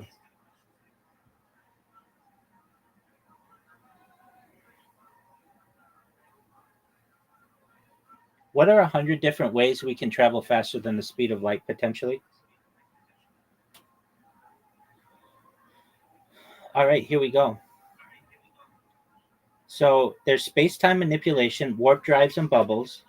There's Alcubierre warp drives, which are contract and expand space. There's Notario warp drive without expansion and contraction asymmetry. There's white warp drive variants, which is less energy. There's Sultan warp bubble proposals, Casimir powered warp bubble, modified warp with exotic negative mass, warp drive via dark energy manipulation, warp drive via vacuum fluctuation engineering, warp bubble stabilized by quantum fields, micro warp pocket bubbles around a craft. Now, those are the types of ways to do it with warp drives and bubbles. Then there are wormholes and shortcuts. There are traversable wormhole bridges. These are Einstein-Rosen bridges. There's the Morse-Thorne transversable wormhole with exotic matter. There's quantum stabilized wormholes. There's wormhole networks, like a subway system in space-time. There are wormholes generated by cosmic strings, artificial wormholes via Casimir effect, the black hole white hole bridge, wormholes stabilized by dark energy, stargates engineering wormhole throats, and Planck scale wormhole threading. So that's how we do it with wormholes. Then there's tachyonic superluminal particles. Harness natural tachyons. These are hypothetical faster than light particles. There's tachyon field propulsion, tachyon communication expanded into transport, tachyon entanglement tunneling, controlled tachyon condensates, tachyon surfing on field lines, tachyon wormhole creation, tachyon beam tractor pulls, tachyon assisted Alcubierre drives, and tachyon stabilizer around craft. Then there's quantum mechanical loopholes. So there's quantum tunneling, FTL, that's faster than light transport, exploiting quantum non-locality through though not communication yet, many worlds branch hopping, quantum teleportation scaled to matter, delayed choice quantum transport, quantum eraser effect for relocation, Casimir vacuum tunneling, quantum foam hopping, Planck wormhole popping, quantum mirroring displacement. Then there's higher dimensions and brain theories, such as Kaluza-Klein extra-dimensional travel, Randall-Sundrum brain world shortcuts, bulk space short hops through fifth dimension, hyperspace corridors in higher dimensions, brain collision surfing, complicated dimension tunneling, rolling through Calabi-Yau manifolds, higher dimensional wormholes, shortcuts through false vacuum valleys, dimensional phase transition jumps. Then there's exotic astrophysical phenomena, riding cosmic strings, that's relativistic slingshots, type Tipler cylinders, which are rotating infinite cylinder time space warps, Kerr black hole frame dragging tunneling, Penrose process transport, white holes as exits, quasar jet surfing, gamma ray burst, wave riding, relativistic shockwave surfing, vacuum domain walls as shortcuts, black hole lattice subways. Then there's energy and field manipulation. There's 0 point energy warp drives, vacuum metastability bubble propulsion, negative energy density sails, dark energy bubble surfing, controlled false vacuum bubbles, electroweak bubble nucleation drives, inflationary Big Bang bubble hopping, Casimir cavity thrusts, magnetic monopole bubble creation, Higgs field manipulation transport. Then there's information and holographic universes, uploading consciousness and transmitting faster than light, holographic universe repositioning, encoding matter into quantum information and reassembly, light sheet projection travel, holographic wormholes, simulation jump computations faster than light, encoding into cosmic background radiation, universe reset micro instance hopping, reality layer rewriting, data packet humans being faster than light. Then there are fictional inspired concepts. There's hyperspace lanes from Star Wars, subspace from Star Trek, Mass Effect relays, slipstream drives from Star Trek and Andromeda, stargates from SG-1, fold space drives from Dune, Heisenberg compensator base transport, that's Star Trek, TARDIS style dimension hopping from Doctor Who, infinite improbability drive, that's Douglas Adams, warp crystals and dilithium analogs. Then there's fringe physics or speculative. There's pilot wave bohemian faster than light tunnels. There's chronon type time particle manipulation, faster than C expansion and cosmology harnessed locally. Nonlinear optics faster than light pulses scaled up. Superfluid vacuum theory transport. Gravistar tunneling. Retrocausality drives. Exotic plasma bubble pushing. Universe duplication and swapping, and engineering space-time topology directly, which is space-time surgery. Now, do I know what we just said? I know some of it. I don't know all of it. But basically, we can take any one of these. So let's take one of the early ones and say, how do we... Okay, how about just the first one? How does the first one work? I have to go now. Okay, take care. So... Yeah, the goal. So that's fine. So the Alcubierre warp drive, the most famous serious faster than light proposal, it was introduced in 1994 by physicist Miguel Alcubierre. Basically, just one moment, it refreshed. As I said previously, it ChatGPT 5 is a little disappointing. So the Alcubierre warp drive is pretty clear. So the problem is Einstein's relativity says nothing can move through space faster than light. But space itself can stretch or shrink however it wants. The early universe expanded faster than light. So step two is the trick. Instead of pushing the ship through space, you make a warp bubble. Behind the ship, space expands. In front of the ship, space contracts. Inside the bubble, the space just floats along, not moving at all relative to its local space. And then step three, why it works. From the outside, the bubble can zoom faster than light. From the inside, the crew feels nothing weird. No like crazy G forces, no time dilation, no breaking relativity locally. And then step four is the catch. To bend space this way, you need exotic matter with negative energy density. We've only seen tiny hints of negative energy, like in the Casimir effect, nowhere near enough to power a warp bubble. Early estimates, more energy than the whole universe. Newer models, maybe just a planet's worth of energy, but it's still impossible today. Step five, what it would look like. To someone far away, the ship vanishes here and appears there faster than light. To someone inside, you never even feel like you moved. Space itself carried you. This kind of stuff, these questions are fascinating to me. They may not be fascinating to everyone, but I know on a global scale, if people were to hear what I'm reading and what I'm saying, a significant amount of people would be absolutely enthralled with these topics. It's true indeed. I also have to go for a bit at least. I might be back later today. Absolutely, Kat. Definitely will be back later. Kat, thank you. But Thank you so much for coming. Thank you so much for bringing your friends. Thank you so much for sharing your strategy with me. I want you to know, I think that if you use the strategy that I explained to you, once your website's up, you'll be the most. yes, that's going to be just perfect for the website. Yeah, absolutely. You'll be the most popular Twitch follower people. And I mean, every single day I'm on Twitch and I get people who put in my chat, for followers, go to this website or follow me on Discord or whatever. And that all goes away. But these clips Exactly. will stay. And it doesn't get indexed in the search engine. Exactly. Engines. Exactly. But the clips do. Kat, thank you so much. Go ahead. It's very good strategy. Absolutely. I'm very thankful for you sharing that. 100%. Like, you obviously shared it instantly, but for actually explaining the search engine part of it, that's the important part that I specifically will need from that strategy that you are executing on your behalf. And it's very simple. It's not difficult to do at all. Yes.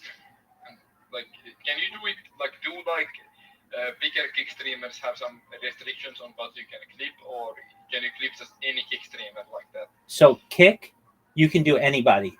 And unless they're like associated with kick itself, they cannot turn off clipping.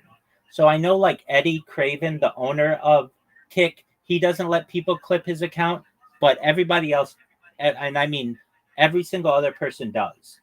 And I think the reason why he doesn't want people to be able to clip him is because a lot of times he does these every Saturday, he does open question taking, and he doesn't want to say something that can maybe used against him later. So he's the only account that doesn't. Everybody else does.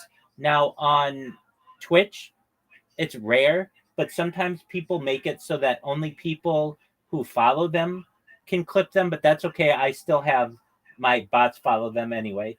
And then sometimes you have to be a subscriber. If it's one of those people, who cares? But like less than 1% of people have it that you have to be a subscriber, and maybe less than 10% make it so you have to be a follower. Basically, everybody wants people to clip them because that's more exposure for them. Yeah, this is very interesting. I will definitely be back either today, most likely, or tomorrow. Absolutely, whenever you have time. For now, I have to go for a bit, but we will talk later, okay? Take care. See you. Bye-bye. Shout out to Kat.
Individually, because repentance is, after all, very much a private You do affair. need some kind of an authoritarian leadership. Not saying you need tyranny, not saying you need a dictator, but you need fucking laws, and you need rule of law. And sometimes those people come off very harsh and very uncaring and unloving, and it's the total opposite of like the reason why people voted for Jimmy Carter, I think. Because Jimmy Carter represented like a genuinely sweet, good guy. Right. But like, look out, that presidency was a disaster because they were all working against him for sure. And on top of that, it's like hard. You gotta be a bit of a hard ass if you want to run the world. But the way Nixon did it, we're still suffering through that today. That motherfucker, he's partially responsible for that sweeping Schedule 1 Act of 1970. When they did that and they made everything illegal, everything Schedule 1, including things that are 100% medicinal, like marijuana, all that fucked up society, they did it specifically to target the anti-war movement and to target the civil rights movement. And come more than halfway to meet us. We don't even specifically. So it's not like Nixon was the best. What he did was fucking horrible. And Nixon had a lot of policy failures, and I would put the number one, and I completely agree with you. I mean, launching the war on drugs was a disaster, but taking us off the gold standard was one of the worst policy decisions in the history of the United States of America. And that is, we're so many of the problems we face now is because of that. And people could say, like, I've heard Pat Buchanan defend Nixon on this before. Pat Buchanan was in the Nixon administration. He was a speechwriter for him. And he was like, well, look what we're going to do at that point. And so he was basically saying, because what happened was essentially, so you had like the Bretton Woods Agreement, which started after World War II. Or actually, I'm sorry, it started at the very end of World War II. It was in 1944. But they had the Bretton Woods Agreement where they could kind of see where World War II was going. And it was basically like, okay, well, all of Europe is destroyed, and a lot of Asia is destroyed, or not yet, I guess it's 44, but it was getting there.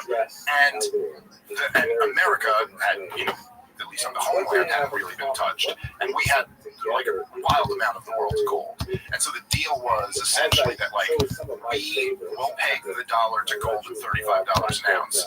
Everyone else can peg their currency to the dollar, and then the dollars are refundable. You can get an ounce for $35.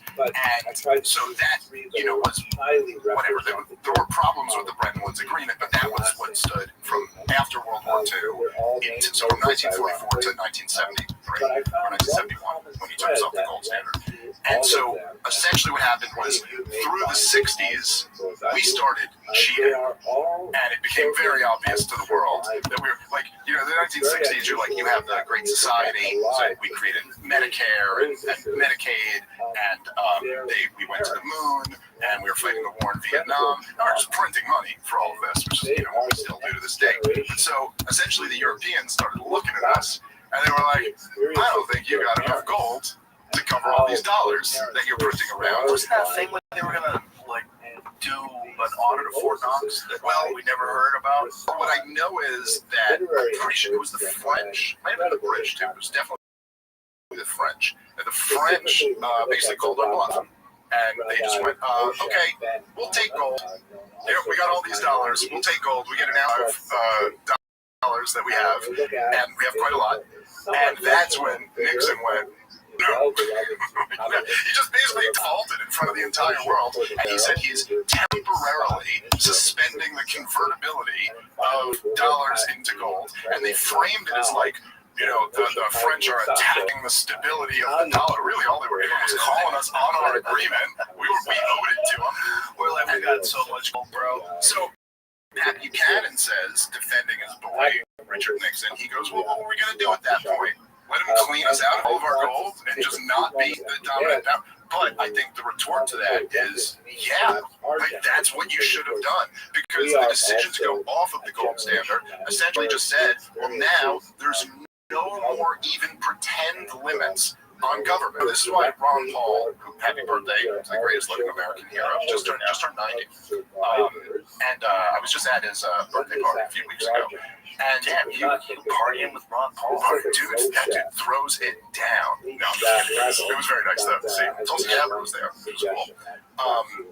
But so essentially, that was the last restraint on government, is that at least even then, even under Bretton Woods when we're cheating, at least there's some feeling of like, we won't cheat too bad, because they could maybe try to, count for gold. Right, exactly. Yeah. But after that, it was off to the races, and this is why Ron Paul ran for Congress. So Richard Nixon took us off the gold standard, and then he was like, this is going to lead to big government, this is government, so he was going to run to try to stop that, and he was completely right.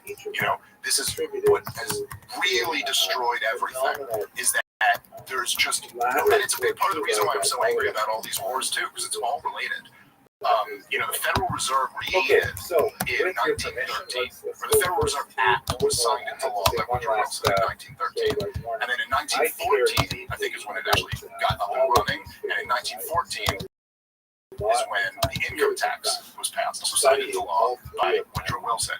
And 3 years later is World War I. Like 3 years later, or American entry into World War I.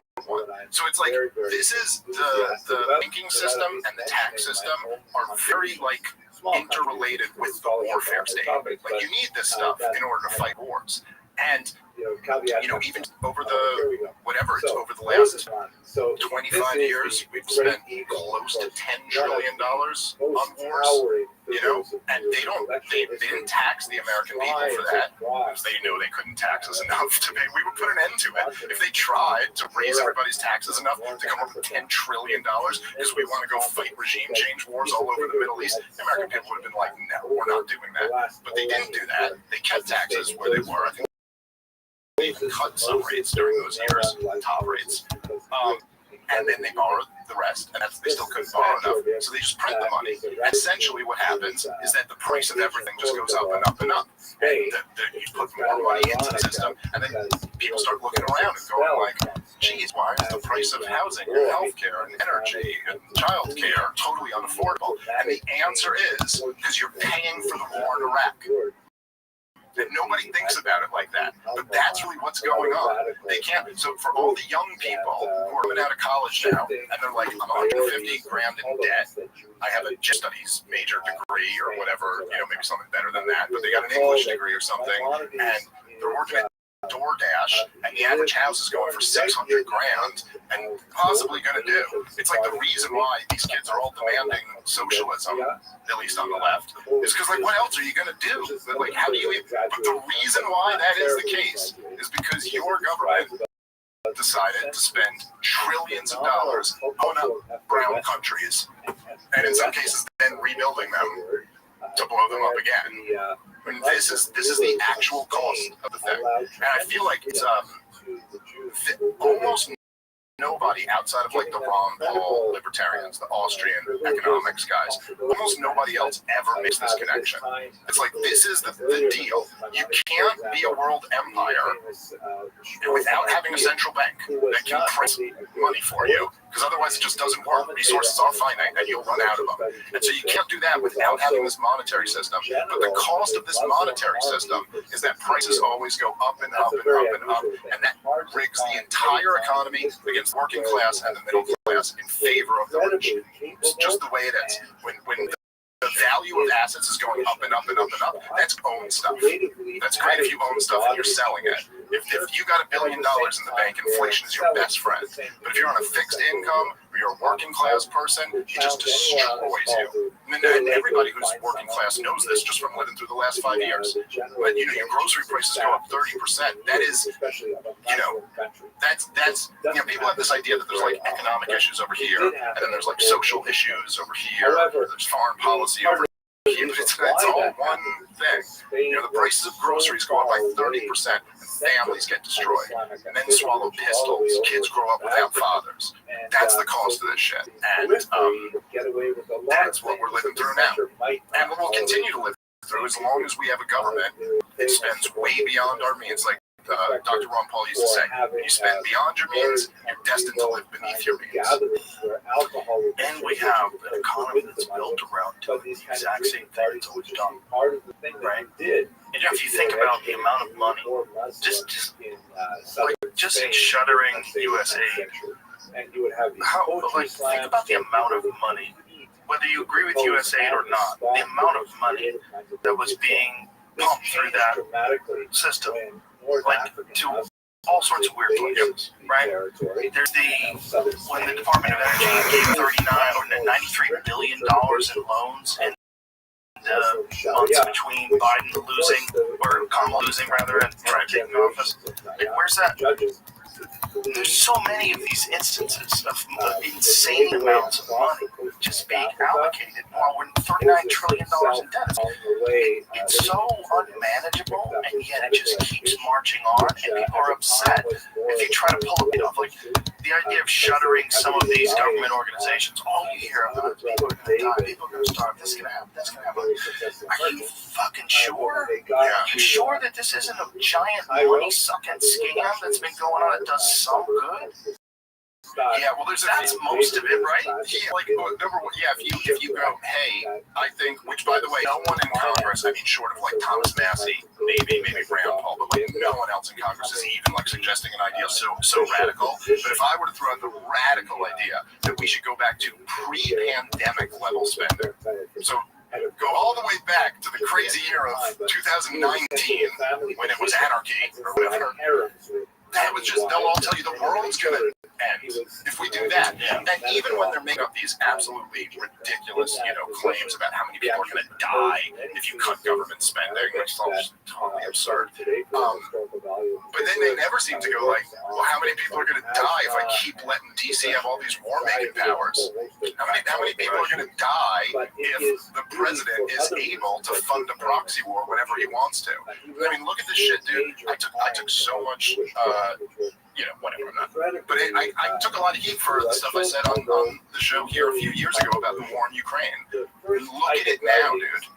And I don't think they're about to end the thing. I think we could talk about, but I think they're putting poison pills in these negotiations already. That's what it looks like to me. But literally, the deal that I was talking to you about, whatever it was, 3 years ago, when I was saying on the show that they had a deal worked out, a peace deal worked out in the first few months of the war in 22, and Boris Johnson went and killed the peace deal on behalf of the West to make sure this war kept going. But the deal that was in pencil, not pen, that Boris Johnson killed, was essentially recognition of the annexation of Crimea. It was, at the time, it wasn't annexation of the Donbass region. It was like independence for the Donbass region, and then the agreement that the rest would not join NATO. That was the deal that they had worked out. And look at where we are now. Now, the deal that they're even talking about, even as Donald Trump goes, there's going to be some land swaps and all this. Okay, well, what's he talking? The deal right now, that is this case scenario that we're hoping we can get, is that Vladimir Putin obviously keeps Crimea, keeps the entire Donbass region gets a corridor from the south into Crimea, and the rest of Ukraine doesn't join NATO. So we have the same deal, just a little bit more in the Russians' favor, 3 years later, with hundreds of thousands of people having died in that process, just to get back to not as good a deal as they had in 22. And so, And if they don't sign that, they'll keep going, which I think it's probably going to. they're enlisting people as old as 60. Yeah, and they have been for like a full year at least. They're throwing people up there. And the thing that's really changed, the reason why the Europeans and Zelensky and they're called Mishnah Torah. Whereas the Guide to the Complex was written in Judeo-Arabic for a rather elite audience, the Mishnah Torah is written in really a very basic Hebrew.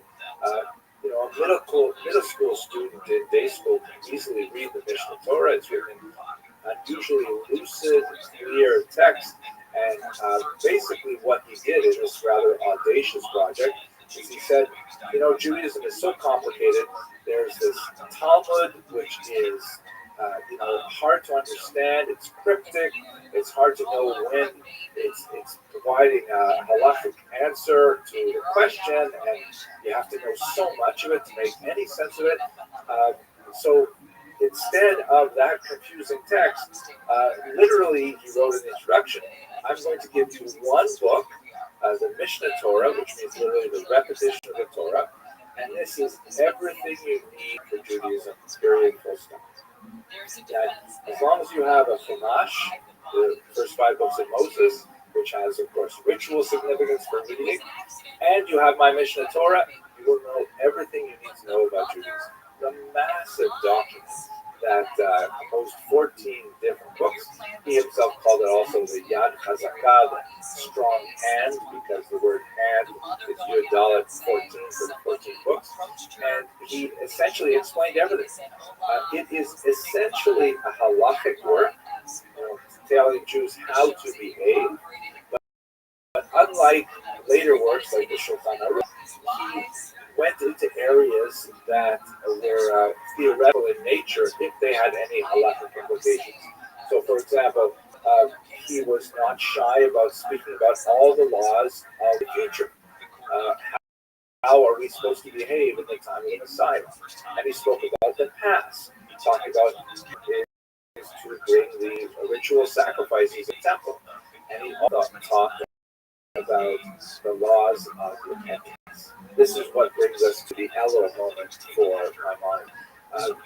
Perhaps as a result of the tremendous displacement that his family endured from Spain. And here, I'm stepping out on a bit of a limb because I'm not a psychologist, and applying psychohistory, especially to some incredibly towering figure like Maimonides, is very risky business. But it's not hard to imagine that as a young boy being forced from his home and then fleeing across the entire northern coast of North Africa and enduring tremendous uncertainty, going from place to place as refugees for many years, and then his older brother, who he loved dearly, dying early in a shipwreck, losing all of their money. These are tremendously traumatic things.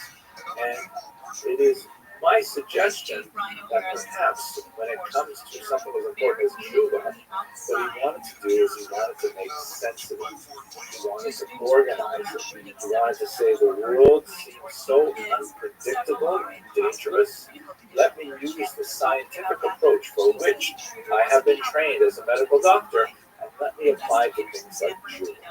In that regard, in his Mishnah Tshuva, he actually wrote a book on how to repent. This is my translation of the book with the commentary. I actually, this is a strange kind of project. About 12 years ago, I decided to translate this particular book for my own purposes. Just as my own project of repentance, translation is a way to really get to know a text. And I shared the translation with some friends, and they liked it, so then I put it on the internet, and other people liked it. And now what I've done for the past 9 years, I've skipped a couple of years because I was not always up to it.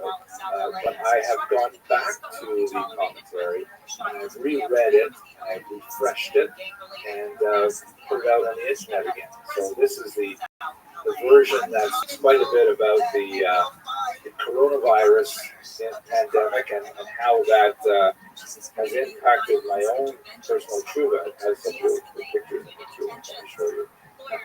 These are some fun pictures. I'm holding the hardcover edition right now. So here, for example, I hope you can see that. This is at my synagogue in New York, where we're all praying outside. You can see the tent is collapsed and we're all full of snow there. There's us davening outside in February. It's freezing in February, unlike in Beverly Hills, it's really cold here. So what happens in this particular book, and what I find so fascinating, is you think of repentance as kind of like a really squishy kind of idea, like, change yourself, repent. What does that even mean? How does one? Maimonides in 10 chapters goes through the actual stages of repentance and talks about feeling regret. He talks about confession, hugely. He talks about resolve. He talks about what if your past has harmed others. How do you rectify it? How do you ask forgiveness? How do you ask forgiveness if someone you wronged has already passed on to the next world? Really concrete, important questions that give us a foothold to climb this incredible mountain of tshuva. And since much of the meal imposes philosophical questions, he has no problem saying, fine, right? For example, you want to know what happens, why should we repent? Well, we have this idea of rewarded punishment. How does rewarded punishment work in Judaism? So we'll have old discourses on how God rewards or punishes. And of course that says, well, how come so many people who don't deserve punishment and they get punished anyways? What does that mean? So there's a discussion of this incredibly difficult concept, Tzaddik Lalo, why do the righteous suffer? It is incredibly important.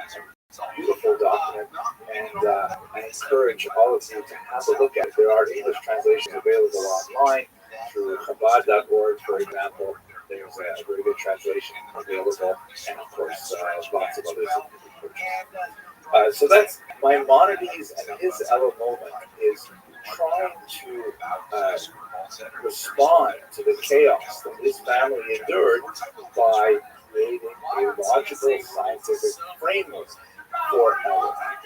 Maimonides himself, by the way, did endure tremendous controversy for a few hundred years. There are many groups that said, as I mentioned, that he was, too unduly influenced Greek thought, by Arabic thought. There are others who said that his Mishnah Torah was, essentially a work of arrogance because he was putting rabbis out of business, saying, if it's all there in one, what are you doing with all these other things, all these other specialists who are and a very, very sad moment of Jewish history. I was in France and actually denounced the Talmud to the Dominican friars, who then arranged to have one of these incredibly valuable manuscripts burned. They're at least pretending to come to the negotiation table right now, which they don't say, but this is the truth, is that support for the war amongst Ukrainians has collapsed. I mean, not like gone down by a few points, it's collapsed. There was just a piece in this the other day, it was Gallup, I believe. They said they had their latest poll, super majorities of the Ukrainian people, 70% around, want an immediate end to the war with negotiations on land swap. Let's settle it however we got to settle it. They don't. I remember for the first 2 years of the thing, everybody who I argued with about the war in Ukraine, their talking point would always be, the Ukrainian people want to fight. And who are you, Dave, to tell them that they don't have a right to defend themselves? And then I would respond by saying, yes, it's true the Ukrainian people want to fight, but might that have something to do with the blank check that they've received from the world and the back of the world. It's a different proposition to go like, do you want to fight if John Jones is at your back and goes, I got your back, dude, let's go fuck these guys up. You're like, hell yeah, I want to fight. But then John Jones leaves, I might be like, talk about this, but now the Ukrainian people don't want to fight. And by the way, I never believed any of that because I don't, I have my own libertarian views on things. And I'm like, if you're telling me that people want to fight, like, well, why do you got to conscript an army then? Like if they want to fight so bad, why you got to put a gun to their head and force them to the front line? Like, you could just make it a voluntary force, and then we'll find out real quick who wants to fight. But the point is now that even the Ukrainians don't want to fight over this stuff anymore. So there's just no justification for it. So now they move to Phase B, which is essentially to pretend like they're negotiating, but putting all types of poison pills in the deal so that the other side won't take it. This is what they did with Iran, too. This is why we got into that 12-day war, as they're calling it now. But, it's like you put things into I was just reading the other day, it was on Axios. There's reports that Zelensky and the Europeans are like open to land swaps as long as as their words in the Axios piece, Article 5 like security guarantees. So in other words, the rest of Ukraine's in NATO, which is the thing that caused the whole conflict to begin with. So, like, that's what that means. Article 5 is the article in NATO, in the NATO agreement that says that, like, it says that, like, if one of the countries is attacked, like, all the countries have to join together to help. It doesn't exactly say you got to go to war over it, but it's like you have to help in the effort if they're attacked. So essentially, that's what they're trying to ask now, which is, but if you think about it, right, it's designed to incentivize Putin to keep the war going. Because if you're telling Vladimir Putin, let's just say, which it's not exactly clear that he would even take the deal that I just laid out before, but I know that it's been reported that it was being signaled that he might be open to that deal. Like the Donbass region, he's got still, like the Donbass region is Donetsk and Luhansk. And in Luhansk, I think, as of right now, I think the Russians control like 75% of it. They got all of Donetsk, they got most of Luhansk, but there's still Ukrainians controlling part of it. And then he's controlling part of these territories in the south. So that's what Trump means when he says the land swaps, meaning essentially you get out of the Donbass region, give me that, and I'll give you back. The land swaps are Putin taking what he wants and leaving you the rest.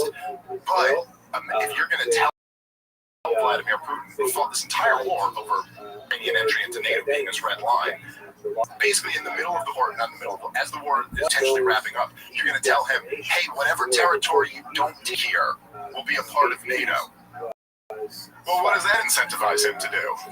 Take more of it then. Then why would you stop and give the rest of it up? And it does seem to me like that is clearly, at least from the Europeans, that is clearly the motivation of all of this, is to present something. It's they do have their chess war moves, and so you present something that the other side can't agree to, and then when they don't agree to it, you go, look, we tried to negotiate, and he just wouldn't take us up on this. So what can you do? The other problem with these conflicts, war in general, is that people always want to pretend that there's one side that's good, one side that's bad. And obviously Putin's the bad guy, right? Because they started the war, started killing people in Ukraine, but there's so many factors that are going on. And then there's also the long history of corruption that Ukraine has always had. And then there's also the weird deals that they were making with the Biden family to control all the different, it was natural gas, and there's incredible supplies of rare earth minerals. It's like really valuable territory.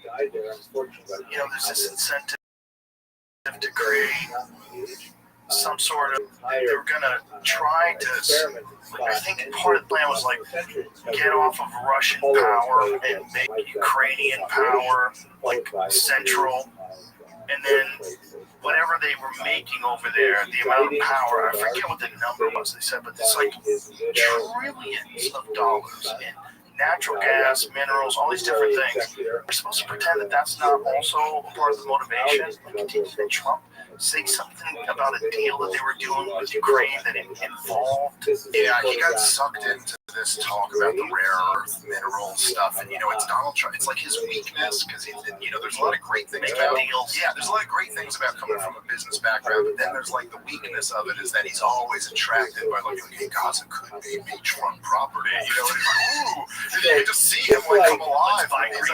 Yeah, it's always this stuff, but then the problem is that and look, I've been very harsh on Donald Trump over the last few months, but I think he deserves it. I think this administration is failing on so many levels, so profoundly, especially given the opportunity that they had.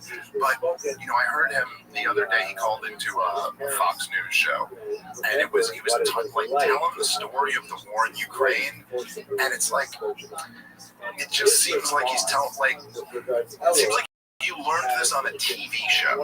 Like, can we get some books in your diet? Like, you know what I mean? Like, it's like, we really need someone here who's read a book about this, because he kind of had an idea of what he was talking about, but then he got it completely wrong. So he's trying to tell the story, and he's talking about the corruption of the Bidens in Ukraine. You're like, okay, yes, that is true, but like, there's a whole story here that I don't think you're really understanding. Because he goes, look, this goes back to 2014, and so I'm watching this, and I got like so excited for a minute. Like I was like, yes, it does go back to 2014. Thank you, Donald Trump. And it goes back to 2014 when Putin took Crimea, and Obama let him have it. He just let him have it. Never would have happened on my watch, but Obama gave Putin Ukraine. And you're like, no, dude, that's not. Just go back 2 months earlier in that same year. The problem wasn't that Obama gave Putin Ukraine. The problem was that Obama took Ukraine away from Vladimir Putin. As I played on your show, and you played with Tulsi Gabbard, the Director of National Intelligence, has sat right here sitting and watched Gideon Rose explain to Stephen Colbert exactly what we're doing here.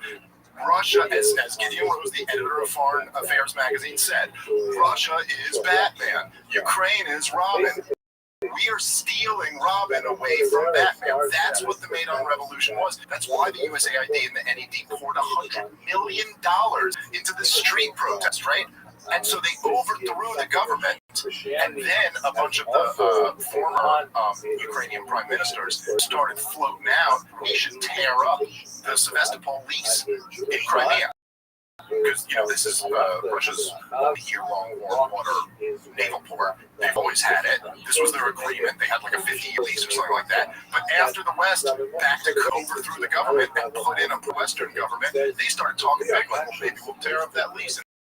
And so Vladimir Putin went, no, I'll just take it. That was like, so anyway, so he goes back to that, doesn't go back a few months earlier, and then misses the entire point. That because like the point is that it's not just like me being like, oh, I wish Donald Trump was into the same books I'm into or something like that. The point is that when you don't get that piece of the chapter, then you miss what's happening right now. So when you're talking about like these, essentially what Donald Trump was saying, the way he was trying to sell it to Zelensky was like, look, do this rare earth minerals deal with us, and this is kind of like security guarantee. It's not exactly a security guarantee, but if we're in business with you, and then Putin's trying to fuck up our business, hey, he's picking a fight with us too. But the whole point is that that's exactly what caused this whole catastrophe. Vladimir Putin and the entire Russian elite have been crystal clear about this, that they go, look, we can tolerate a neutral Ukraine. We can tolerate NATO up to Ukraine. Ukraine is neutral, and then there's Russia. We cannot tolerate Ukraine being a part of America's military alliance. That's a step too far. But every time we try to let them be neutral seems like it's never good enough or actually works. So if you're going to come in here and say neutral's not good enough, they're going to be part of the West, then we're going to say, actually, we'll take them as part of Russia instead. Now, he also believes, as he says all the time, which I just think is goofy and American, but he also believes that, like, yeah, they're not really a real country, and they're kind of historically ours anyway, and, he's got his own views on that, but that's not what the war was about.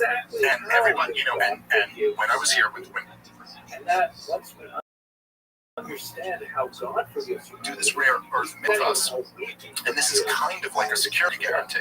It's not exactly a security guarantee, but if we're in business with you, and then Putin's trying to fuck up our business, hey, he's picking a fight with us too. But the whole point is that that's exactly what caused this whole catastrophe.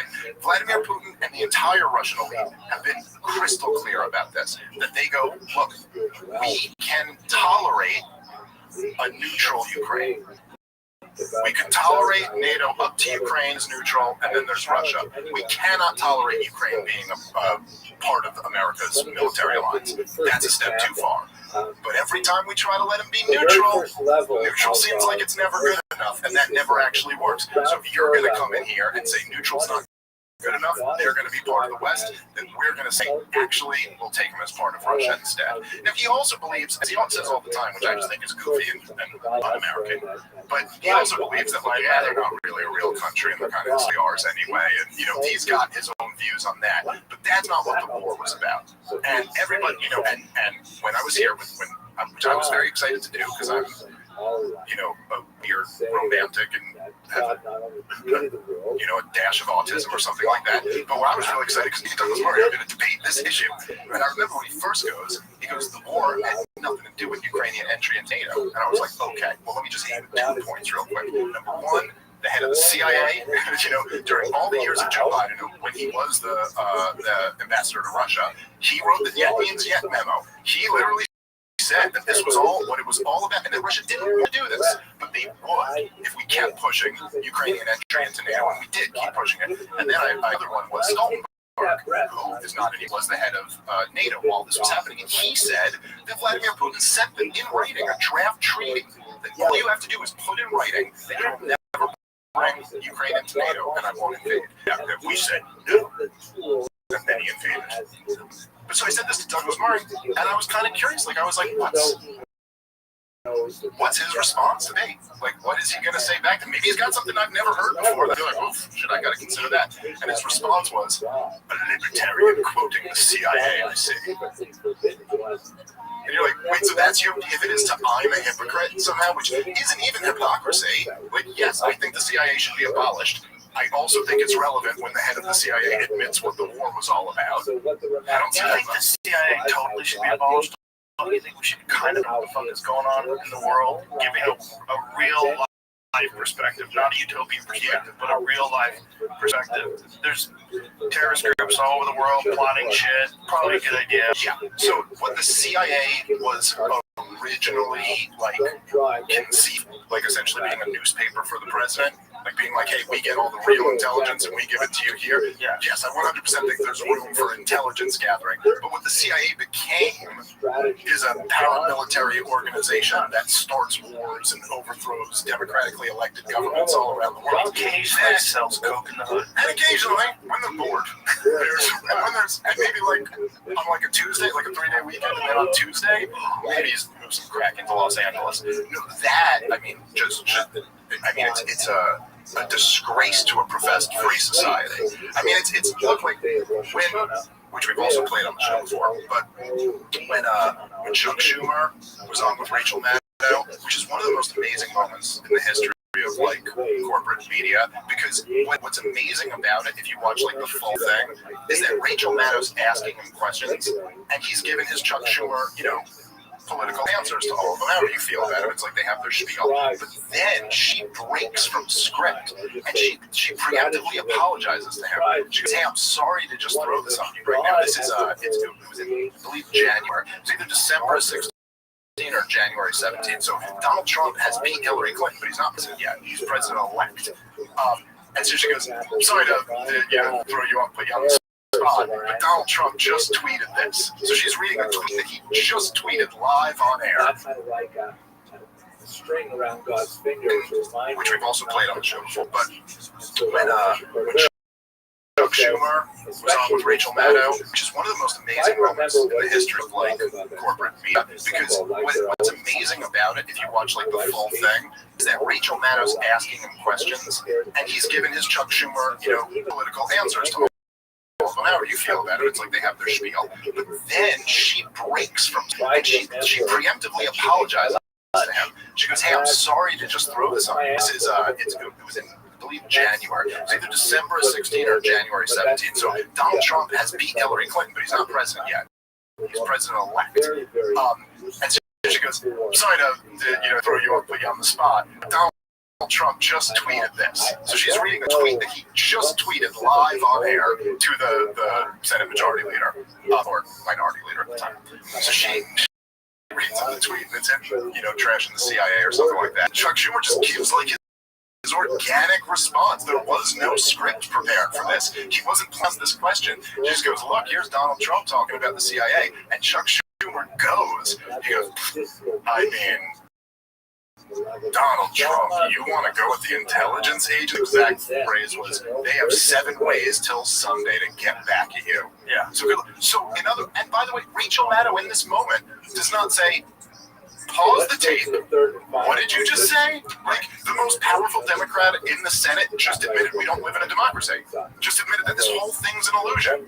That the President of the United States is not the President of the United States. All our talk about democracy being on the ballot, democracy has been gone for a long time if it ever existed. You just straight up said that the duly elected Commander-in-Chief and Chief Executive of the United States of America ain't in charge, because you better not insult the CIA, who worked for you ostensibly, or supposedly, and so like that's, or they'll get you, or they'll ruin you. And by the way, they did, didn't they? And this is the stuff which is very interesting that Tulsi's releasing now, which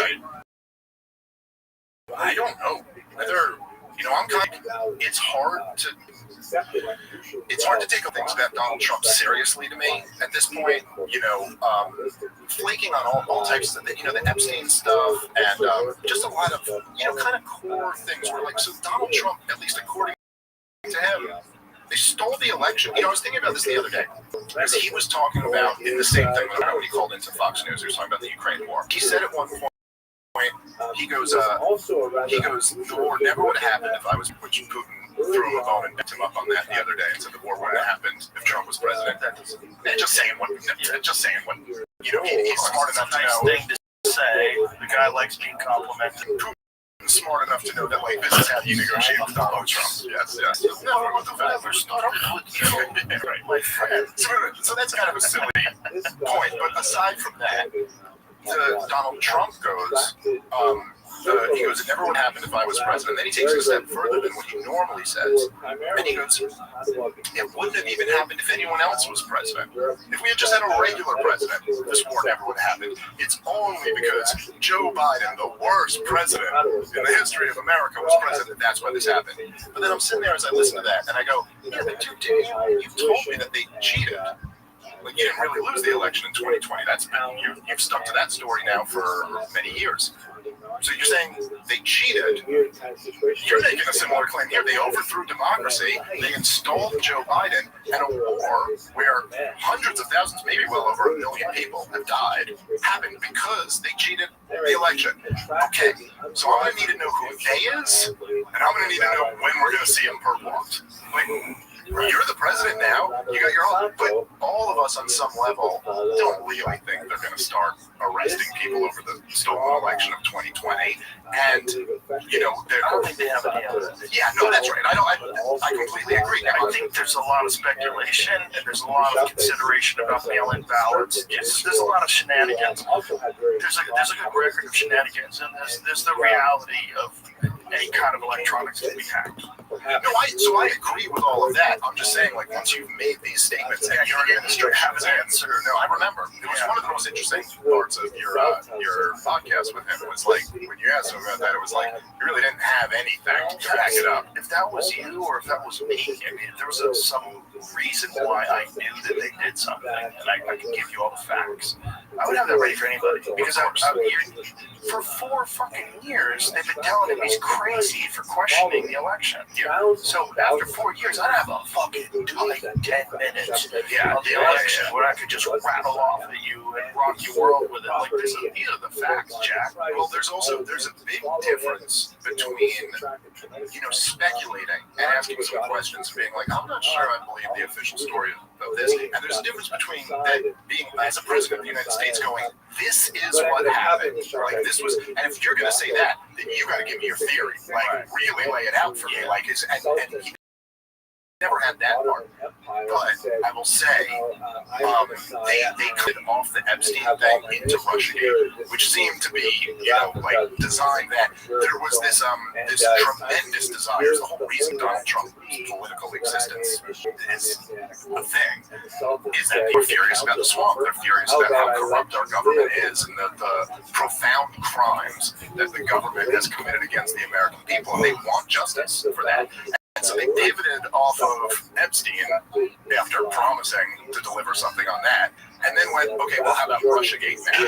So now they're, but I will say, Tulsi Gabbard released a bunch of new documents, and there were some pretty interesting ones there. It wasn't like she just released new stuff where it's like, oh, we already knew all this. Like, there was new stuff in there that we didn't really already know. And she referred it over to the Justice Department. She said in her press conference that we have proof that Obama committed treason. And we sent it to the Justice Department, and from what I understand, there is a grand jury being assembled or something like that. So I don't know. I still, the deepest part of my soul, there's no way they're actually going to try to prosecute Obama and Brent and Clapper and Comey. But you have to be rated John Bolton's house. Yes, I think that's unrelated. But that is an interesting story also. That seems like a wild shit. But if they did that with Obama, what was the actual treason? Like, what is she stating is treason? Well, so now I don't think she said treason. I don't think legally that's technically right, but someone might correct sedition or something. I don't know. I mean, like, I think treason. I think John Brennan did commit treason when he armed Al Qaeda in Syria, and Obama as well, with Obama and John Kerry and Brennan. I think that's literally treason, right? Giving aid and comfort to the enemy in a time of war. What Obama and Comey and Clapper did to Donald Trump is they framed him for treason. So what do you call that exactly? Framing the sitting U.S. Now, I guess Obama can't be guilty of the current U.S. president, but he was guilty of the candidate and the president-elect. So, because he was out of there by the time Trump comes in. But what Tulsi Gabbard released that I thought was very interesting, which I'd never seen before. We did, I don't remember, it was last year or the year before, there was one episode that me and you talked a lot about Russiagate and got like pretty deep into it. But what Tulsi released, which I've never seen before, was that there was a consensus amongst the intelligence agencies after the 2016 election. So this is Hillary Clinton's lost, but Barack President and Donald Trump is the president-elect, and they had consensus. There was no meaningful interference in the election. And then there is this one meeting with Obama that she points to where this is where the consensus changes. And they had a new threat assessment that actually we believe Russia interfered in the election. But it was total bullshit. They've never been able to back it up for shit. You know, I find minor little things here or there, but nothing that demonstrates that, like, results of this were flipped. And then they ran with that for 3 years after it. There's no record of that meeting, right? She just released with records of that meeting. What I'm saying is, like, the actual discussions is not on record. Now, I think they have. She had a few. They have to do that. No, she had a couple different documents there that were like had notes from the meeting. I think one had minutes of the meeting, but no, you're not listening to an audio tape of it. Like, we don't have like a talking about the gays and the Jews or something like that. I'm just trying to straw man or steel man. I'm saying, like, would it be possible that Obama knew something that he could relay to them in the meeting? Be an interesting thing to find, interesting for a court proceeding. But even if that's the case, it still doesn't align with the known facts. Yeah. Oh, yeah. Yeah. Well, it's not. Look, I think we'll see what comes of this. Which I'm not on anything coming of this, but there is something interesting. Look, there's a lot of things that happen after that. The real, to me, the true outrage of Russiagate is that they didn't stop after he won the presidency. It's still pretty outrageous to try to frame a candidate. It's still pretty outrageous for Hillary Clinton to have, like, opposition research and use an actual, Russian spy to do it. But, that's campaign stuff. It's a little bit different. Like, once he becomes the commander-in-chief, you have the FBI and the state still working to frame him. And so this is where, and for all of that stuff, Hillary Clinton's gone, Barack Obama's gone, Brennan is gone, Comey is still there for at least a few months. And then you have like Andrew McCabe and people like that who are the 60 Minutes interview. Anybody can go look at it. He literally said that they debated at the Justice Department, and this is the highest levels of the Justice Department. It was, Jeff Sessions would have been the Attorney General at the time, and he may have recused himself already by that time, so maybe not him, but then everybody else, like the top 2-3 guys at the Justice Department, all sat down and debated what to do. And they said they decided we're going to invoke the 25th Amendment to remove Donald Trump as president, and around and realized they weren't going to be able to do that they weren't going to have enough people in his cabinet willing to turn on him to invoke the 25th Amendment, which, the 25th Amendment is designed for Joe Biden. It's designed for, we still didn't use it, even though these last few years, which is crazy. Even after the debate, they go, we need a candidate, but no one went, yeah, but this guy can't be commander-in-chief for the next 6 months, we just let him. But they said they were going to invoke the 25th Amendment. This is on 60 Minutes. Andrew McCabe says this himself. And then they realized they couldn't do that, and so they settled on Robert Mueller. They settled on a special prosecutor because they couldn't prove him, so this was their other attempt. We'll just bog him down. We'll investigate everything in his life. We'll find some crime somewhere. It's, to this day, I hope that they didn't. I can't believe they didn't find any other dirt on Donald Trump. I always thought when Mueller started being the special prosecutor, you can listen to my podcast on record. If you want to probably available wherever podcasts are sold, you can listen back to. I said it at the time. I go, they're not going to find anything on Russiagate because there's nothing there. This is all made up, but they're going to find something. The guy's been a real estate developer in New York City for how many hours? Every real estate developer has committed a few crimes, and they found nothing. They locked up. They charged a bunch of his people around him with tax crimes, other things that had nothing to do with Russiagate. Then they try to put pressure on them to flip on him. That's how they do these things. None of them had anything on him. And so anyway, but the point is that it was the deep state attempting to remove the sitting president of the United States of America over something that they knew was bullshit. You had Eric Swalwell was out on cable news saying not only an asset, but Trump is a Russian agent. He's working for Vladimir Putin. He's his guy here. They all knew this was bullshit. I mean, it's like online, ad nauseum. And online on CNN, on MSNBC, on ABC, CBS, every day. Trump-Russia collusion. And many of those same people are still telling you what's true. Many of those same people are still in front of the camera telling you what's true. Yeah, they're still apologize. That's right. Then they're still, and then the same ones up there going, we got to arm Ukraine until the end. We got to give Israel more bombs to drop on the Palestinians. This is all covering this. Like, how is MSNBC handling this Tulsi Gabbard revelation? I think by changing their name to MS Now, they're supposed to forget. So did NBC bail out? And so Microsoft and NBC are together in this joint venture that's MSNBC. Yeah, I think they, I don't know exactly what they're doing, but I saw it was announced the other day that they're changing it from MSNBC to MS Now. Do they think it's toxic? I guess so. I guess. Yeah, they're not wrong.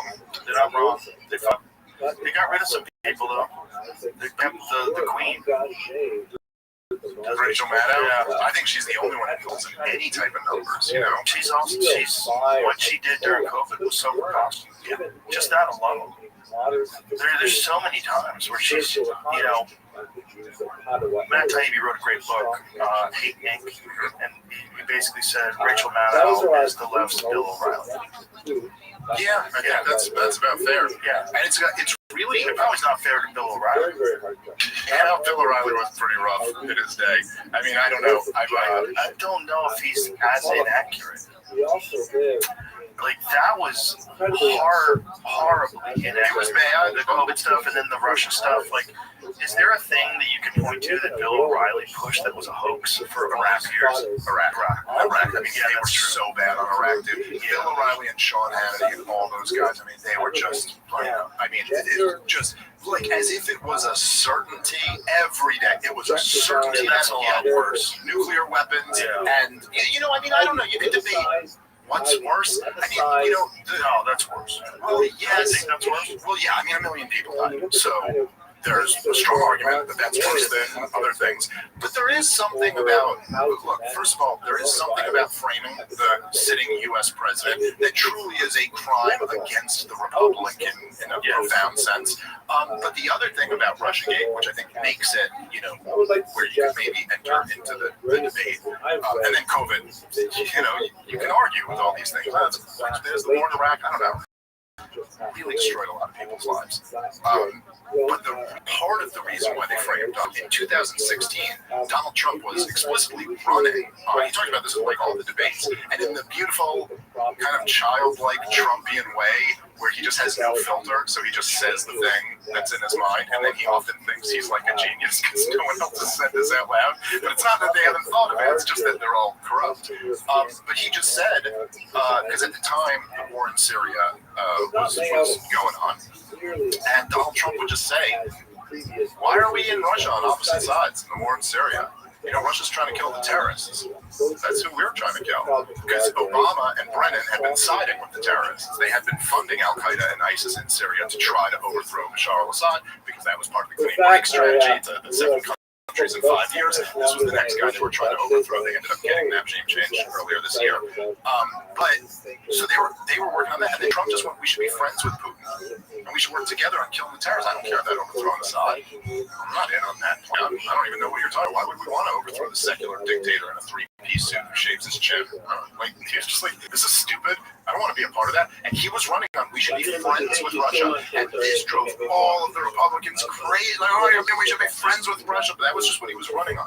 And so part of the deal of flaming him for being in a conspiracy with Vladimir Putin was that he couldn't be friends with Russia anymore. And so because if Donald Trump had come in 2017 or 2018 and announced some new treaty with Vladimir Putin or some partnership or something like that, the entire media would have been like, "See, that's proof. We've been telling you he's in with Vladimir Putin." When he went to Helsinki, I think. Aside from this week, I think that was the last time the two of them were face to face. Was in Finland in 2017. I could be wrong about that, but I think that was the last time the two of them were together. And there was this big thing. I don't know if you remember this, but it was a big deal at the time. That Donald Trump said they asked him. They were like, "Hey, your intelligences are saying that Vladimir Putin interfered in the election. Did you ask him about that?" I asked him about that. He told me he didn't interfere in the election, and I believe him. And they made a huge thing about this on foreign soil. Donald Trump says he will Vladimir Putin over his own intelligence agency. The men and women who protect us every day. Men and women who frame the sitting president.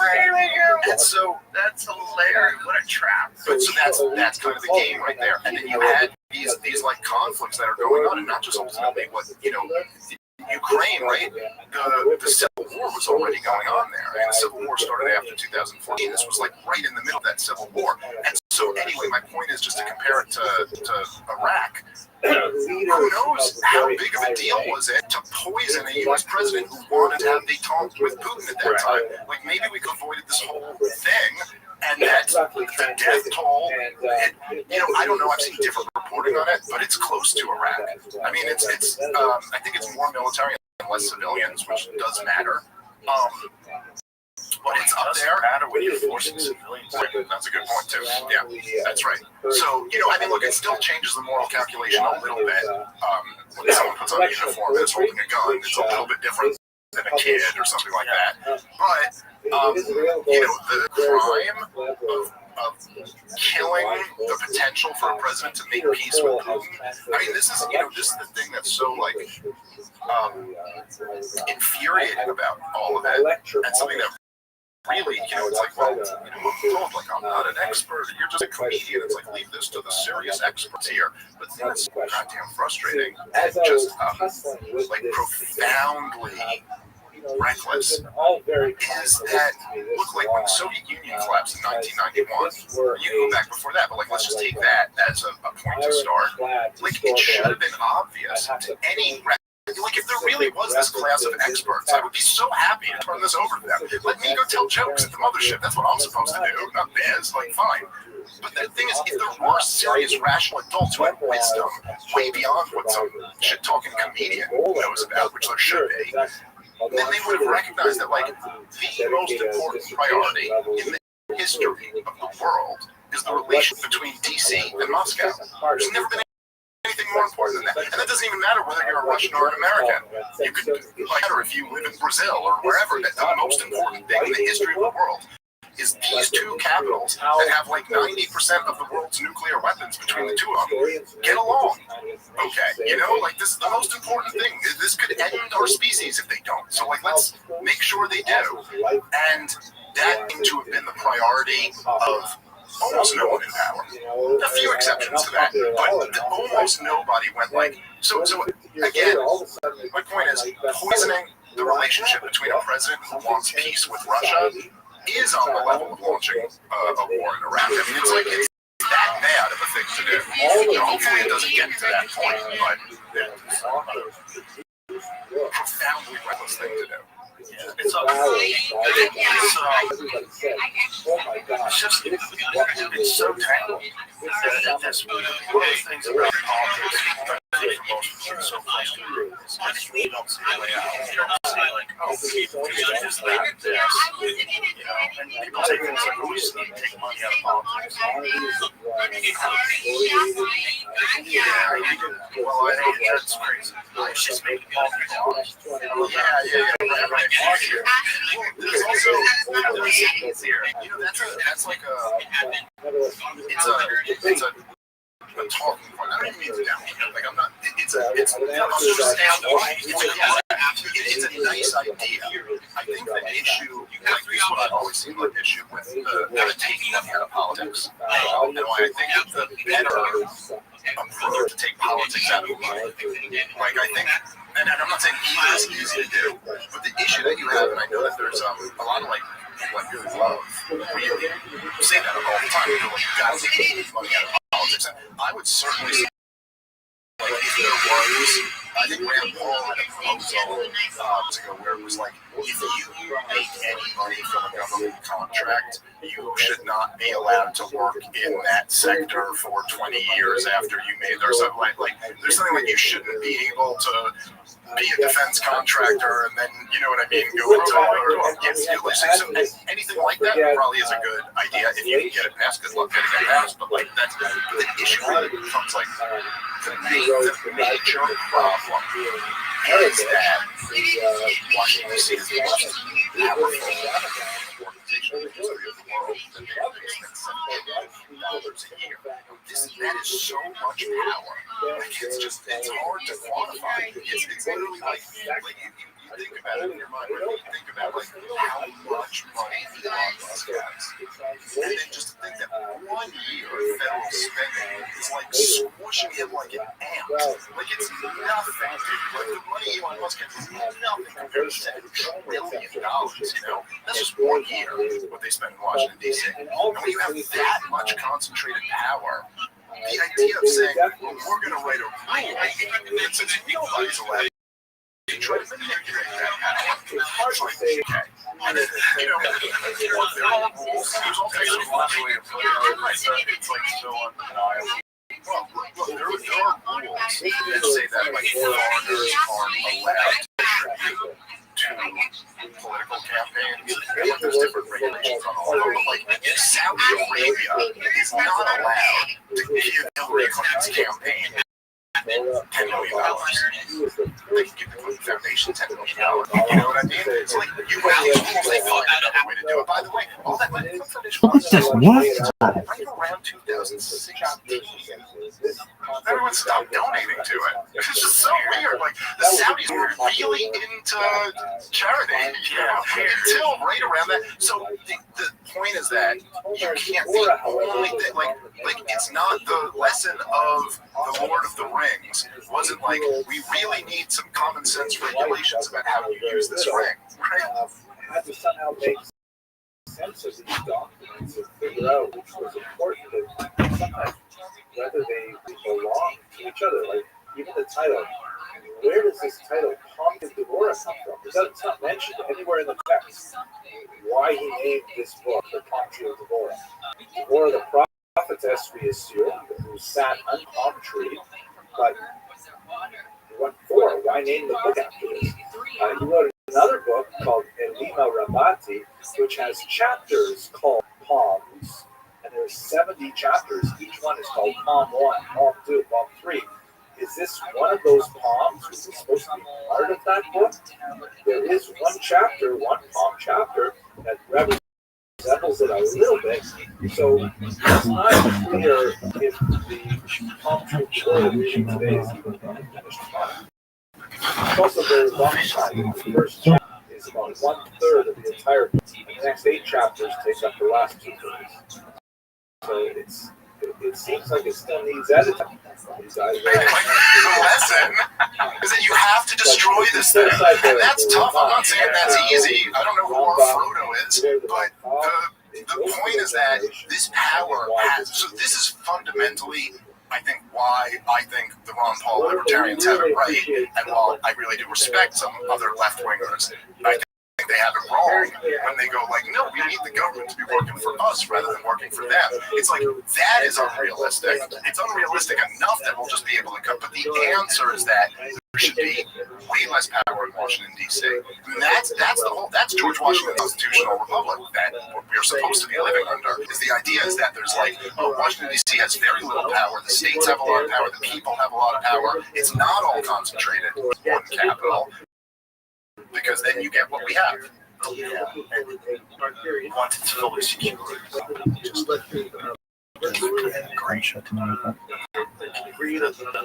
tentacles of this octopus are so deep. There's so much money, and there's so many people that are in a position of power. It's like it's very hard to change what now. The only thing, the best hope that we have is. It's going to sound ridiculously romantic. I think there's people that are growing up now that have a better understanding of how things work than ever before. You know, this guy Michael Butt was on the other day. He's a historian, or his degree in ancient history, and we were talking about how science changes one funeral at a time. You know, I think politics probably changes one funeral at a time too, and the way. Hello, fellow students. You know, like, I don't agree with this Mondani guy, the guy in New York City, but I also don't agree that there should be this massive coordinated campaign from both sides to make it get into power. Yeah, because you don't agree with them. Like, I think a lot of the stuff he's saying is ridiculous. Like using New York City funds to pay for transgender surgeries for people who can't afford them. Like, I'm a nail. Yeah, well, it just sounds nuts. Sounds like you're only going for that nutty vote. You want that nutty vote. But what is this? Are we allowed to disagree? So I disagree. I don't support that. I don't support a lot of the stuff he's saying. The raising of taxes, I think, is problematic, but I'm not an economist. But this game we're playing, is it the people get to vote? Because the people voted, and they voted and he won the primary, so it's supposed to be the Democrats get by him. And then it's Democrats versus the Republicans. Or are we doing something different? No, the people get to vote, but if they vote, then government might have to come in and let the people know that they have error and they're, this is a unique time to see a power struggle. And I should, I guess, preface by saying, first of all, I find this race to be fascinating. That microcosm of where we're at politically in so many different ways. And I should preface by saying, I am the most free market, capitalist, libertarian guy. I don't believe in socialism at all. Most libertarians are communists compared to me. Like, I let's go, whatever government you believe in, I believe in less than that. So I do not agree with Mondani's, any of his economic policies. There is something, though, that you just can't deny. Where it's like, okay, look, first of all, you got this young guy who's kind of the anti-establishment candidate. He's an immigrant. He's a newcomer to politics, a newcomer to being a citizen of the country, however you feel about that. His was laser focused on one issue, which was the unaffordability of New York City, which, if anybody at all is familiar with New York City, that is the issue of New York City. It's the issue for 99% of the people who live in New York City. The top 1% in New York City are doing great, but everybody else is just struggling to get by. You're either rich or you're struggling. New York City. And the prices have gone up dramatically in the last few years. So he just ran his whole campaign laser focused on that. Then the establishment comes in and they run Andrew Cuomo, the disgraced former governor who murdered old people in nursing homes, who got, had a Me Too thing, which I don't know how legit that was, but got driven out and disgraced. Governor Lockdown, representing the failure that just wrecked Israel. And then what did they try to hit him on? Israel. They thought that was his weakness. That debate was the most amazing thing I've ever seen in my life. It's like, imagine picking, it's like, it's literally like if you were hitting like Islam Makachev or something like that, and you went, I'm going to attack his wrestling. That's why I think he's weak. You're like, what? No, that's his strength. What he means, they thought this. They go and they bring it up and go through all the candidates. They go, he hasn't even pledged to go visit Israel. Well, they were also that's the first thing they would do once they became mayors. But they all said that I'll stay here. I'll stay here in New York. I'll talk to Jewish people right here in New York City. I don't need to go to Israel. And then like, the funniest thing is, it helped. Well, they actually thought that pointing out that this guy, which by the way, the mayor of New York City has nothing to do with foreign policy anyway, but they thought that pointing out to everybody that this guy doesn't carry the baggage of supporting the war party, but we all support the war party, was going to win over liberal New Yorkers. Like, how out of touch do you have to be? And this is, dude, I gotta say, just something that's so fascinating about the whole broader Israel-Palestine debate discussion is that he goes at one point, he said that he's like the one-state solution. And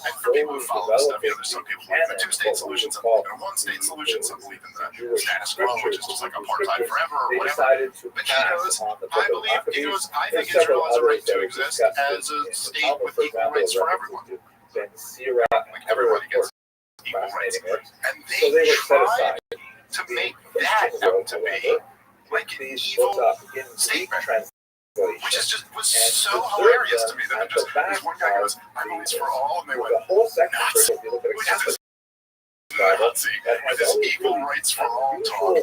Nobody, it just had no effect on anything other than to just be like, oh, he also doesn't have the baggage of supporting this genocide, which is very unpopular. So, okay. And so anyway, it's just like, well, he's focused on the actual crisis, which is the unaffordability of your city. They're talking about supporting this war, which has nothing to do with the war anyway. And it's like, you look at it, you can't believe that that's actually what they tried to attack him on.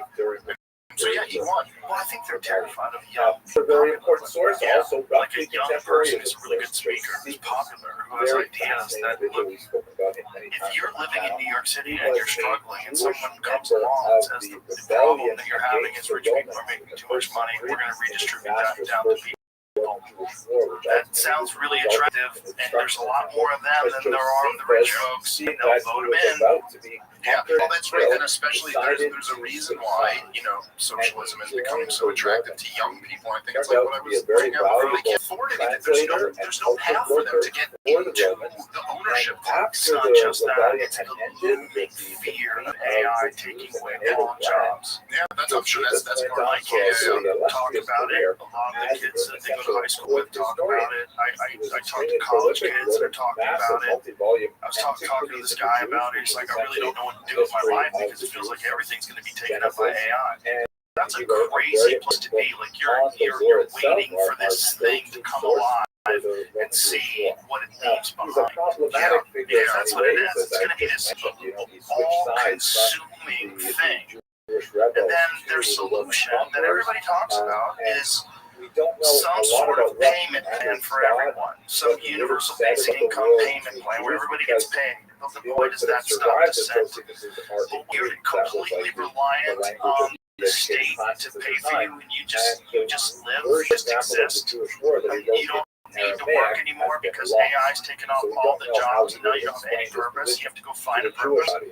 Boy, some people gotta find a purpose. There's a lot of people that just have that go-get-em instinct that they're going to be fine. There's a small percentage of people that are just going to plow ahead regardless of, even if the government gives you $50,000, $60,000 a year, you live fine. You don't have to sweat bills. There's going to be a bunch of people that just get into drugs and their life falls apart and they have no sense of purpose. They have nothing to do, and you're going to have to refigure out how to structure society. That's what these kids are going through. They're going through this weird feeling that everything is about to fall apart right in front of their face. Well, we run face first for that cliff. We're running right to the edge of that cliff, full cliff, saying we got to go over the cliff. And that's a lot of these things all happening at once too, and also the young generation is totally out of the corporate media model. They're just not even listening. It's not like do they watch MSNBC or Fox News? No, these are the list of the age. Like there's a graph that got put out of the median age for people that watch cable news versus podcasts, all these other different things. I think I have it on my phone. It's fucking bananas. Because the median age for cable news is like 70. It's like 70-year-old. That's the median. It's like 24 to 34 is the median. YouTube is like 34. Netflix is a little higher. Netflix is like in the 40s because everybody uses Netflix. There was a large Jewish population. And here you have average landscape. So cable news 70. Primetime TV 65. Those are the brain dead people laughing at terrible sitcoms. And watching whatever the fuck else is on newspaper 60 years old, talk radio 58, magazines 52. Podcast 34. But nevertheless, that's right. That's about accurate. There's a lot, now go and see, because I have looked at polling data on this, where go look at who's supporting Israel. Those cable news watchers, the 70 and over crowd is who they still got. What I would be interested in seeing is what percentage of people that are 34 are listening to cable. He relied on is there Latin translation, not the best translation, and it was also partial. He didn't have access to the entire corpus of Josephus's works. He actually wrote quite a bit in several different places about they do. Newspaper costs money. But he also had the Apocrypha. But everybody, you have to pay for cable if you want it. Most kids don't have cable anymore. Most kids just get a Netflix account or a Paramount account. You get all the great shows, Disney Plus. You get all the superhero movies. Most people don't. Young kids, if you have the budget, and you have the choice between a bunch of channels that just have things running on them all the time, or you pick what you watch anytime you want to. There's like the internet. There's the fucking internet on their TV. They want Netflix.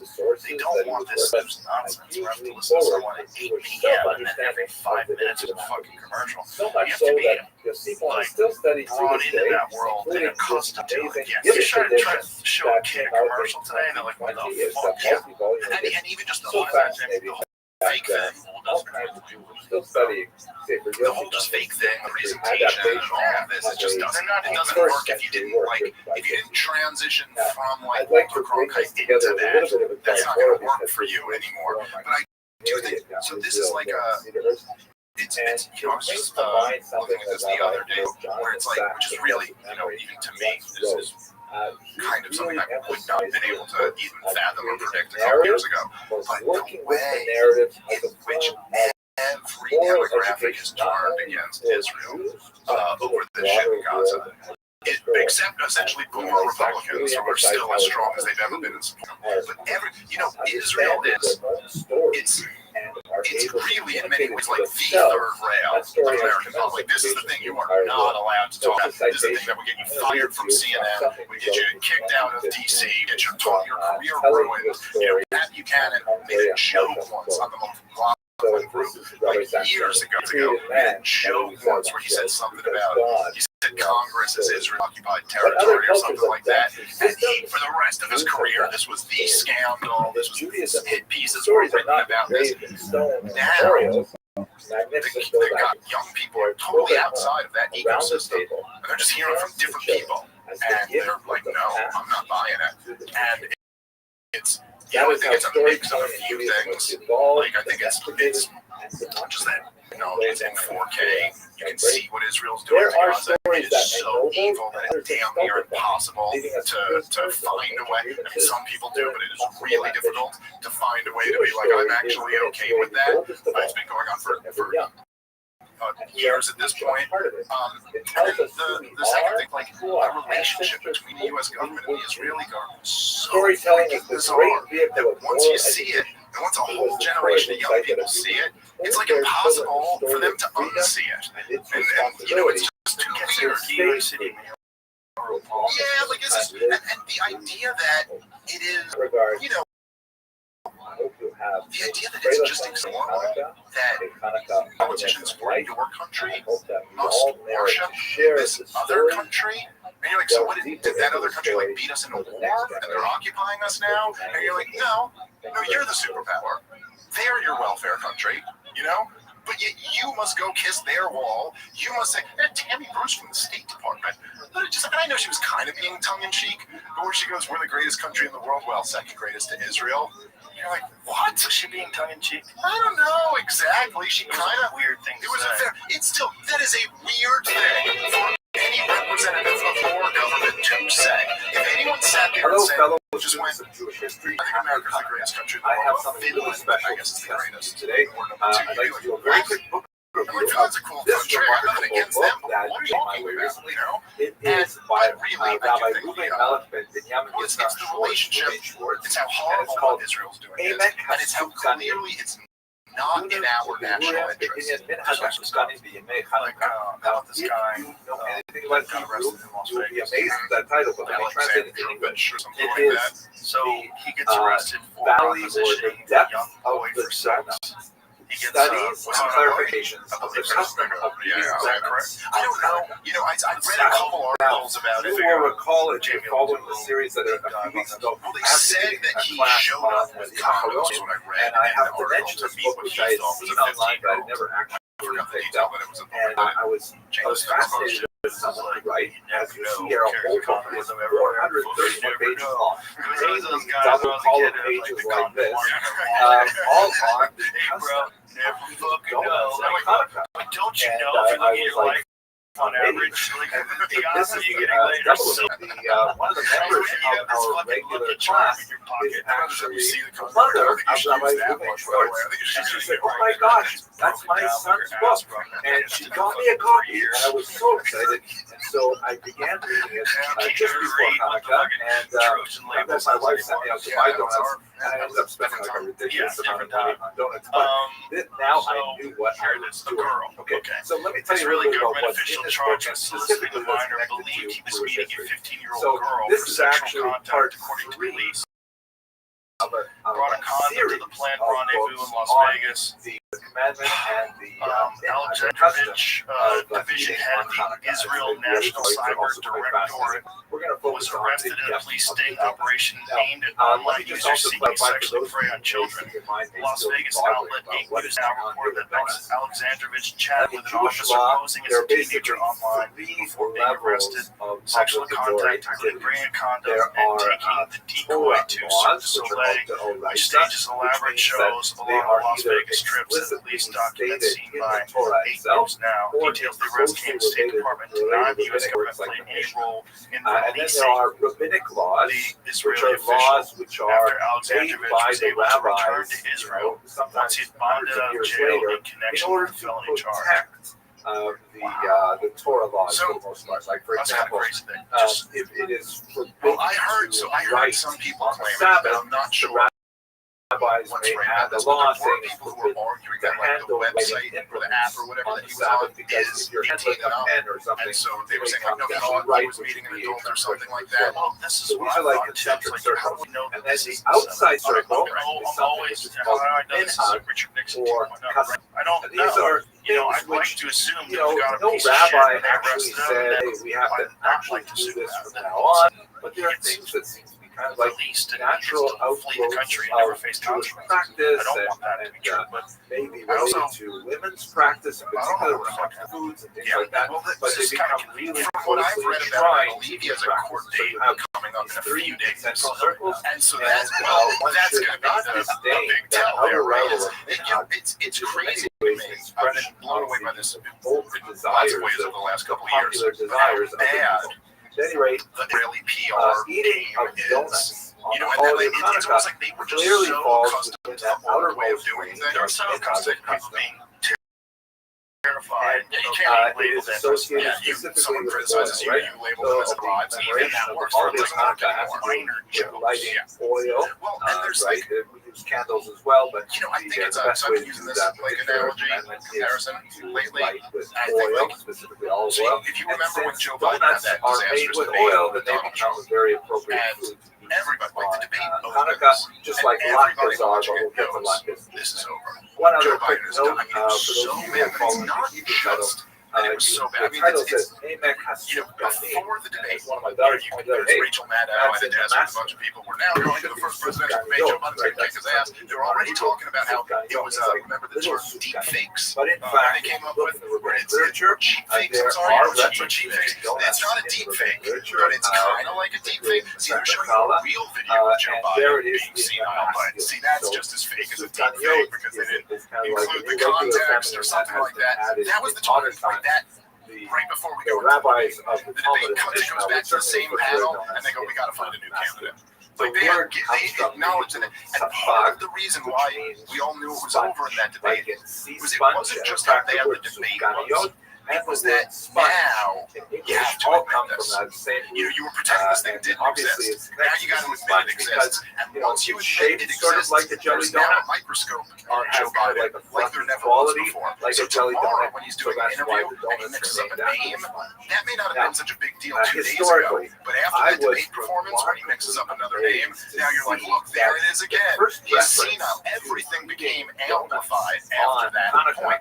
Actually, and I think all the way to the 12th century. Yes, I thought it was much more modern. Sure, that's a whole separate issue, but yes, I do think 12th it's century reference, and it comes but from none I think other a similar than thing has Rabbi happened Maimon, with Israel. father Now of everyone's looking at it, and everyone's watching, and everyone's saying, wait, what the hell is going on here? What is this? So that we have a pedophile can just go flee to Israel. How many other pedophiles have gone flee to Israel? And now it's like, oh my God, they've opened Pandora's box, and there's just no way to put this back in because it's too weird. It's too weird to not notice. And it doesn't mean you have to like jump to the conclusion of like, you have to hate Jewish people or something like that. I'm not advocating anything like that. But you do kind of have to question the relationship between DC and Tel Aviv and what is going on here. Because this is so utterly bizarre. It's so crazy to see like the American people are against what Israel to Gaza. It obviously hurts America's.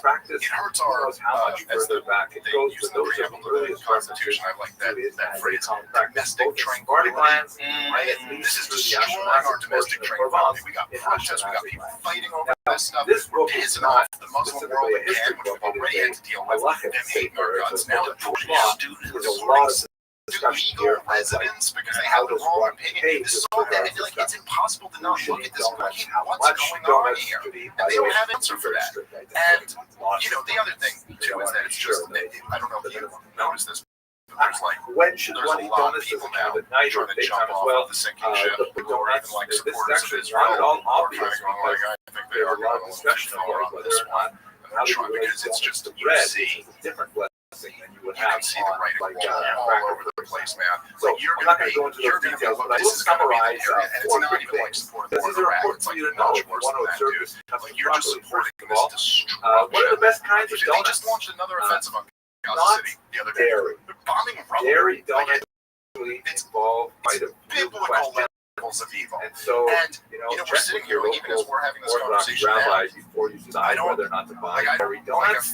This is the time like coming on podcast like a couple years ago. Secondly, conflict first started, and then when we got, and it was almost like I was coming on really like hard, kind of like Montreal to be like, style.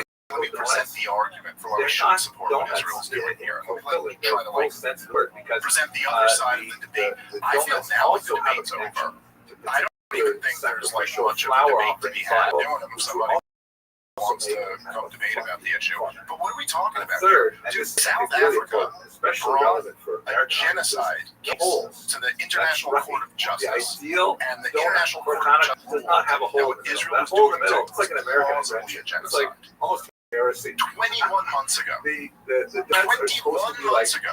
said this was plausibly a genocide, and nothing's gone on the entire time since then. There was actually a huge arrest piece a couple months ago about, because we've seen so many examples of this, but they had IDF soldiers offering at least one on the record saying that they were given orders to fire live rounds into the crowds of desperate people trying to get food.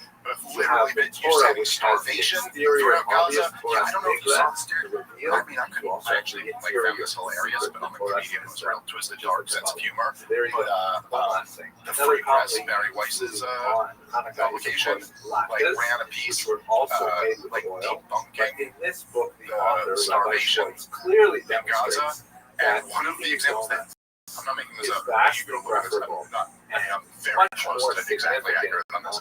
One of the examples they picked was like a kid who was starving to death, and their attempt at debunking it was that actually this kid had another major issue when an Israeli bomb cracked his skull. As much as I enjoyed reading this book, so as your defense, then yes, he starved to death, but it was also, with these other complications. This was the big one where the New York Times had that big picture of the starving baby, and then they made a big thing out of it, like nobody had other medical, problems too. And the mother had said, the mother said the doctors told her the reason they had other medical problems is she was malnourished during pregnancy. It's like, okay, so yes, you are right, Israel defenders. The kids starving to death are the ones who have other complications.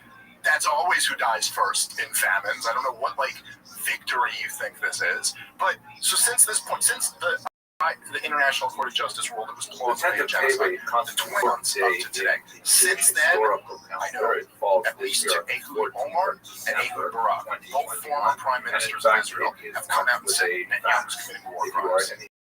They didn't call it a genocide, they called it war crimes. So that's where your debate is at this point. Where are they? Between genocide and war crimes, what area in there does this occupy? But how the fuck do you defend any of that, dude? I don't know if this is true, so I want to look it up before coming into this. But someone sent me something that Grok this date in the year was 588 before the from Twitter, from X, because Grok had said that Israel was committing a genocide. Second book of Kings. So someone asked Grok whether Israel was committing a genocide allegedly. I want to find out. Because I saw this article when I was running out of the house. It was entire army. Besieged it, and they built towers but against then it all it was around. reinstated. So I don't know if those posts were deleted. I don't know if this is real. Was marked by But I'm not shocked. I'm not shocked. I read it and I'm like, I can see how that goes. I can see, first of all, how it could interpret it as on the ninth day of the they're month not above. I mean, if Grok is just a large language model pulling from the internet, what's the general consensus One of worldwide? the most significant extra biblical texts. Definitely more on that side. Yeah, more on that side for sure. And then if you look at the sheer numbers of people that have died, which we really have an accurate count of, what is the number? What's the number of casualties? And it's describing there was just a for the actual siege and destruction of Jerusalem when Nebuchadnezzar actually Grok made his account way. briefly suspended It X. says the seventh year in the It's month later. of Kislev, which would have again been The around reason for Grok's brief suspension on King X was Babylon August assembled 11, his army, 2025 and after he remains invaded unclear Latin as no countries, official which statement from were X or Syria, XAI has been he provided. laid siege Bot to said the when city. asked why its account was removed. On the However, second day of the Grok month of itself Adar, claimed conquered the in city, now deleted and took post the that the king's suspicion prison was in due to place comments it another made king. accusing There was no Israel and the choice U.S. after of he committing received the genocide in tribute Gaza, sent forth to citing Babylon. sources So like Jerusalem was ICJ, part of the International massive Council of deal Justice Babylonian rulings, Empire at UN this point. reports, Amnesty It was International, not and destroyed. I'll As say you that can word, see here, this map shows just how These posts were tremendous flagged for expanse violating was the X hateful extent of conduct the rules. Babylonian The statement A few years later, The press team for this is so crazy. The press team for X did not immediately respond to requests for comments. Users have criticized Grok for providing anti-Semitic responses to questions in recent months. One anti-Semitic response, however, X's owner Elon Musk, including these remarkable arrowheads, X's owner Elon Musk said in a Monday post the bot's account removal was just a dumb error. Grok doesn't actually know why it was suspended. By Nebuchadnezzar's army, and with other examples of other campaigns.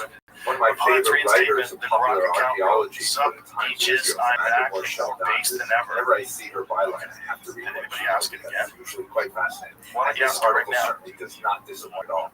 Let's go to Grok and ask Grok right now. He's going to give a more politically correct answer. That I looks bet. at I guess.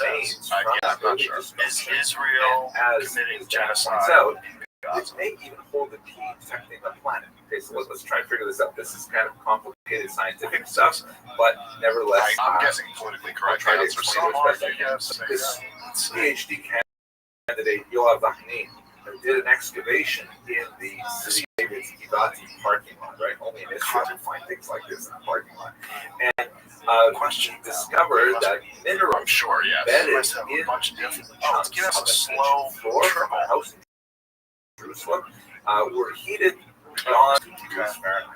Let's go to 500 Celsius. Amnesty Apparently, International that December actually 2024 supports report the idea of concludes Israel's committing city. genocide. Now, Citing Yoav killings Vachnin and harmful is an conditions. expert in this So now it's saying, it's citing the archaeomagnetism, sources. Many human which rights is organizations basically even reports another of way of genocide, dating citing things deaths and destruction. by looking at their magnetic field. which is Right, quite I fascinating. get it. Apparently, So when now things then burn they'll eventually very evaluate. intensely, and apparently the Meanwhile, if floor you ask that it he in studied impossible was burned at trigonometry, higher the 900 answer degrees is Fahrenheit or 500 okay, here it degrees goes. The term Celsius. genocide is That kind of defined locks 1948 in UN Convention the on Prevention and magnetic Punishment of the Crimes of Genocide. field of Acts the committed object with at that intent to particular destroy time, in whole or which part a corresponds to national, whatever the magnetic field of the Earth is. at the ethnical, time. racial, or And religious you group. should note These that acts the include magnetic killing members field of the of group. Earth changes The its ongoing conflict in frequency Gaza over stems large from, I periods get it, of you time. know what that is? So therefore, by Um, taking the tools of Okay. traditional Allegations of archaeology, genocide, dating this prohibited area acts of intent.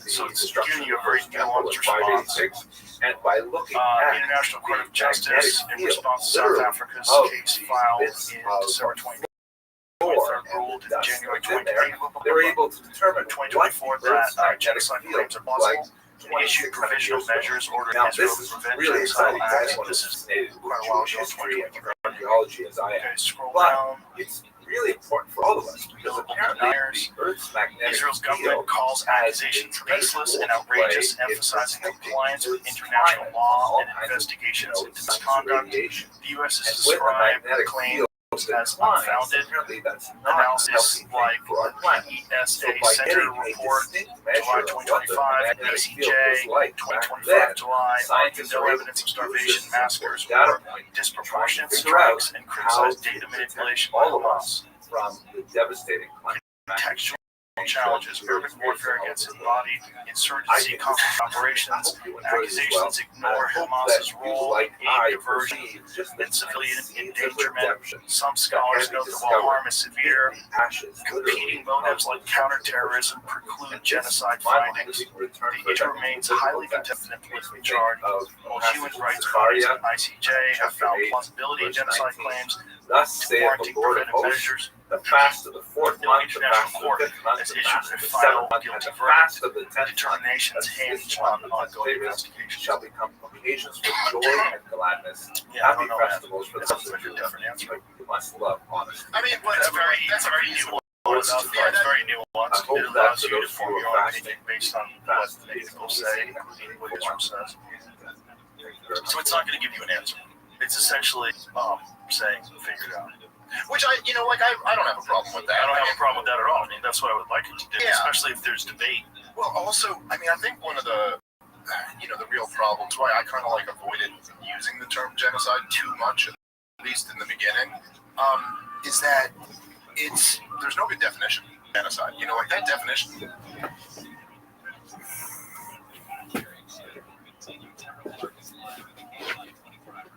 This is truly an honor to be speaking to distinguished scholars, particularly in the Asian world.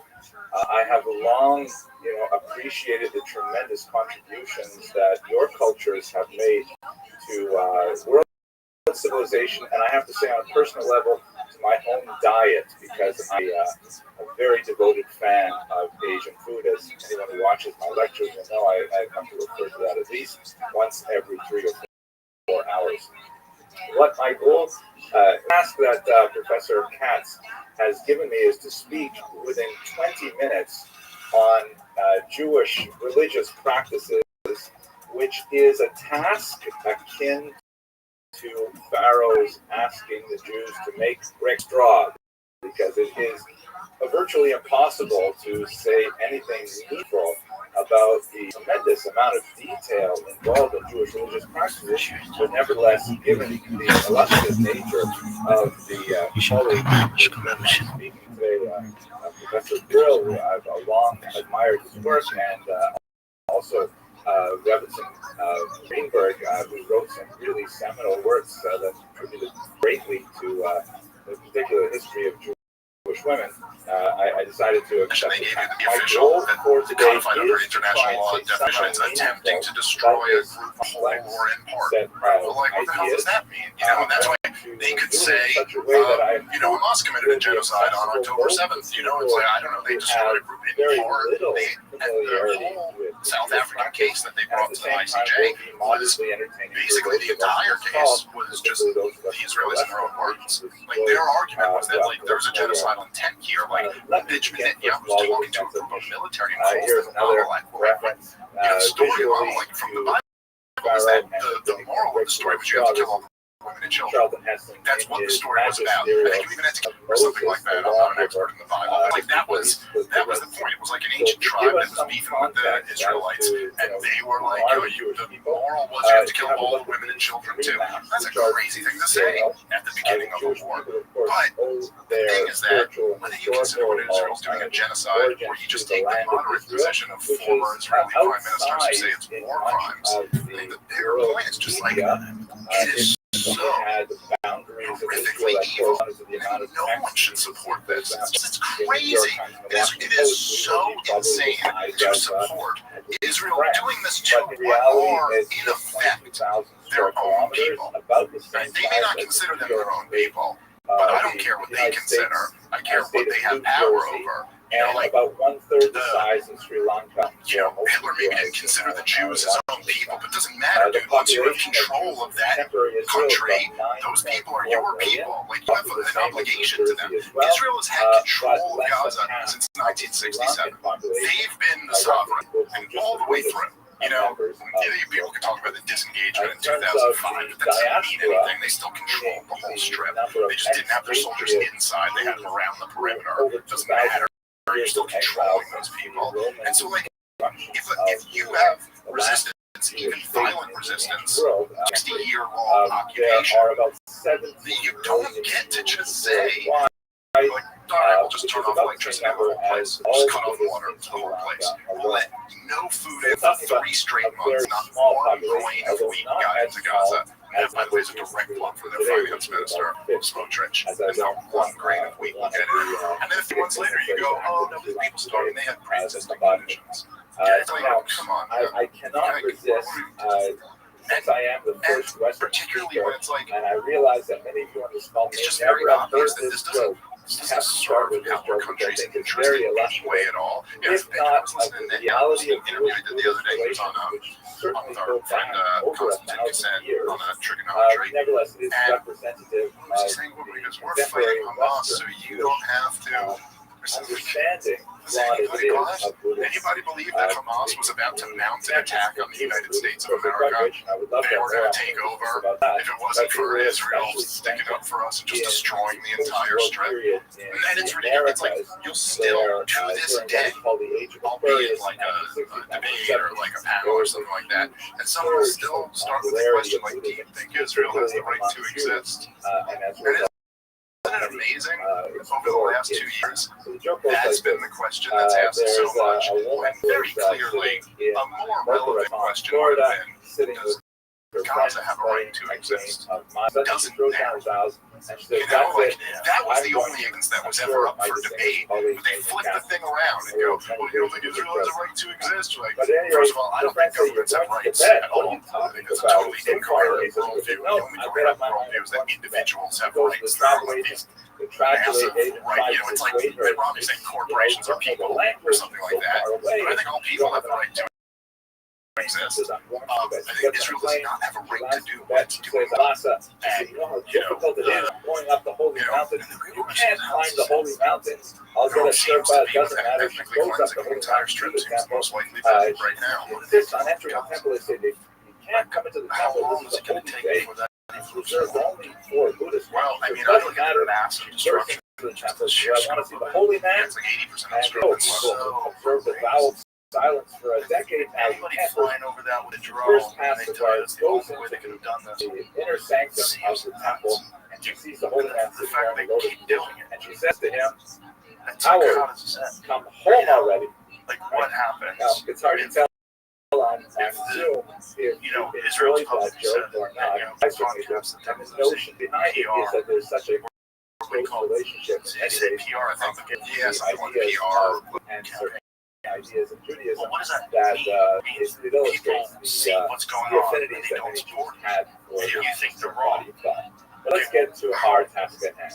So How much I've further can you go divided with this my before talk everybody into is- four basic Yeah, and points. also part of the reason why, you know, The first of think which is, is the idea of I don't know, people are mission. just, you don't have the controlled propaganda apparatus anymore. And so the thing is now, for the people, like obviously there are still a lot of people who don't really pay attention, you know, that deeply. But for somebody who's listening, let's say, very, very to strong sense of Netanyahu's interview something with that Constantine, is really I'd have to say, like, a large portion of them at this point, you're listening to politics, right? Like you're not completely removed from this world. There have been so many Israel-Palestine debates over the last 2 years. It's almost everyone who's watching this has at least seen what some competent person on the other side of this issue has had to say. And so, like, one of the times, you know, they brought up one really did. You know, I thought Constantine did a reasonably good job in the interview. I forget what's his partner's name, Francis. The two of them, I thought they did all right. That is the whole Torah. I thought they were a little, The rest you know, there were times they could have asked some follow-up questions, particularly the one that I thought they let him off the hook with, was when they asked him about his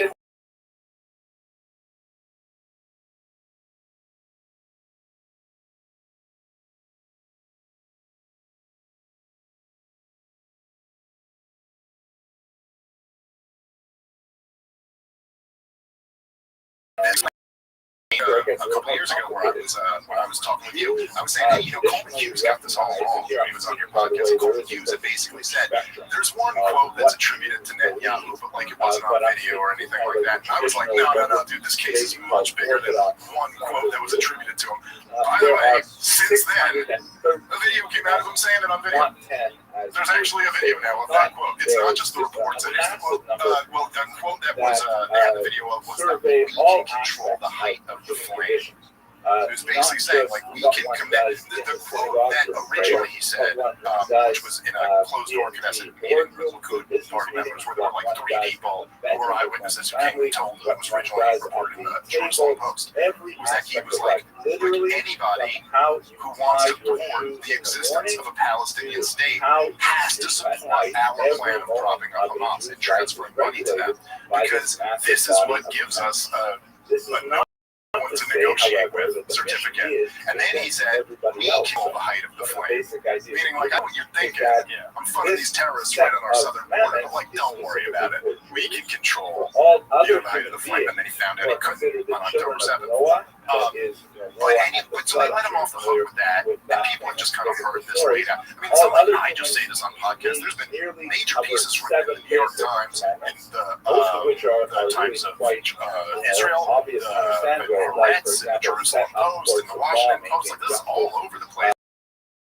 And he just goes, no, we're just like trying to get some funding in there for the people. Like, at this point, anyone believes that Benjamin Netanyahu was motivated by helping the poor people of Gaza rather than by thwarting a Palestinian. His response, because I do know that they asked him about the failure of and by some means of reflection, then What was they his will response to the failure of just extend how God's will long to to react to it? how that Yeah, is I remember expressed. that. I don't remember exactly what he said, That but I is remember of thinking there was holiness, which not I a bunch of simply do substance not to know it. enough He about kind of Buddhism just to danced understand around if it, there is a you know. similar And concept. they also didn't But get into if you specifically, were like, trying you to know, first they understand asked how him questions holiness actually about, like, works what was it like for you as on a that day.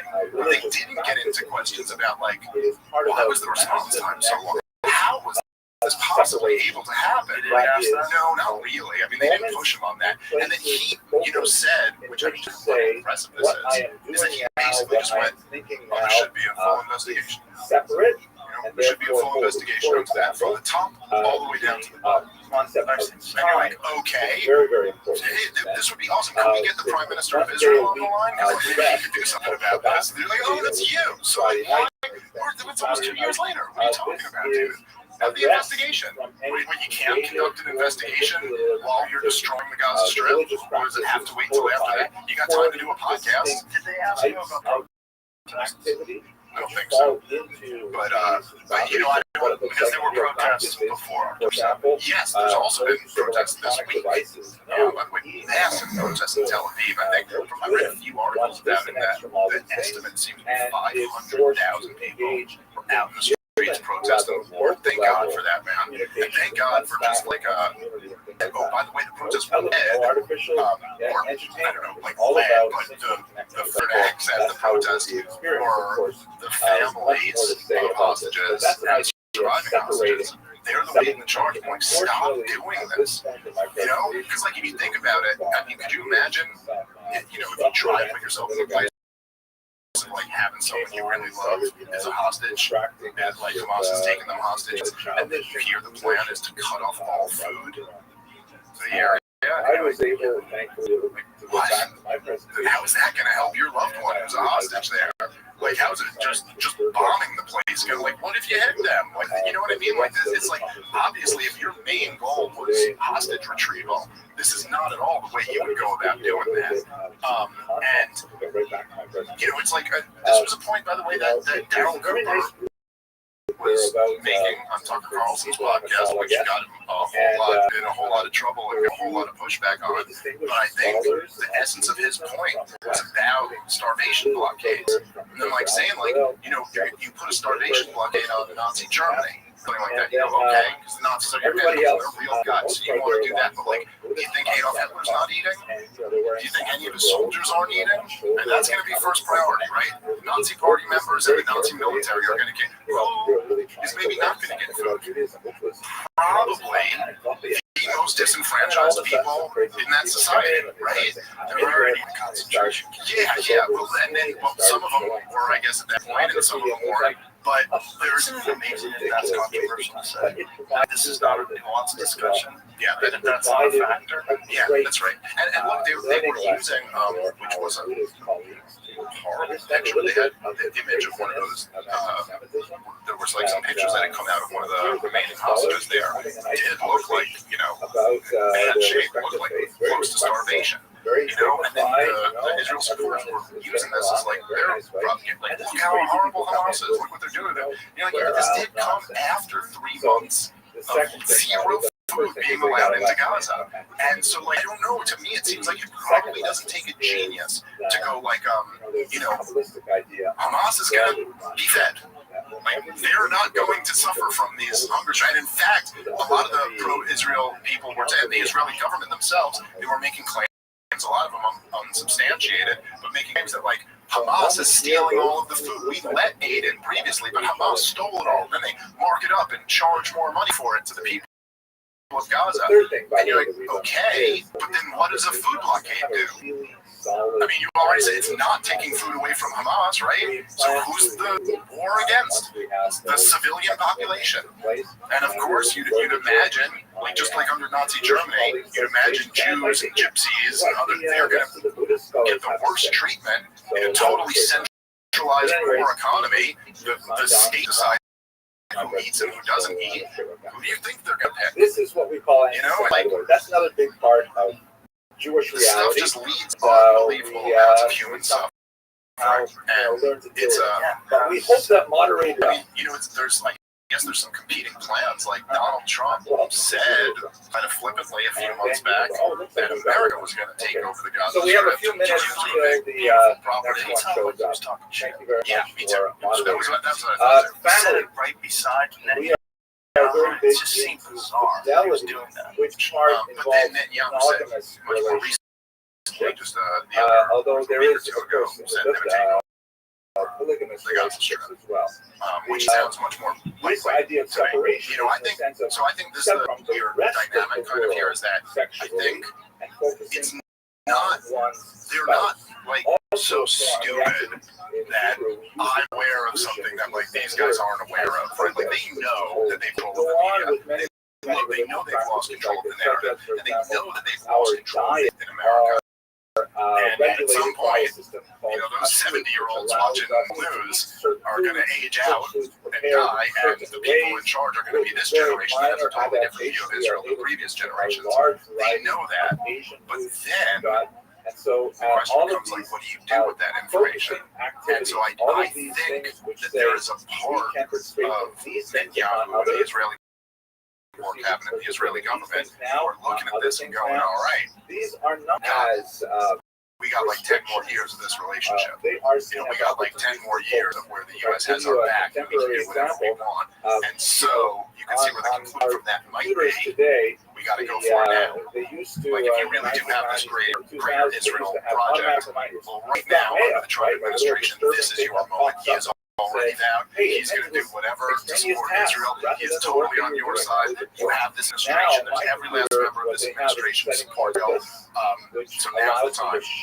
Annex Gaza and the West Bank. And, you know, parts of Syria too, and whatever else they want to do. So I think they might be going for it, you know. And then, I don't know, we'll see. I mean, they started bombing Iran, that's what I'm talking about. These are all designed to focus on Well, they the tried to suck up into a regime change war there, you know, and it didn't work. But the whole thing, you know, the whole 12-day, first of all, this thing is not over.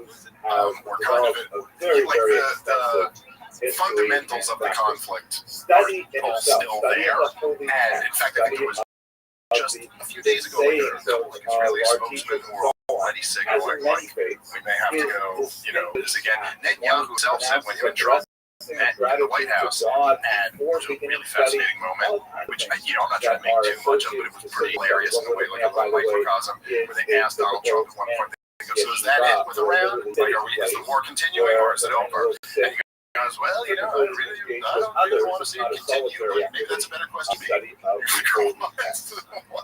Wait, what?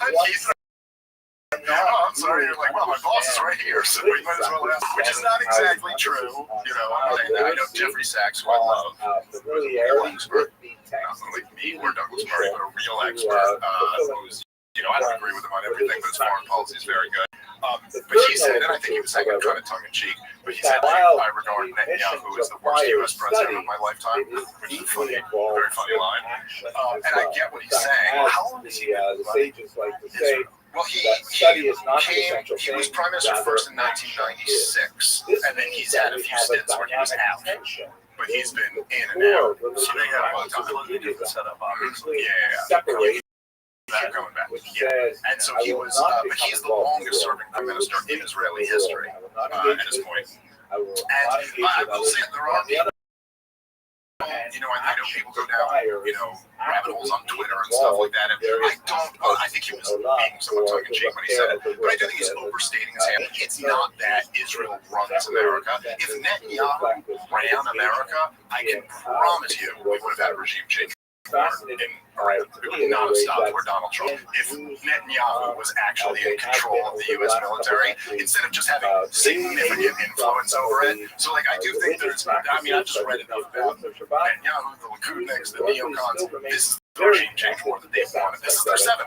This is 7 out of 7 to get around. So this is what they want. And if you actually even look at the war itself, it was like when Trump, it was before and after Trump dropped the bunker busters on their nuclear sites, Israel just started bombing regime targets. They weren't just bombing their nuclear sites. They were trying to overthrow the regime. In fact, they made calls to these Iranian generals and threatened their families that we're going to kill your families unless you guys flee, right? It just didn't work. They weren't going to do that. And then once that didn't work, they were kind of like, and then gave Trump an out. They responded with this nonsense. The same thing they did after Trump killed Soleimani, where they fire these rockets, they give us advance warning, they make sure we move everyone out of the way so good, because they know they don't want to kill an American there, because then it's full-scale war. But, if they hadn't, it's so funny because we put all of this in Mullah's hands, and they had just decided, which every military analyst concludes they can touch Americans in the region. They didn't.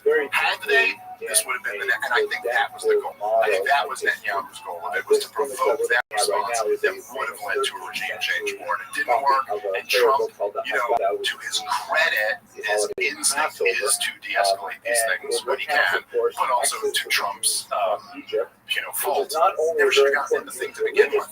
It was all the whole Iranian nuclear threat is as much bullshit as the Iraqi nuclear threat. I mean, it is that they have a civilian nuclear program that Iraq didn't have. And as I know, I saw when Mike Baker was on. I love Mike Baker. He's wrong about all this stuff. But when you had said to him at one point, where you were like, the counter argument to that is that this is like a latent nuclear deterrent, is the idea, not that they're developing a nuclear weapon, and Mike was basically like, we're up to 60%, and that's on its way to 90%. But the thing is, why weren't they at 90%? They had to stop at 60%. They mastered the fuel cycle, and they figured out all this technology a long time ago. They could have enriched up to weapons grade. Why did they stop at 60%? And why did they then enter negotiations with the United States of America about the level to which they were enriching uranium? Because it's a latent nuclear deterrent. It's a bargaining chip. They were down at like 3 to 5% under the JCPOA until Trump turned up, until Trump backed out of it, and then under the rules of the JCPOA, because they're still in it with Europe. We'll see where that goes now. But they were allowed to the enrichment once America pulled out. So they exercised that option in the agreement. And the idea that they were, there was that come out just a few months before the war, and Tulsi Gabbard signed her name at the bottom of it and then testified before Congress, and it's clear as day. She turned around and acted like people were misrepresenting it, but they weren't. It was clear as day. Anyone can read it for themselves. Iran has not made the political decision to pursue a nuclear weapon yet, let alone achieved it or got one. And when Donald Trump was asked about that, remember they said your own director of national intelligence says that they're not developing a weapon, and he goes, "Well, I disagree." Have you ever seen I'm sure you have, the compilation of Netanyahu over the years saying how close Iran is to getting a nuclear weapon? That's great. Have you seen the other compilations of him too, where he's just guaranteeing? Like all his guarantees. Like there's one of him in I think it's the year before I was born, if I'm right. It's 1982, and he didn't go by Benjamin Netanyahu back then. He went by whatever his more, European sounding name was. They changed names. They all 80s. I would guess it's got to be in the 80s. Because Netanyahu by the 90s. But in the 80s, they were still calling him whatever. I can't remember his previous name. Why did he change?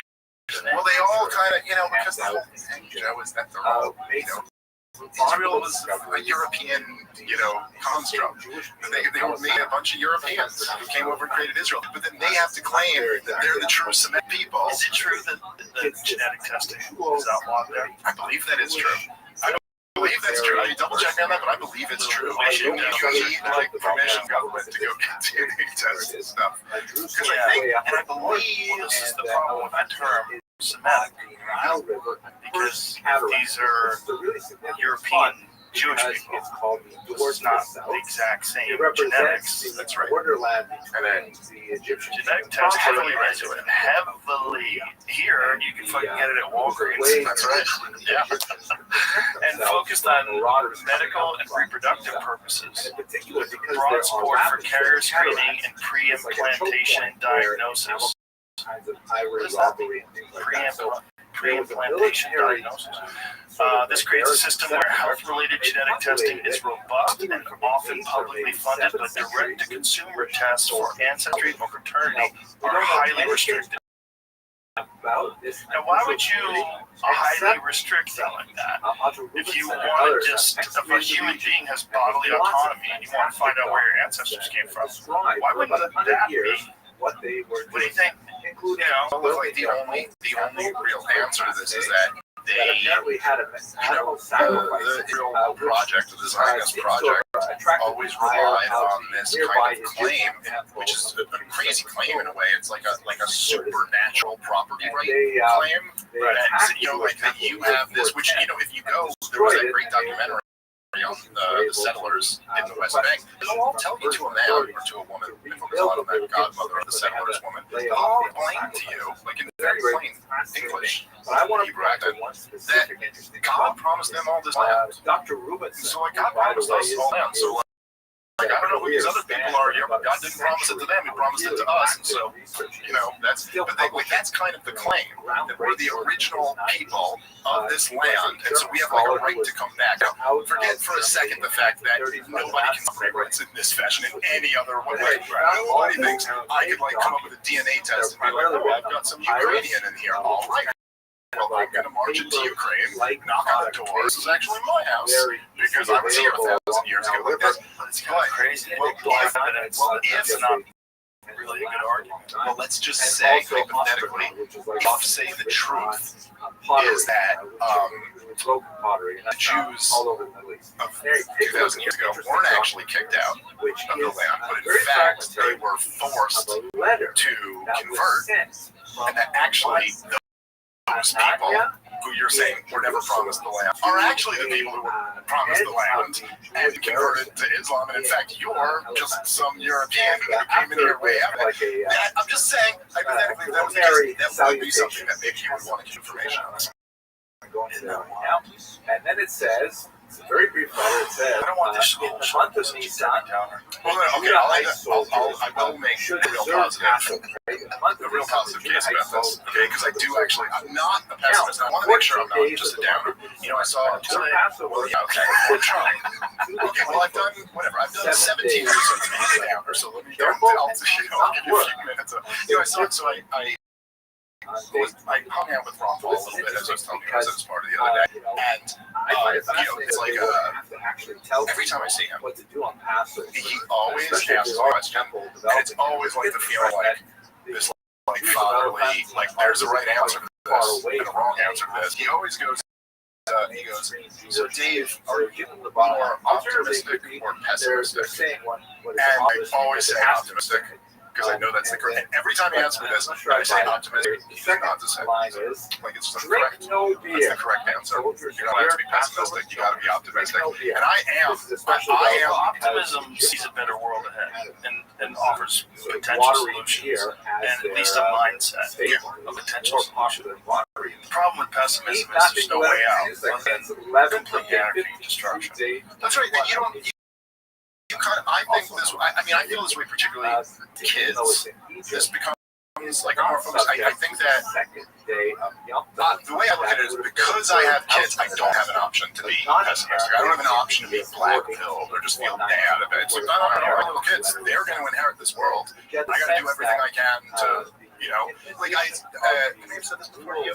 Like the example I think of is like if you like let's say you're in your house with your family and like you've got like let's say a gun or two in the house, and then you look outside and you see like there's like 10 guys with guns charging the house, and it's just you. You just have your one or two guns. There's 10 guys with guns charging the house, and your family's in the house. Like you don't have the right. It's like the man of your house. You don't have a right to sit there and go. The last part of the letter reads, for 7 days, don't let any 11 products.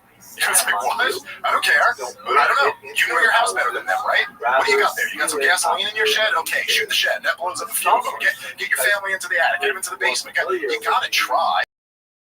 You still have a fighting shot here, so you don't have the right to just sit there. Yeah, the odds are against you, but you know, crazy things have happened. I will say, you think it's that bad? 10 guys to one. No, I'm just saying, even in a scenario, in your analogy, it's like you're fucked. Sure, but even in that, you know, I don't know that you're necessarily fucked. I mean, hey, listen, dude. Depends if you're John Wick. Well, yeah, but also there's a big advantage to a house that you know that other people don't know. Like, so by the time people with guns come to your house, they have a pretty good understanding. So it's not the perfect. I'm not saying it's going to work out well. I'm saying in that moment you still go out trying. Okay. Now I think we have a way better situation than that. I think that tyranny has always relied on propaganda.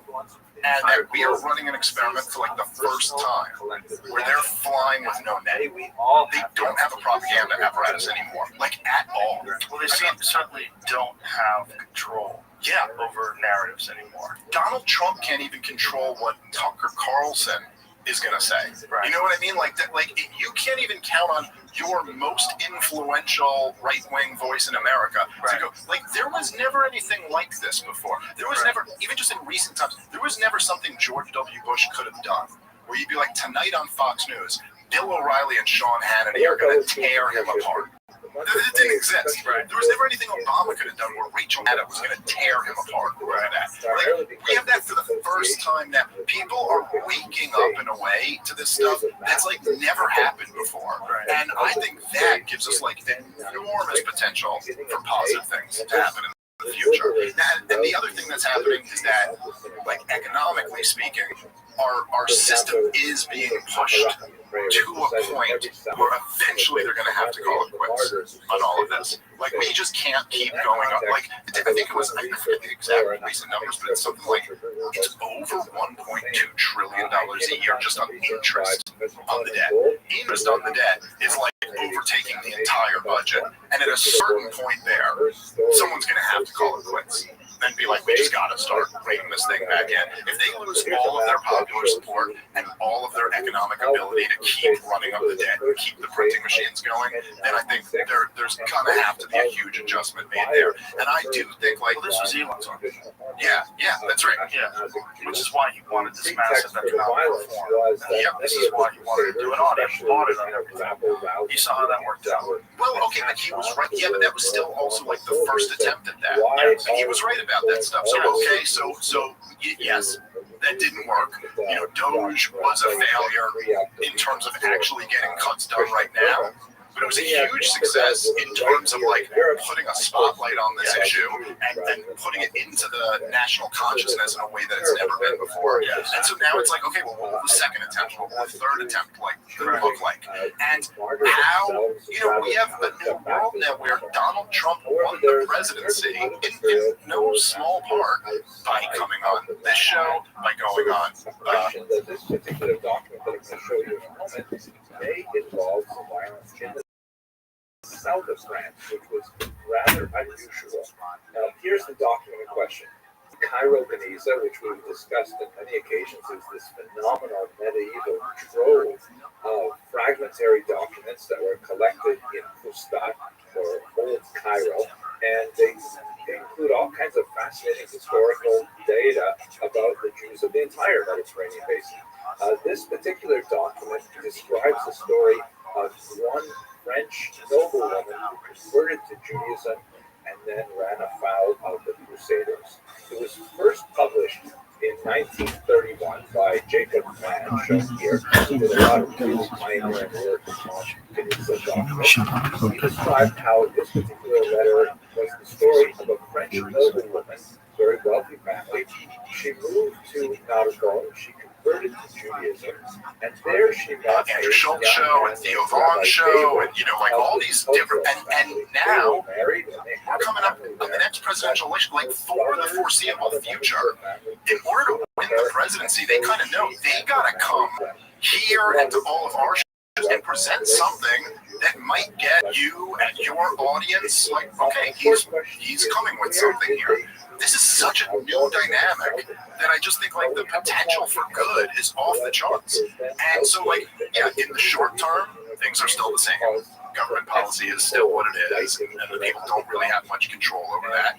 But I think like long term, I'm very bullish on the ability of people to really wake up and understand what's going on here. Apparently, there's some real talk about changing the status of marijuana.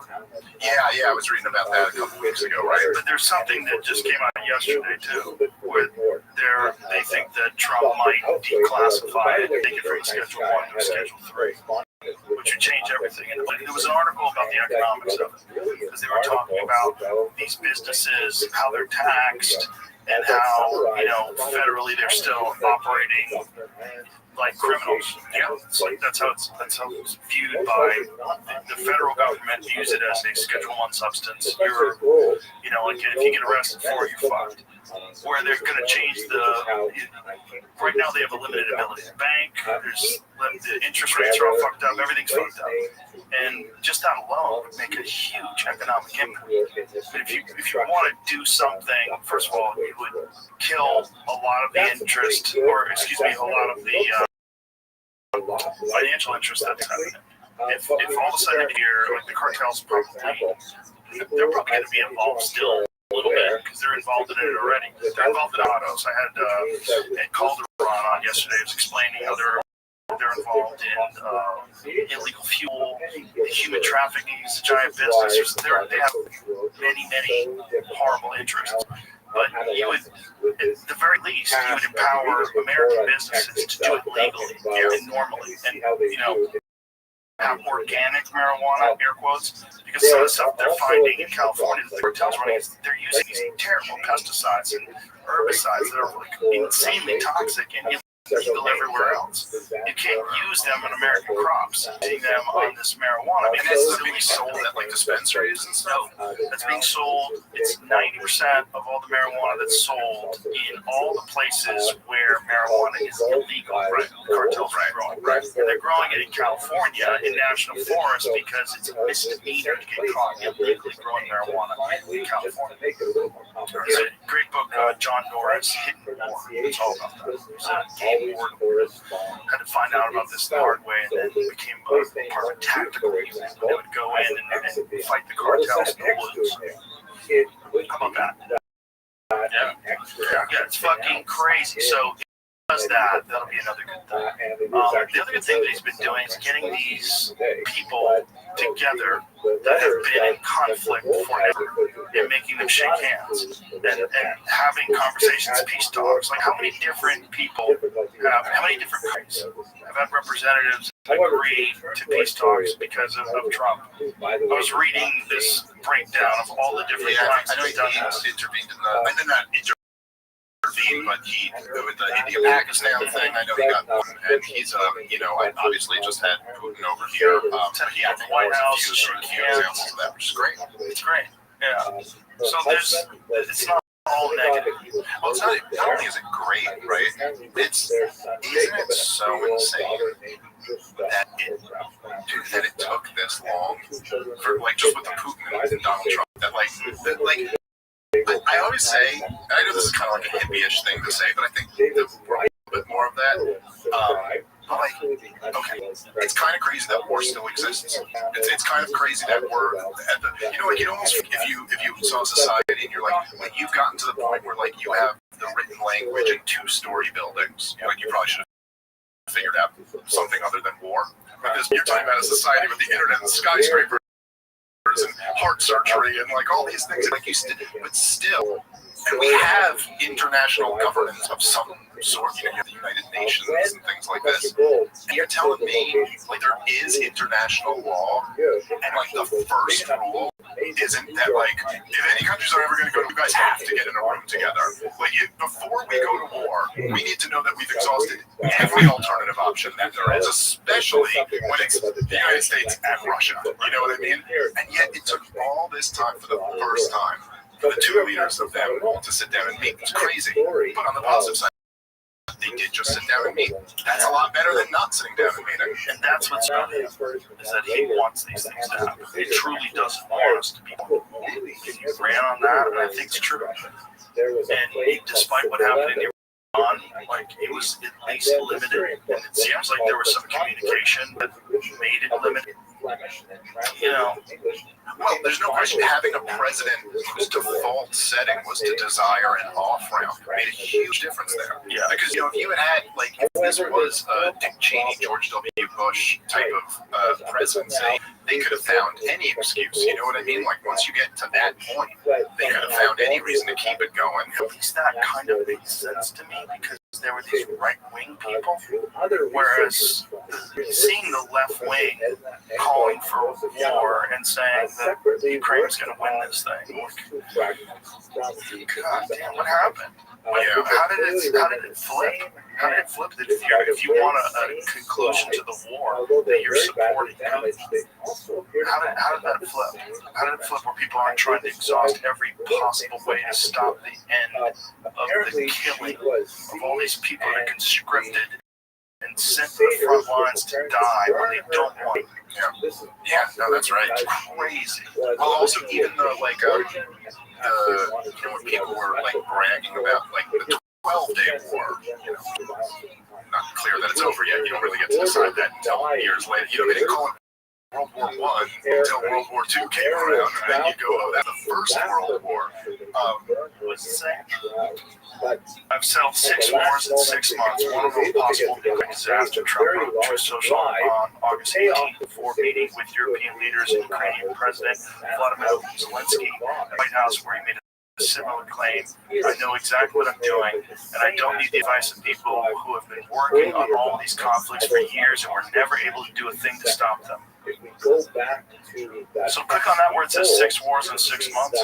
Seems to be what. Reconstruction, it could have revitalized Just this post. which is not at all the same. What are the 6 wars? Throw that into Grok. One is in France, Brazil is in Spain. I'm just interested in like what he is, What wars is he claiming to have ended? So breakthroughs. Because I know he has had these people. Israel, Iran. Well, you don't get to count that one. Pakistan and India, Rwanda, the Democratic Republic of the Congo. In June, the 2 countries signed a peace agreement in Washington aimed at the conflict. Trump said it would help increase trade between them and the U.S. What's the next one? Thailand and Cambodia. On 26th of July, Trump posted on Truth Social, I'm calling the acting Prime Minister of Thailand right now to likewise request a ceasefire and end the war, which is currently raging. A couple days later, the 2 countries agreed to an immediate and unconditional ceasefire after less than a week of fighting at the border of Malaysia held peace talks, but President Trump stopped separate negotiations on reducing U.S. tariffs unless Thailand and Cambodia stopped fighting. Let's look at this one. Armenia and Azerbaijan, the leaders of both countries said Trump should receive the Nobel Peace Prize for his effort, which was announced at the White House on 8th of August. I think he gets good credit here. The Oval Office signing ceremony may have pushed the parties to peace, says Mr. O'Hanlon. In March, the 2 governments had said they were ready to end their nearly 40-year conflict centered on the status of the, how do you say that? Nagorno-Karabakh. Your guess is good as mine. I'll let you figure that one out. The most recent serious outbreak of fighting was in September 2023 when Azerbaijan seized the enclave where many ethnic Armenians lived. Egypt and Ethiopia. Here's another one. After 12 years of disagreement, Egypt's foreign minister said on the 29th of June that talks with Ethiopia had ground to a halt. Trump said, if I was Egypt, I'd want the water in the Nile. He promised that the U.S. was going to resolve the issue very quickly. Egypt welcomed Trump's words, but Ethiopian officials say they've risked inflaming tensions. No formal deal has been reached. Okay. Serbia and Kosovo. Trump claimed to prevent an outbreak of hostilities between them, saying Serbia, Kosovo was going to go at it, going to be a big. I said, you go at it. There's no trade with the United States. They said, well, maybe we won't go at it. They talked to this. You just know that is a Trump quote. The 2 countries signed an economic normalization agreement in the Oval Office with the president in 2020, but they were not at war at the time. The first great encyclopedic So it doesn't say that's been resolved. decided to become a historian. Also, it seems like some of them haven't totally been resolved. Well, I think but at least he's well trying. known The Armenian one, I think, is the one he should get the most credit for because they did sign that peace deal in the White House, and both the leaders did say, like, yeah, Donald Trump really played a huge role in this. Well, the other thing is he kind of never know exactly this on is this a new particular and day, unique thing. but This certainly guy, came from I mean, he's only been in office for 8 months, and then he's So like who was this actively guy pursuing Josephus? all these He was international born in the conflicts, year trying to get these people 37, together. more or less. No, that stuff is all Judea. very good. So Yeah. Now, I don't give him any credit for the experimentation with several I do give him credit for taking the off ramp when he had it on the 12th day. at the time. The thing about that one is that he just never dabbled did in all the kinds thing of to begin with. religious And I don't know, ideas. So he finally I'm decided, sure he did somewhat hesitatingly, it's perhaps kind of unclear how that happened because they siding were in with the negotiations Pharisees, with the who Iranians, are and most then Israel likely attacked them. associated with And then the after rabbis Israel who attacked them, Trump said, basically, we were all in on it together, which might be true. Fame But was I do know that Tucker Carlson said, I'm not revealing anything, but I'm going to set on the record that he was Witkoff, who was the guy who was point manning the negotiations, and he was like, it is absolutely not true that these were like fake negotiations designed to trick the Israel to get their shot off, and that's just not true. Now, I don't know exactly what's right there, but you have to cover for your friend because your friend came with the first punch. Well, I know that Trump was upset because he let it out, that he was upset that after he called for the ceasefire, Israel started bombing the crap out of him. He was like, what are you guys doing, man? But then he turns around and still supports everything they're doing. They have conversations. Turns out that Census Gallus was a total failure. And this band The thing about it is, though, is that going forward, I think this is like the more important thing is that going forward, this problem is not off the table. They're saying that Trump's going to say he completely destroyed, Iran's nuclear program, but that's not clear at all. And everything the Iranians are saying is that they are going to continue having a civilian nuclear program. And they have the technology and the knowing, like they can rebuild this thing. And so then the question is, like, if they do, what do we want to do next about that? And what's great is that this at least was a little more than didn't result in like a major catastrophe. The people who died, and there were Iranians and Israelis who died in this war. It wasn't like it was helpless. But at least it maybe gives us some time to go like for the next go around to just be like, yeah, we don't need to go to war over a civilian nuclear program. First of all, we should go to war over anyway, he's up there, and what is that? Admittedly, he is a really brilliant Truman was the president. The Soviet Union's developed nuclear weapons. The Soviet Union, Joseph Stalin, and developed nuclear weapons. He had a conflict with other leaders in order to launch a war of aggression because you're developing the same weapons we have. And I think it was Johnson was president. Now say Tom, the most evil man who's ever lived, at that time, nuclear the weapons. had laid a siege war of aggression launched over that. Everyone's so convinced we got to do it over Iran, but anyway, they weren't even pursuing nuclear weapons. Was there with his rebels the next go around, the American people have even had it even more. In that context, Joseph has demonstrated tremendous prowess as a commander and doing all kinds of things like, for example, devising these clever ox-hide shields that could be held over the heads of workmen as they went out to repair the breaches in the exterior wall. And one especially clever move, sieges are just as hard on the attacking army as they are on the defenders. It depends really on how much stores they've laid up against supporting this war. While the attackers on the outside have to find their own food all the time. They would dress up in so they would put on the military uniform and that cover their face, Yotapata was succumbing to thirst in particular, and in order to try and send the opposite message, kind of early psyops, and Josephus had his rebels do all their laundry in the fairly scarce amount of water that they had remaining, and then hang their wet clothes over the wall, so the Roman defenders would see that and say, wow, they must have a lot of water in there because they're not worried about it, they're doing their laundry with it.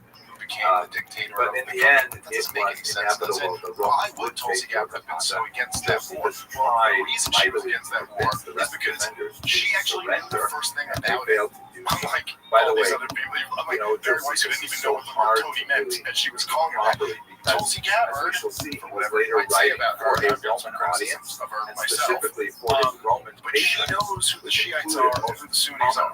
She knows which camp is on which side, and she knew So That he on has the to other write it in side such a way that the Bashar Romans al-Assad, appear the civil war, noble and which was brave. started by Barack Obama. And the reason On the why other it's side of been this so was long, ISIS and Al Qaeda. And her 6 whole odd thing years, was she signed up, she enlisted to go well, fight Al they Qaeda showed because they hit us on 9/11. was because of And the so she's ferocity always and furious. intelligence That of actually the Jewish Tulsi rebels. supports So the he's war on always trying terrorism. to Too much, I would argue. scrape She that just fine line, objected to find the that war for fine balance terrorism. between She was like, I just don't think we should fight wars for Al Qaeda. I believe we ought to fight them against Al Qaeda. And that was her beef with that one. She was absolutely right about it. And by the way, Al Qaeda's in charge of the rebels country. that the smartest thing to do was That'll surrender. work out well, I'm sure. It works everywhere. Every time we overthrow a country, it works out The great. Romans It eventually always leads reached to the walls of Jericho. we did a There's real good job there. massive Well, did you see? Well, this was the crazy thing for the people who were advocating for change in the 12-day war in Iran. They were always, you see, there were like underground Israeli shelter officials who were inside the posting city. pictures One of point of the egress son that the of Romans the Shah. discovered, and they Like, stand guard on the outside. he'll come back into power because what is it? Is So now about to be the killed war by the terrorism rest of the started soldiers with who say, spreading hey, why is democracy, this and difficulty? it And he ends says, well, you know what? spreading I think we should do this. what's Amazingly, the with word his looking very for? fluid A monarchy, language, hereditary monarchy. it would be It's like, terrible but to go also, out there by and the way, what do surrender you think now the odds because are they that would if we just be overthrow taken off Congress, into that slavery. the son of the Shah just walks back into power and all the warring factions just go, yeah, no, that's, the U.S. propped him up in 1953, so then, yeah, can't he's say there, that. And we also know that the I Bible don't think so, dude. forbids suicide, that that's a great transgression against God. So therefore, why don't we make a pact? Well, I'm not Let trying to us, just think it just kind of like there's so much do going on. That's the a problem with lottery, being alive today. and Is you're the people who are paying attention chosen to so many will different kill conflicts. Yeah, but the dude, rest it's of like us, the world. and Yeah, like in we'll the do this 20th in secret century, for one person killing about like 10 there people, were two another person killing world the next people, wars, and and then there's all this horrible that shit. way only the last person will actually have to commit Dude, suicide. we live in like the So, most rather amazing time, surprisingly, dude. they I mean, go there's along with really- it. It's Well, remarkably listen, man, suspicious and similar the to most sincere events thing ever said described on the in my Mount life. Masada, which we'll talk about My perhaps in son another video. was born And what with a happens congenital is, heart defect that would remarkably, have killed him Josephus almost and any one other time person during ends the up I was alive today, or in the last 10 years. At which When I point was 30, I would have lost my son. Let's And think today's this through. fine. The cutest little boy in the world, never seen. And so, like, discretion. I don't That's a know. better I'd still part rather of live it. today than any other And time, those just for two that last long. people No, surrender. and we have an ability to, like, Josephus reach is people and presented trade to with each Vespasian. other, communicate with Josephus each other. has kind of a flash of We're really inspiration that close says to, like, that I bet you're curing going to all be ever types soon. of Vespasian diseases and scoffs, but ailments just then extending life and another extending message being wants you to connected in a grow. way that they've never been And before. so We got all these problems. We've had lots of problems before. I just think, life. by the way, that story also That's right, sounds which is the first step to similar to a recognize story them told and about going Rabbi on Rothschild, and that guy in the That'll Talmud. be our kids' And although generation. the Talmud is You'll just be recognizing headed to writing hundreds of years later based on oral tradition, fun this you weekend. should know at the that mothership. Josephus, as My a favorite historian, weekend of was every not at year. all squeamish about borrowing material from other historians Maybe about I do kids. something that guy in trouble for that. So at any rate, what your happens to podcast, Josephus how to get at it, that so battle we're at Gotha part of the is he is It's taken my into political Roman podcast, custody. Legion of Skanks. Is the But black once comedy Vespasian podcast. is in It's fact also elevated, very fun. So go check that out. And then, like the professional Mothership shows also.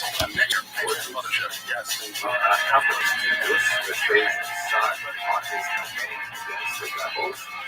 He describes his experiences with the construction of the temple itself, and in passages full of pathos, he describes how, he begs Titus to keep a Torah scroll for himself, to release members of his family from captivity, and even to take down some of the rebels from crosses that had been erected, hundreds of them around Jerusalem. Today, Joe Rogan podcast by night, all day. A go-to weapon execution for the Romans for rebellion. A little bit weird. And then, what happens with Josephus is he goes on to become this great Yeah, historian. it's gotta be. Records first his story of the It's weird to war be any person. in a very Oh, God. successful book called The But, Roman in Jewish this War, time, or The Jewish War. It's particularly weird. If And you're then like later, one of the about people, 20 years later, he's I mean, living in Rome, never the goes back to media Israel. is so bizarrely compromised. Writes this massive So weird. history When of you watch these of the narratives Jews from spin both creation on the up left until and this on the day, right, called Antiquities. they're like, is and a anybody few other fucking books. Really rational? quite Is fascinating. anybody As I looking mentioned, at in this He's very problematic few for the historian to work with that a because comedian he's writing like under yourself strange just circumstances. rises to the top of the It heap? also is worth noting that he's actually, Well, it's funny, dude, in many because ways, a very so like since the last time I was on, this has been kind of like the knock on me in a way. Now is that comedian? You're just a comedian. National support comedian. So important that the elders of Jerusalem were consulting with him to find out his opinion on Jewish law, which just sounds That's absurd. been like essentially that's like the knock is like you're acting like you're an expert, but you're just some comedian, and it's like essential resource for us that's to the point. understand that the That's person always been the point. is Like, actually yes, very I'm just a talented comedian. writer I'm not an with expert, and still and he being not an expert, to write hand me your so favorite many poor hawk, pieces of and information I will that tear them to was not shreds because it's actually not that hard. And like these people aren't really experts Today either. is Well, It's also the problem with that birthday is of these Jewish people that are history. talking about this are talking about people not being experts while they're not experts. You By the know, way, for those of Doug have a you degree in who are English? subscribers to this channel, and especially members of the Sam channel, Harris you is may notice a little bit of a dip in There's always activity over the different summer. people That's primarily because you know, I'm really expertise excited in one that area. that was my first Geopolitical, publisher world to date politics, for Volume 1 of the history of the international Jews. I've been working on relations, for and a couple of chaos, years war, now, and it's military-industrial really thrilling. complex. If Like you're these are interested in reading the very last complex, chapters, sophisticated, commenting on them, nuanced I'm really discussions pleased that to you have to have a when you're number of talking people who are doing so. Members so of the many channel. different factors at play. There's so much money. There's so much bullshit in And terms of like what's the truth, I what's have the a lot narrative, of great who's plans pushing the for narrative, later who's on in being the paid summer to when we push get the started narrative, up again with the which is season. really Look weird. forward to producing There's many so more many of these videos fucking and sharing. online Thank you influencers very that much I don't for even think your are really human beings your that have like prominent accounts. Yep.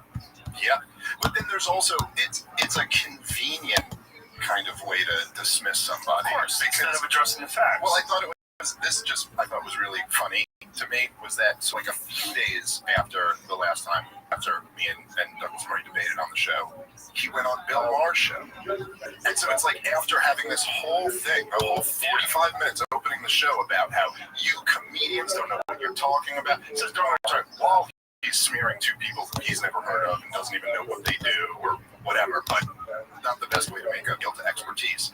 But no, he doesn't have a problem with Bill Maher doing it because he agrees with him. So the issue isn't really being an expert versus being a comedian. You know, Konstantin Kassin went on this whole thing about expertise and all of this, and it's like he also started as a comedian. Why all of a sudden does this standard only apply to me and only when I'm talking about Israel? It never applied to me when I was talking about COVID. It never applied to me when they agreed with me on stuff. They would just go, look, Dave, breaking it down. But now there's this one topic that one guy is not allowed to not be an expert on, and it happens to be this one topic that the entire population is turning on. I shouldn't say the entire, but it's huge numbers. When someone attacks like what you do professionally versus what you're actually saying. Yeah. Why not just dispute what he's saying instead of like this appeal to authority? Right? You're not an expert. But also, to ask that question is to answer that question. You can only ask me a few things in life that I can give you like definitive answers on. And even then, I might have to refer to expert. Like, you want to ask me about judo? I've been doing jiu-jitsu since 90. I think I started in 97, somewhere around there. 96, maybe. I don't know shit about judo. I know how to do a few hip tosses, but when someone is doing something, I don't know what it's called. If I go haragoshi, I might get it wrong. Because haragoshi might be legs on the outside versus leg on the inside. Wrestling, I gotta defer to DC. Even in martial arts, I'm not totally an expert. Yeah, and then there might be somebody who is totally an expert, like say a wrestler who went to the Olympics, right? And with the total expert or a coach or something like that, total expert in wrestling, and they could still get something about MMA completely off or jiu-jitsu. Right, because it's in the last fight, in the last UFC card. Daniel Cormier didn't know about the dead orchard. So he thought this person was fine because they had two arms in while they were caught in a triangle. I go, no, this is a real submission. This is fucking dangerous. There's this guy, Nathan Orchard, who figured out how to do a triangle with two arms in, and it's replicable. A lot of guys do it now. And I think it was a lady at the last UFC had it. And I was like, oh shit, and Daniel didn't know it yet. there's a couple other things like the buggy choke. If you don't know about jiu-jitsu and you see a guy who's on his back and he's getting smothered, but all of a sudden he reaches under with his leg, and I'm going, oh, and you don't know what's going on. Like, that's a fucking joke, like a really dangerous one. Ty Ruotolo gets you in that, you're Foxville. You know, there's guys. So it's like there's areas of expertise, even in areas that I'm an expert in, that I have to call on other people. Like, this is a stupid argument. Like, what are the facts? Does that submission work? Is that genocide? Like, what's going on? Are you funding Hamas? Is Hezbollah a proxy of Iran? Did Iran get the money to do this when Biden released the funds? Because who's allowed to be an expert on all these things? Yeah, and then of course there are things like do you support lockdowns? And like, in order to have, say, an expert opinion on this policy, it's like, okay, well, you'd be like, they'd say we're following the science. You know, so in other words, they have an epidemiologist or something like that who's arguing lockdowns will cut down on the transmission of the lockdown. I forget, they turned out to be wrong, but leaving that aside, you're like, okay, but are they also an economist? Are they also a sociologist, a specialist in childhood development who would tell you what closing schools? Oh, who's the person who has expertise in every single one of those fields? Exists. There isn't an expert in all of those fields. You know what I mean? That was the problem with that time, because that time everyone was so fearful, and the news is pushing fear. It was clearly a narrative. I forget who it was, but some health official was being interviewed recently that during 2020 that Anthony Fauci said to him, the problem is Americans aren't scared enough. Which is crazy to say. It's a wild thing to say that your goal is to make people more fearful. So you're trying to put out a narrative that makes people more fearful, which, by the way, fucks with your immune system in a gigantic way. Not good at all to be scared. I don't know how many people got really, really, really sick from COVID because when they got it, they freaked the fuck out and they couldn't sleep and they thought they were going to die, and they were really, and that makes you attack people around you, and then you look for a solution. And when these trusted institutions, which up until 5 fucking years ago, I was 100% on board with everything, with vaccines, with every medical innovation other than psychiatric medications, which I think are pretty much overprescribed. All of a sudden, everyone's like hoping these people have the answer. So anybody's like, but there's this guy Jay Bhattacharya, you know, he's also an expert. Fuck you. It's like an anti-science, trust the science, COVID denier, vaccine denier. It just became this fearful response because everybody just responded to the fucking media because everybody's too tuned in to all of this negative shit, man, all day long. But you have to scare people. You know, if you want to implement like a tyrannical policy, you almost always have to scare people. I mean, that's the only way. Now everyone knows, right? Like you just said, like being terrified is not good for your health. That on a human level, we also all know that it's not good for good decision making. You know, but it is excellent for. I will turn my brain off and give the authority to you to go do. I mean, look, it was right after 9/11. You know, people forget about this, but like the level to which Dick Cheney and George W. Bush used to fearmonger. And Dick Cheney, the Vice President of the United States of America, who was a bit more than just your average Vice President, he said it's not a matter of if, but when there will be another 9/11 attack. They were trying to tell the American people right after 9/11 to be in a constant state of fear. Do you remember the COVID warnings where they had colors? Or excuse me, the war terrifying where they had colors. The threat level or whatever. Yeah. And then one day they'd be like, it's up to yellow. Yeah. And I mean, we were really still traumatized from 9/11. But the thing about it is that they knew what they wanted to do. They knew the policy they wanted to start embarking on. And it was a mix of, they hate us, the big lie, which they hate us for our freedom, which was like really the big lie after 9/11 was like, because the American people very organically wanted to know what the beef was. Like 9/11 happened, everybody was like, yo, why do they hate us? What's this beef about? And their answer was, they hate you for your freedom, and by the way, this is going to happen again. So be terrified. Second off, understand that they're so irrational that their beef with you is that, like, your grandma can go to the grocery store. So what do you do with that? Other than say what the American people said, which is, George W. Bush, you have a blank check to go attack whoever you want to, and we'll support you.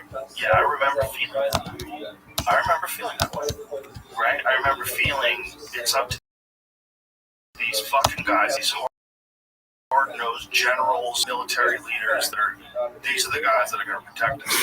We got to put all our faith in them. I had no idea. So 2001, I wasn't that much of a conspiracy theorist. I was into UFOs. I was into Bigfoot. I was into stupid shit. I was into fun, stupid shit. Right. Me and Eddie Bravo would get high and watch space documentaries and freak out about aliens. The stupid shit. But then the Patriot Act came along. And I was like, okay, what the fuck is this? It's indefinite detention me. When they signed the NDAA, you're like, wait a minute, what are you talking about? What is the month, what it rhymes with cunt, that the act that Obama passed in 2015 that allowed to use censorship, or propaganda on American citizens? Yeah. Is that what it was? Yep. It's like, okay, but at what point in time do I start getting? Yep. And I had read one book a long time ago that really fucked me up. This book called Best Evidence about the Kennedy assassination. And unfortunately, I read it right before I went on stage. I was by myself. I was in Philadelphia, and I was headlining. And this was like when I was just starting to headline, right? And so, had a show Thursday, killed. Everything's great. Went back to my hotel room. Nothing to do. Read this fucking book for like 6 hours. Freaked the fuck out.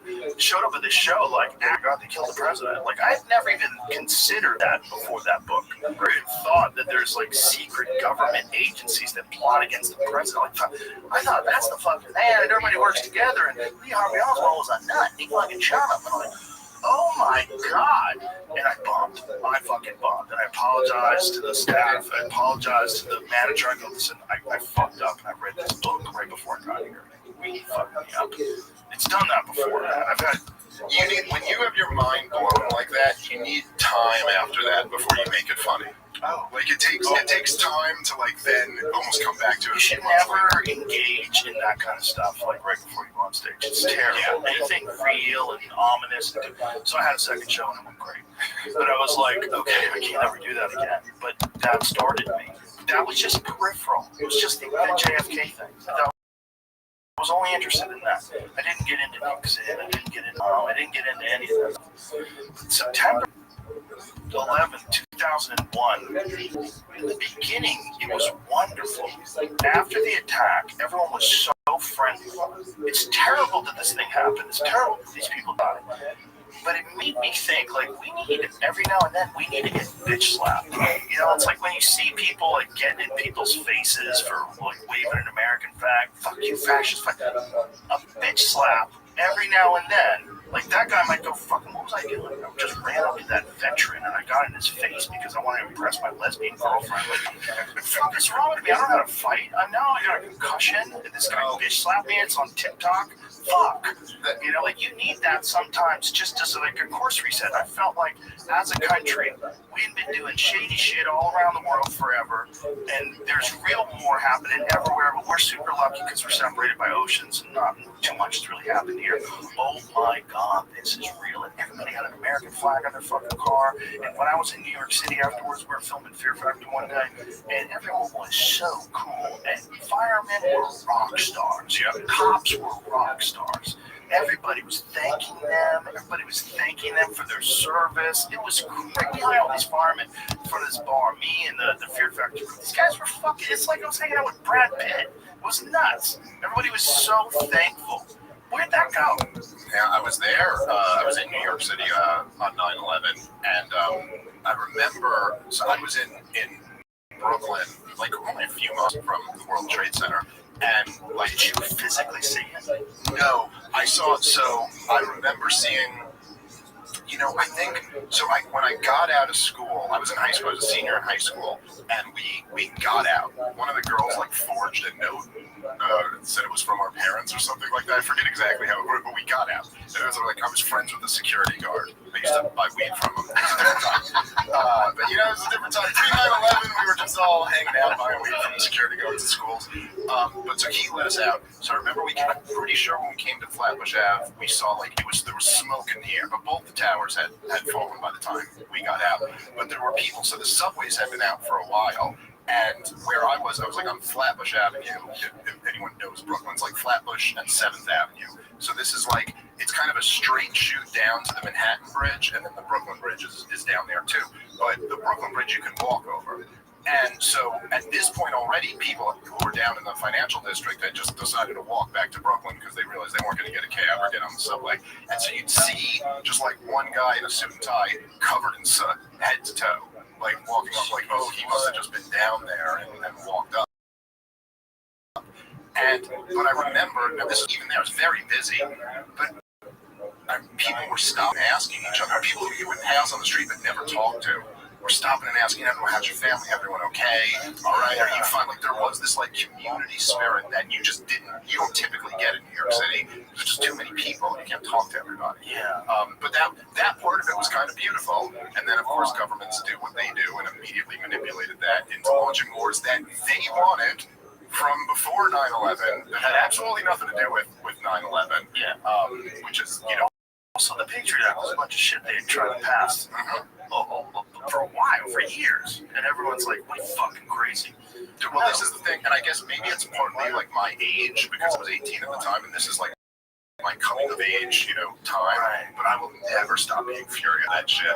And this is like still today, I'm sure you see it when I'm on podcasts with you and doing debates and stuff. But I'm so angry over the war in Iraq and the subsequent wars, Libya and Syria and Somalia and Yemen and all of them. But specifically because, like, all these the neoconservatives, the N-word that I'm not supposed to bring up. By the way, Douglas Murray wrote a book called Neoconservatism, Why We Need It. But when I say the word neoconservatism, be careful what you're watering here or something like that. Is that what they said? I didn't know that this was an issue, that you can't discuss neoconservatism. Well, that's what Douglas said when I was on with him. He said, the N-word, when I brought it up, and then said, I'm watering something because I mentioned Wolfowitz. Okay, so that's anti-Semitism. Right.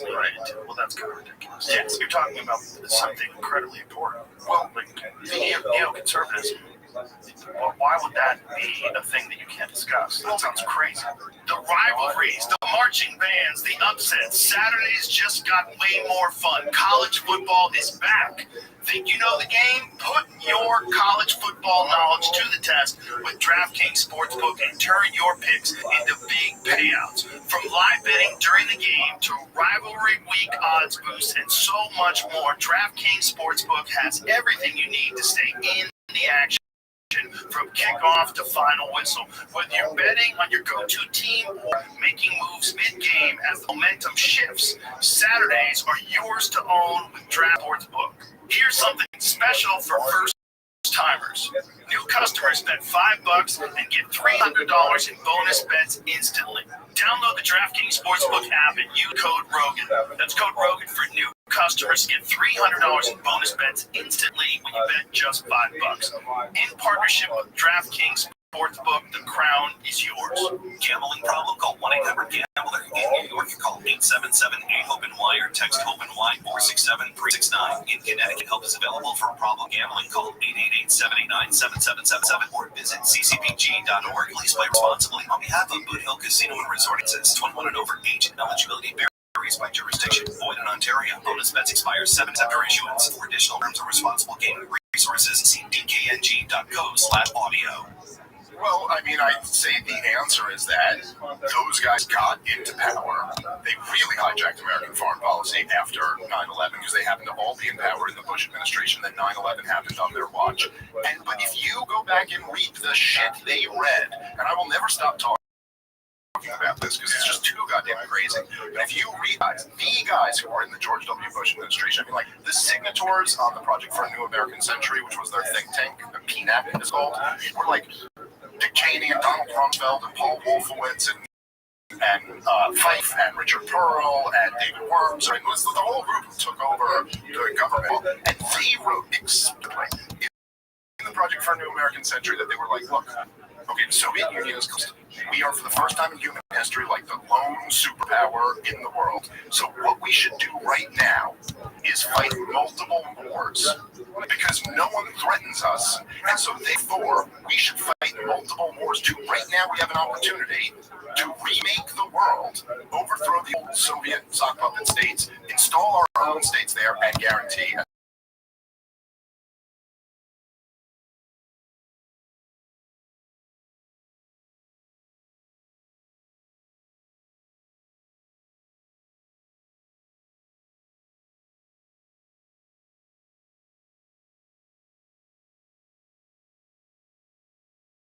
say. They go, now look, this is what we want to do, but we're unlikely to get mass American support